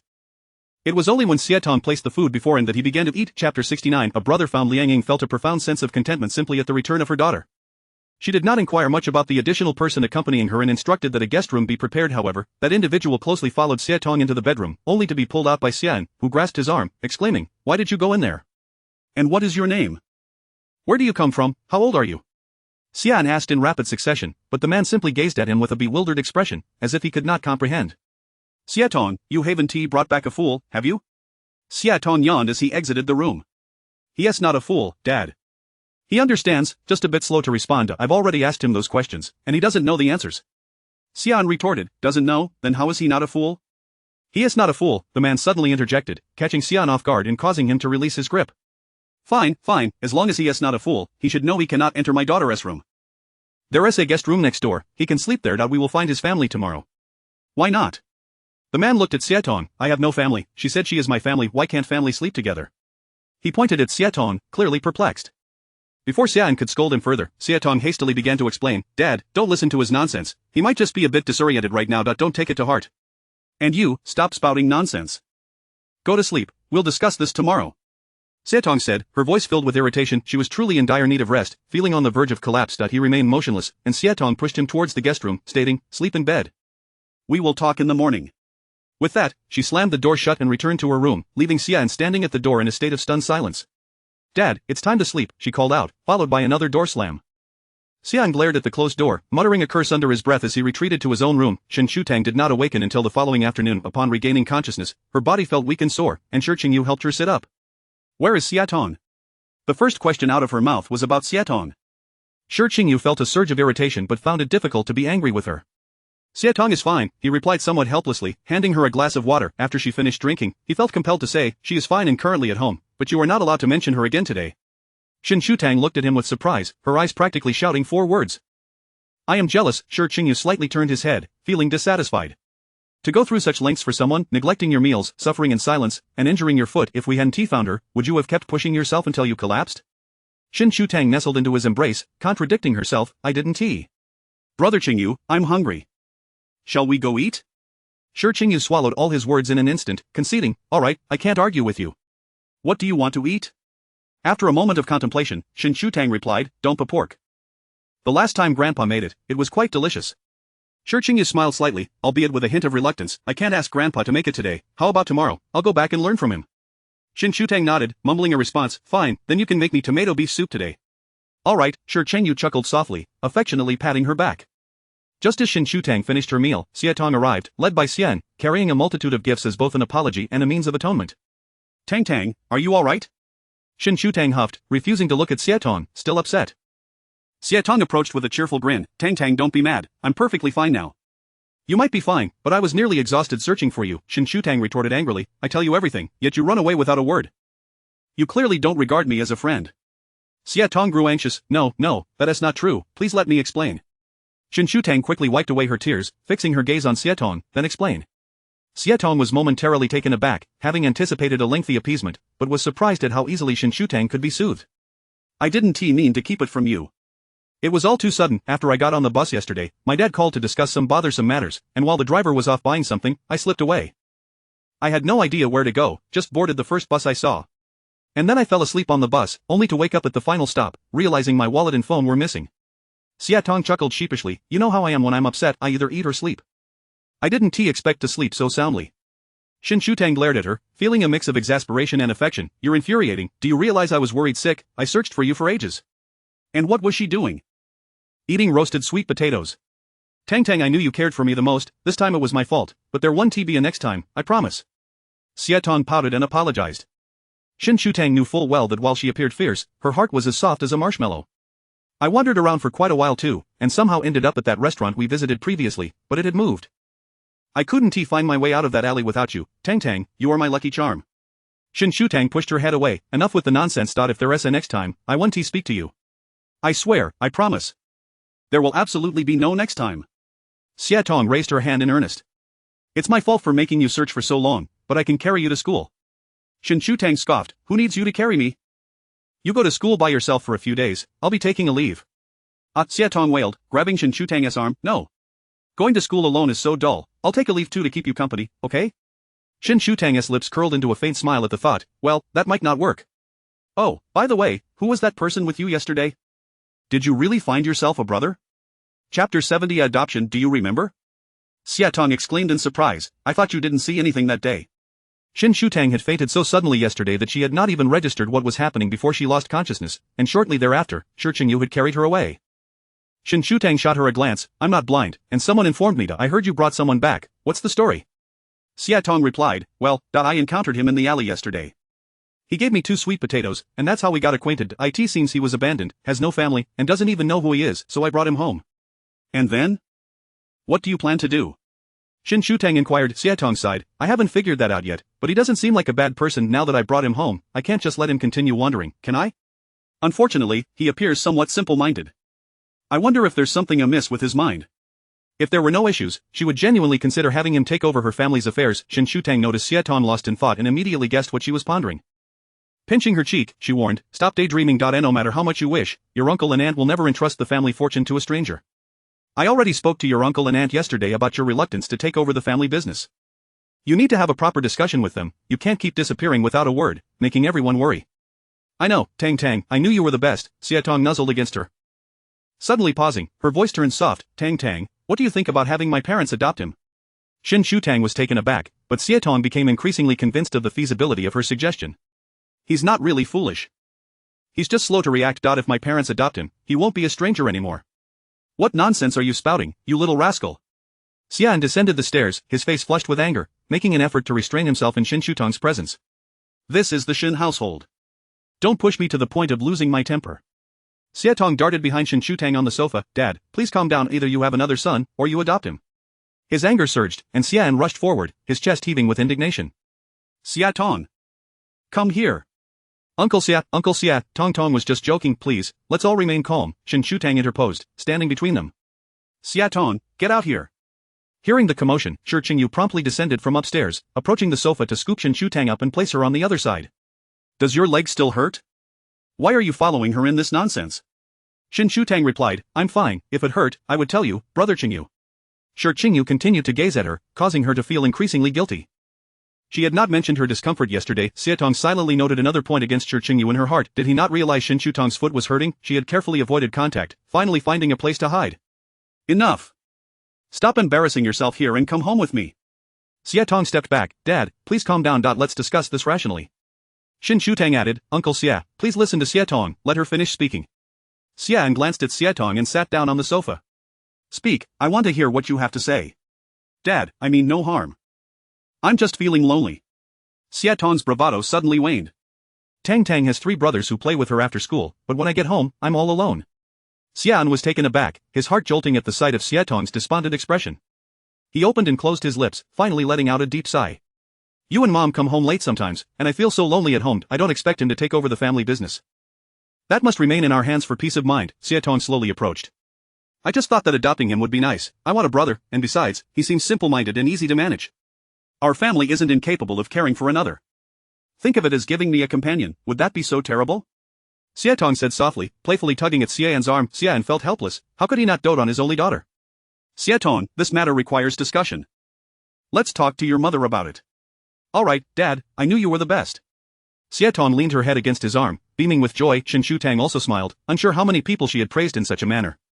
It seemed she could easily shower compliments. Leaning back against the sofa, she felt her legs being gently massaged, and the soreness had mostly dissipated. Shi Qingyu focused on massaging her, his hands enveloping her bandaged foot, which was bare of socks. After a while, he cradled her foot in his palm. Alright, enough of this nonsense, come home with me, Xian said. Dad, you go ahead, I still have things to discuss with Tang Tang, Xietong replied just as her words finished, and Shi Qingyu's brows furrowed slightly. Then, Xian's voice was interrupted by the ringing of a phone call. It was Liang Ying. When are you coming back? He insists on going out to find Xietong. Xietong sprang from the sofa, exclaiming into the phone, Don't run off, I'll be back soon. Just wait there. The other end fell silent. Okay.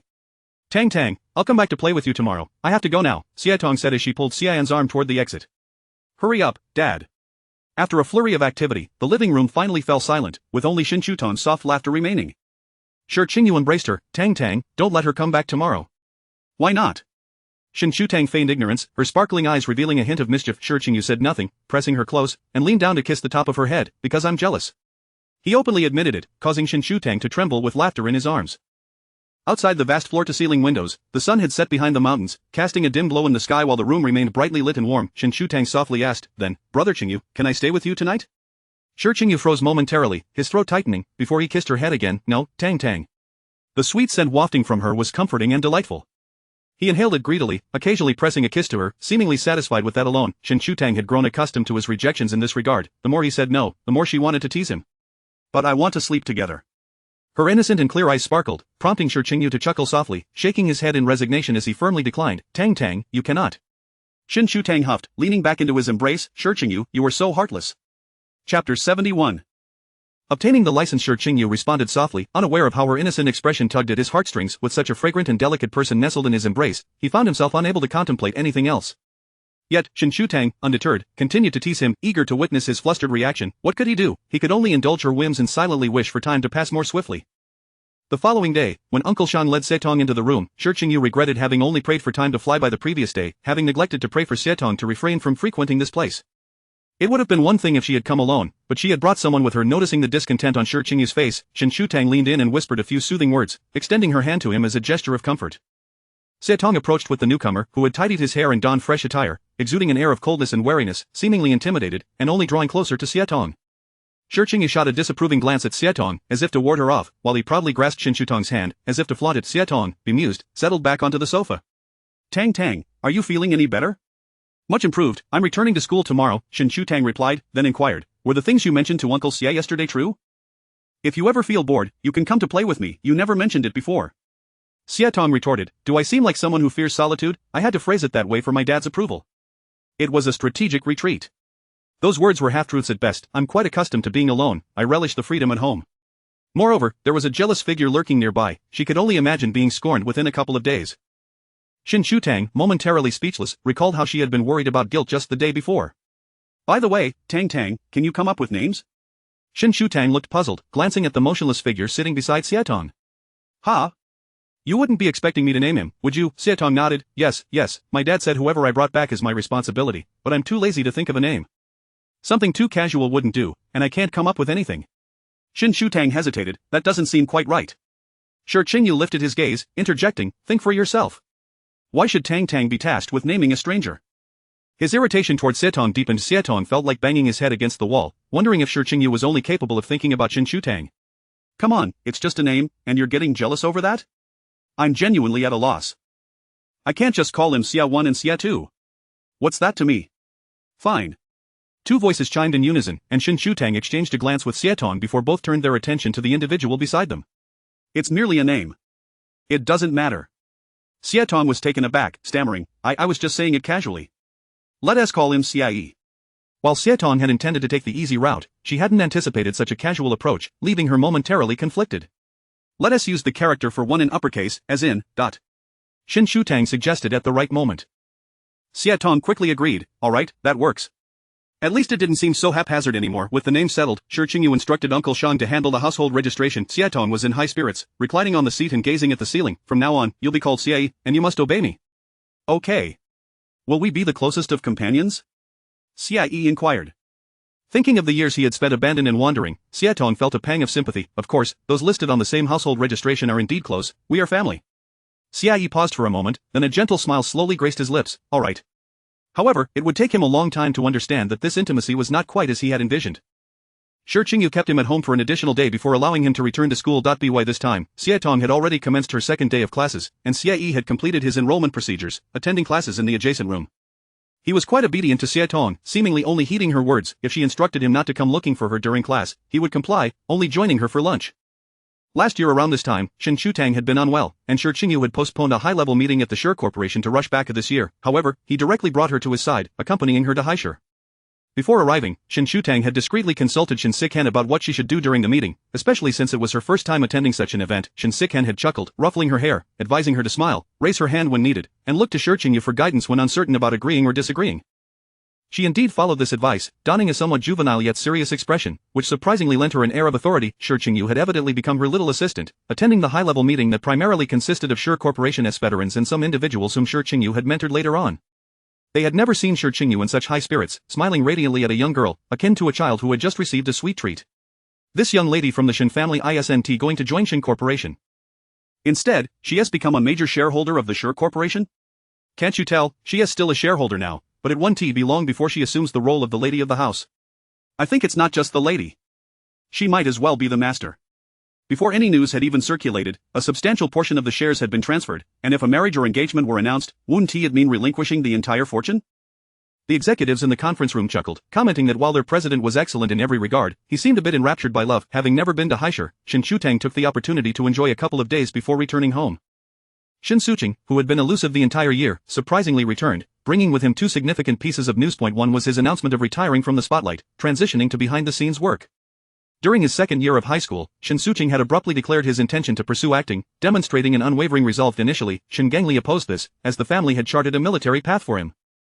However, Shen Suqing, along with the other Shen siblings, was notoriously headstrong, unwilling to alter their chosen paths even if the sky were to fall. It was the first time Shen Suqing had earnestly expressed his desires to Shen Gangli, even dedicating 3 days to craft a comprehensive future plan and negotiating with Shen Gangli until he finally relented. Now, witnessing Shen Suqing's burgeoning career, it was unexpected for him to announce his retreat to the background. When Shen Shutang returned, the two had already engaged in a heated argument. Shen Sikan sat on the sofa, legs crossed, chuckling with a sense of schadenfreude. Shen Shutang found it rather inconsequential, but the second piece of news left her in stunned silence for quite some time. Shen Suqing had obtained a marriage license with G-Man the last time they had met. The two had yet to establish their relationship, and now, upon his return, they had already registered their marriage. Shen Suqing had always been the most obedient and compliant of the 4 siblings, yet no one had anticipated he would stealthily undertake such significant commitments. Chapter 72, What does it feel like to get a marriage certificate? Shen Suqing, why do you seem to grow more childlike as you mature? Acting so impulsively without considering the consequences? Shen Gangli's voice resonated with frustration and helplessness as he sighed repeatedly on the sofa. Even if you disregard yourself, have you given a thought to the young lady? Have you formally proposed? Have you met her parents? Have you exchanged betrothal gifts?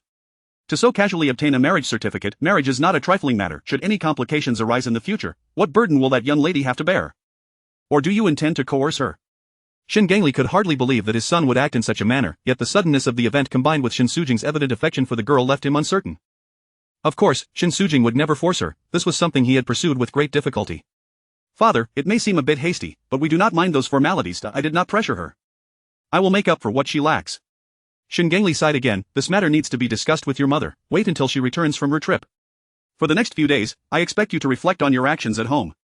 With that, Shen Gangli ascended the stairs, leaving the 3 of them in the living room. Shen Shutang moved closer to Shen Suqing and asked, Third brother, what does it feel like to get a marriage certificate? Shen Sikan pulled her back by the collar of her shirt, chiding, What are you thinking? What feelings can one have about a mere piece of paper? You're still so young, yet your mind wanders to such nonsense. I am not, I am merely curious, Shen Shutang retorted, smoothing her clothes in irritation. Second brother, you are insufferable. Thank you for the compliment, Shen Sikhan replied, flicking her forehead before ruffling her hair. Little Jing, have you never considered that she might be approaching you with ulterior motives? Shen Sujing's eyes widened in astonishment. Second brother, please do not say such things. She is hardly interested in me. Those who lust after wealth and power flock to him, whereas she keeps her distance. After her last visit during the new year, she even deleted him from her WeChat. She is not that kind of person. Her heart is pure. If anyone has ulterior motives, it must be me, Shen Sujing insisted. Shen Sikhan scoffed, look at you, so lacking in ambition. I believe third brother is correct. I too feel that sister G-Man is not that kind of person, Shen Shutang chimed in, nodding in agreement. She had heard from Haitang that the entertainment industry was chaotic, yet G-Man emanated an air of purity, like a vibrant red rose blooming in a frozen wilderness, dazzling and captivating. Upon hearing Shen Shutang speak, Shen Sikhan suddenly recalled something. I had someone investigate her before. 6 years ago, second brother, she has already told me about it, so please refrain from further inquiries, Shen Sujing interrupted. We are now husband and wife. We should trust each other, your actions come off as quite disrespectful. Shen Sikhan chuckled helplessly, his voice trailing off, fine. Do as you wish, if anything arises, I will handle it, this matter is still manageable for our family. You are overthinking things, second brother, Shen Sujing replied. The following day, Shen Yanha and his family visited An and had grown into a plump little child, with large, dark eyes that sparkled. Shen Shutang cautiously took an in from Zhao Wenxian, her body stiff as she gently rocked him. Anan, I am your aunt. Anan giggled, waving his tiny hands in front of her. Shen Shutang made silly faces to elicit laughter, gradually becoming more adept at holding him as she walked in circles around the living room. As soon as Shi Qingyu entered, he was greeted by this heartwarming scene. Shen Shutang donned a warm white loungewear, her hair casually tied back with a few strands cascading over her chest, which Anan had playfully grabbed. She smiled softly while cradling him. His heart was suddenly stirred, as if this dreamlike moment had materialized into reality. Shi Qingyu walked over and gently removed the strands of hair from Anan's grip. Brother Qingyu? Shi Qingyu focused on readying her hair, his movements tender. Hold still. I don't want to hurt you. Shen Shutang remained still, glancing down at the whimpering Anan. You little rascal, you dare to pull my hair. Can I hold you? Shi Qingyu asked, a hint of nervousness in his voice. Shen Shutang's eyes sparkled with mirth. Can you, brother Qingyu? She had initially intended to offer to teach him, but to her surprise, Shi Qingyu skillfully lifted Anan into his arms. Yes, Anan is much better behaved than you were as a child. The least capable of holding children in our family is you. Shen Sikhan called from the sofa, watching them. You were raised by the rest of us. Shen Shutang huffed lightly, but I held him quite well just now. Indeed, Tang Tang is excellent, Shi Qingyu replied with a gentle smile, expertly cradling Anan. Shen Shutang stood beside him, playfully teasing Anan. Brother Qingyu, isn't Anan adorable? Very much so. Not only was he adorable, but he also bore a striking resemblance to Shen Shutang as a child. Shen Shutang chuckled, unable to resist pinching Anan's chubby little face, prompting him to let out a loud wail. Shen Yanha quickly approached to take Anan back. He must be hungry. I'll go prepare his formula. Such a spoiled child, Shen Shutang muttered under her breath, tiptoeing to pinch Shi Qingyu's cheek. Brother Qingyu is not spoiled. Shi Qingyu steadied her waist. Be careful. He lowered his head slowly, allowing her to pinch his cheek. The two stood by the floor-to-ceiling window, the few maple trees outside resembling a sea of crimson. Suddenly, Shen Shutang leaned against him, wrapping her arms around his waist. Brother Qingyu, time passes so quickly. Shi Qingyu was momentarily taken aback, protecting her. It truly does. In the blink of an eye, winter had arrived once more, and in another blink, over a decade had passed. The little ones had all grown up. His heart swelled with tenderness, as if it were melting into a puddle of sweet water. He rested his chin atop her head, turning to face away from the living room, and then leaned down to steal a kiss, grinning with delight. Ultimately, Shen Sujing's situation settled, and the wedding date was set. Shen's parents took him to G-Man's family, where both sets of parents met and completed the necessary formalities, with the wedding date set for May 16th. Once again, the new year approached, and Shen Boye returned from Yen City. He had been traveling extensively over the past 2 years, and upon returning to Beijing for the new year, he appeared considerably aged. Shen Shutang knew he had been visiting old comrades, yet she was unaware that, on many occasions, he was there to bid farewell to those he had lost. In their youth, they had faced life and death together, but as they entered their twilight years, the weight of their memories grew heavier. The younger generation noticed his melancholy and did their best to keep him company, bringing life to the household gradually. Shen Boye emerged from his gloom. He was already aware of Shen Shutang and Shi Qingyu's relationship, so it came as no surprise. Much like Shen Gangli, he scolded them a few times for their foolishness before pulling Shi Qingyu into his study for a 2-hour conversation. As for the details of their discussion, when Shen Shutang inquired, Shi Qingyu would not divulge.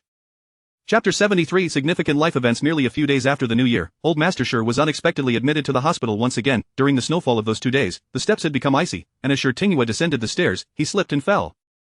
Fortunately, the family was all gathered at home and quickly took him to the hospital. That he was placed in the high-ranking officials' ward of the military hospital. Upon regaining consciousness, he kept murmuring about his younger relatives. Shen Shutang took a day off work and accompanied Shi Qingyu to visit him. They arrived just as a group of people was departing. Shen Shutang felt a sense of familiarity as she recognized the faces often seen in the news. Upon noticing Shi Qingyu, they greeted him before leaving. Once the visitors dispersed, the ward fell into a tranquil silence. As Shi Qingyu looked up, he spotted the two entering and smiled. "Qingyu, so Tang Tang has come to see me as well." "Grandpa Shi, I'm here to visit you," Shen Shutang exclaimed, jogging over to sit by his bedside. "Grandpa Shi, do you feel any better?" "I feel a bit better, indeed," Shi Qingyu replied with a warm smile. "Seeing Tang Tang makes me feel rejuvenated." Shi Qingyu addressed him, placing the nourishing soup he had brought on the table before taking a seat beside Shen Shutang. "But alas, Grandpa is getting older." "There will come a day." Shen Shutang was momentarily taken aback, realizing that this sentiment had been echoed by Shi Boyu just a couple of days prior. She glanced at Shi Qingyu, feeling somewhat at a loss. Shi Qingyu gently patted her hand. "I see you are still quite spirited, Tang Tang. You know, you have a fondness for the dompa pork I make, but I cannot replicate that flavor." Shi Qingyu laughed heartily. "You cheeky rascal." "Indeed, Grandpa Shi, I adore it and would love to taste your cooking again." Shi Qingyu replied, "Yes, once I recover, you must come to my home to play, and I will prepare it for you." "Grandpa hasn't lived enough yet. He still wishes to witness your marriage and children with Qingyu." Among all his grandchildren, Shi Qingyu was most concerned about Shi Qingyu, the youngest, who, despite his tender years, harbored a mature heart, concealing his thoughts from everyone except this young lady before him. Shi Qingyu paused as he held Shen Shutang's hand, then gently squeezed it. "Grandpa, Tang Tang is still young." Shi Qingyu huffed lightly. "I am speaking with Tang Tang, so don't interrupt." "Tang Tang, the last time you visited, I didn't get a chance to talk with you properly." Shi Qingyu said earnestly. "Qingyu sometimes keeps his thoughts to himself, remaining distant from others all these years, except for you. He truly cares for you, and I hope you can be understanding of him. However, if he ever mistreats you, come to me, and I will certainly stand up for you." Shen Shutang's cheeks flushed slightly as she smiled sweetly. "I understand, Grandpa. Qingyu is wonderful. I may not be mature enough yet, but please rest assured, we will be just fine. Then Grandpa must also take good care of himself, waiting for us to marry and have babies." At this point, Shen Shutang's face was as red as a ripe tomato. Shi Qingyu had merely jested earlier, but seeing her say it made him chuckle instead. "Tang Tang, I was only teasing you just now. Marriage and childbirth are significant life events. You're still young, so there's no rush. I aspire to live longer." As he spoke, he cast a sidelong glance at Shi Qingyu, who did not appear inclined to let Shen Shutang bear children anytime soon. Shen Shutang's face reddened further. Her previous comment may have suggested an eagerness that, while she felt a hint of urgency, she found embarrassing. She shyly lowered her head, her ears burning. "I merely mentioned it in passing. You young people have your own aspirations, and your careers do not always align with family expectations, nor does marriage. We can no longer dictate your lives. You both should allow things to unfold naturally. Focus on your studies, and even if Qingyu is anxious, he must wait." Shen Shutang responded with a sweet smile, the warmth of her cheeks diminishing a little. After chatting for a while longer, they accompanied Shi Qingyu for lunch before taking their leave. Outside, the wind howled, and Shen Shutang tucked her chin into her scarf, while Shi Qingyu opened the car door for her. Throughout the journey, Shen Shutang's spirits were somewhat subdued. She had witnessed the joy surrounding the arrival of new life, yet the fleeting nature of existence weighed heavily upon her. Both her grandfather and old Master Shi had reached a point where discussions of death were unavoidable, a topic she had never confronted directly. To her, death was a terrifying concept. How could one accept the complete disappearance of a person from their life, she pondered, concluding that it was something she could not fathom. Resting her forehead against the car window, she exhaled, fogging up the glass, then wrote, "Qingyu, why do people die?" The answer was painfully simple. As one ages, the body gradually weakens, and the functions of various organs decline until life can no longer be sustained. Unforeseen accidents and inevitable illnesses also claim lives, yet Shi Qingyu understood that Shen Shutang sought more than this straightforward explanation. He drew her close. "Are you afraid, Tang Tang?" Shen Shutang nodded, then shook her head. It was not fear per se, but rather an overwhelming uncertainty about the unknown. "Qingyu," she uttered softly, her voice imbued with reliance. "Yes, I am here." Shi Qingyu caressed the nape of her neck. "Tang Tang, the cycle of life and death is a natural part of existence. Some depart this world to venture into another, so there is no need for sorrow." Shen Shutang nodded, somewhat understanding, but the melancholy remained unavoidable. "Qingyu, if you were to find a girlfriend closer to your age and not wait for me, would Grandpa Shi feel any less regret?" she inquired again. Shi Qingyu gently patted her back. "Tang Tang, I only want you." His tone was resolute, mirroring Shen Shutang's earlier declaration of her desire for him, as his gaze drifted past her to the name inscribed on the car window. Shen Shutang nuzzled against his shoulder. "All right." Shi Qingyu had spent over a month in the hospital, having long wished to be discharged. Unable to withstand the constant urging of family, he would often insist on staying just one more day, and before he knew it, that had accumulated into over a month. Ultimately, he could bear it no longer and stealthily returned home, inviting Shen Shutang over for dinner. The winter chill gradually dissipated, and as May approached, greenery flourished, ushering in the gentle warmth of early summer. This season brought forth jasmine and locust blossoms, alongside the wedding of Shen and Ji-man, all contributing to the sweet aroma in the air. The couple's wedding was understated, attended only by close friends and family.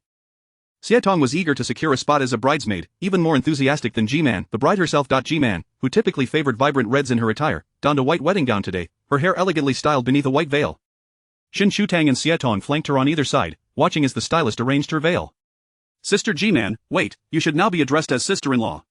Shen said sweetly before inquiring, sister-in-law, what prompted your sudden decision to marry Sang-gu? Chapter 74. The wedding Ji-man gazed at the two individuals beside her in the mirror, a gentle smile gracing her lips. What was the reason behind her smile? Was it the memory of their first meeting when he appeared so nervously composed while greeting her? Or perhaps it was the unwavering choice he made to protect her in moments of peril, or was it the countless times he steadfastly chose her, proclaiming his eternal love? All of these were valid answers. Ji-man tilted her head slightly, her eyes drifting towards the bouquet on the table, blue irises and pure white jasmine. She had once felt a deep sense of guilt for nearly straying from the right path, yet Shen repeatedly reassured her that in his heart, she would always remain as pure as on the day they first met. Is it sudden? Ji-man inquired with a smile, as if it indeed felt quite unexpected. In truth, she had never contemplated marriage until that morning when she awoke to find Shen cooking in the kitchen. Turning to smile at her, in a moment of spontaneity, she had asked, shall we get married? Unsurprisingly, Shen agreed, hastily finishing the overcooked fried egg, and they each took separate routes to retrieve their household registration book, meeting at the Civil Affairs Bureau. Shen, seemingly afraid she might have second thoughts, held her hand tightly throughout the process. The arrival of love is always unexpected, much like her sudden decision to wed. Actually, it's not sudden. It is quite natural, Ji-man remarked, her face radiating happiness. Shen had pursued her for long enough, she ought to have given him an answer by now. Shen now fully experiencing the sensation of falling head over heels as described by Haitang, joined in laughter. Sister-in-law, you will surely be happy. Sister Ji-man, you will definitely be happy, Haitang echoed, though she was unaware of how Shen had won her heart, but she trusted her idol's judgment. Ji-man responded to them, thank you, and the same goes for you. Madam, Mrs., it is time, the wedding coordinator announced. Shen quickly made way, as Haitang was a bridesmaid along with several of Ji-man's friends. Sister-in-law, I will head to the banquet hall to await your arrival. The coordinator led Shen upstairs, where the banquet hall was already filled with guests. She scanned the crowd for Shi, sitting in a conspicuous spot. Shi was indeed hard to miss, and Shen soon spotted him, hurrying over dressed in a white knee-length dress, her hair half up and cascading over her shoulders. She softened her steps as she approached, playfully covering Shi's eyes from behind. In a teasing voice, she asked, guess who I am? Shi chuckled softly, raising his hand to grasp her wrist. Who could it be? It's a bit of a tough guess. Shen lowered her hand, leaning against his shoulder and humming softly, if you can't even guess your own girlfriend, I must punish you. The ticklish sensation sent shivers down her spine as Shi held her hand. And how shall you punish me? He inquired. Shen let out a few light laughs, whispering in his ear, I will punish you by making you marry me. This was hardly a punishment, it was a blessing he had long desired. When we get married, I want the decorations to be blue, like the luminous sea, and I wish to wear a beautiful wedding gown with a grand skirt. It will be magnificent. I also want Haitang as my bridesmaid, and the bouquet should feature endless summer blue, just like the one I gifted you last time, and I want it in mere moments. Shi's heart raced uncontrollably, his mind conjuring vivid images of Shen walking towards him in a wedding dress. He thought he might not be able to hold back his tears. Shi turned his head, their faces now inches apart, and Shen suddenly fell silent. The joyous music filled the banquet hall, accompanied by the chatter of guests, and Shen distinctly heard him say, all right, followed by the smile that graced his lips. In the midst of the bustling atmosphere, Shen could clearly hear her own heartbeat, each thump resonating like a drum, transforming into the courage to lean in and kiss him. In an instant, she followed her heart and pressed her lips against the corner of his mouth. Shi's smile froze in place, only to broaden further as he attempted to grasp her, but Shen had already darted away, seating herself beside him with an innocent, playful demeanor. Shi took her hand and held it tightly. The music in the banquet hall shifted, and Shen turned to see the grand doors slowly opening, revealing Ji-man walking gracefully with her father's arm linked with hers. She joined in the applause, suddenly overwhelmed with an urge to shed tears for Shen arduous journey and the happiness that awaited the couple on stage. Shen beamed, yet his eyes glistened with unshed tears, as Ji-man had previously warned him that if he cried, she would not share the bridal chamber with him that night. Ji-man, embarrassed, was the first to shed tears. Even before reaching the stage, this was not her first time wearing a wedding dress, nor her first marriage. She had encountered similar scenes while filming. Yet, at this moment, she realized that no matter how skilled an actress she might be, such emotions could never be performed convincingly. The wedding ceremony was devoid of overly complex procedures, consisting solely of the couple reciting their vows with trembling voices. Once the ceremony concluded, that evening, Ji-man posted on Weibo, sharing a picture of their marriage certificate and announcing her marriage, yet refrained from disclosing the identity of her husband. She had already ascended to the status of a leading actress, and her career in entertainment was something she never intended to conceal. Upon seeing her post, Shen rushed over, tail wagging with excitement, embracing her tightly and affectionately calling her wife. Ji-man playfully pushed his head away, get off, you cried today. Wife, Shen nestled into her neck, placing a soft kiss on her collarbone, but you cried too, so we are even. As for their wedding night, they had long since shared countless intimate moments, yet today felt different. Today was truly their wedding night. G-Man continued to push his head away. Shen Sujing, does your family really not mind? The Shen family, though not strictly adhering to the notion of matching social standings, were certainly equals in stature. While Shen Sikhan was currently single, his future partner would undoubtedly be remarkable, and as for Shen Shutang, their childhood bond and mutual affection made them a perfect match. In contrast, G-Man felt somewhat out of place among them. One could argue she was an artist, but in less flattering terms, she might be likened to an actress of a class that would not rank among the gentry. Shen Sujing, however, could not comprehend how the admired lineage of his family repeatedly became a stumbling block in his relationship with her. He smiled helplessly. Man, to me, the president of a publicly traded company and a leading actress in the entertainment industry are indistinguishable, equally impressive, equally deserving of respect. To reach the pinnacle in any field is a remarkable achievement. That is how I view it, and my family shares this sentiment, so you needn't feel pressured. G-Man's eyes glistened with unshed tears. She had anticipated Shen Sujing would say his family did not care about such matters or that he himself did not mind. But instead, he told her that she was exceptional and worthy of admiration. He, and they, had never looked down on her. It turned out that the prejudice had always resided within her. Upon reflection, a family of such privilege would hardly harbor bias against their son pursuing a career in entertainment. Unable to suppress her tears any longer, she cupped Shen Sujing's face and kissed him, entwining their breaths as she heard him profess his everlasting love once more. She felt the same. Chapter 75. Is it forbidden to kiss? As May came to a close, the weather gradually warmed, and with it, the most significant event of the year loomed on the horizon. The college entrance examination in June. While the classmates in the classroom were consumed by tension and anxiety, Shen Shutang and Xietong found themselves brimming with joy. Both had secured early admissions, and to their surprise, another unexpected candidate, Xiai, had also succeeded. Initially, Xietong had hoped to merely keep him company. If he couldn't get into a university, she thought perhaps he could study abroad. Instead, she had underestimated him, mistaking his seemingly foolish demeanor for lack of intelligence. In reality, he absorbed knowledge even more swiftly than the two of them, ultimately gaining admission to a university as well. Xietong's parents gradually came to accept Xiai's presence, and upon learning that both their children had been admitted to a university, they were overjoyed, readily agreeing to Xietong's request to travel after graduation.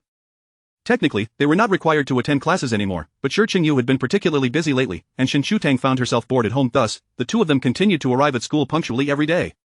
Xietong busily crafted travel itineraries while Shen Shutang accompanied her in the endeavor. Coincidentally, Xietong had just turned 18 this year, and Shen Shutang gifted her a private jet along with a flight crew.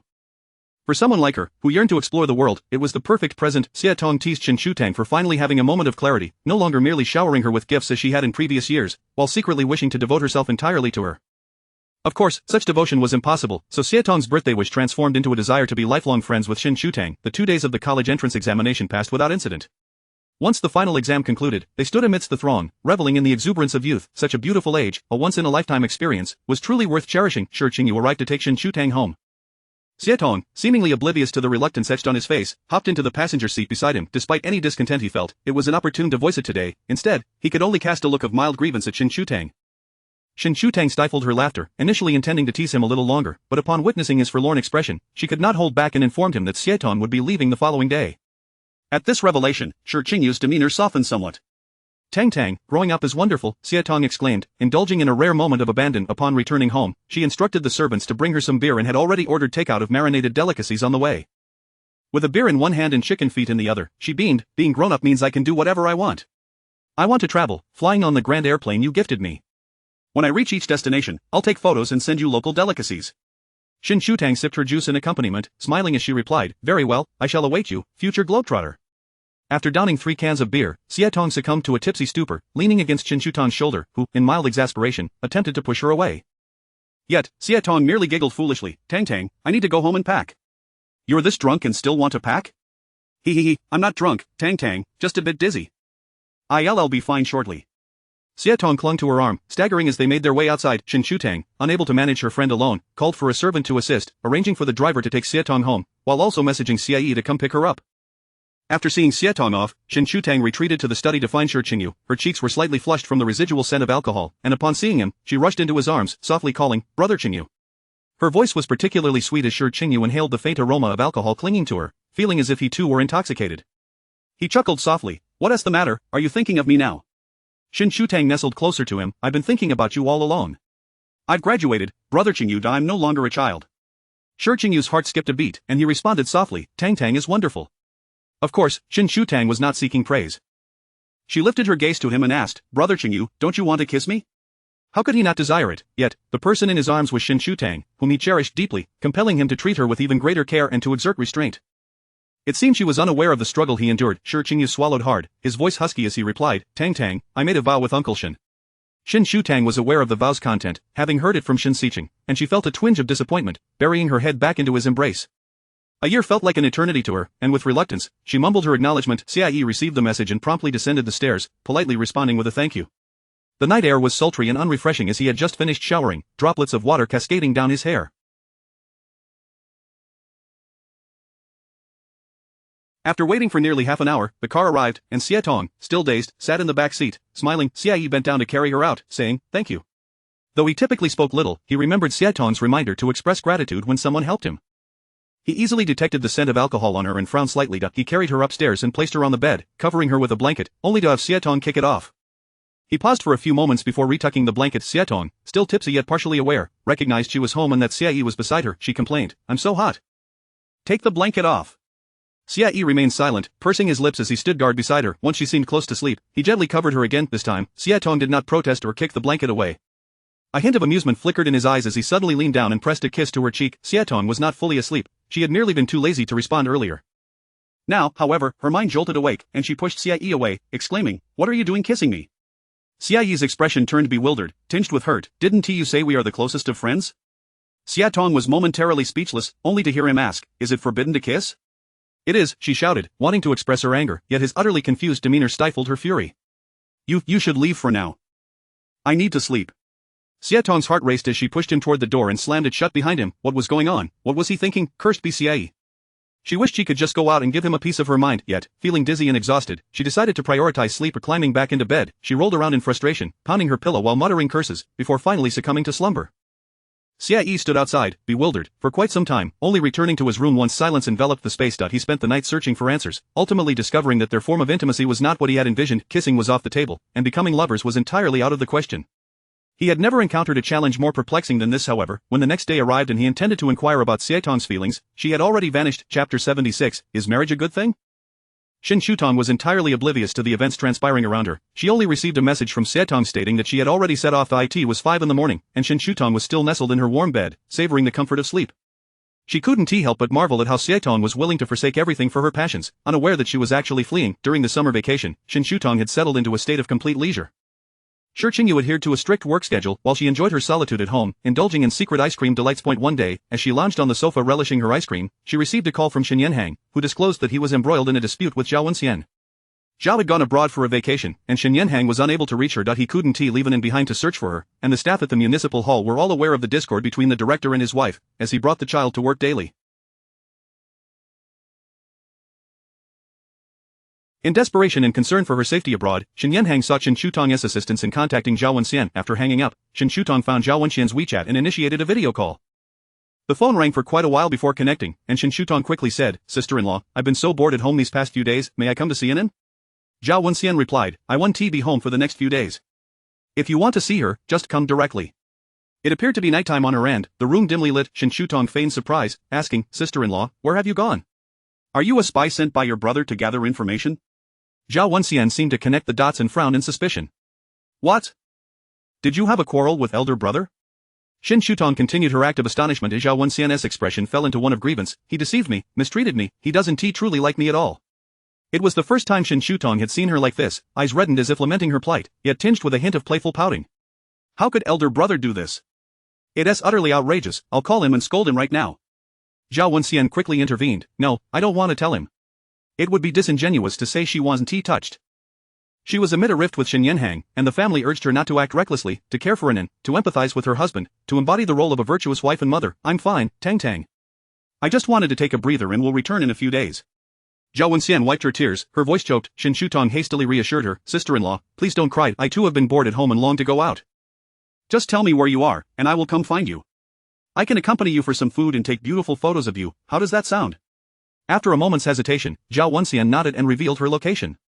Shen Shutong offered further words of comfort, assuring her to wait for her arrival. Once the call ended, she approached Uncle Shang and expressed her desire to travel abroad. Uncle Shang initially thought she had uncovered something alarming and was taken aback, but upon realizing she was headed to a different destination, he promptly informed Lin Shulang before hastily making arrangements for Shen Shutong. Lin Shulang intended to suggest waiting for Shi Qingyu's return, but Shen Shutong was in such a hurry that she didn't wait for a private jet and booked the nearest flight instead. By the time Shi Qingyu grasped the situation, she was already on the plane, leaving him only a message. Viewing the notification with furrowed brows, he felt abandoned, pitifully so. When he returned home after work and saw Shen Yanhang in an inn, he learned the full context of the situation. Resigned and sorrowful, he exchanged glances with Shen Yanhang, both breaking into wry smiles. While Shen Yanhang felt relieved, he was left in the unfortunate position of becoming the lonely bachelor. Upon arriving in Bolivia, it was early morning, and Zhao Wenxian had rented a car to pick her up from the airport. In her eagerness, Shen Shutong had forgotten to take the jacket Uncle Shang advised her to bring, leaving it in the car. It was only upon landing that she understood his reasoning, and she had to retrieve clothing from her suitcase. Wrapped in the jacket, Shen Shutong settled into the passenger seat. "Sister-in-law, what made you decide to come here?" Zhao Wenxian gripped the steering wheel tightly, her gaze fixed ahead. "I read about it in a book before and thought it would be nice to see it. You were the one who told me last time that one could travel alone." This marked her second act of bravery, or perhaps the third, considering she had previously commended Zhao Wenxian's courage during an NS birth. Shen Shutong sniffed. "That sounds rather delightful, sister-in-law. How long have you been here? Are you planning to change locations?" Zhao Wenxian glanced at her briefly before turning back, a hint of surprise in her tone. "I've only just arrived yesterday." "So, this is what elder brother meant by saying she had been gone for so long?" Shen Shutong's lips quirked into a smile as she remarked, "Perfect, sister-in-law, we can enjoy a few more days here together." Zhao Wenxian smiled and nodded, "Yes, indeed." Upon reaching the hotel, Shen Shutong changed into warmer clothing, and Zhao Wenxian treated her to breakfast. Although Shen Shutong was curious about the nature of their disagreement, she refrained from inquiring to maintain her undercover status. After breakfast, Zhao Wenxian suggested that Shen Shutong return to her room for a brief rest, promising to take her out to explore in the afternoon. In this unfamiliar place, Shen Shutong found it hard to sleep and felt a tinge of fear, prompting her to join Zhao Wenxian in her room, squeezing onto the same bed. Zhao Wenxian had also struggled to sleep the previous night, anxious not to miss any news of Shen Shutong's arrival, and woke up early. They both slept until the afternoon, and when Shen Shutong got up to drink some water, she noticed Zhao Wenxian still slumbering and chose not to wake her. After replying to Shi Qingyu's message, she sat by the window, gazing at the scenery outside. The architecture here was predominantly white with red rooftops, forming a neat and picturesque vista. Shen Shutong snapped a photo and sent it to him, then settled onto the sofa to peruse her phone.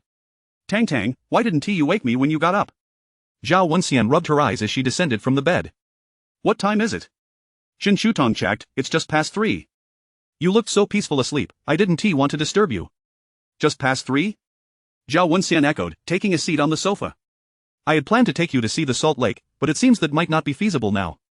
Shen Shutong glanced out the window. "It's alright. We can go tomorrow, there is still time." "Alright, then I'll take you to a nearby place to have some fun," Zhao Wenxian said, her voice softening into a gentle smile. Shen Shutong nodded happily but suddenly asked, "Sister-in-law, is marriage a good thing?" "Why the sudden inquiry?" Zhao Wenxian was taken aback, viewing Shen Shutong as still a child, yet realizing she had grown enough to traverse such distances to find her. Thus, she patiently provided an answer. "There is no absolute good or bad in marriage, it is the partner that determines that." Shen Shutong pressed further, "Do you think elder brother is a good partner for marriage?" "How could he not be?" Zhao Wenxian sighed, replying, "Yes. He is a wonderful husband and an excellent father." He was the kind of partner that everyone in the capital coveted, yet she felt he did not truly cherish her. She was fortunate to be married to him. Perhaps it was unreasonable to wish for more, yet humans are inherently greedy. How could one not yearn for more? Chapter 77. If forever by your side, never mind, let's not talk about that. When we're out having fun, I'd rather not dwell on such matters. Shen Shutong was about to inquire further when Zhao Wenxian's voice abruptly interrupted her, prompting her to abandon her questions and respond with a smile.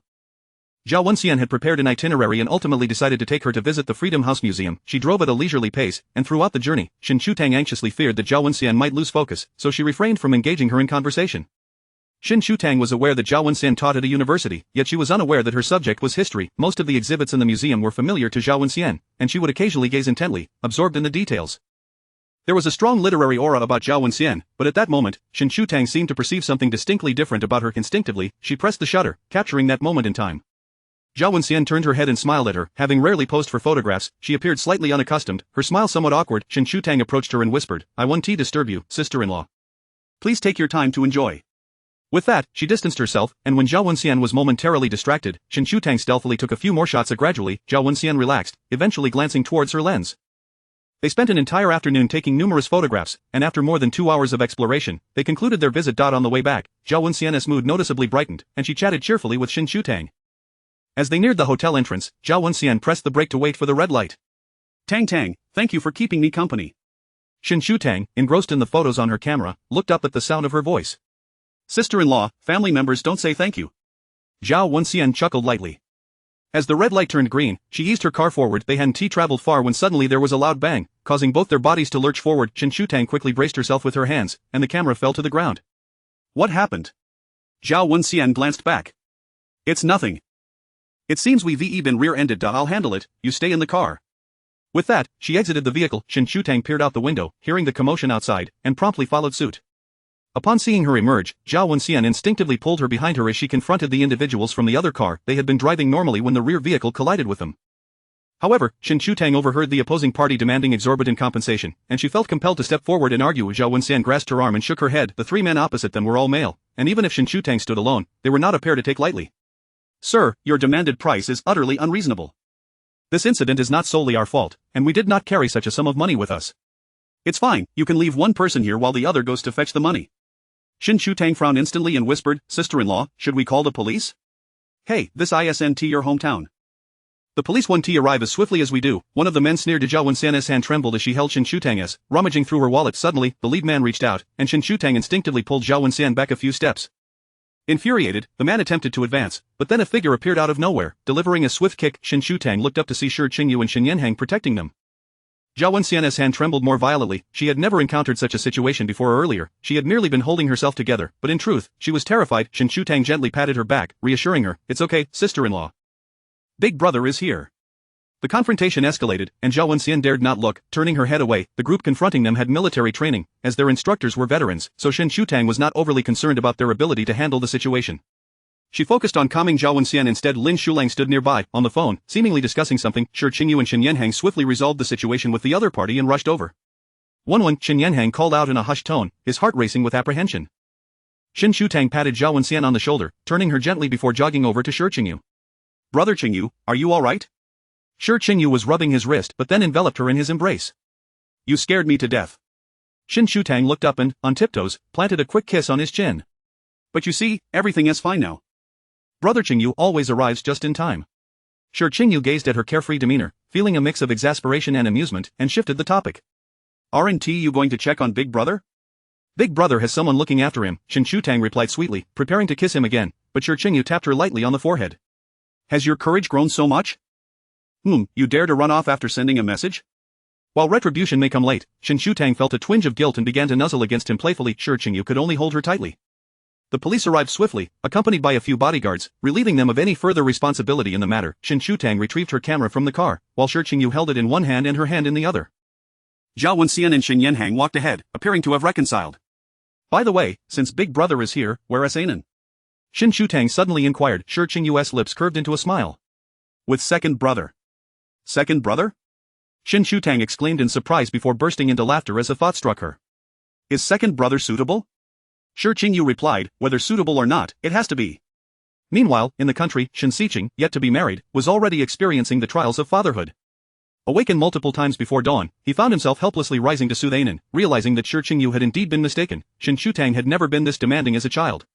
Oh dear, I beg you, can I call you Dad?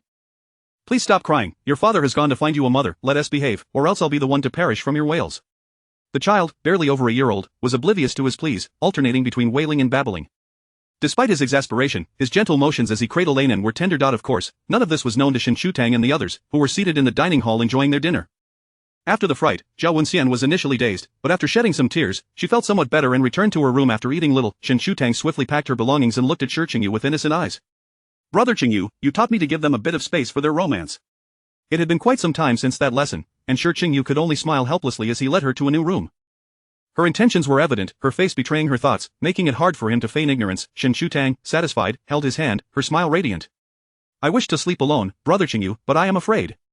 I cannot sleep alone. If only Brother Qingyu were by my side.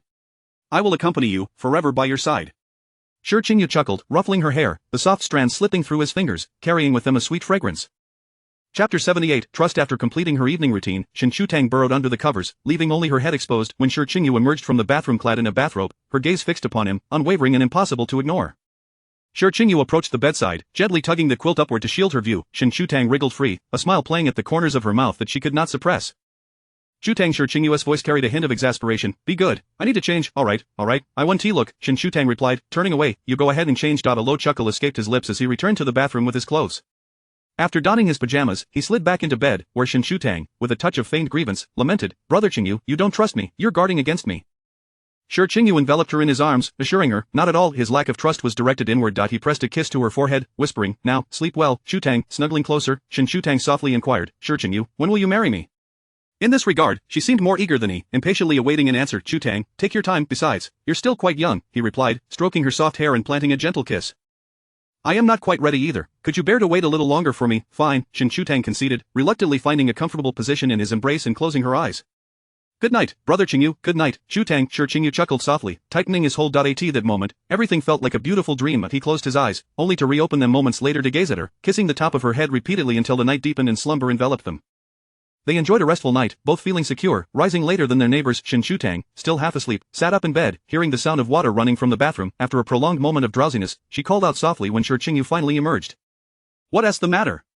he asked. Shen Shutang opened her arms towards him. "I want a hug." With a smile, Sure Qingyu obliged, lifting her into his embrace. Shen Shutang murmured that she felt cold, yet she made no move to escape, instead clinging to him for warmth.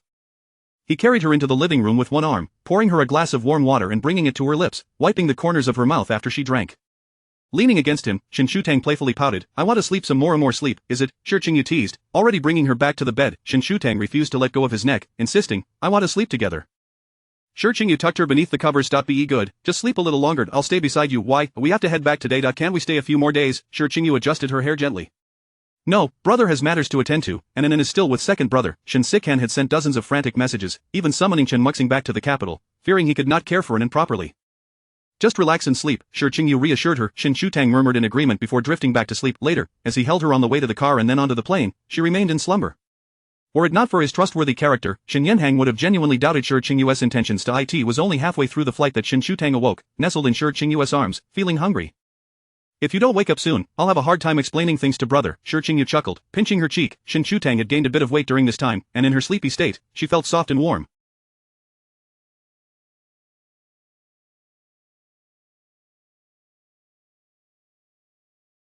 With bleary eyes, Shen Shutang stared at him, her gaze misty. "I'm just tired." Since her arrival, she had struggled with jet lag, having slept lightly the previous afternoon, and now she only wanted to rest. Sure Qingyu's presence was what allowed her to finally feel at ease. "Now you're hungry," Shen Shutang declared, her stomach echoing its protests. Sure Qingyu spoke softly, "Alright, it's not your fault, Shutang. I must have let you sleep too soundly." Shen Shutang, feeling a bit shy, buried herself deeper into his embrace. I'm hungry, I want to eat." "Very well, I'll have someone prepare it."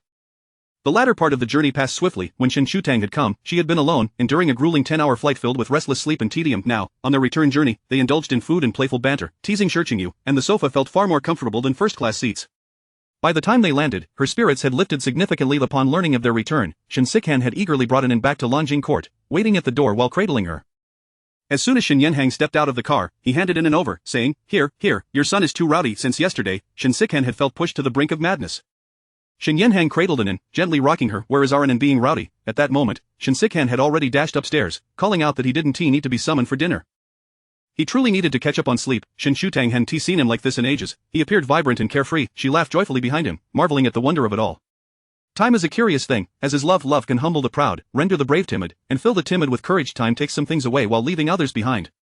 She recalled the journey back when Zhao Wenxian recounted her youthful infatuation with Shen Yanhang, ultimately providing an answer to Shen Shutang's question from the day before. Is marriage a good idea? Yes, marriage has never been the grave of their love but rather the fertile ground from which it flourishes. Shen Shutang had known Shen Yanhang long before, while he had only come to know her through their engagement. Zhao Wenxian often regarded herself as unfortunate, born into such a family, her personality not aligning with Shen Yanhang's preferences, yet she felt fortunate that without her background, she would never have had the chance to marry him. Life is a series of gains and losses. She realized she had been very lucky indeed, blessed with a beloved partner and an adorable child, enough to be content. Shen Shutang believed that Shen Yanhang was not as indifferent toward Zhao Wenxian as she claimed. In his eyes, there were only two categories of people, those close to him and those distant. Zhao Wenxian had already been woven into the fabric of his life. Perhaps the realization of a decade-long secret affection had left Zhao Wenxian feeling both surreal and insecure, often fearing that Shen Yanhang's feelings were not genuine. Yet she failed to recognize that over the past few years, her character had transformed. No longer meek and compliant, she had shed the constraints of the so-called virtuous wife. Shen Yanhang had given her the confidence to be loved, and she had developed a temper, occasionally speaking with a tone of playful affection, often unbeknownst to herself. Thus, entrust everything to time, it will reveal all answers before your very eyes. Chapter 79. Do not abandon me. Shen Shutang's birthday celebration coincided with her coming-of-age ceremony, and during this period, there were numerous gatherings of varying scales, including the graduation dinner from her class and several classmates' coming-of-age parties. Shen selectively attended a few of her classmates' celebrations. The format was largely similar, dining and chatting. She opted out of the dance parties, as she neither knew how to dance nor wished to engage in it with others. However, she had no intention of skipping the graduation dinner, as these moments in life are fleeting, and she yearned to experience them all. Haitang had returned from abroad, appearing slightly tan and thinner. Upon her return, she made a beeline for the Shi family, insisting on staying there. During this time, Shen had ordered several custom dresses, lacking time to prepare her own. Haitang clung to Shen, rummaging through her wardrobe for attire. Shen selected a green satin spaghetti strap mermaid dress for her, which fit perfectly due to Haitang's recent weight loss, and the green hue complemented her fair complexion. Over the years, Haitang had maintained shoulder-length hair, but it had now grown longer and was styled into curls by a hairdresser. She wore an ice blue spaghetti strap gown adorned with a large bow of the same color at the chest, exuding an air of understated elegance. Both of them were attempting such styles for the first time. After applying makeup and donning high heels, they supported each other as they paraded around the living room, erupting into laughter as they sank into the sofa. Their school had reserved a banquet hall on the third floor of a hotel, and after locating the designated area, Shen and Haitang entered arm in arm. Upon finding their seats, Haitang immediately began sampling the hors d'oeuvres. Though they enjoyed their time out, the food left much to be desired. The novelty wore off after the first taste. The graduation banquet followed a rather ordinary format, with the homeroom teacher delivering heartfelt wishes. After the speech concluded, Shen joined the crowd in applause as dishes began to arrive. Haitang, engrossed in her meal, not only consumed her own portion but also devoured Shen taking double servings of certain dishes, which made Shen concerned for her well-being. When a dish of cheese-baked lobster was served, Haitang's eyes sparkled as she looked at Shen well aware that her friend was not fond of such intricate fare. Tang hee hee. Shen instantly understood her implication. Are you sure you won't overindulge, Tong? I'm genuinely worried for you. Tang, you underestimate me. I feel absolutely fine, the portions are rather small, Haitang cheerily replied as she took Shen. You are an angel, a fairy, the most adorable treasure. Feigning to kiss her cheek, Shen pushed her head away in playful resistance. Alright, I get it, your lips are all greasy, Tong. Haitang. Their playful banter was interrupted as they turned to see Xie standing behind them, having watched for an unknown duration. What brings you here? Shouldn't you be with your class? Haitang instinctively inquired, memories of previously forgotten matters flooding back. I wanted to see you, Xie replied candidly, though his expression bore a hint of guilt. What happened last time was my fault. I didn't know. Stop right there. Haitang hastily released Shen and glared at Xie. I've already forgotten about what happened last time, so please refrain from mentioning it again. Xie found it puzzling. He remembered the incident vividly, wondering how she could have forgotten so swiftly, but considering Haitang's generally poor memory, perhaps it was not so unusual. Shen suddenly grasped the sensation Haitang had previously described as watching the drama unfold. She glanced between Xie and Haitang, her eyes sparkling with curiosity for more insights into the situation. I wish to speak with you, Xie stated. Sure, Haitang replied without hesitation, I'm still dining with Tang. Let us talk after the banquet concludes. Xie furrowed his brow in contemplation before agreeing, alright. You should leave quickly, it's awkward for you to stand here, Haitang urged him, exhaling in relief only after he turned to leave. Shen pinched her cheek. Now, spill the beans, what was that all about last time? What could it possibly be, Tang? I already told you he has ulterior motives, he actually kissed me last time. It was terrifying. In her brief years of life, she had never encountered such a frightful incident. Haitang whispered in her ear, then resumed her feast, mumbling through mouthfuls, I need to hurry. I have no intention of conversing with him. Once I'm done eating, I'm making my escape. Shen was momentarily taken aback by her words. What kiss? What terror? How could those two concepts even be related? Upon hearing Haitang's intent to flee, she was astonished, running away again? Gradually piecing it together, she realized why Haitang had agreed so readily. It was clear she had no desire to converse with him. Indeed, it is somewhat frightening, Shen commented nonchalantly, then asked, are you planning to run forever? You'll be attending the same university, how far can you go? Haitang was too preoccupied to care about such details. If she could escape for a day, she would. Sipping her champagne, she exclaimed, Sweet and delicious, Tang, you should try it. Let us escape first, then we'll see, she replied, oblivious to when she would decide. Shen chuckled softly. Even at this moment, Haitang was eager to share. Alright then, take your time eating. Uncle Shang will drive you to the airport later. Haitang nodded vigorously. A rush of nervous excitement enveloped her mind, more exhilarating than the night she had dashed from home. I'm done.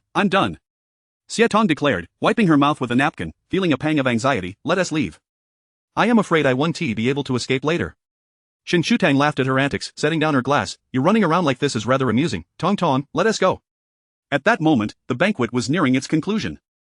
Haitang linked arms with Shen genuinely wishing to flee, but hindered by her high heels, they could only hasten their pace. As they exited the banquet hall, they froze, spotting Xie standing just outside the door. Their eyes met, and Haitang's mind raced with two words, game over. Xie inquired, are you full? Haitang wanted to claim she wasn't, hoping to turn back to the banquet hall for an escape route, but noticed he was carrying 2 bags of takeaway food. She forced a chuckle, I'm full, quite full. Then let us head home. I suddenly feel a bit thirsty. Could you go outside and buy me a cup of milk tea? I'll come down shortly. Xia stared at her intently, hesitating for a moment, then replied, together. Absolutely not, Xia quickly declined. I'm afraid you'll run away, just like you did last time without a word. Xia bluntly pointed out her intentions, adding, if you must flee, at least take me with you. I'm the one you picked up. You can't abandon me. Chapter 80. Boyfriend Xia was taken aback. She was running precisely to avoid him. I wasn't trying to run away, she stammered, and I didn't intend to abandon you. She longed to teleport or burrow underground, anything to distance herself from him at that moment. Then let us head home, there's milk tea in the car. Xia extended his hand towards her. With tears brimming in her eyes, Xia glanced at Shen Shutang, seeking assistance, only to find Shen Shutang withdrawing her hand and gently nudging her. Tong, hurry back, you promised him you'd talk. Xia stepped forward, seizing her wrist. Home. Xia was astonished by Shen Shutang's sudden betrayal, especially since she had just claimed she would help her escape. It must be that staying with Shi Qingyu had corrupted her. Shen Shutang waved at Xia with a mischievous grin, resembling a cunning little rabbit. After they departed, Shen Shutang belatedly realized she too needed to return. She glanced around and started walking forward. However, after only a short distance, she suddenly heard footsteps behind her. Turning around, she found nothing. The silence of the corridor inexplicably stirred unease within her. Shen Shutang quickened her pace, took the elevator down, and sent a message to Uncle Shang. Shun, classmate. A voice suddenly emerged from behind her. Startled, Shen Shutang instinctively turned toward the source, only to discover it was a classmate from her class. She exhaled in relief. What's the matter? How can I assist you? The male classmate stepped forward a few paces. Shen, classmate, I would like to reintroduce myself. Shen Shutang appeared puzzled, her brow furrowing, but he did not wait for her response and continued speaking. My name is Chen Wenzhou, 18 years old, from Jing City, and I'm also enrolled in a university, just like you. You might not know me, but I've been observing you for quite some time. You are kind, intelligent, and quite beautiful. Shen, classmate, I have liked you for a long time. Will you be my girlfriend? Shen Shutang frowned, feeling his boldness was intrusive, her tone cooling slightly. I'm sorry, but that's not possible. Why not? Chen Wenzhou pressed, unwilling to relent. Shen Shutang took 2 steps back. As you just mentioned, I do not know you. I do not entertain romantic interests with strangers, and besides, I already have a boyfriend. Out of the corner of her eye, she noticed Uncle Shang's car had parked nearby.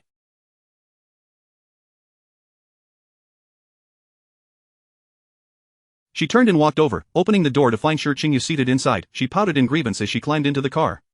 What's wrong? Shi Qingyu ruffled her hair. Who was that? Did he upset you? Shen Shutang crossed her arms and turned her head away. Oh, it's nothing, just a confession. Shi Qingyu paused for a moment, momentarily taken aback. Then, he stammered, failing to articulate his thoughts, I'm sorry for being late, Tang. He wrapped his arm around Shen Shutang's shoulder, drawing her into his embrace. Tang isn't angry anymore. It's not worth dwelling on. Shen Shutang felt a knot of frustration in her heart, leaning against him but ignoring his presence. She had waited for him, only to have her first confession snatched away, and she had no idea how long she would have to wait again, but she no longer wished to wait. Upon arriving home, Shi Qingyu escorted her to her room, suggesting she freshen up while he would come to soothe her to sleep later. However, Shen Shutang didn't go to her room. Instead, she dashed to the kitchen downstairs and rummaged through the wine cabinet, retrieving a bottle of fruit wine that Xia had drunk previously. Though it was fruit wine, its potency was still evident. After consuming nearly half the bottle, Shen Shutang felt pleasantly tipsy. She attempted to stand and find Shi Qingyu but found herself wobbling unsteadily, failing twice to reach the door. So, she decided to sit on the sofa and wait for him, knowing he would surely come. When Shi Qingyu emerged from the shower, he found her curled up on the sofa, hugging her knees with her head buried in them. He assumed she was crying and rushed over. What's wrong, Tang? Shi Qingyu's voice faltered upon seeing her flushed cheeks, the scent of alcohol wafting through the air, momentarily intoxicating him as well. Why are you drinking? Shen Shutang chuckled softly, then said slowly, because alcohol gives one courage. Then what do you plan to do with that courage? Shi Qingyu asked playfully, his tone inadvertently laced with tenderness, finding Shen Shutang adorably irresistible at that moment. Shen Shutang raised her face, grinning mischievously. Brother Qingyu, do I look like a gift today? She pointed at the large bow on her chest. Shi Qingyu tousled her hair, his voice gentle. Tang is not a gift. She is a blessing. A blessing from heaven bestowed upon him. However, Shen Shutang's expression soured at this remark. It was the same as last year when she referred to him as her boyfriend, and he called her a princess. Now, he described her as a blessing, yet, none of this was what she truly desired. Shen Shutang shook her head, feeling dizzy but acutely aware of her intentions. Shi Qingyu. Would you be willing to be my boyfriend? You must agree to me today, Shen Shutang insisted firmly. Yet, in her inebriated state, her demeanor softened, and her voice was gentle. Shi Qingyu's suspicions were confirmed. Shen Shutang had summoned her courage from the wine to confess to him. Hearing her words now, he felt an overwhelming shock, chuckling softly before responding, all right, I agree. There was no longer any reason to refuse her, such matters need not be dictated by anyone. He had waited far longer than Tang Tang, but evidently, he needed to be more patient. Shen Shutong's sluggish mind took some time to process this, ensuring she hadn't misheard. A smile slowly crept onto her lips as she called out to him, "Boyfriend?" Shi Qingyu swallowed hard, responding softly, "Your boyfriend." Shen Shutong's smile blossomed ever brighter, her fair skin taking on a rosy hue. She reached for the collar of Shi Qingyu's sleepwear. "Boyfriend, I want to kiss you." As her words fell, she pressed her lips against his. Shi Qingyu felt a chill emanating from her, causing her to instinctively shrink back.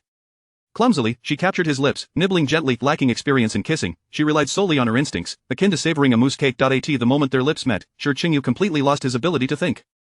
Every sensation concentrated on the warmth and softness of her lips, with each touch magnified infinitely. Her lips being nibbled sent shivers down his spine, the aroma of fruit wine filling his mouth, sweet and intoxicating.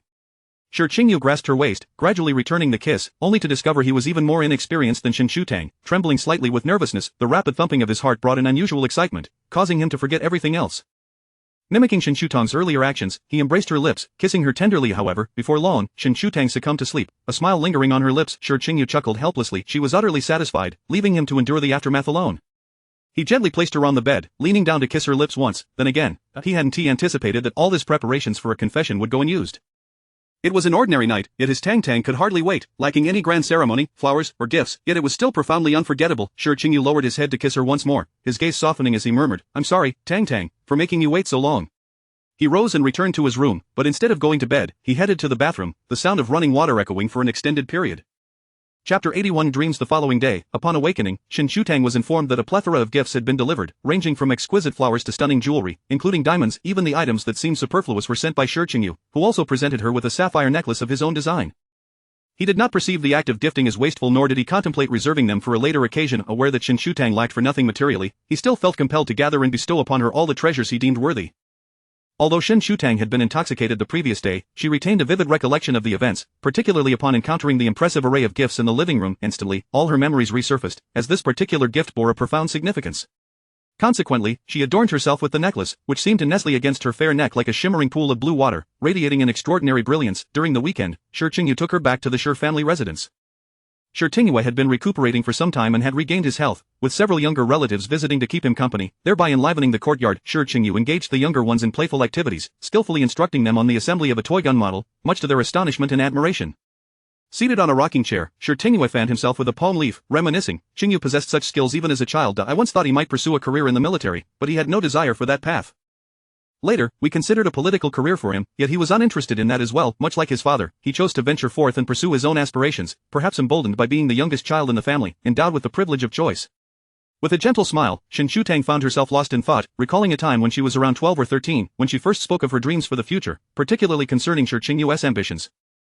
At that time, Shen Yanhang had just graduated and was embarking on a challenging journey in a remote countryside, where conditions were harsh, and returns were infrequent. Sending parcels took an eternity, often requiring Meanwhile, Shen Xiqing had already made the decision to study abroad, which took him even farther away. The household felt notably emptier with two members absent, and Shen Shutang, sitting on Shi Qingyu's lap, tearfully inquired if he too would be leaving.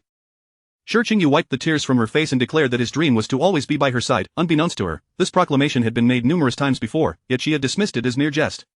However, every word spoken by Shi Qingyu felt like a promise he was determined to fulfill. "Did you feel regret back then, Grandpa?" Shen Shutang asked. "Regret? What is there to regret? You young people should pursue your desires without hesitation." "The world belongs to you," replied Shi Qingyu, waving his fan. "Moreover, Qingyu is excelling. The times have changed, but I believe he will achieve greatness in whatever field he chooses," he added. "Indeed," Shen Shutang affirmed with a smile, her gaze drifting to the figure seated in the courtyard, basking in the warm sunlight that added a touch of coziness to the scene. Surrounded by children, the image was idyllic, and she envisioned a future where they too might have children, creating a similar atmosphere of joy. Shi Qingyu remarked, "I must say, the palm leaf fan gifted by old Shen is quite practical." Shen Shutang laughed softly. "Amidst all the gifts, this is what you found most appealing?" That was merely a jest from Grandpa. According to Shen Boyu, had Shi Qingyu abducted the youngest daughter of the Shen family decades ago, it would not have been surprising if he had faced dire consequences. However, given that Shi Qingyu was a respectable individual and that Tang Tang held a fondness for him, they reluctantly consented to their courtship. "This is good, this is good," Shi Qingyu chuckled. "I have not had the pleasure of engaging with your grandfather before. Our interactions have been minimal. I once thought him aloof, yet it seems in his old age, he has become quite the playful spirit." The term playful spirit resonated with Shen Shutang, and she mused, "Grandpa Shi, I shall endeavor to introduce you two when the opportunity arises." "It would indeed be a meeting of two playful souls." "Very well," Shi Qingyu agreed, adding, "Oh, please refrain from addressing me by my surname, it sounds peculiar. Just call me Grandpa, like Qingyu does." In this regard, Shi Qingyu was certainly more attuned than she, as he comfortably called him brother and grandpa. All right, grandpa, Shen Shutang replied with a sweet smile. Noticing that time was of the essence and seeing Shi Qingyu still occupied, she suggested, shall we prepare a meal, grandpa? I wish to learn how to make crab roe tofu from you. Shi Qingyu appeared puzzled. Why not learn to make dongpa pork? Wang tea that's your favorite. However, brother Qingyu favors crab roe tofu, Shen Shutang stated casually, stretching her limbs. Shi Qingyu was astonished, unsure whether to be more surprised by her knowledge of Shi Qingyu's preferences or the fact that Shi Qingyu permitted her to know them. Nevertheless, the distinction seemed trivial, as he found himself unexpectedly subjected to a dose of romantic sentiment and laughed heartily. Very well, I shall teach you both. It was the season for crabs, freshly sourced from the coastal waters, arriving on the same day they were caught. The ingredients had been prepared in advance, and Shi Qingyu took on the role of chef while also instructing Shen Shutang. Once a formidable figure on the battlefield, he reveled in his current culinary endeavors, teaching one dish today and another tomorrow, finding joy in the process. Shen Shutang's coming-of-age celebration was scheduled for her birthday. Although referred to as a coming-of-age ceremony, she had already turned 18 a year prior, while she had begun her studies at the tender age of 5, with tutors brought in to educate her. Her frail health led Chen Musheng to prefer she delay her schooling. It was not until she was 13 that she finally attended middle school, a considerably later age than most. With the family diminished, she often found herself bored at home, and the time had come for her to embark on her educational journey, her health having improved significantly. Thus, Chen Musheng felt reassured in allowing her to attend school. Time flew by, and the little girl who once required assistance to walk had blossomed into a young woman, gracefully navigating in high heels. Chen Musheng gazed at her, memories of her childhood flooding back. She had been a delicate, cherubic figure, universally adored. Mom, do I look beautiful? Shen Shutang asked, twirling in front of her, the hem of her gown billowing like a shimmering wave. Upon her head rested a crown even more exquisite than the one from the previous year, yet considerably lighter. Shi Qingyu had treated her like a princess and remembered her comment about heavy crowns being burdensome. Beautiful, Chen Musheng replied, tears glistening in her eyes. Our Tang Tang has truly grown up this time. Shen Shutang approached and gently embraced her, saying, Mom, please don't cry. After wiping away the tears from the corners of Chen Musheng's eyes, she continued, I don't believe I've ever expressed my gratitude for bringing me into this world. What nonsense is this? It was your father and I who brought you here without your consent. If you wish to come, we are overjoyed, she replied. We don't require anything from you. We only wish for you to be happy, to witness the beauty of this world, and to live freely. That alone brings us immense joy. Chapter 82 of Foul Play. Shen Shutong's eyes were somewhat moist. She had never broached such topics with them, nor had they ever imposed any expectations upon her. By the standards of ordinary individuals, Shen Shutong and her kin might be considered less than dutiful children, lacking the filial piety often ascribed to them by others. Chen Musheng, tears mingling with her smile, gently rested her head on Shen Shutong's shoulder. My dear Tong Tong, bringing you into this world was our wish as parents, not your obligation. And thus, whatever kind of life you wish to lead, and whomever you choose to share it with, your father and I shall not dictate your path. We shall merely safeguard you, serving as your steadfast support, and nothing more. Shen Shutong's tears fell unbidden as she delicately wiped them away with a tissue. Mom, you are the best mother in the world. Chen Musheng responded with a smile, and Tong Tong is the best daughter. She tenderly arranged Shen Shutong's hair, gazing at her daughter, who had grown to nearly her own height, a swell of pride rising within her heart. Shen Yu has also been raised under our watchful eyes. He has treated you well over the years. 80 times, I even feel as though he has done better than I. Love is reciprocal, as is devotion. Tong Tong, you must cherish Qingyu well in the future, Chen Musheng added. Shen Shutong clung to her arm. But, Mom, won't you feel jealous? Chen Musheng cast her a sidelong glance and retorted, what would I have to be jealous of? To witness you find someone worthy of a lifetime of commitment brings me great joy. However, your father may have a different opinion. Chen Musheng chuckled as a knock at the door interrupted them. Are you ready yet? It's about to start. Shen Sikhen called impatiently from outside, only to be scolded softly by Shen Gangli for his rudeness. The Shen family was not in attendance today, while Shen Gangli had retired and had no pressing matters. Shen Yanhang's current status rendered his presence at such an event inappropriate. Shen Sujing and Jiman had gone abroad for their honeymoon, leaving only Shen Sikhen as the elder brother. As Chen Musheng opened the door, leading Shen Shutong out, she found Shen Sikhen rubbing his ear, exclaiming in mock pain. Mom, look at him. I am all grown up, yet he still pulls my ear. The two shared a laugh as Chen Musheng replied, no matter how old you are, you will always be your parents' child. If they wish to tug, they shall. Fine, I accept my fate. Tonger, you look absolutely divine today.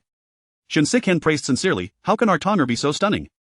Shen Shutong playfully countered, second brother, must you always use the same words to compliment me? Shen Sikhen chuckled, there are no alternatives, beautiful is the highest form of praise in my book.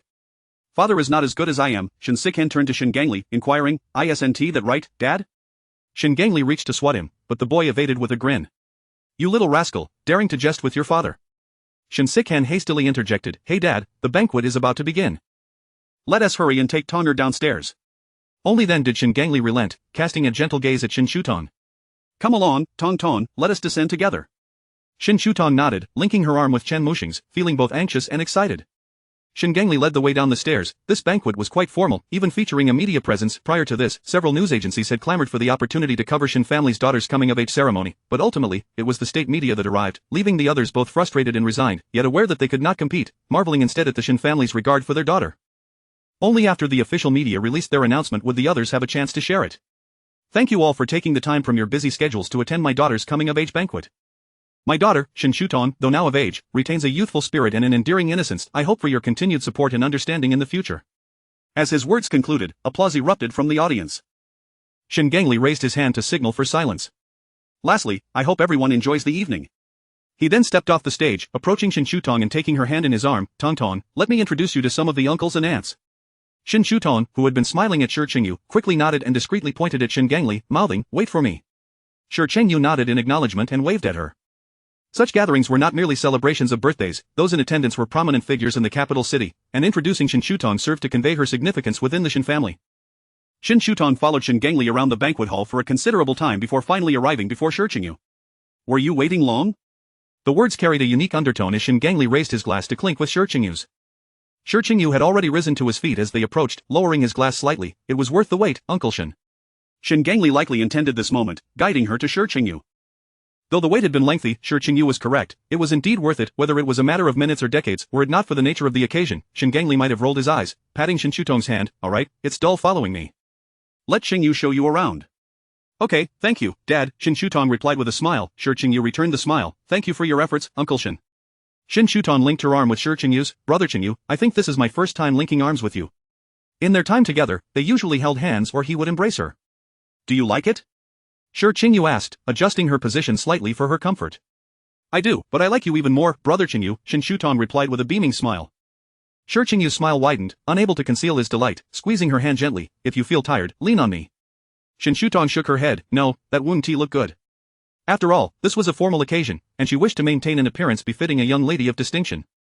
Shi Qingyu led her towards the sofa. No one would dare say anything.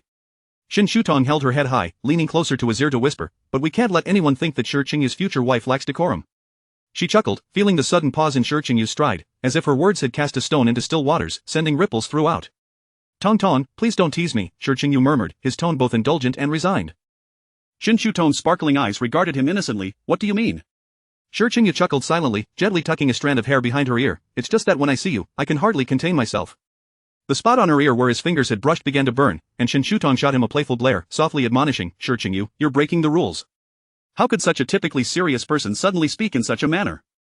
It left her feeling a bit unmoored. Chapter 83. Does it resemble our wedding? In this moment, Shen Shutong was undeniably exquisite beyond measure. Aside from this, Shi Qingyu could conjure no other adjectives. He felt that this word was crafted solely for her. Her brows and eyes were tinged with a hint of indignation, her bashful cheeks flushed with a delicate pink, and her voice held a charming lilt when she expressed her displeasure. Shi Qingyu chuckled softly. Alright, then punish me, Tang, I accept. His voice, already melodious, now resonated with a magnetic allure by her ear, causing Shen Shutong's cheeks to burn even hotter. She suspected he was being deliberately provocative, and shot him an annoyed glance, huffing lightly, I shan't speak to you. Observing her face gradually redden, Shi Qingyu realized it was time to cease his teasing, falling into a thoughtful silence. Though he delighted in playful banter, he was acutely aware of her sensitivity. Fearing she might grow further irritated, he could only smile internally, the corners of his mouth lifting in a perpetual grin. As the evening unfolded, more guests arrived to toast, and with Shi Qingyu present, no one dared to raise their glasses above Shen Shutong's. His spirits remained high, and he spent the entire evening smiling. During the final waltz that concluded the banquet, they danced together, their previous rehearsals rendering them quite adept. Shen Shutong rested her hand on his shoulder, gazing at him with a sweet smile, ultimately falling into his embrace as the music drew to a close. As the festivities waned and guests gradually departed, the grand crystal chandelier in the center of the banquet hall continued to sparkle brilliantly. Shen Shutong stood on the second floor, looking down, her eyes shimmering with starlight. During the toasting, she had surreptitiously indulged in 2 glasses of champagne, now feeling a pleasant buzz, which rendered her somewhat restless. Leaning against Shi Qingyu, she murmured, Brother Qingyu, doesn't this resemble our wedding? After the wedding concluded, the newlyweds bid farewell to their guests. Shi Qingyu met her gaze, softly affirming with an but added, not quite, our wedding will be far more grandiose, with blue as the primary color and a bouquet of endless summer.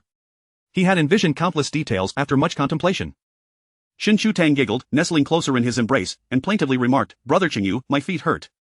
Regaining his focus, Shi Qingyu shifted his gaze away from her lips, bending down to remove her high heels and placing them aside. He lifted her foot, allowing her to rest it atop his shoe. Is it uncomfortable? He inquired, standing upright while supporting her waist. Shen Shutang shook her head, causing her crown to wobble. Shi Qingyu found himself against the wall, one hand resting on her waist while the other cradled her head in the crown atop it. During this second kiss, Shi Qingyu's composure was evidently much improved compared to the last, as he refrained from trembling with excitement.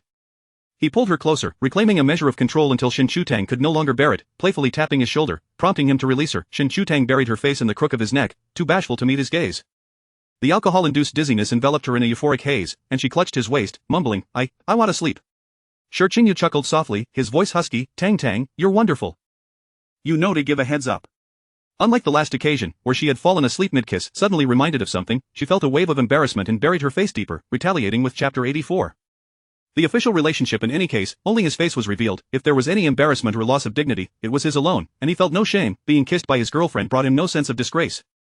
On the contrary, he wished the entire world would know he was Shen Shutang's boyfriend. Although Shen Gangli was furious about Shen Shutang being the one to kiss him, he ultimately said nothing, merely venting his frustrations to Chen Mushing for quite some time. Shen Xiqing, however, was a different story. He sent multiple 60-second voice messages, and by the end, he resorted to threats. The thought of his ethereal sister being so brazenly courted was enough to drive him to the brink of fury. The following day, Shen Shutang was awakened by an international video call from Haitang, who inundated her with a flurry of photos and messages. Still nestled in her blankets, her eyes not yet open, she heard Haitang praising her. Rubbing her eyes, she scrolled through the chat history, viewing their kissing photos, the online comments, and an abundance of laughter emojis. Upon seeing the images, her mind momentarily short-circuited for 3 seconds, and she shot up from her bed. What is this? Shen Shutang almost shouted in bewilderment. Haitang laughed heartily on the other end, saying, as the person involved, shouldn't you know best? I didn't expect you to keep silent for so long, and then suddenly drop such a bomb. Shen Shutang's face flushed crimson. No way. Oh, come on, it's gone viral online. Haitang retorted. Shen Shutang's hands trembled as she held her phone, opening Weibo to find a long list of trending topics and photographs, instantly wishing to rewind to the previous night. Of course, she still wanted to kiss him, but Shen Shutang felt a prickling embarrassment, burying her face in her pillow and wailing. Haitang's gleeful voice came from the phone, and she tossed it aside in exasperation. Just as Shi Qingyu reached the doorway, he hesitated for a moment before stepping inside, immediately hearing Shen Shutang's muffled cries from the living room.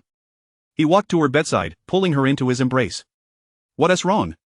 Shen Shutang, already feeling awkward, became even more bashful upon seeing him. Shi Qingyu observed her tousled hair, devoid of tears, her cheeks flushed from sleep and embarrassment, igniting an irresistible urge to kiss her.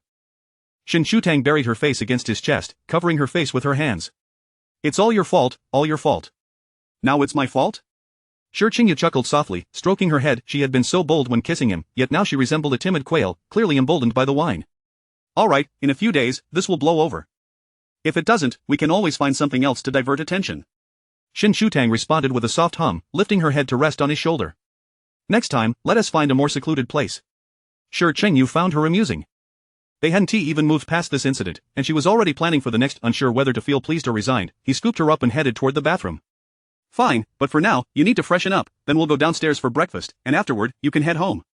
Standing on the carpet, Shen Shutang steadied herself and took the toothbrush, brushing her teeth at a leisurely pace. While they were having breakfast, the official media released an article celebrating the birthday of Miss Shen, with the Shi family's official account almost immediately retweeting it, captioned, Happy birthday to Princess Shen. They even initiated a lottery, distributing hundreds of thousands in red envelopes.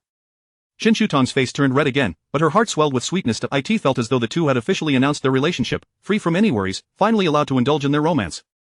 After all, romance is about kissing and cuddling, right? Quite normal. Indeed, Shen Shutang reassured herself, feeling the heat on her face slowly dissipate. Once the Weibo post went live, numerous netizens expressed their delight, feasting on the couple's dog food from the previous night until they were stuffed. However, in the afternoon, another explosive piece of news broke. G-Man's fiancé turned out to be Shen Sujing. The news that had been intended to overshadow the previous incident was swiftly eclipsed. The announcement of the actress and the retired leading man sent shockwaves through the entertainment industry. They had collaborated on only a few occasions, and no rumors had surfaced about their relationship. How had they suddenly gone from collaborators to newlyweds? They were already on their honeymoon. At that moment, Shen Sujing was on a small island with G-Man after finishing his shower. He saw G-Man's Weibo post and, in disbelief, asked, Why did you suddenly post this? Is it because of Tang? It was common to use one event to overshadow another, but G-Man had no need to resort to such tactics. Lying on the bed, G-Man stretched and playfully asked, Haven't you always wanted a label? Shen, I've already had a label. G-Man beckoned him over, and Shen Sujing lay down beside her. But I want everyone to know who I married. Shen Sujing, you are wonderful, you deserve this. She had previously been unaware of Shen Sujing's silent affection for her, only learning of it from Shen Shutang. In the early years of their acquaintance, he had never disturbed her, and later, as they grew closer, he stood by her through her difficult times, transitioning from a leading man to her manager after his retirement. She realized that there was no one better than Shen Sujing. As he nestled against her neck, his eyes glistening with unshed tears, he murmured, "Wife, thank you." G-Man, sensing he was about to cry, refrained from exposing him and gently ruffled his coarse hair. "Shen Sujing, you are so delicate." Her voice brimmed with unrestrained laughter, and as she spoke, she burst into giggles. Outside the window, the azure sea and sky painted a perfect picture, with her beloved by her side, a complete and blissful scene. The trending topic of their marriage lingered on the charts for an entire week, and Shen Sujing's long silent Weibo account suddenly flooded with comments from fans. However, he chose not to respond, having already decided to retreat behind the scenes. If G-Man wished to make their relationship public, so be it. As for everything else, he would handle it. With new stories capturing public interest, Shen Shutang's situation naturally garnered less attention. Seizing the opportunity, Shi Qingyu ensured that all traces of the incident were meticulously erased, leaving no remnants behind. He remained reluctant, even a mere silhouette could not be allowed. Some comments were too explicit, even if expressed by a female. It left him with an uncomfortable feeling that his girlfriend was being scrutinized, far from pleasant. His Tang was not someone who could be subjected to public commentary. She was a radiant moon in the sky, a princess raised in the palm of his hand. She was the one he vowed to cherish for a lifetime. A treasure to be cherished, a companion for eternity. This was the creed he would uphold for all his days. Chapter 85 of Profanity. Mr. Shi is so incredibly handsome, I wish I could kiss him, one comment read. Mr. Shi looks so sensual while enjoying himself, another added. Could Mr. Shi date a few more girlfriends? Shen Shutang leaned against the sofa, animatedly reading the comments from Weibo, her brow furrowing deeper with each passing line. I wonder what Mr. Shi is like in bed. Shi Qingyu could no longer endure the incessant chatter. He threw down his pen and covered her mouth with his hand. Tang, spare me, please. In her fervor to address the comments about Shen Shutang, she had forgotten her own. Shen Shutang huffed, turning her head away, her expression practically screaming jealousy. Deleting their photos was one thing, but these comments lingered. She had seldom used Weibo before, but now, every time she logged in, such remarks assaulted her. Not only was she jealous, but she was also quite angry. Seizing the moment, Shi Qingyu pinched her cheek. Tang, I was wrong. I shall have only you in this lifetime, and only you shall kiss me. Shen Shutang turned back, regarding him with suspicion. When did you become so smooth-tongued? What I say is true, Shi Qingyu replied with a smile. Let us not dwell on those comments. Didn't you come here to keep me company while I work? After spending so long reading those comments on the sofa and even narrating them to him, she had ended up inciting her own ire. Shi Qingyu lifted her into his arms, gently coaxing her. Let us not look at them anymore. I'll treat you to a delicious lunch, and next week, we'll visit Wanqing Island. For now, could you endure a little while longer with me? Fine, I'll see how you perform, Shen Shutang replied reluctantly, settling onto his lap to fiddle with her phone. After a while, she stared at the screen in a daze and suddenly looked up at him, asking, Shi Qingyu, do you want to kiss me? As far as she recalled, Shi Qingyu had never taken the initiative to kiss her. The internet claimed that when a man likes a woman, he would feel a desire for her. Shi Qingyu met her gaze, his Adam's apple bobbing involuntarily, his voice tinged with helplessness. Tang, I swore an oath to Uncle Shen. How could he not desire her? Every moment spent with her made him yearn for her more. Yet, he understood that affection was not an unbridled indulgence. If she wished to kiss him, that was one thing, but his own desires were another matter entirely. He was acutely aware that once he crossed the threshold, he would be unable to restrain himself. Yet again, she received this same answer. Shen Shutang wrapped her arms around his neck, turning to kneel on his lap, and asked, Shi Qingyu, what I meant was, do you want to kiss me?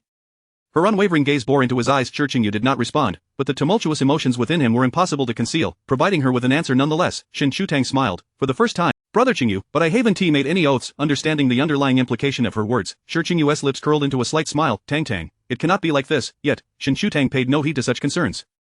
If strangers could harbor such thoughts, why should she hesitate when he was right there beside her? Shen Shutang embraced his neck and leaned in for a kiss, biting his lip, recalling however, her understanding of kissing was limited to this, and she made no further advances. She seemed utterly unafraid of falling, lost in the moment as she kissed him fervently. Shi Qingyu's hands supported her waist, fearing she might tumble, passively enduring her affection. His entire being was flooded with warmth, and reason urged him to refuse her, to distance himself. Yet, her soft form and the sweetness of her kiss ensnared him deeper, leading him willingly into indulgence. This act proved to be quite taxing. After 2 minutes of kneeling, Shen Shutang grew weary. She shifted to change her position but heard Shi Qingyu emit a low groan before abruptly pushing her away. Shen Shutang looked at him, bewildered, her eyes glistening with unshed tears. What's wrong? Shi Qingyu pressed his lips together, unable to meet her gaze. He set her down and swiftly walked to the lounge without uttering a word. He grabbed 2 pills from the bedside table, beads of sweat trickling down his forehead. The shirt he wore clung to him, drenched, and he clenched his fist, the veins on the back of his hand standing out, remaining utterly still, like a statue. Shen Shutang stood outside, dazed for quite some time, until a sudden realization struck her. Her cheeks flushed crimson as she sat, unsure whether to stand or remain seated. She swore she merely wished to kiss him, never intending to think beyond that. How could she have entertained such thoughts? Sitting on the sofa, Shen Shutang rubbed her face, the warmth in her cheeks extending to her hands. After a while, Shi Qingyu emerged from within. Seeing him in a fresh change of clothes made her face heat up even more, and she found it difficult to direct her gaze. Shi Qingyu approached her somewhat awkwardly. What does Tang want for lunch? Shen Shutang was caught off guard for a moment before responding. Anything is fine. Shi Qingyu chuckled softly and extended his hand towards her. Let us go. I'll take you out to eat.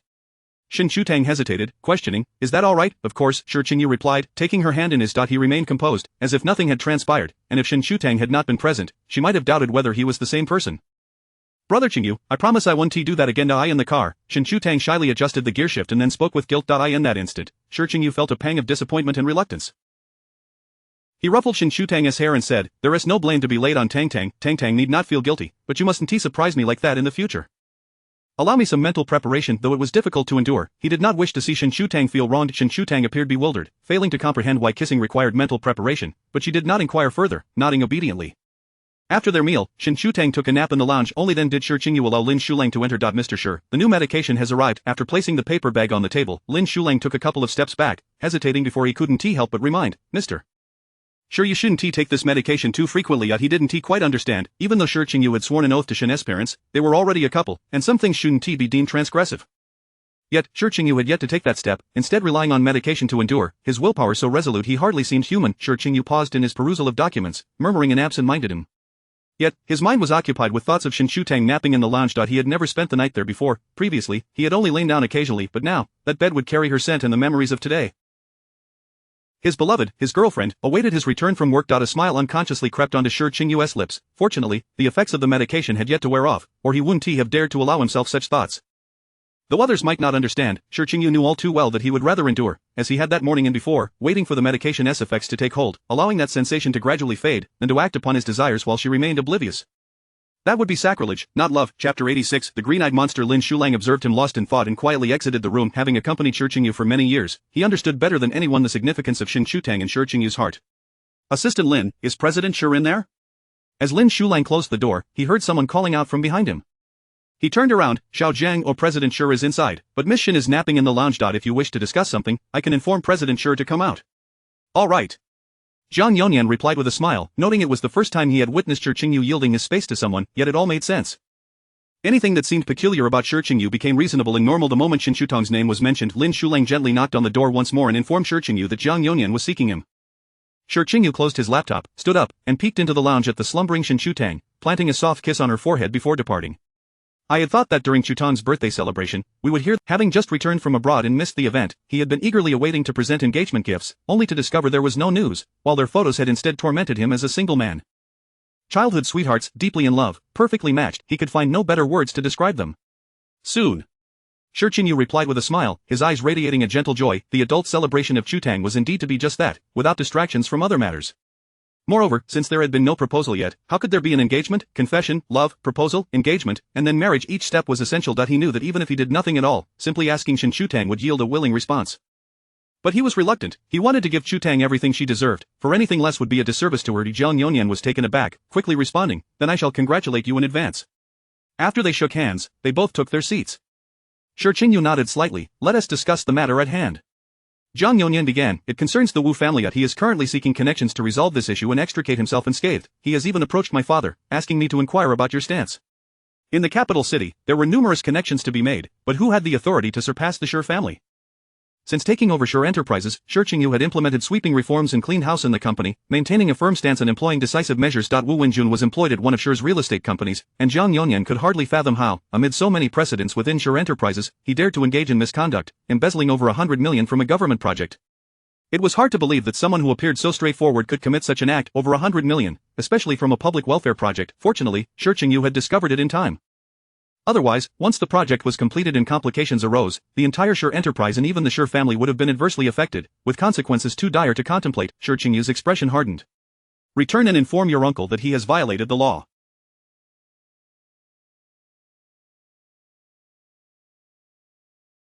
"Everything must be handled legally." "Understood. With your words, I feel reassured." Zhang Yonyan agreed. Shi Qingyu's directive meant others would also feel a sense of security, and trusting the matter to the law sounded straightforward, yet everyone understood the depths of the waters involved. Wu Wenjun's audacity to act in such a manner indicated he must have formidable backing. "Yes, in a few days, I will be traveling abroad. I will need your assistance to keep an eye on certain matters." "Rest assured, I will handle it," Zhang Yonyan wisely remarked. "I have no further matters, so you may carry on." Shi Qingyu stood, nodded, and exited the room. Upon his return to the office, he found Shen Tang curled up on the sofa, staring blankly at the sound of the door opening. "Tang, you're awake?" Shi Qingyu hurried over, lifting her into his lap. "Did you have a nightmare?" Shen Tang grasped his hand and nodded, her eyes glistening with unshed tears, her voice hoarse. "I was so scared. I just couldn't wake up." "It's all right, Brother Qingyu is here." Shi Qingyu soothed her gently, patting her back. "Will you always be here?" Shen Shutang asked softly, gripping his hand tightly, will you stay with me forever? Of course. Shi Qingyu replied without hesitation, kissing the top of her head, in this life and the next. As for the life after that, I will promise you then. Shi Qingyu gazed at her with tenderness, holding her hand, so, Shutang need not fear. Shen Shutang obediently nodded, I will always be with you too, brother Qingyu. Good. Shi Qingyu smiled, planting a gentle kiss on the corner of her eye. As the fear of being pressed by a ghost slowly subsided, Shen Shutang unusually remained still in his embrace, simply sitting without fidgeting. After drinking some water, she felt a bit more awake and regained her strength. Shen Shutang got off him, brother Qingyu, hurry up with your work, let us go home together later. All right. Shi Qingyu handed her a blanket to keep her warm, wait for me here, it won't take long. In this regard, Shi Qingyu never broke his word. He didn't want Shen Shutang to wait too long. An hour later, after watching only half of a movie and nibbling on the fruit that had been brought, Shi Qingyu had already completed his work, eagerly taking her hand to head home together. After dinner, the two sat on the balcony sofa gazing at the stars, with Shen Shutang leaning against his shoulder, swinging her legs. Brother Qingyu, will I have to stay in the dormitory when I start school? Does Shutang want to stay in the dorm? Shi Qingyu inquired, secretly hoping for a negative response. The dorms at a university were quite decent, they had been recently renovated, and new double rooms had been added. If it came to it, they could renovate a house across from the school. Well, I am a bit eager, but also a bit hesitant. She had never stayed in a dormitory before and was keen to experience it, but she also didn't want to stay every day. Shi Qingyu reassured her, no worries, there is a house across from the school. When the time comes, if you want to stay in the dorm, you can, if you don't, you can return home. If I'm having fun at school, don't worry about me. If you miss me, just call me over, it's no trouble. As Shen Shutang took a bite of watermelon, she laughed at his words, saying, Shi Qingyu, you're so sour. Shi Qingyu promptly reached over to help her spit it out, but Shen Shutang instead offered the remaining half to his lips, and he naturally took a bite. Not sour, sweet. Shi Qingyu, I meant your jealous look is so sour. Shen Shutang laughed joyfully, her whole being quaking with delight. Shi Qingyu gently pinched her waist and pulled her into his embrace. What can I say? Your boyfriend simply enjoys being jealous. Chapter 87. Waiting for you. Shi Qingyu had informed Shen Shutang in advance about the date of his business trip abroad, yet on the day of his departure, Shen Shutang found herself still unaccustomed to the situation, feeling a tinge of reluctance. Didn't you say you were leaving tomorrow? Why are you departing a day early? Is it really only for 3 days? You'll return in 3 days, otherwise, I will be anxiously waiting. Next week, we still need to check out the new house, and we have plans to visit Wanqing Island. You haven't forgotten, have you? Shen Shutang closely followed Shi Qingyu, pacing back and forth in the cloakroom, pulling at his sleeve with a pitiful expression. Time was of the essence. As Shi Qingyu hastily arranged his tie and coat, he quickly leaned down and pressed a kiss to her forehead, saying, Tang, be good, it will be 3 days at most, 4 days at the longest. In the meantime, let my second brother keep you company for the next couple of days. I will do my utmost to return as swiftly as possible, alright? Fine. Shen Shutang reluctantly acquiesced, taking the tie from his hands. Then let me tie it for you. Alright. Shi Qingyu bent down, worried that she would tire from standing on her tiptoes. Shen Shutang focused intently on her task, her movements slow and meticulous as she tied the knot, gradually tightening it to the appropriate position. All done, she exclaimed, gazing proudly at her handiwork, while Shi Qingyu looked down at her, feeling that the expectations he held had already been realized, his heart stirred by a profound sense of happiness. Tang, wait for me to return, he said softly, his tone imbued with a certain solemnity, as if he were making a vow. Shen Shutang huffed lightly, I will only wait 3 days for you. If you come back late, I won't wait anymore, and I will order all the furniture for the new house in pink. Shi Qingyu chuckled softly, elongating the word, alright. I will heed Tang's wishes. Shen Shutang took his hand and escorted him to the door, suppressing her feelings of reluctance. Shi Qingyu, come back early. After a moment of silence, Shi Qingyu hesitated before responding in a subdued voice, alright. Shen Shutang gently pushed him out the door, watching as he walked away, and suddenly called out to him, Shi Qingyu, I will wait for you no matter when you return. Shi Qingyu turned back, feeling an urge to rush forward and embrace her, but Shen Shutang had already turned and entered the house. Both were acutely aware that if they continued to linger, this journey might very well be cancelled. Shen Shutang understood he had his own matters to attend to, so she resolutely turned away, not looking back. As the car gradually drove away, Shi Qingyu felt a tumultuous blend of anxiety and nervousness within him. Mr. Shi, the arrangements at Wanqing Island are nearly complete, and we have also contacted the Rosenthal family. They mentioned they would like you to visit in person. Shi Qingyu set his phone down, gazing out at the overcast sky, feeling a sense of heaviness that left him breathless. Alright, expedite all matters and return as soon as possible. Several hours later, as the plane touched down, Shi Qingyu adjusted the tie around his neck, a faint smile gracing his lips, the weariness of the journey dissipating in an instant. Lin Shulang inquired, Mr. Shi, would you like to return to the hotel to change? No need, Shi Qingyu replied, glancing at his watch. Contact the Rosenthal family and inform them that I am on my way. Lin Shulang made the call from the passenger seat, arranging a time, and after an hour's drive, Shi Qingyu leaned back in the rear seat, watching the rapidly receding cityscape outside. The car halted at the entrance of the estate, and Lin Shulang exited to open the door. Mr. Shi, we have arrived. The current head of the Rosenthal family is Duke Eric Rosenthal, whom we are scheduled to meet shortly. Shi Qingyu nodded slightly as the estate's butler approached to lead them into the castle, traversing its grand halls until they entered a lush garden. Lin Shulang was halted at the entrance, and a male servant gestured for Shi Qingyu to proceed. The Duke has only invited Mr. Shi. Shi Qingyu nodded to Lin Shulang, signaling him to wait there. In the garden, a long table was set, adorned with intricate tablecloths and luxurious dishware, all epitomizing the host's status. Shi Qingyu halted before a man who extended his hand. Mr. Shi, greetings. Surprised, Shi Qingyu shook his hand, replying, Greetings, Duke Rosenthal, before inquiring, do you speak Chinese? Yes, Rosenthal affirmed. Many years ago, I visited your country and lived there for several years. My associate informed me that you have an important matter to discuss with me? Shi Qingyu nodded and candidly stated, Yes, I have heard that your family possesses a blue diamond. Rosenthal was taken aback by his directness, frowning as he questioned, You traveled all this way merely for a blue diamond? He shook his head disapprovingly. Mr. Sure, I assumed you were an astute individual. If you had business matters to negotiate, I would have been more than willing.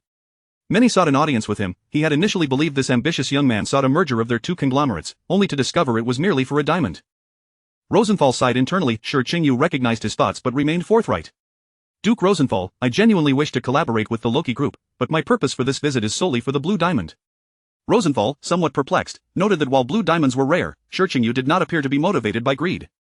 He voiced his concern, Why? Because I wish to propose to my beloved with it, Shi Qingyu replied, a subtle smile gracing his lips. The blue diamond symbolizes unwavering love. It is said that when two lovers wear a blue diamond together, their souls are eternally bound. Rosenthal snapped back to reality from his astonishment, chuckling softly. Mr. Sure, that is merely a legend. Duke Rosenthal, she is my beloved, Shi Qingyu stated earnestly, locking eyes with Rosenthal. Then she is very fortunate, Rosenthal. His keen eyes could discern that Shi Qingyu was not lying. Mr. Shi, I have great respect for you, Rosenthal declared, but the blue diamond will not be easily granted to you. The blue diamond had been a treasured heirloom in their family for nearly a century. Although Shi Qingyu's love was deeply moving, it was not sufficient to persuade him to relinquish it. The implication of not easily given suggested that it could be offered, but only under challenging circumstances. Shi Qingyu had anticipated this and was mentally prepared. What do you require of me? Rosenthal gestured toward the distant golf course. I am curious about the story of your love. Very well, it would be my honor, Shi Qingyu sighed in relief. This was far easier than he had expected and hardly posed a challenge at all. Chapter 88 Life in peril. From the afternoon until dusk, Roslard set aside his golf club, having played longer than ever before in his life, all for the sake of a romantic tale. In his understanding, the majority of individuals from Shi Qingyu's homeland were reluctant to express affection, yet Shi Qingyu was an exception. He harbored no shame in proclaiming a man's love to such an extent, his words laden with unmistakable tenderness. Mr. Sure, if the opportunity arises, I would very much like to meet her, Roslard expressed, with a gentle smile. Shi Qingyu replied, Very well. Shall we dine together? Roslard inquired. Not necessary, Shi Qingyu shook his head, I haven't contacted her all afternoon. I miss her. Roslard chuckled heartily, his tone carrying a hint of playful mockery, Then I shan't keep you, let the butler escort you home. As for the blue diamond, please come collect it tomorrow afternoon. Thank you, Lin Shulang had waited for quite some time and was relieved to finally see Shi Qingyu emerge. He quickly stood up, but as they reached the estate's entrance, Shi Qingyu suddenly stumbled to the side. Lin Shulang, quick on his feet, caught him. Mr. Shi, shall we go to the hospital?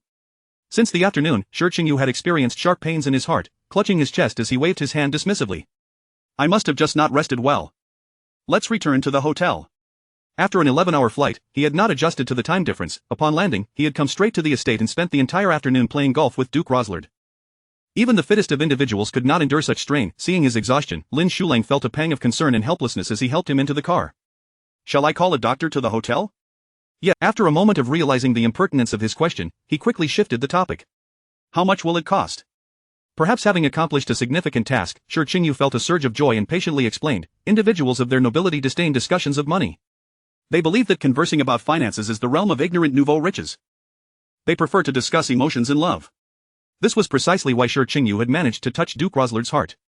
Just have someone deliver a few gifts tomorrow. The flawless blue diamond was unique, unvalued by anyone, yet they were individuals who cared deeply about such matters. Lin Shulang agreed, noting it in his memorandum. Upon arriving at the hotel, the doctor he had summoned arrived just in time to examine Shi Qingyu, advising him to rest. After a shower and taking his medication, Shi Qingyu still felt no relief in his heart. His removed tie was neatly folded and placed beside the bed. Calculating the time, he realized it was already past 3 in the morning. Back home, after a moment's hesitation, he made a phone call. After several rings, a maid answered, Sir. Where is Tang Tang? Shi Qingyu inquired. The young Miss Shen returned to the Shen residence with the second young master this morning. She will not be here tonight. If needed, I can check next door. There's no need, do not disturb her sleep, please inform her that I will return on the afternoon flight tomorrow. Certainly, sir. After hanging up, Shi Qingyu glanced at the tie beside him, weary yet alert, unable to find any semblance of drowsiness. He rubbed his chest, leaning against the headboard, scrolling through photos of Shen Shutang on his phone. He could not afford to forego sleep. Rest was essential. If he fell asleep now, after 5 hours, Shutang would likely be awake, and he could video call her before heading to collect the diamond and then return home. Having mentally arranged his subsequent itinerary, he persuaded himself to sleep, the screen displaying a candid photo of Shen Shutang's serene sleeping face. He smiled faintly and closed his eyes. After a laborious effort, he finally drifted off, only to find himself ensnared in a dream, an unending path, walking alone in darkness, the dissonant sound of doorbells ringing incessantly, a most unpleasant nightmare. Shi Qingyu jolted awake, sitting upright in bed. It was not a dream, there were indeed knocks at the door, or rather, a resounding pounding. His phone displayed several missed calls. Having slept for less than 2 hours, he had been oblivious to it all. Shi Qingyu rose from the bed, wiping the cold sweat from his forehead, and opened the door to find Lin Shulang standing there, his face etched with urgency. Mr. Shi, after a moment of hesitation, Lin Shulang steeled himself to speak again. Mr. Shi, something has happened to Miss Shen. What did you say? Merely hearing those words made Shi Qingyu's heart seize painfully, and he struggled to steady himself against the doorframe. Lin Shulang handed him a backup phone, the screen's glare illuminating his pale face. The message contained only a brief line: Miss Shen has been in a car accident, her life is in peril, return immediately. Shen Shutang, in a car accident, her life in peril. Shi Qingyu found it impossible to reconcile those words in his mind. He refused to believe it, yet his body began to tremble uncontrollably, the phone slipping from his grasp with a resounding thud on the floor, snapping him back. Sure, Mr. Shi, the flight is still over 2 hours away. Perhaps you should return. We must go back now. Shi Qingyu's voice trembled as he turned back to the bedside, snatching his phone and ensuring he took the tie with. Throughout the journey from the hotel to the airport, Shi Qingyu mechanically dialed numbers, calling Shen Shutang, Shen Sikhen, and Shen Yanhang, but none answered. Every call going unanswered. The news came from Luo Yang, who had just emerged from the operating theater. He arrived to find the hospital in chaos, the top floor sealed off, and all on-call doctors summoned. A lengthy queue formed on the third floor for blood donations. Upon reaching the upper floor, he discovered both Shen Yanhang and Shen Sikhen present, their faces marked with worry. An unsettling suspicion brewed in his mind, yet the oppressive atmosphere silenced his inquiries. It was only when a nurse emerged from the operating room, stating that a significant amount of O-type blood was still needed, that he confirmed the identity of the patient inside, Shen Shutang. Luo Yang had conducted routine health checks for Shen Shutang over the years. He knew her blood type and health status better than anyone, yet now, he was unaware of the situation inside the operating room, only knowing that every available unit of O-type blood in the city's hospitals had been requisitioned, and the queue for donations remained extensive.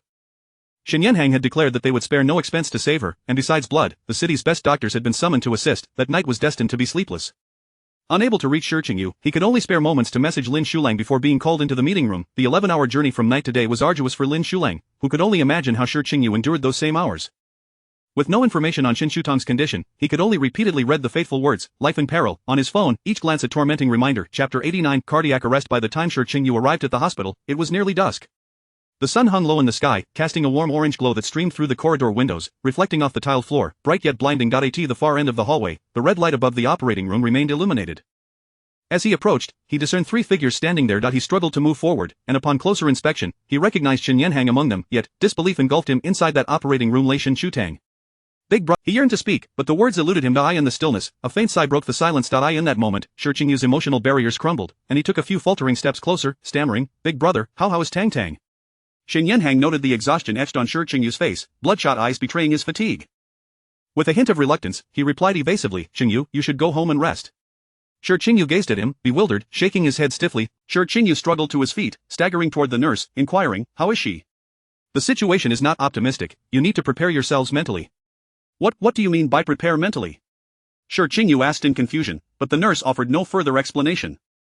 Her gaze, laden with compassion and sympathy beneath her protective goggles, quickly darted away. That fleeting look sent a wave of panic through Shi Qingyu. Though she said nothing further, he understood all too well. He staggered backward, collapsing heavily to the ground. He strained to keep his eyes fixed on the operating room, but as the door closed, his eyelids fell shut. Nothing was visible. A piercing ringing filled his ears, mingling with the nurse's earlier words, critical condition, not optimistic. He refused to believe it. This must be a dream, and he wished desperately to awaken. He longed to see Tang Tang, Qingyu Gu. Mr. Shi. Mr. Shi. Luo Yang and Lin Shulang rushed over, alarmed at the sight of the fallen figure. Don't move him. Luo Yang shouted, kneeling to check for a pulse and breath. Cardiac arrest. Quickly, call for help. Understood. Luo Yang remained on the ground, administering chest compressions to Shi Qingyu until he was wheeled into the operating room. Prepare for defibrillation. Administer 1 mg of adrenaline intravenously. Increase to 5 mg. Inject 5 mg of lidocaine intravenously. Despite having performed numerous surgeries, this was the first time Luo Yang encountered such a dire situation. It felt as though all the medications had lost their efficacy. The golden window for resuscitation in cases of cardiac arrest was merely 4 minutes, though he had initiated rescue efforts promptly. Over 10 minutes had elapsed without any response, as if that heart had lost all vitality and would never beat again. Yet, Shi Qingyu could not die. The consequences would be catastrophic. What will happen to Shen Shutang if you die? Typically, such words would be deemed inappropriate in the operating room, but Luo Yang could think of nothing else in that moment. Miraculously, the heart monitor beside him emitted a faint beep, the previously steady line now displaying fluctuations. "There's a heartbeat," the nurse exclaimed in delight, but in an instant, the curve fell back into a straight line. Luo Yang glanced aside, holding the defibrillator but hesitating to press the button again. Bewildered, he called out, "Shen Shutang? Shen Shutang has awakened." Luo Yang proclaimed, watching the monitor as the line reappeared, cursing under his breath, "I can't believe I struggled for so long and it was just those 3 words that made the difference." The heartbeat seemed to respond to those words, pulsing with renewed vigor. Luo Yang felt a pang of sympathy but continued, "Shen Shutang has awakened, she's waiting for you. If you die, what will happen to her? Rest well, and awaken when you're ready." As they exited the resuscitation room, Luo Yang approached. "Sure, Mrs. Sure. How is it? Is everything all right?" Luo Yang reassured them, "She has been stabilized, but she needs to rest well over the next few days. Please avoid any distress," he added as an afterthought. Shui Wanxiu's hand covered her face as she leaned against Shi Hushuan, her sobs breaking free. She had nearly believed this was their final moment with Shi Qingyu. Shi Hushuan gently patted her shoulder, then inquired, "How is Tang Tang?" Luo Yang hesitated. "Miss Shen, the situation is not optimistic." He had earlier deceived Shi Qingyu. The truth was that she had not yet awakened. The phrase "in critical condition" was not an exaggeration. Typically, patients arriving in such a state would have been given up on, but how could the Shen family abandon hope? They had fought for a day and night, and she still remained inside. Whether she could be saved was one thing, but whether she would awaken afterward was another. Shi Hushuan sighed, trembling as he held Shui Wanxiu's hand, his eyes reddening. After asking Luo Yang for directions, he arranged for someone to take Shui Wanxiu home, then ascended to the top floor alone. Mr. and Mrs. Shen Gangli had just arrived from their trip, their faces bearing fresh red marks from the earlier confrontation. "Gangli, enough. I do not blame Qingyu for what happened to Tang Tang, but he cannot escape responsibility. With the marriage alliance between our families unfulfilled, there should be no further contact," Shen Gangli said coldly, refusing to meet his gaze, waving his hand for the assistant to begin ushering people out. Shi Hushuan, aware of his own faults, did not react to the harsh tone. "Rest assured, we will handle this matter." "How will you handle it? Will your handling of it bring Tang Tang back from the operating table?" Shen Siqing demanded vehemently, veins bulging on his forehead. Wei Chuan pulled him back, offering him medication, only to have it swatted from his hand, scattering white pills across the floor. Frustrated, he raked his fingers through his hair, ultimately being guided to a chair by Chen Musheng, his countenance one of despair, regret, and self-reproach. "Mom, it's my fault for not going out with her yesterday. It's all my fault," Shen Siqing sobbed against Chen Musheng's shoulder, yet everyone knew he was not to blame, nor was Shi Qingyu.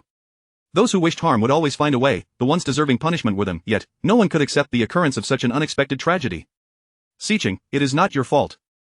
Do not blame yourself," Chen Musheng consoled him, tears streaming down her own cheeks. Chapter 90. The bottom line. The incessant beeping grew increasingly distinct in his ears as Shi Qingyu slowly opened his eyes, staring blankly at the white ceiling for a prolonged moment. He then removed the oxygen mask and pulled out the needle from his hand. "Young master, where are you going?" Uncle Shang exclaimed, noticing him emerging barefoot with blood still dripping from his hand. He hurriedly rushed forward to stop him. Shi Qingyu glanced at him and continued to stride forward. "Tang Tang has awakened, I must see her." Uncle Shang's eyes brimmed with tears, unsure how to break the devastating news that Shen Shutang might never awaken again. He observed Shi Qingyu, whose frail demeanor suggested he could collapse at any moment, and followed closely behind him. The surgery for Shen Shutang had only concluded in the early hours, with doctors from all departments working tirelessly for nearly 2 days and nights, ultimately replacing all of her blood. She had been transferred to the intensive care unit, and whether she would wake up, or when she might do so, depended on whether miracles still existed in this world. Since they received the news, Shen Yanhang and the others had not closed their eyes, keeping vigil as long as the surgery lasted. Just as they were about to return for rest, they spotted Shi Qingyu approaching. Shen Suqing grasped Shen Siqing's arm, fearing he might have another episode, and gently soothed him. "Elder brother, has Tang Tang awakened? I wish to see her." When Shi Qingyu uttered these words, his expression was sincere, yet it ignited a fierce anger within Shen Siqing. "Shi Qingyu, have you lost your mind?" Shen Siqing shouted, his eyes reddening. "Have you ever seen a patient who was thrown several meters away awaken right after surgery?" Shen Siqing shook off Shen Suqing's hand. "Do you know how she had the accident? She said she was going to buy flowers to decorate your new house for when you returned. Do you know who hit her? Wu Wenjun. Why did your mess have to involve her? Elder brother said to trust you with her safety. How the hell did you protect her?" Shen Siqing gritted his teeth, enunciating each word with difficulty. Instead of feeling relief, he was overwhelmed with a sense of bitterness. Shi Qingyu's face was a mask of confusion and incomprehension. Those harsh words pierced through his nerves, sending chills down his spine. Helplessly, he turned to Shen Yanhang and Shen Suqing, seeking validation in their eyes. Yet both averted their gazes from his pleading look. A late arriving, dull ache tormented Shi Qingyu's heart as fragments of recollection began to surface, life-threatening conditions, critical notices, several meters, these terms tangled chaotically in his mind. He was oblivious to the severity of Shen Chutang's injuries, yet the mere combination of those words instilled a deep-rooted fear within him. No. Shi Qingyu shook his head rigidly. No, that's not it. I must see Tang Tang. As he spoke, he attempted to pass by Shen Siken toward the ward. Shen Siken grasped his wrist tightly. Shi Qingyu, sort out your mess, otherwise, you shall never see her again. Blood droplets splattered onto the floor as Shi Qingyu stubbornly looked back, being gradually pulled away by Shen Siken. Second brother, please, I just want to see her. All he desired was a fleeting glance at Tang Tang to ensure her well-being. Second brother, I implore you, just one glance, please? His plea was filled with humility, yet Shen Chutang was in no condition for visitation. Shen Siken remained deaf to his entreaties, dragging him outside. The outermost door was closed by the nurse, and Shen Siken released him. You may stand here, but do not disturb her. Shi Qingyu fell silent, staring blankly at the closed door. He pressed his hand against his chest, leaning against the door, gradually sinking to the ground, whispering softly. Uncle Shang, take him away. Uncle Shang rushed over to support him, but Shi Qingyu shook his head, his voice hoarse. Let me stay with her for a moment, just a moment, young master. Uncle Shang wiped the corners of his eyes. You must pull yourself together. The perpetrator who harmed Miss Shen has yet to face justice. You cannot collapse now. Seated on the floor, Shi Qingyu felt the coldness of the door behind him, causing his entire body to tremble. He gazed at the glaring red on his hand, feeling a wave of dizziness wash over him. He fought through the discomfort to stand upright, asking, where is he? Uncle Shang hesitated. Sure, I apologize, it is my failure to keep a proper watch. Zhang Yonyan had been waiting at the door, having heard of his arrival. Upon seeing Shi Qingyu, he was momentarily taken aback. He had never witnessed Shi Qingyu in such a feeble state, his complexion pale and devoid of color. Shi Qingyu brushed past him. Where is he? Inside, I will lead you. Zhang Yonyan took the lead, moving swiftly, but when he turned back, he noticed that Shi Qingyu had fallen behind.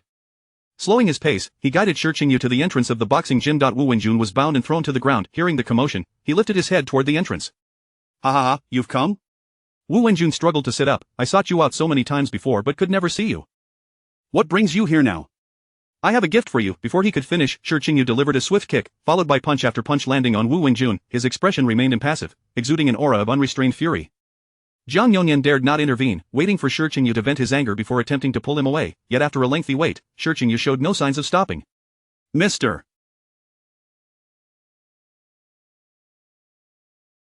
Sure, please stop. If this continues, someone will die. Zhang Yonyan gestured to the nearby bodyguards, and several of them worked together to pull Shi Qingyu away. Wu Wenjun spat blood to the side, still grinning arrogantly. Come on, kill me. How does it feel to lose a loved one?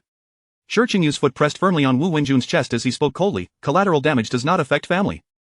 If you have a grievance, come at me, but why harm her? Cough, cough. Wu Wenjun coughed violently, nearly struggling to breathe. Collateral damage? My family was torn apart because of you. You dare speak of collateral damage to me? Well, I have nothing left now, just a worthless life. If you want to kill me, go ahead. I know you, young master Shi, have that power.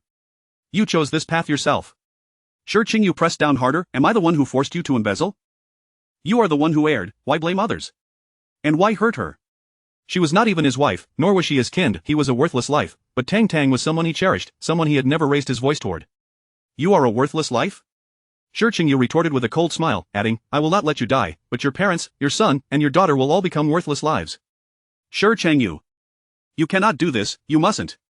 Wu Wenjun scrambled to his feet, gripping Shi Qingyu's ankle. In his memory, Shi Qingyu had always been a man without boundaries. No matter the mistake within the company, he would calmly outline how to address it, never showing anger. But this time, it seemed he had crossed a line. Chapter 91 Surveillance footage. Shi Qingyu delivered a swift kick to his shoulder and strode away. Shi Qingyu, Wu Wenjun howled in despair. Zhang Yonyan had just instructed the bodyguards to tidy up inside when he noticed Shi Qingyu returning, standing at the doorway with his right hand suddenly raised, brandishing a firearm acquired from the shooting range. Without a moment's hesitation, Zhang Yonyan rushed towards Shi Qingyu, anxiously and fearfully calling out his name, Shi Qingyu. Bang! The bullet grazed past Wu Wenjun's temple, shattering the glass behind him. Everyone stood frozen in disbelief, unable to approach. Shi Qingyu hurled the gun to the ground, declaring, I told you, I won't kill you, but from now on, your family will live in terror every single day. Devil, you are a devil, Wu Wenjun screamed from behind. Devil. Shi Qingyu turned to leave, leaving Zhang Yonyan picked up the gun from the floor and handed it to the bodyguard, saying, put it back. The shooting range will be locked for the next few days, no one can enter. Especially not Mr. Sure. However, in the subsequent days, Shi Qingyu did not return. While Wu Wenjun incessantly demanded to see him, perhaps out of concern for his family, he divulged information about numerous individuals, igniting a bloody storm across the capital. From the business realm to the political sphere, bankruptcies and downfalls ensued. Zhang Yonyan had long asserted that when Shen Chutang was unhappy, Shi Qingyu would also be discontent, and when Shi Qingyu was dissatisfied, there would inevitably be repercussions for others. Shi Group, having cast all caution to the wind, for the first time in his life, wielded the power of his family, retaliating furiously against everyone connected to this affair. He was uncertain of what constituted a resolution, yet he could not wait any longer. He yearned to see Shen Shutang. Upon arriving at the hospital, Shi Group watched as the door opened and nearly sprinted inside, only to find it empty. Shen Shutang was not there. Lin Shulang, witnessing his crestfallen demeanor, felt a pang of sorrow and stopped a nurse to inquire, "Excuse me, where is the patient in this room?"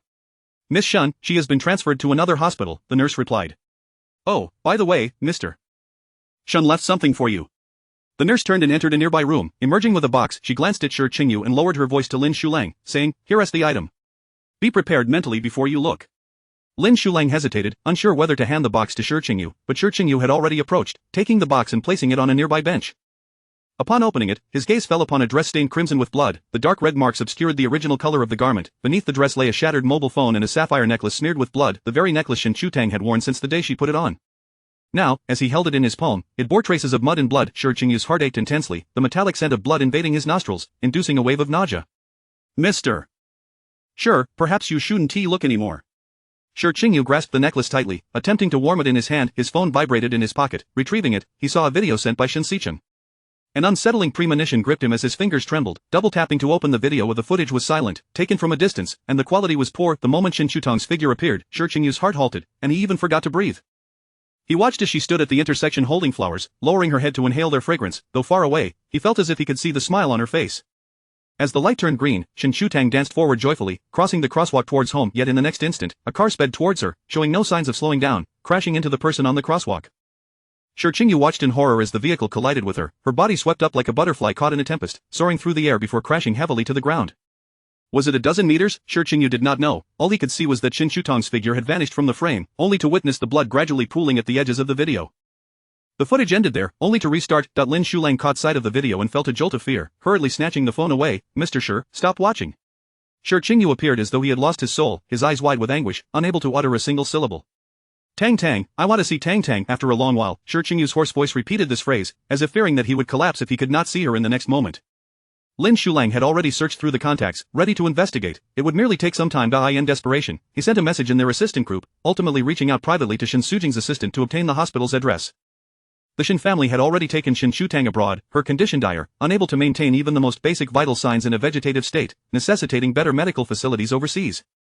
She remained in the intensive care unit, unconscious and unable to breathe independently, with no indication of when she might awaken, and visitation was prohibited. The day after Shen Shutang and the others arrived abroad, Shi Group followed closely behind.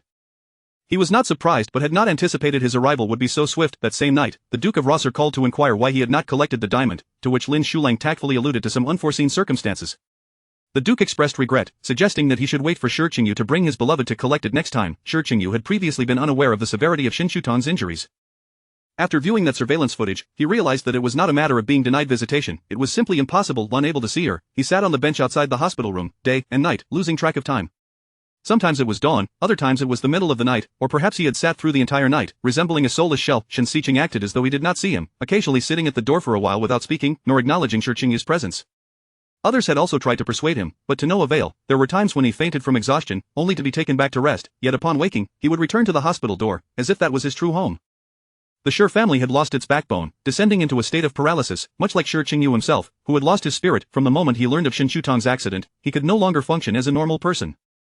The very core that sustained his existence had vanished. In just a few days, Shi Group had lost considerable weight, his eyes hollow and filled with sorrow. Even though Chen Mushing harbored some resentment towards him, witnessing his current state erased any lingering dissatisfaction. Shen Shutang's accident affected him the most. "Xingyu, Auntie has prepared some food, why don't you eat a bit?" Though no one knew when she might awaken, Shen Yanhang and the others took turns to keep vigil daily. It seemed futile, yet it offered a modicum of comfort, much like Shi Group's own presence. Shi Group glanced over, then suddenly shook his head, opening his mouth but unable to produce any sound. "Xingyu, you must eat. How can you wait for Tang Tang if you don't eat? You need strength." Chen Mushing urged, knowing that mentioning anything related to Shen Shutang might persuade him. A flicker of light momentarily shone in Shi Group's vacant eyes as he accepted the lunchbox. Chapter 92 of Fishbone. Chen Mushing observed the torment he inflicted upon himself and felt a pang of heartache. Wiping away her tears, she ventured into the adjacent room to bring another portion of food for Shen Shutang. "Shutang, it's time to eat." Shen Shutang lifted his gaze from behind the computer screen, replying, "Just set it aside. I'll eat later." Chen Mushing urged, "Come eat quickly, there's fish today. It won't taste good once it cools down." Shen Shutang closed his laptop and approached her, saying, "I understand." Chen Mushing placed the meal before him and handed him chopsticks. You shouldn't have sent the video to Qingyu. He can't handle it. Shen Xiqing took a bite of the dish, remarking, even if he can't handle it, he must. The food was slightly sweet, leading him to suspect a flaw in his taste, and upon tasting the fish, he found it equally sweet. Mom, did you confuse sugar with salt? Chen Mushing quickly sampled a morsel herself, only to spit it out. I must have lost focus while cooking. I'll inform Qingyu not to eat it and arrange for someone to bring more food. After speaking, she exited, calling out, Qingyu, don't eat that meal. Her words faltered upon noticing the empty food box on the chair. With a hint of suspicion, she inquired, did you finish it? Sure. Qingyu, slow to react, nodded and turned back. What about the fishbone? Chen Mushing pressed further. Shen Xiqing followed her out, his gaze landing on the clean food box, devoid of any remnants, including fishbones. He hurried over and sternly demanded, Sure Qingyu, speak. If you don't say anything today, don't expect to see her again. The expression on Sure Qingyu's face shifted to one of anxiety, his voice trembling as he uttered, Tang Tang loves fish. His response was irrelevant, a reflexive utterance born from fear of Shen Xiqing's threats. Shen Xiqing felt a mixture of anger and despair, and he pulled Sure Qingyu along to find a doctor. Half a fish's worth of bones could either have been swallowed or lodged in his throat, and it took the doctor an entire hour to extricate them. Chen Mushong, unable to bear the sight, waited outside the ward. Sure Qingyu, Shen Xiqing was infuriated, wanting to reprimand him, but upon witnessing his dazed expression, words failed him, the frustration lodged in his chest. Sure Qingyu, look at me and answer my question. Shen Xiqing tugged at his arm to draw his attention. I want to be with Tang Tang. Sure Qingyu's voice was devoid of inflection, softening only when he mentioned her name. Shen Xiqing held onto his arm, preventing him from leaving. I ask you, what did the meal taste like? Sure Qingyu remained silent, attempting to free his arm, but Shen Xiqing's grip was unyielding. He could not articulate a response, his lips pressed tightly together in silence. Shen Xiqing felt as though he were encountering a form of emotional violence, anger surged within him, and he resisted the urge to strike Sure Qingyu, taking a deep breath to contain himself while still holding him back. Wei Chuan, summoned the psychologist. As Sure Qingyu saw Wei Chuan exit, he rose to follow him. Shen Xiqing shouted, lock the door, Wei Chuan. The door slammed shut with a decisive click, followed by the sound of the lock engaging. Sure Qingyu turned back in bewilderment, his expression anxious. I want to be with Tang Tang. Come here and sit down, Shen Xiqing beckoned, patting the space beside him. Sure Qingyu feigned ignorance, stubbornly twisting the doorknob. Come sit, I'll let you see Tang Tang. The moment Sure Qingyu turned his head, he asked cautiously, really? His voice quivered with a sense of injustice as he added, don't deceive me. He had already been misled once. Shen Shutang had never awakened. Shen Xiqing nodded, I promise, I'm not lying. You'll be able to visit next week, I'll ensure you get to see her then. No sooner had he finished speaking than Sure Qingyu moved to sit beside him, nodding earnestly, all right. He then inquired slowly, when next week? Shen Xiqing, unusually refraining from a sharp retort, glanced at his phone. Today is Monday. Visiting hours next week will likely commence on the weekend. Sure Qingyu nodded again, counting the days in his mind. Half a month felt lengthy, yet the prospect of seeing Tang Tang brought him solace. Shen Xiqing cautioned, when the doctor arrives, cooperate fully and answer all his questions honestly, understood? Sure Qingyu frowned, perplexed as to why he needed to see a doctor, but since Shen Xiqing dictated, Wei Chuan soon returned with the psychologist, and Sure Qingyu complied, responding to every inquiry posed by the doctor. The lunch lacked flavor, and he felt numb as the needle pierced his hand. When asked about other sensations, he merely shook his head, expressing ignorance. Finally, the doctor sighed deeply, placing down his pen. Before he could speak, Sure Qingyu had already risen, asking, is it over? The doctor hesitated for a moment, then confirmed, it is. Without hesitation, Sure Qingyu turned on his heel and exited the room, showing no concern for the examination results. Mr. Shen, based on my assessment, he appears to have undergone significant trauma, currently exhibiting signs of stress disorder. Stress disorder? Indeed. He displays considerable anxiety, as if he has locked himself away, rejecting external stimuli. It seems that apart from your sister, nothing else elicits any reaction from him. He has lost his sense of taste, and it remains uncertain whether he will regain it. If this condition persists, he may continue to lose his vision and hearing as well. His will to live is notably weak.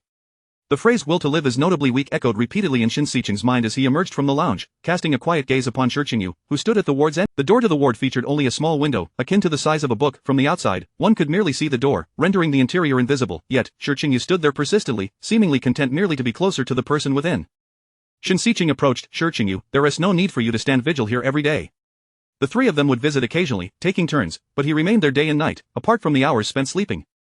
It's all right, second brother, Sure Qingyu replied softly, as if fearing to disturb the slumbering occupant within.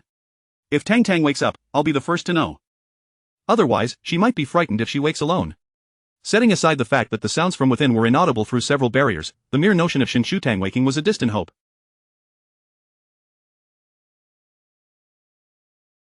When Shen Shutang had been rushed into the operating room, the doctors were at a loss, unsure of how to proceed. Some, unaware of the full circumstances, had even suggested there was no need for resuscitation, proposing to simply wait for her to be taken to the morgue.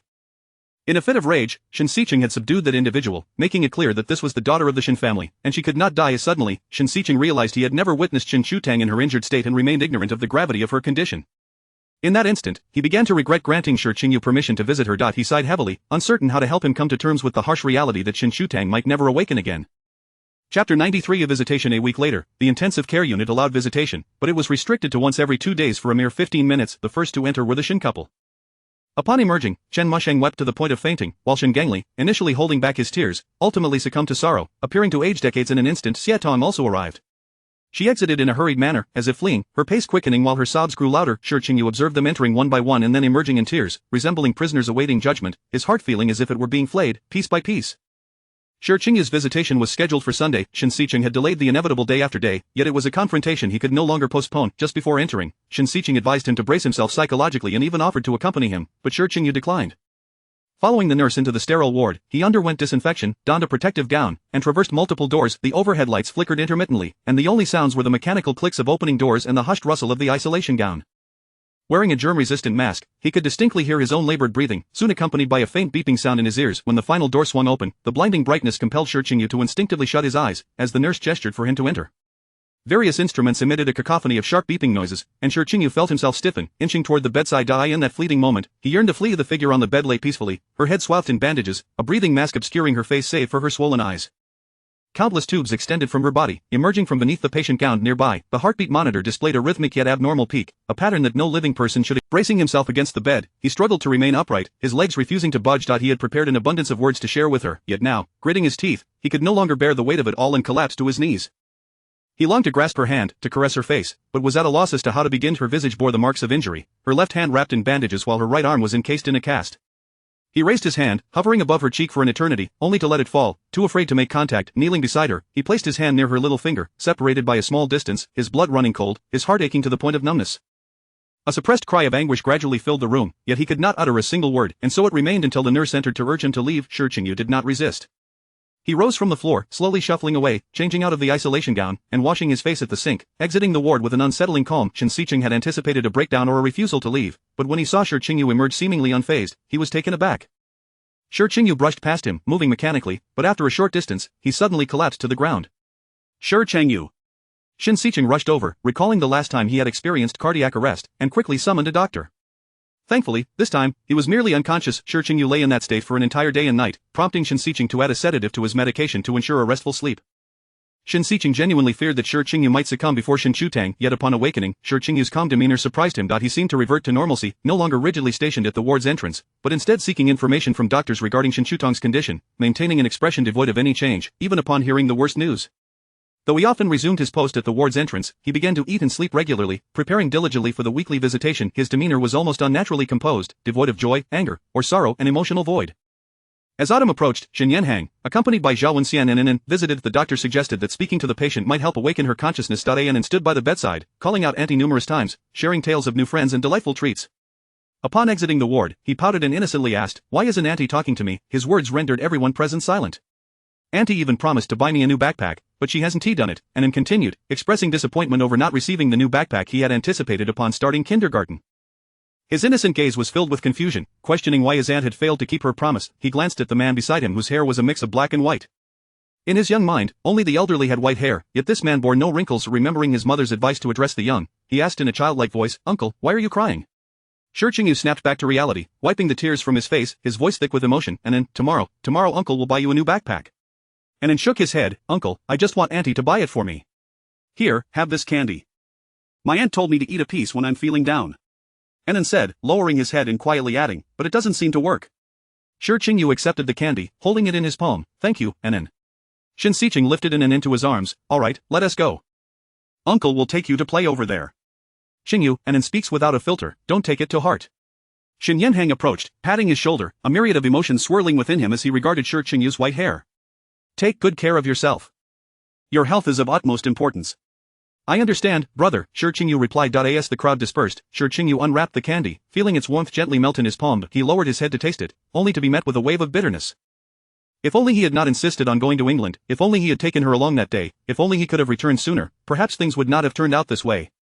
But there are no ifs in the world, and time cannot be reversed. His mind replayed the image of Shen Shutang's desolate figure on the day he left, questioning why he had felt the need to pursue that diamond when the most precious thing in his life was already right before his eyes. Why hadn't he returned to embrace her? Why had it not been him who was struck? Shi Qingyu could not bear the thought that their last moment together had been in such circumstances, abandoning her alone at home, his heart feeling as though it were being clutched tightly. Would she have felt fear alone at home? Would she have secretly shed tears while putting on a brave face for others? With her timid nature, did she feel panic as that speeding car bore down on her?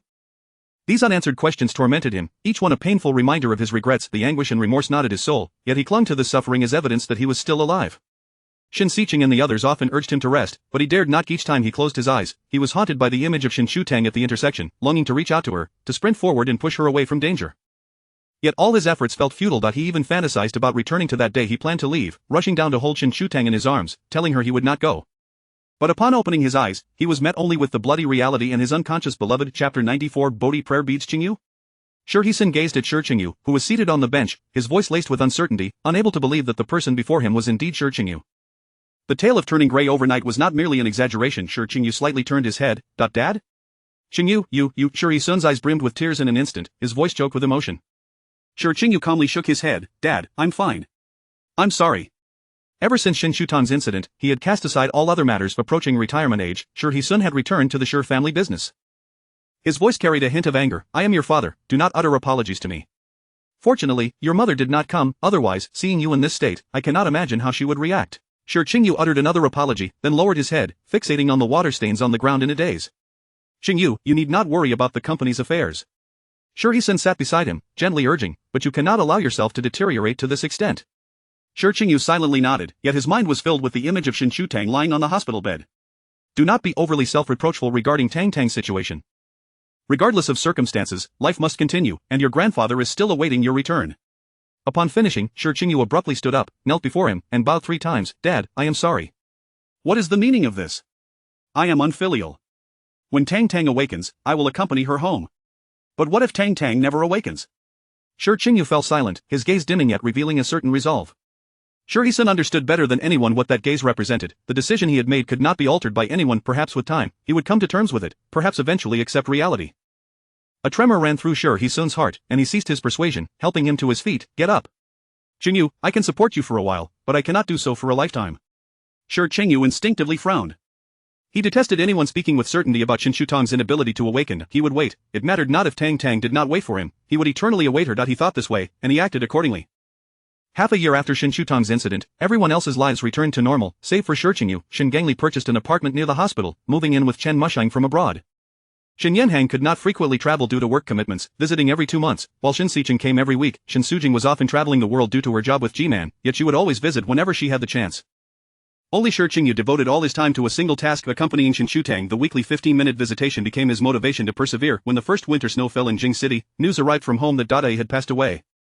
He recalled discussing with Shen Shutang how to cope with Dadae's passing and remembered comforting her with the notion that life and death were natural occurrences, yet now, faced with such matters, no words could offer him solace.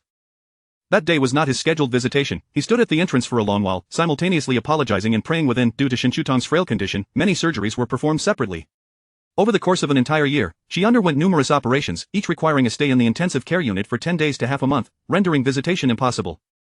The scheduled visitation times were disrupted, causing Shi Qingyu not to see her weekly. Instead, he often lingered outside the door like a soulless entity, sometimes so weak he would faint, receiving nutritional infusions, only to awaken, consume a bit of food, and return to sit quietly at the door, lost in thought. Yet, everyone knew what occupied his mind. An unusual summer arrived, and this year, Shi Qingyu did not celebrate his birthday. On Shen Shutang's birthday, it coincided with her final cranial surgery. Shen Xiqing happened to be in the country, and the two waited together outside the operating room. Each time Shen Shutang entered the operating room was marked by Shi Qingyu's heightened anxiety and unease, fearing the worst news. Yet, nothing could be worse than the current situation. What should have been a celebratory occasion found both of them anxiously waiting outside, with Shi Qingyu feeling more fear than anyone else. In high positions, even if one does nothing, there will still be those who resent you. Shen Xiqing broke the oppressive silence, speaking regardless of whether Shi Qingyu was listening. Either conceal your vulnerabilities from others or possess enough capability to ensure her safety. Tang is actually quite fortunate. On the day of the incident, an ambulance happened to pass by, and the hospital was in close proximity, allowing for timely rescue. The doctor had mentioned that had they been even 5 minutes later, she would have perished. Shen Xiqing refrained from voicing these words, fearing Shi Qingyu could not bear the weight of such information, despite his outward display of strength, having not shed a tear since. Tang will surely pull through. Shi Qingyu softly murmured in agreement, his eyes fixed on the lights of the operating room. 10 hours passed, and the red light finally extinguished. No bad news arrived, but neither was there good news. The surgery was successful, yet she showed no signs of awakening. The doctor stated that it was highly likely she would remain in this state for life. Shen Xiqing instinctively glanced at Shi Qingyu, unsure if he had not heard or simply was not taking it to heart. His demeanor remained unchanged, albeit with a hint of urgency, as they observed Shen Shutang being transferred into the intensive care unit through the small window of the operating room. After a month in the intensive care unit, all of Shen Shutang's vital signs stabilized, and she was moved to a general ward. Being able to see Shen Shutang daily brought a slight spark back to Shi Qingyu's spirit. He placed a blanket on the sofa in the hospital lounge, sleeping there each night. During the day, he would converse with Shen Shutang at her bedside, following the doctor during examinations, and learning from the nurse as she administered massages. In less than 2 months, he filled a thick notebook with notes and mastered all the massage techniques. Though he hesitated to apply them himself most of the time, he would lean over the bed, placing Shen Shutang's hand in his palm and gently patting her arm again and again. Otherwise, he would meticulously polish the Bodhi seeds, 36 in total, spending 2 months perfecting each one before stringing them together. On the day he completed the task, he returned to the country for the first time since Shen Shutang's incident to pray for her at Xianshan Temple. The temple closed its doors for a day in honor of his visit, receiving only him as a guest. Shi Qingyu brought 2 strands of Bodhi prayer beads to the high monk for consecration, joining his hands in prayer, bowing sincerely as he presented the beads. Elder Xianui accepted them but questioned, "Did you perhaps make an error with the prayer beads?" Originally, both strands were meant to consist of 18 beads, however, one strand now held an extra bead, while the other was short by 1. Xianshan Temple was known for a legend that wearing an extra bead served as a means to ward off calamities and endure hardships. Chapter 95. The separation anxiety. Shi Qingyu gazed intently, his voice unwavering, indeed. Whether it be legend or superstition, it was as he had conveyed to Roselle that day. She was his beloved, and he was determined to explore every conceivable avenue. Xianui nodded, seemingly enlightened. Ba, the affairs of the world are ever-changing. I implore you to approach them with an ordinary heart. Shi Qingyu clasped his hands in reverence and bowed. Thank you, Master, for your guidance. During the time the prayer beads were consecrated at the temple, Shi Qingyu knelt in the grand hall, praying fervently until the rites concluded, before hastily departing. Ever since the incident involving Shen Shutang, he had remained by her side, feeling increasingly out of sorts. On the flight, his entire being was tense. He maintained a single posture throughout, trembling slightly, incessantly murmuring those 2 words. The moment he arrived at the hospital, he nearly sprinted to the ward. Upon seeing her, all his anxiety and unease gradually ebbed away. He adorned Shen Shutang's wrist with the prayer beads, took her hand in his, their beads touching, emanating a soft radiance. The young man endeavored to bear the burden of her pain and illness, beseeching the heavens that her suffering might be transferred to him. If the gods do not protect you, then I shall shield you from calamity. The moonlight was cool, serene, and silent. Shi Qingyu silently wished upon the moon, vowing to endure tribulations for Shen Shutang throughout his life, until the following morning. He did not depart. When Shen Shutang arrived, she was taken aback to find him seated by the bed, holding Shen Shutang's hand against his face, utterly still. After a moment, as if fearing to tire her, he gently laid her hand back upon the bed, caressing it softly. Shen Shutang queried, "Did you not return to the country yesterday?" Lin Shulang sighed, placing a meal box on the table. "Yes, we returned overnight. Mr. Shi was not himself on the flight. Since we arrived, he has stayed by Miss Shen's side, unwilling to leave her for even a moment." "Mr. Shen-san, please persuade him to eat something and rest," Shen Shutang urged, observing Shi Qingyu closely. "He seems to be exhibiting signs of separation anxiety." He had previously studied a bit of psychology and understood some negative mental states. However, he found it peculiar that separation anxiety typically manifests in young children, albeit only temporarily before improving. Yet, Shi Qingyu was a grown man, he could not fathom it, the only explanation being that Shen Shutang held immense significance in his life. "Qingyu," Shen Shutang approached and called out to him. Noticing his lack of response, she continued, "I have had someone repair Tongtong's phone." Shi Qingyu blinked, pausing his actions, and looked up at her.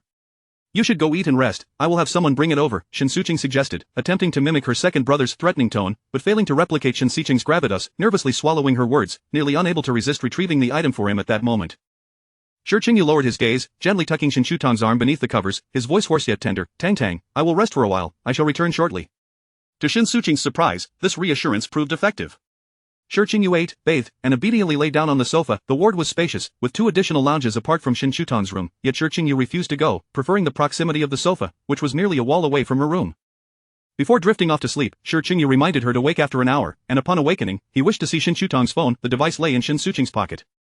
As she observed the slumbering Shi Qingyu, she dismissed his 1-hour request, thinking it better to let him rest a bit longer. However, Shi Qingyu awoke precisely on time, even a few minutes early.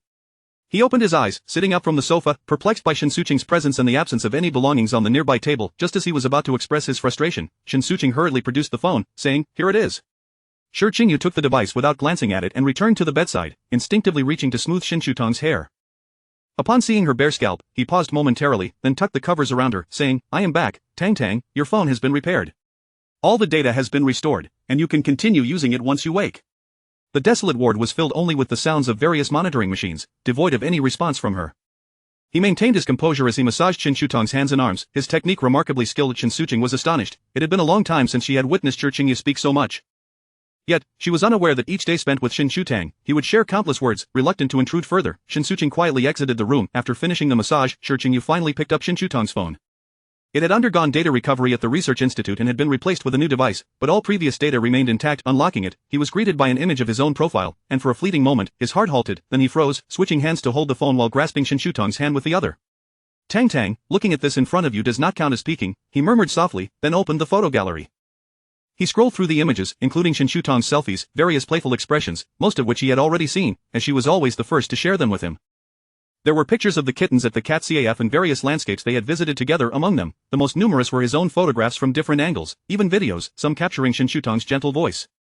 As Shi Qingyu gradually increased the volume, tears streamed down his face the moment he heard her voice. It had been so long, far too long, he could barely recall Shen Shutong's voice, and the echoes of her voice in his dreams had grown increasingly distant and ethereal. The videos on the phone played in an endless loop, Shen Shutong's delighted yet somewhat proud voice resonating in his ears. Shi Qingyu is cooking for me, I will eat it all. Shi Qingyu leaned over the bed, his shoulders trembling as he sought to tighten his grip on Shen Shutong's hand but hesitated to exert pressure. He spent an entire day poring over every photo and reading through the notes, each line striking him with astonishment. I realize my feelings for Shi Qingyu are not those of a sister for her brother. I like him. I like Shi Qingyu, I want to be his girlfriend. Shi Qingyu won't let me kiss him, I'm unhappy, very unhappy, I hate him. I still really like Shi Qingyu today.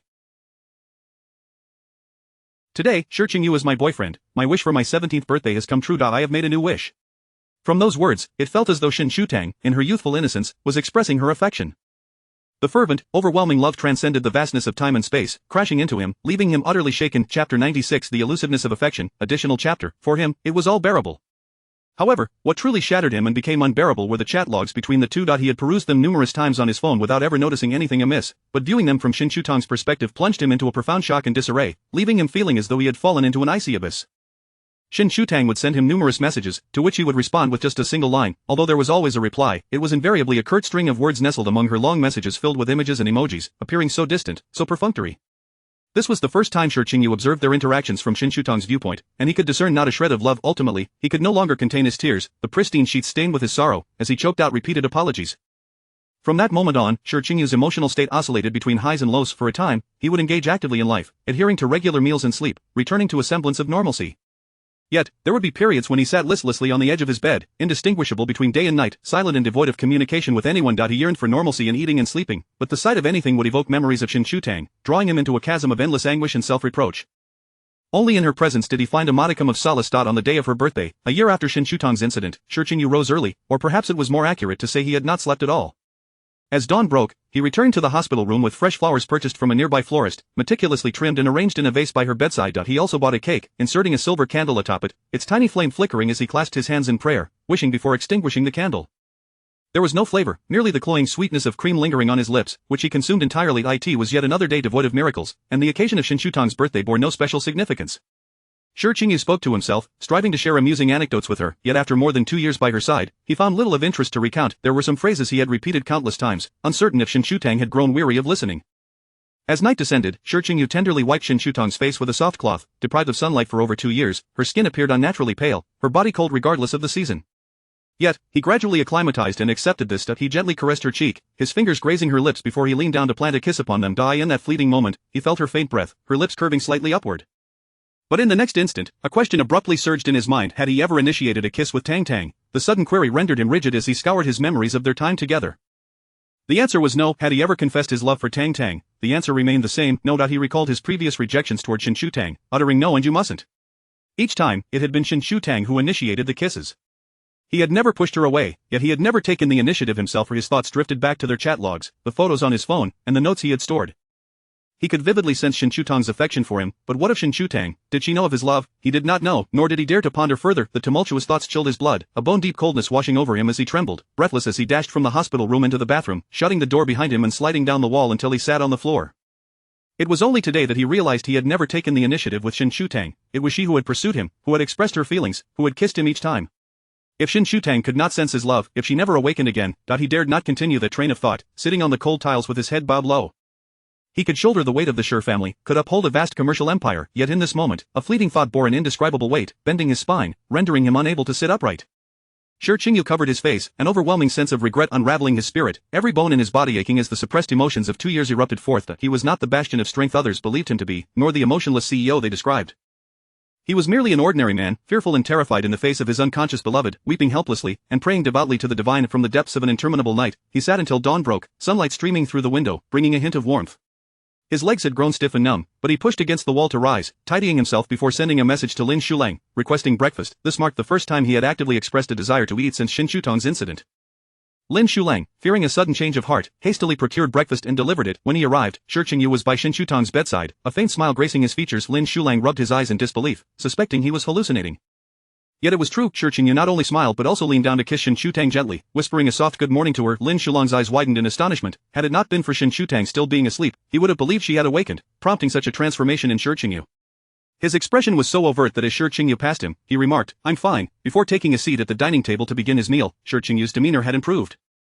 This was perhaps the only piece of good news the families of Shen and Shi had received in the past 2 years. Shen Sikan, anxious about Shi Qingyu swinging from one extreme to another, made a special trip to the hospital to check on him. He stared in shock for a considerable time before confirming that Shi Qingyu was indeed smiling. "Qingyu," Shen Sikan called out, leaning against the doorframe, yet Shi Qingyu remained oblivious to his presence. Shen Sikan called again, "Shi Qingyu, come out and talk." Shi Qingyu turned to glance, softly murmuring something into Shen Shutong's ear before rising to approach. "Second brother." Shen Sikan nodded in acknowledgement. "Walk with me downstairs." He was testing Shi Qingyu, even preparing for a potential refusal that would lead to a discussion in the living room, yet to his surprise, Shi Qingyu nodded in agreement. Shen Sikan paused, scrutinizing his face for 3 seconds, unable to detect anything amiss, yet sensing an underlying discord. Shen Sikan led him to the garden downstairs, where they could see Shen Shutong's hospital room above. He recalled Shen Suqing's mention of separation anxiety, fearing that Shi Qingyu might be overwhelmed. "It's quite good," Shen Sikan remarked without preamble, then added, "Qingyu, one must always move forward." 2 years had passed, and the lives of everyone had returned to normalcy, except for Shi Qingyu, who remained stagnant, using his actions to convey to all that he could not live without Shen Shutang, a fact that everyone had gradually accepted. Observing his newfound change, Shen Sikan felt more relief than anything else, for he was someone Shen Shutang had cherished, and they had grown up together. Deep down, he hoped for Shi Qingyu's well-being.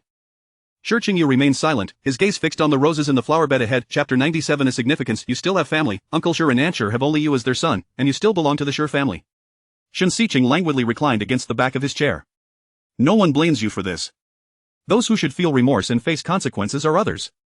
Wu Wenjun had been incarcerated for 2 years, where he received special care from certain individuals, with only one stipulation: he must not die. So, you need not sacrifice the latter half of your life for this. Your life is still long, and you can live it as you wish. Yet, his presence here was not for the Shi family, nor did he care for wealth, power, or fame. He was solely here for Shen Shutang, to attain a lifetime of fulfillment with her. Shi Qingyu shook his head. "I understand, second brother." He offered no explanation, quietly acquiescing. Shen Siqing was unsure whether he had truly absorbed the words, watching as he stood and walked to the flower bed, plucking the most splendid rose. Unable to resist, he chuckled softly and inwardly chastised him for his immaturity. In the time that followed, it seemed to be the period when Shi Qingyu was in his best state. He had accepted Shen Siqing's words, yet it remained merely acceptance. He continued to watch over Shen Shutang day after day. He led a meticulously ordered life. Each morning, he rose promptly, gently kissed her, and greeted her with a good morning, before descending to gather a flower, or visiting the florist, ensuring the vase by her bedside was always filled with fresh blooms. Then came breakfast, where he would sit at her bedside and converse with Shen Shutang, sharing stories whenever he found himself at a loss for words. In the afternoons, he would massage her. Initially, he hesitated, perceiving her as a fragile porcelain doll, too delicate even to hold hands, merely cradling her hand gently in his, and now, he managed everything with ease, taking matters into his own hands without requiring assistance from anyone. He had even learned a modicum about medical instruments, following the doctors closely, interpreting the data displayed, diligently recording it. Despite the figures showing little significant change. As night fell, Shi Qingyu would faithfully narrate bedtime stories, concluding with a kiss and softly uttering those 3 words, "I love you." Repeatedly, he conveyed his affection. Each day unfolded in this manner. He never found it tedious or dull, believing that if he persevered, Shen Shutang would eventually awaken. However, fate did not align with his desires. Such a tranquil existence lasted merely 6 months. The doctor summoned Shen Shutang's family, inquiring about their next steps. Shen Siqing retorted without a moment's hesitation, "What do you mean? What to do? Can't a patient be accommodated with an investment of several billion?" The doctor hesitated before responding, "Of course, Mr. Shen, but it would be meaningless." As he spoke, he instinctively glanced at Shi Qingyu, the man who had been vigilantly guarding the hospital room each day. Shen Siqing's anger flared instantly. Before he could charge forward, he was restrained by Shen Suqing. "What do you mean, meaningless?" he gritted, his gaze piercing. "Mr. Shen, the probability of a coma patient awakening is only 10-15. Miss Shen has been in this state for 2.5 years, showing no signs of recovery. Moreover, we cannot ascertain whether she possesses any consciousness. If she lacks awareness, the chances of awakening diminish further, but if she is aware yet unable to awaken, it becomes an excruciating ordeal for the patient. Shi Qingyu's attention fixated on those few words. He had never considered that he might not be able to endure if his persistence led to Shen Shutong's suffering. Not only Shi Qingyu but everyone present fell silent. Chen Musheng turned away, covering his face as sobs echoed from outside the door. Thus, Mr. Shen, we ask you to consider carefully, 3 years is the latest deadline for a comatose patient to awaken. Beyond that, hope becomes exceedingly scant. His words were gentle, yet all understood that the term scant was synonymous with none. Shi Qingyu exited in silence, returning to the hospital room to clasp Shen Shutong's hand. Whenever he felt anxious or fearful, he would do this, as if her unfeeling hand were the source of his strength to maintain normalcy. Yet he had never contemplated how much pain Shen Shutong might be enduring, lying in that hospital bed. She had always feared the dark, needing a light even to sleep, but if she were conscious, able to hear their conversations, aware of their presence and the happenings around her, yet trapped in darkness, unable to awaken, how excruciating and tormenting that must be for her, especially given her profound fear of the dark. For the first time, Shi Qingyu began to question his decisions, to doubt his resolve, regardless of how others spoke of the slimness of hope. He had never feared, he believed he could persevere, could wait. Yet, if the price of that perseverance was Shen Shutong's suffering, how could he continue? She feared darkness, while he dreaded her suffering, yet he was not Shen Shutong's family, nor did he possess the authority to make decisions. Shen's parents refrained from immediately giving up. They could not bring themselves to do so, yet they also did not specify how long they would persist. Every moment of waiting became tainted with entanglement and sorrow. Shi Qingyu began to oscillate between optimism and despair. He wished to converse more with Shen Shutong, yet he feared that if she could hear him, she might awaken only to find herself in torment, struggling alone in the darkness. He continued to profess his love, terrified she might hear him yet equally afraid she might not. He became increasingly extreme, sometimes refusing to eat for days. While Shen Shutong was receiving intravenous fluids, he would sit beside her administering nutritional injections. As the 3-year deadline approached, his anxiety became visibly palpable, to the point where he even ceased taking nutritional injections, his physical condition deteriorating to a state worse than Shen Shutong's. Are you trying to drive someone to death? Chen Musheng lamented, unable to bear the bitterness in his heart, feeling as though Shen Xiqing was making it intolerable for him. Yet everyone knew that no one was forcing him. Shen Xiqing had long since begun to counsel him. It was he who could not surmount the emotional hurdle within himself. The Shen family had concealed Shen Boyu for 3 years before finally revealing the incident involving Shen Shutong. They had relied on her studies to keep him occupied, offering various excuses of travel during holidays, presenting photos to deceive him. It was not until 3 years later that Shen Boyu learned of Shen Shutong's condition and the bleak prospects for her awakening. They had summoned him to say their last goodbyes. Fuming, Shen Boyu pointed an accusatory finger at Shen Gangli, tears streaming down his face.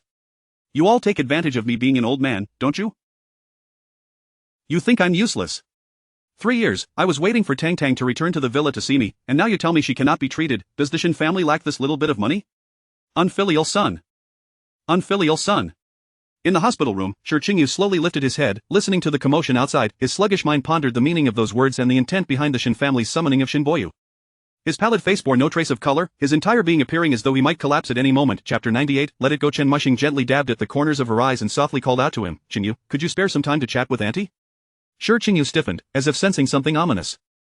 He felt an intense reluctance within him, hesitating for an interminable moment before he stepped out of the hospital room with unsteady feet. Qingyu, you are a good child, Chen Musheng choked out, her heart aching as she witnessed the torment he had inflicted upon himself over the years.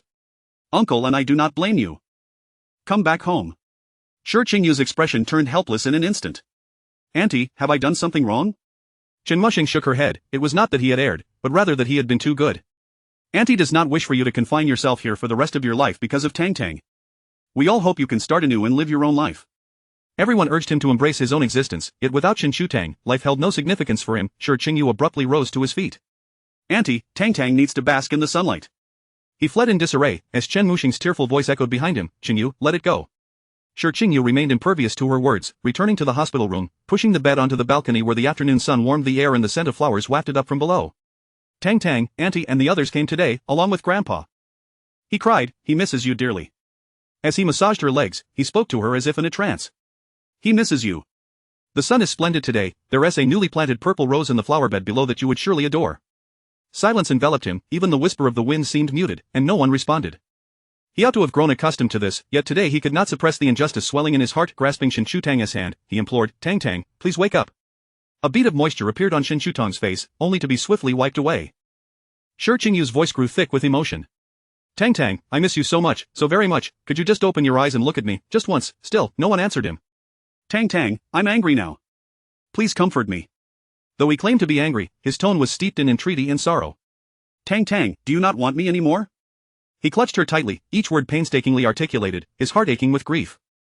Tears streamed down his face, yet Shen Shutang remained unresponsive. In a moment of desperation, Shi Qingyu pressed his lips against Shen Shutang's, seeking solace from his pent-up anguish. Each kiss had previously been tender and restrained, but now he sought a fervent reply, kissing with fervor, yet even then, the one in his embrace remained unmoved.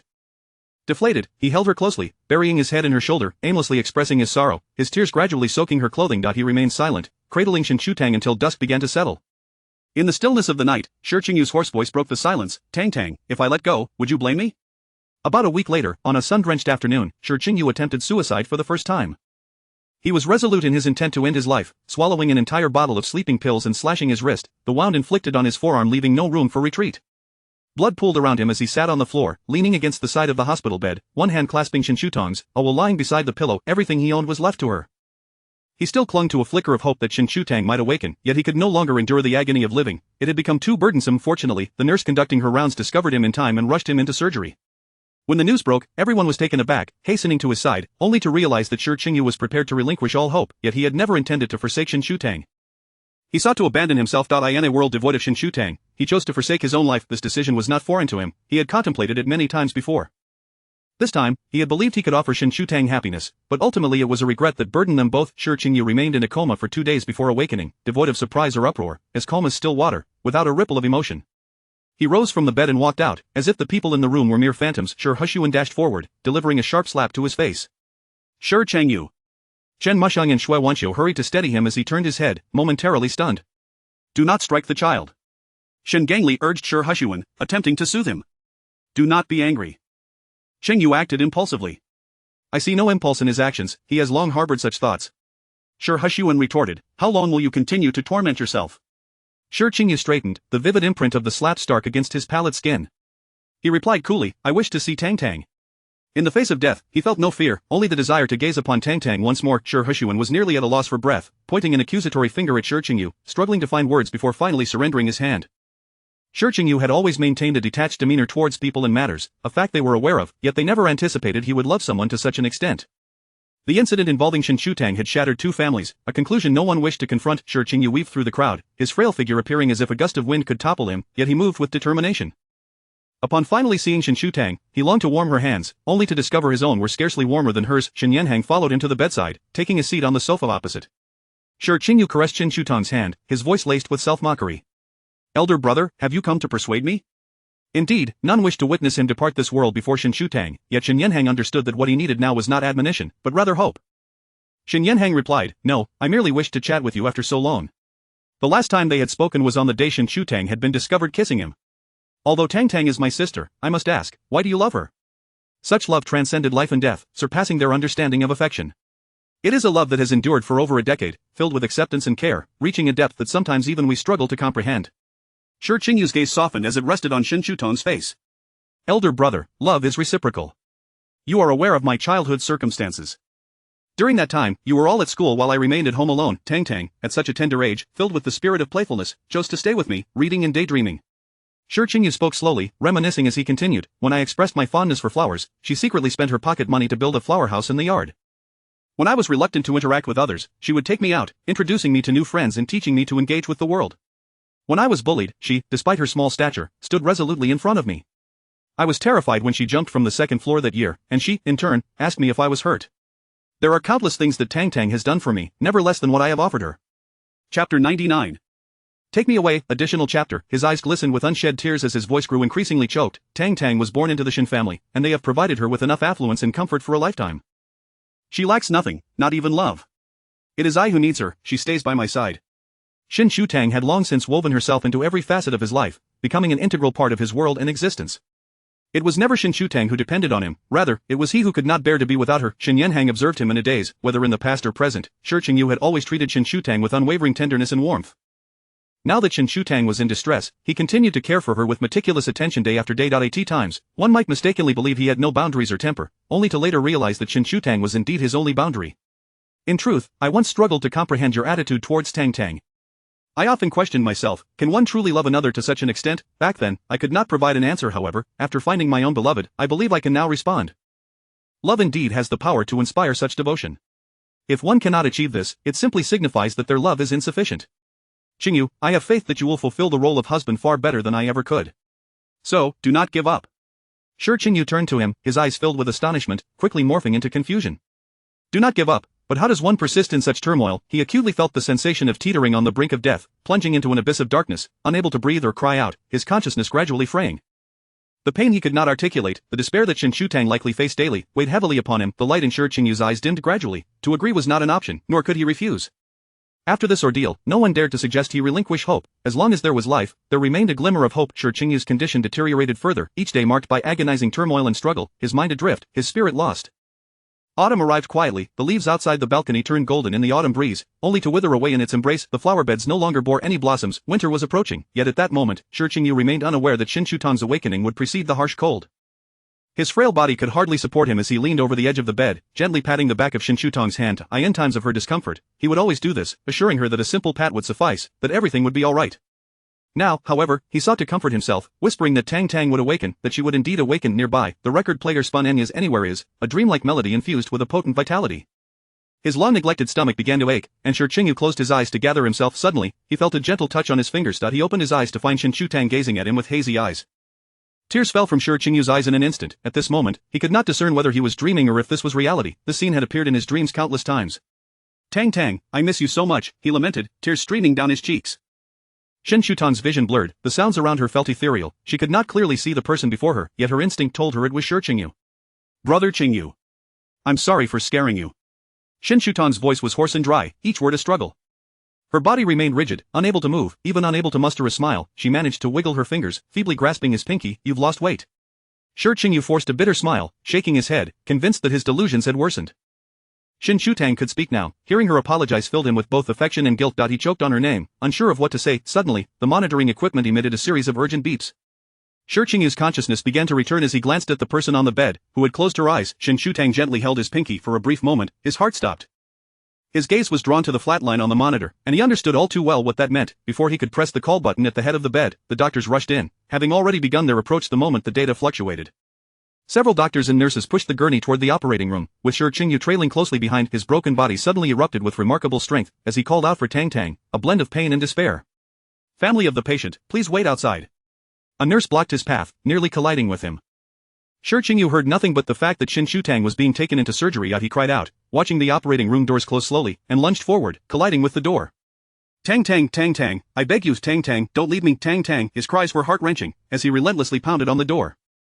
The wounds on his arms reopened, blood trickling down, yet he seemed oblivious, continuing to shout. At last, exhausted, his arms fell limp, his head resting against the door as he whispered something hoarsely. When Shen Shutang arrived, a pool of blood had already formed on the ground. Shi Qingyu's left hand soaked in crimson, engulfed in overwhelming panic. He approached Shi Qingyu, finally deciphering his words. Shi Qingyu's tone was nearly a plea, repeating the same three words, take me away. Shen Shutang stood frozen in shock, the blood on the ground glaringly vivid. At that moment, he lacked the courage to counsel Shi Qingyu, his throat tightening as he turned away, tears welling in his eyes.